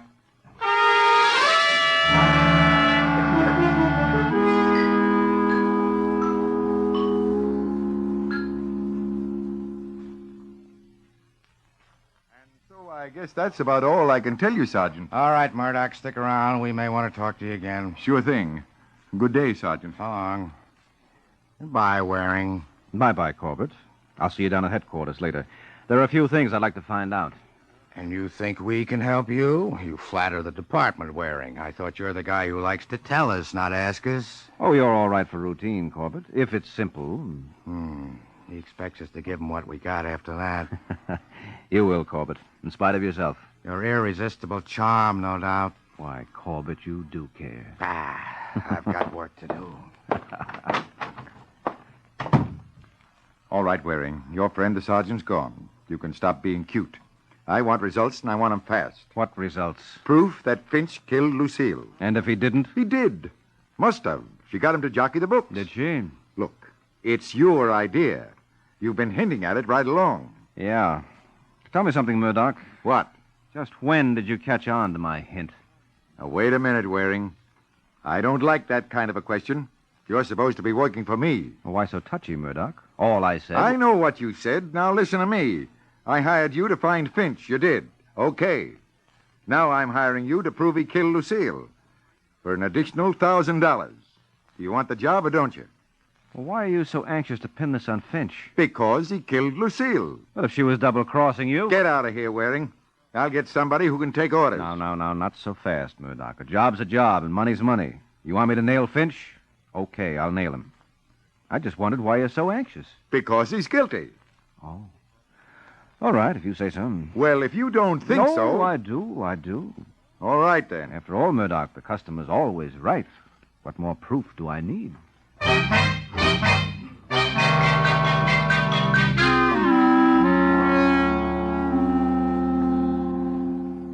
Hello, Sergeant.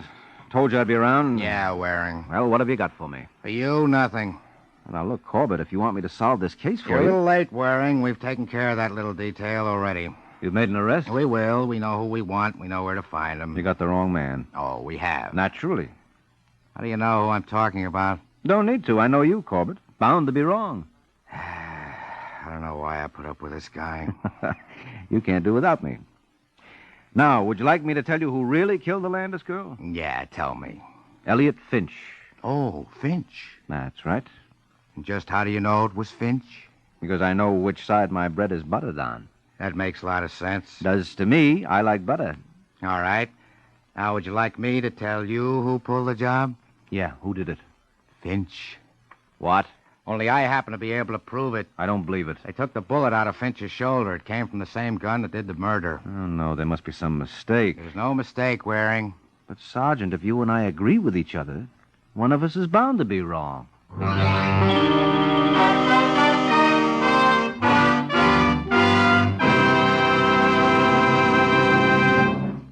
Next Sunday, along with the high-spirited adventures of the Falcon, include two new dramatic Sunday mysteries. From the celebrated Office of Strategic Services, NBC presents fully authenticated stories of the OSS in action during World War II. Cloak and Dagger presents actual cases adapted from the famous book of the same name. Another of the startling new NBC presentations is The Big Guy. He's Joshua Sharp, who supports two wonderful children while working as a keen, quick-witted detective. To his two children, he's Joshua Sharp, the fabulous hero, giant among giants. He's the big guy. Next Sunday, along with the adventures of the Falcon, Make a date to hear fully authenticated stories on Cloak and Dagger and a new and different kind of detective, Joshua Sharp, the big guy. Hear them all next Sunday over most of these same NBC stations.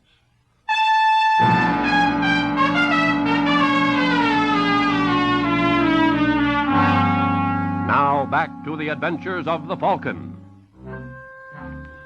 It's 20 minutes since Mike Waring and Sergeant Corbett startled each other by seeing eye to eye on a case. Now they're at the hospital to see Elliot Finch. They find Mrs. Finch in the waiting room. Hello, Mrs. Finch. How's your husband? He's regained consciousness, but I haven't been able to talk to him yet. They're giving him a transfusion, and then they say I can go in again. Not until I do. What? Who are you? Oh, excuse me. Mrs. Finch, this is Sergeant Corbett of the police. I might have known. Can't they give him any rest even now? I'm sorry, Mrs. Finch. I'll bet you are. I can see it written all over you.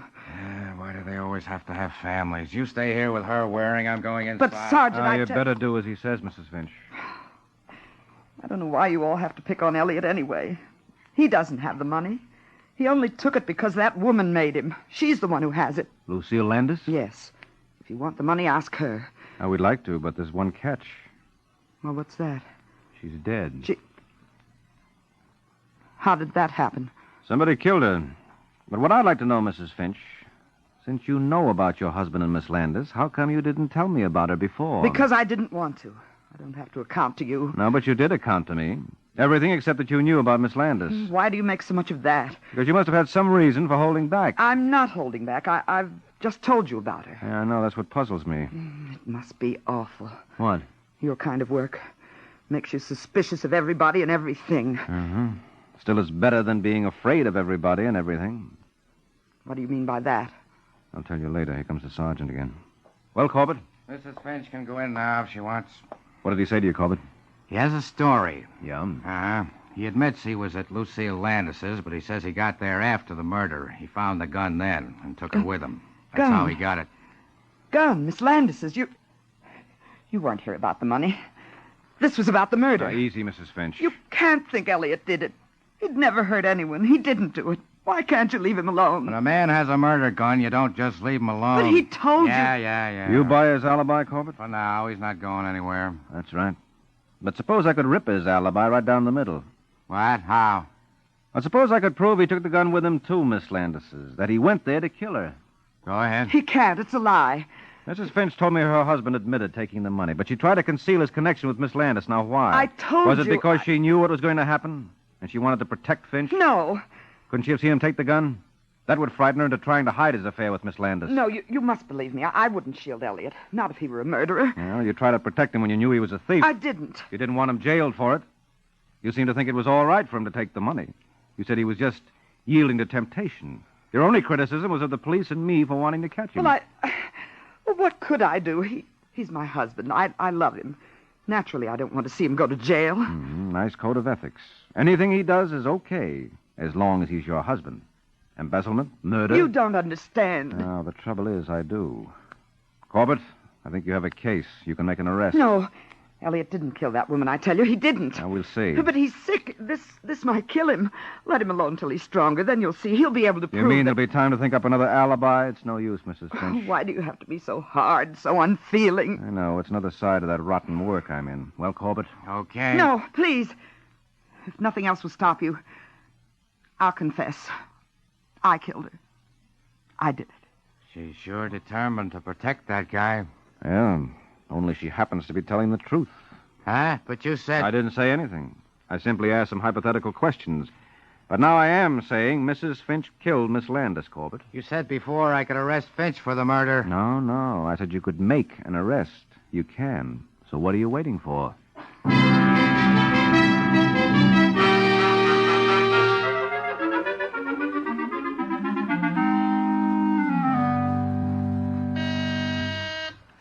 Yes? Mr. Waring is on line 1, Mr. Murdoch. Right. Hello, Waring. What news? Well, I've wrapped it up. You did? Finch? Yep, I hung it on him. There's been an arrest? Yep. Right. Come on over and tell me about it. I'll give you your check. Well, there's not much to tell. You wanted me to prove Finch killed Miss Landis, so I did. Good.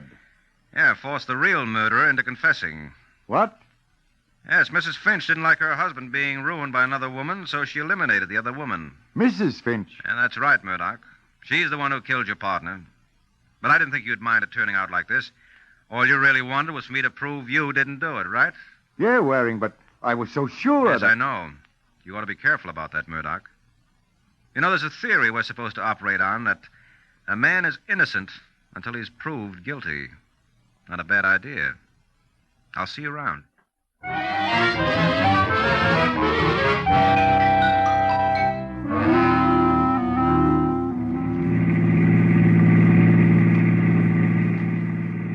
Don't look so smug, Waring. You were lucky, that's all.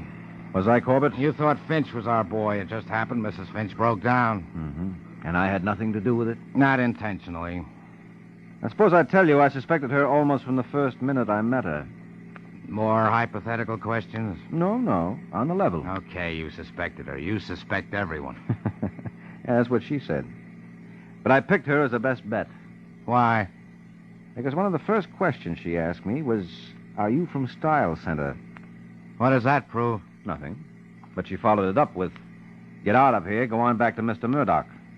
The Style Center isn't just Mr. Murdoch. It is, or was, Murdoch and Lucille Landis. But Cora Finch had already crossed off Landis. And I couldn't help wondering why. I see. Then what clinched it was her holding back on me about Finch's tie-up with the Landis woman. Although she knew about it all the time. Could have been she was protecting her husband, like you suggested at the hospital. Yeah, except that when she heard her husband was better, that he would live and could talk, suddenly she told me about him and Lucille Landis. Oh, I didn't know that. Yeah, so she couldn't have been trying to protect him, or she would have continued to keep quiet. So you figured she wasn't covering for him, but for herself? Sure. She didn't want us to know that she was wise to her husband and the Landis woman, because then we wouldn't know she had a motive to kill her. Uh-huh. But when she found out her husband was going to live and might admit he had told her the whole story, she decided to spill the works. That's right. She thought it would look better coming from her than it would if we latched onto it ourselves. But instead, it cooked her. Well, she's not cooked yet, Corbett. Just about, with the confession and all, but I reserve final judgment until the jury comes in. Why so cautious all of a sudden, Mike? I just like to practice what I preach, and I've been preaching. Isn't that a little out of character for you? Well, could be. Fact seems to me this whole case is out of character for you. Well, how come? Well, there are only two gals in it. One of them gets herself bumped off. You pin the job on the other one, and that leaves you holding hands with me. Oh, no. You're overlooking one thing, Corbett. What's that, Mike? The receptionist in Murdoch's office. She's waiting, and I'll just have time to pick her up. So here's where you get off. Good night, Sergeant.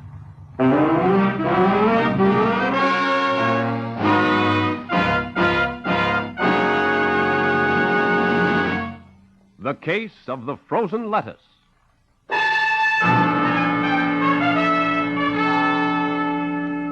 The Case of the Frozen Lettuce. That's the title of next week's adventure of the Falcon, when Mike Waring learns that a person who tries to keep his mouth shut may wind up silent as the grave. So be sure to listen next week at this same time to another exciting Adventure of the Falcon. The Adventures of the Falcon are based on the famous character created by Drexel Drake, produced by Bernard L. Schubert, written tonight by Jerome Epstein, and directed by Richard Lewis. Music was conducted by Harry Sosnick. Les Damon was starred as the Falcon, with Ken Lynch as Sergeant Corbett. Tonight, Theater Guild on the Air presents a thrilling courtroom drama starring lovely Paulette Goddard, the wonderful Pat O'Brien, and handsome Tom Drake. The story is the highly dramatic Trial of Mary Dugan. Hear all three top stars in The Trial of Mary Dugan, later on Theater Guild on the Air. This program came from New York. Peter Roberts speaking. Stay tuned for Phil Harris, then Sam Spade on NBC.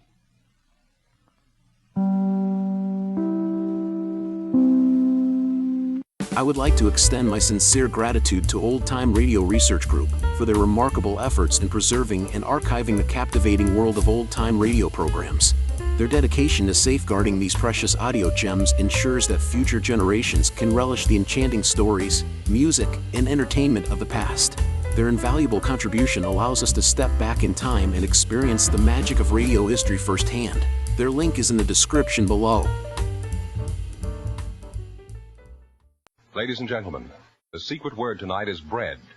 B-R-E-A-D. Really? You Bet Your Life.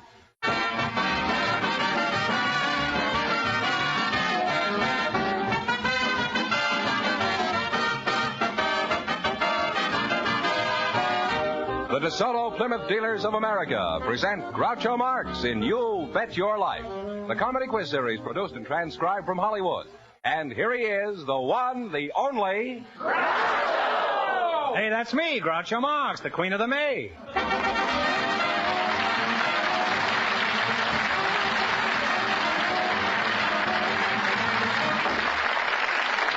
Thank you. Well, here I am again with $1,500 for one of our couples. George Fenneman, who's first? We invited some girl gas station attendants and some hot rod drivers to the program.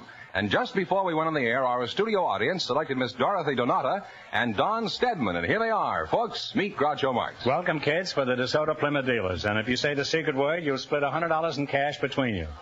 It's a common word, something you see every day. A hot rod driver and a girl service attendant, eh? Dorothy Donata? I presume you're the girl service attendant? Eh? Yes, I am, sir. I thought so. You're wearing pumps, that's why. Where are you from, Dorothy? Oh, I'm from the beer and pretzel capital of the world, Reading, Pennsylvania. There's a drunk in the first row.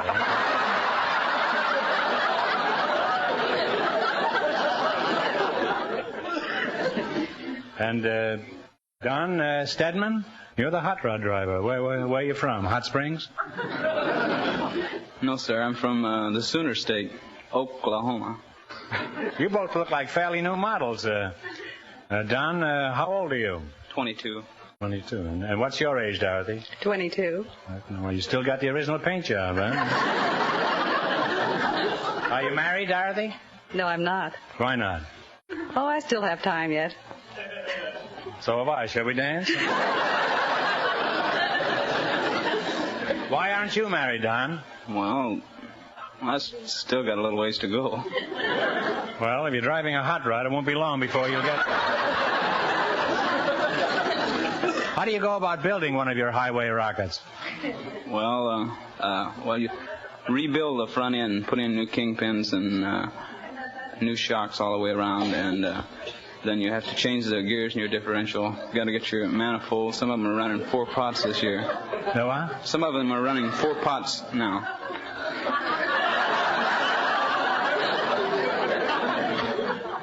Well, I've been half-potted, but I didn't know.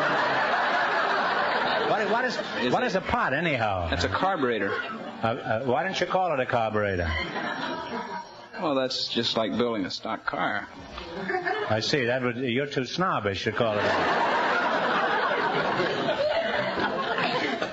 Well, what else? What else did they do? Well, there was one fellow that put 2 front ends, one on the front, one on the back. Well, what is the object of that? That sounds... Well, you'll have to admit it's different.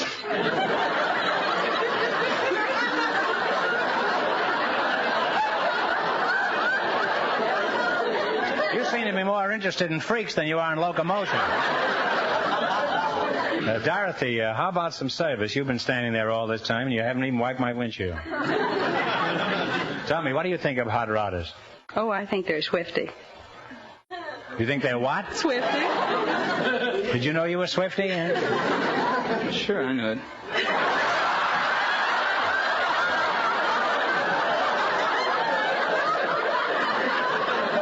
Now, where do you attend your gas pumps, Dorothy? The Gilmore Serve Yourself service station, Beverly Boulevard. I see. Thought that's what you were there for. What do you mean, serve yourself? You just serve yourself. You come in and serve your own gas and wipe your own windshield and check your own oil, and then you pay me.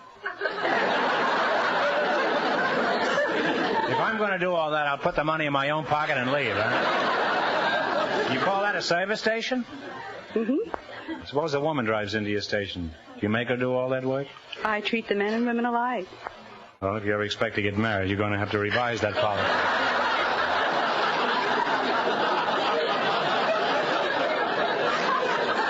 Not much, Dorothy, but some, huh? What do you girls call yourselves? I'm sure you don't refer to each other as gas station attendants, do you? No, we call each other gas jockeys. There's a whole new language sprung up. I'm completely out of touch with the outside world. Do you save hot rod drivers? Oh, we certainly do. Well, will you save me one the next time I come in there? Now, how much gas does the average hot rod driver buy? Well, it all depends how much money they have in their pockets. We had one come in today that bought 3 cents worth. Well, can he get out of the station with 3 cents worth?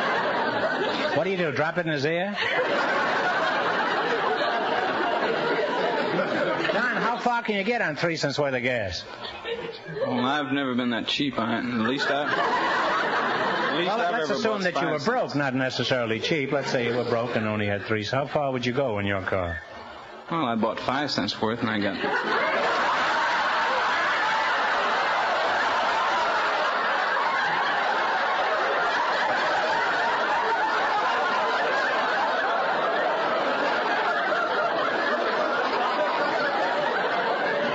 But you wouldn't be so cheap to buy 3 cents. What about 4 cents worth? Nothing under a nickel, huh? Okay, how far do you get on a nickel's worth of gas? Oh, I almost got home. You mean all the way to Oklahoma? Now, how fast can one of your hot rods travel, Don? Well, if you push it, it should go between... No,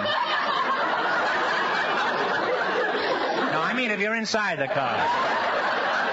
This is with a nickel's worth of gas, I guess. No, when I mean push it, I mean you got your foot in the carburetor. Everything you say has another meaning.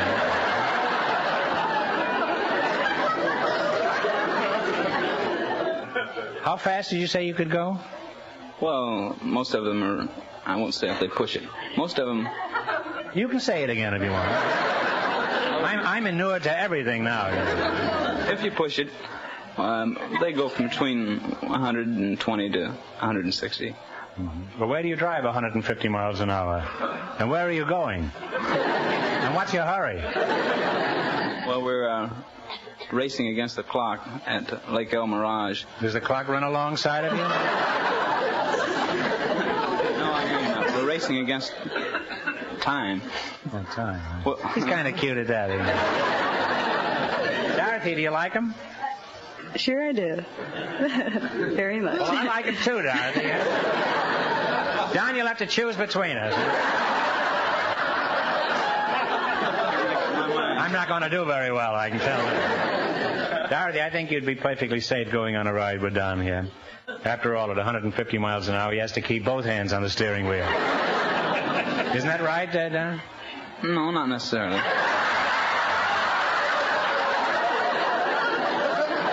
Well, if the girl you take out isn't an angel, she will be by the time you get back. When you see me crossing the street, all I ask is just stop and wait for about 20 minutes, huh? Until I'm safely on the other side. How carefully do you drive, Don? Well, most of the guys that drive roadsters 90% of them are very careful. They take pride in their cars and they drive them safe, and mechanically they are A1. We're now trying to get them off the streets from racing by driving it, having the races up at El Mirage, and they're racing against time only, and the cars are in perfect condition, and that's about it. Well, my advice for you is to take your car into your nearest DeSoto Plymouth dealer.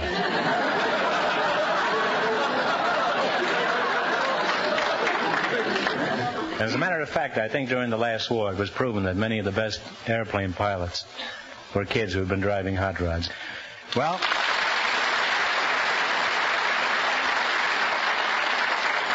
only let me know when you're coming down my street, will you?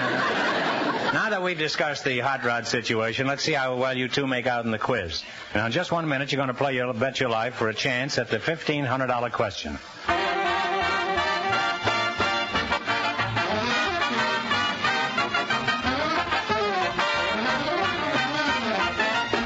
The best in service at a fair price. That's what the DeSoto Plymouth Dealers of America offer you when you take your car to any of them for service, no matter what make of car you drive.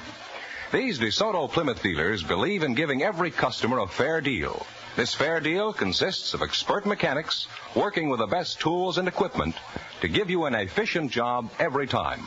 Also, a desire on the part of every dealer to treat you courteously and to charge you a fair price. It's easy to see. A DeSoto Plymouth dealer wants you for a steady and satisfied customer. So next time your car needs attention, won't you stop in at the sign of an authorized DeSoto Plymouth dealer? And remember, all dealers who sell DeSoto also sell Plymouth.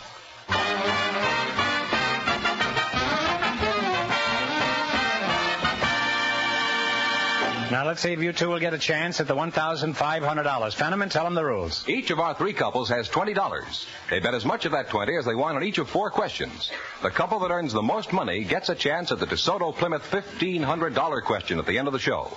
Our other 2 couples are in a waiting room off stage, so they don't know what's happening out here. Here we go. Let's see how high I can build you $20. You selected songs by Rodgers and Hart as your category, right? Here's your first question. How much of the 20 will you try? 10. Now, what is the title of this song? Play, Jerry.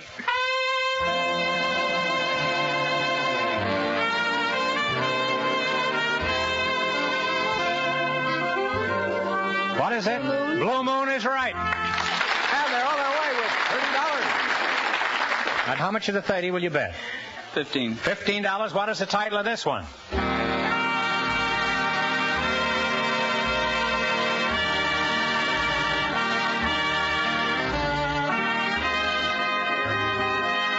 I can't remember where or when.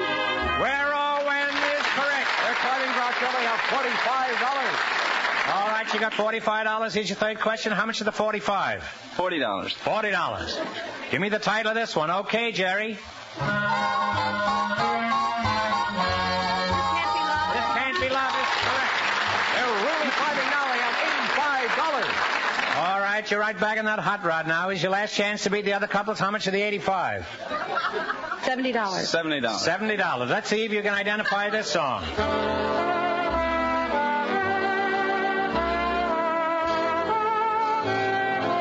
And then My Heart Stood Still. My Heart Stood Still is right. And they wind up with a grand total of $155.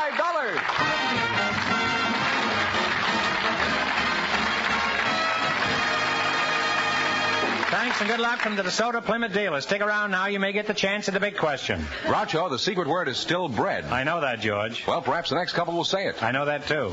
We invited some tax assessors to the show, and I didn't know that. Oh. And just before we went on the air, our studio audience selected one of them, Mrs. Helen Carr. Her partner, Mr. Bill Redding, is a married man from the audience. And here they come. Folks, meet Groucho Marx. Welcome to You Bet Your Life, and if you say the secret word, you'll split $100 in cash. It's a common word, something you see every day. A tax assessor.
Well, now that I know all about tax assessments, let's see how well you two are going to make out with You Bet Your Life. Now, you run your $20 into more than the other couples, and you get a chance at the $1,500 DeSoto Plymouth question. I can't tell you how much our first couple won, but Fenneman is off stage to remind our listeners. The hot rod driver and the girl gas attendant earned $155. Here we go. Let's see how high I can build you $20. You selected pictures on paper money as your category. Is that right? That's correct. Here's your first question. How much of the 20 will you try? $10. $10. Whose picture's on the $5 bill? That's Abraham Lincoln. Lincoln. You knew that from Lincoln, Nebraska. You're off to a good start with $30. Well, you got $30. Remember, you're going for $1,500 tonight. Now, how much of the 30 will you bet? We'll bet the whole 30. The whole 30. Whose picture is on the $20 bill? That's Andrew Jackson. Andrew Jackson is right. Now they have $60. Oh, you're really gamblers. Now you got $60. Here's your third question. How much of the 60? We bet the 60. You're going to bet the 60. Whose picture is on the $10 bill? That's Alexander Hamilton. Alexander Hamilton. They're really climbing now, Groucho. They have $120. Got $120. How much of the 120 you going to pay? You're going to bet. 120. You're going to bet the whole works, huh? Whose picture is on the $1 bill? George Washington. George Washington. And they wind up with a grand total of $240. Thanks and good luck from the DeSoto Plymouth dealers. Now, we'll soon know who gets the chance at the $1,500 question. You know, friends, when you're out driving in a long automobile trip, keep in mind that there are more than 3,000 DeSoto Plymouth dealers from coast to coast. Fenneman, don't you know when a person's driving a car, he's supposed to keep his mind on the road? Well then, folks, when you're at home, thinking about that trip in your car, remember there's a DeSoto Plymouth dealer near you. I can practically feel his hot breath on my spare tire.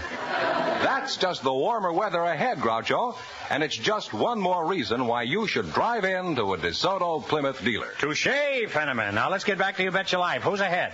Well, the tax assessor and the married man are leading with $240, and the secret word is still bread.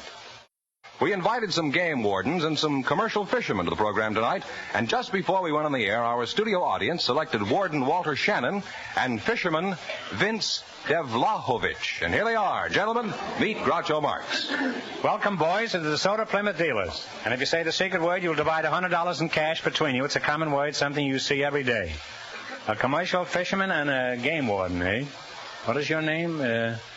Devlahovich. Devlahovich, huh?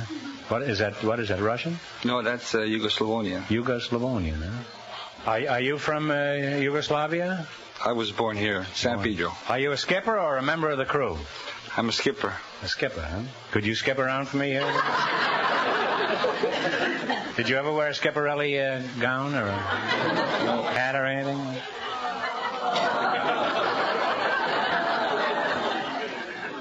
You'd think they'd pay to come in, wouldn't you?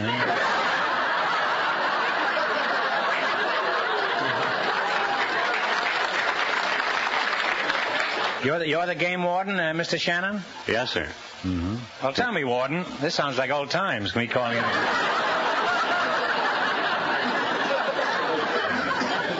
Warden, what are your principal duties? Our principal duties are to watch people who are hunting and fishing. Oh, a television fan, eh? Or as we say in the business, TV. That means terrible vaudeville, huh?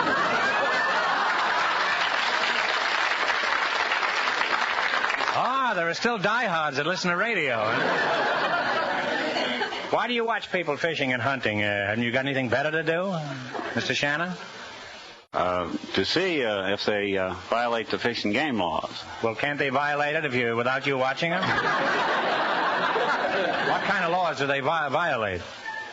They catch and hunt out of season, catch fish out of season, sometimes shoot females. What kind of females? Huh? Such as does, deer. Does females, you mean? What do you mean by does females? And the deer, does females. What about them females? Or dumb females? That's even more accurate, huh? Now, Warden, what gives you the most trouble on your job? As a rule, people hunting and fishing out of season. Mm-hmm. Now, when is the deer season? In the southern part of the state here, it runs from about August 7th to October 15th. Well, how can the deer tell when it's open season? Well, I suppose by the bullets whizzing by. I guess that's true, huh? And they know for sure when they see the hunters dropping like flies, too.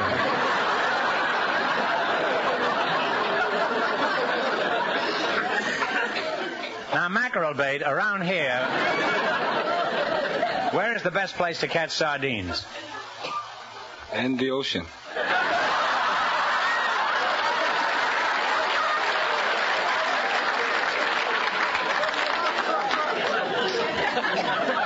No, what I meant was, in what part of the ocean do you catch sardines? Well, offshore of San Diego up to Santa Barbara City. What kind of fish do you catch? Mostly sardines and tuna. Now, how much do you get for your tuna?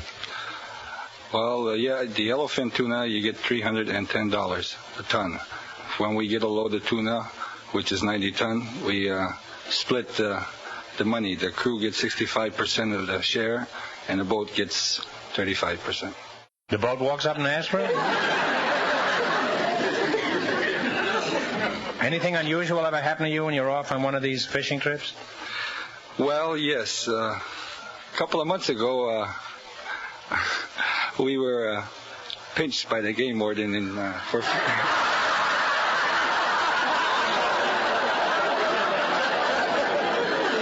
Where did he pinch you? Well, we were supposed to be fishing in Santa Monica Bay, but... What happened? Well, we paid a fine. Each crew member paid a $25 fine. And the boat pays part of it, too? Yes. The boat walks right down to the police station? That's a very intelligent boat, you know that? I don't know what you need a crew for at all. Well, I know all about fishing and hunting. Now, let's see how well you two make out in the battle for the $1,500 question. You beat the other two couples, and you win the chance at all that money. I can't tell you how much our first couple's won, but Fenneman's going to remind our listeners. The tax assessor and the married man are ahead with $240. Here we go. Let's see how high I can build you $20. You selected national parks as your category. Is that right? All right. Now talk right up into the microphone. How much of the $20 you're going to try? $10. $10. In what state is Hot Springs National Park? Arkansas. Arkansas is right. All right, Doctor, with $30. All right, remember, you're going for $1,500 tonight. How much of the 30 will you try? 25. 25. In what state is the Everglades National Park? Florida. Florida is correct. Now they have $55. $55. Here's your third question. How much of the 55? 50. 50. In what state is Zion National Park? Utah. Utah is right. Now they have $105. Now you got $105. Here's your last chance to beat the other couples. How much of the 105? 100. It's okay with me. 100. Okay. In what state is Mammoth Caves National Park? Kentucky. Kentucky is right. And they wind up with a grand total of $205. And that means the tax assessor and the married man with $240 get the chance at the DeSoto Plymouth $1,500 question.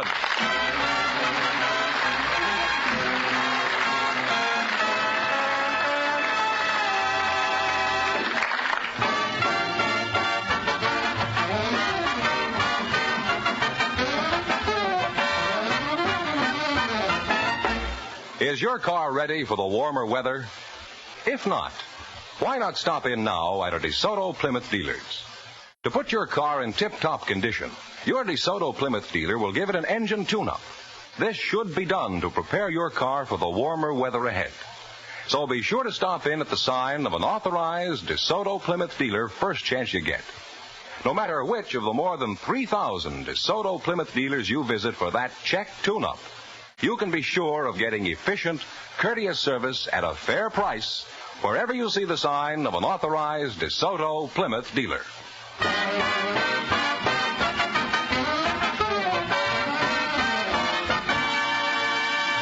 And here is the tax assessor and the married man, the winning couple, all ready for the DeSoto Plymouth $1,500 question, Groucho. Here we go for $1,500. You ready? Yes, sir. I'll give you 15 seconds to decide on a single answer between you, so think carefully and please no help from the audience. Here it is.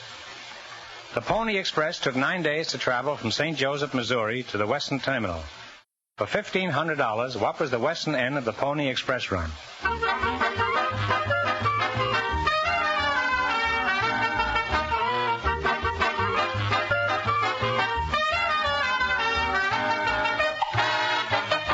What is the answer you two have decided upon? Salt Lake.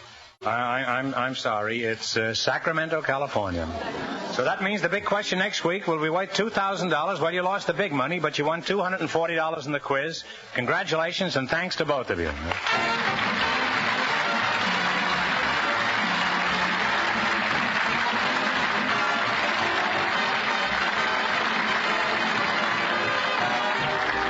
Bet Your Life is a John Goodell production, transcribed from Hollywood, directed by Robert Dwan and Bernie Smith. Music by Jerry Fielding.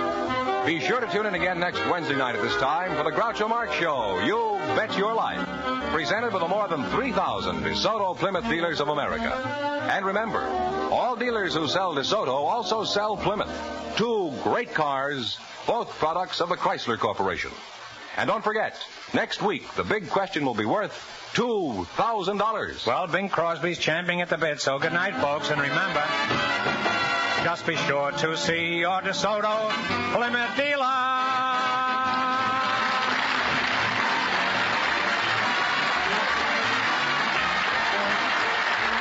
Folks, here's a tip from the National Safety Council. Two of the most important rules of the road are courtesy and common sense. This is George Fenneman, signing off for the more than 3,000 DeSoto Plymouth dealers from coast to coast.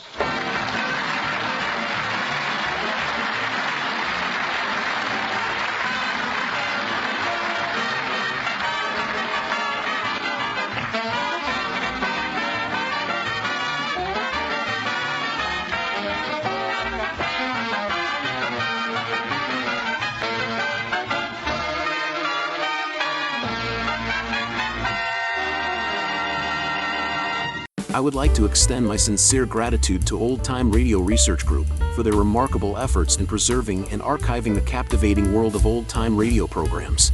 Their dedication to safeguarding these precious audio gems ensures that future generations can relish the enchanting stories, music, and entertainment of the past. Their invaluable contribution allows us to step back in time and experience the magic of radio history firsthand. Their link is in the description below.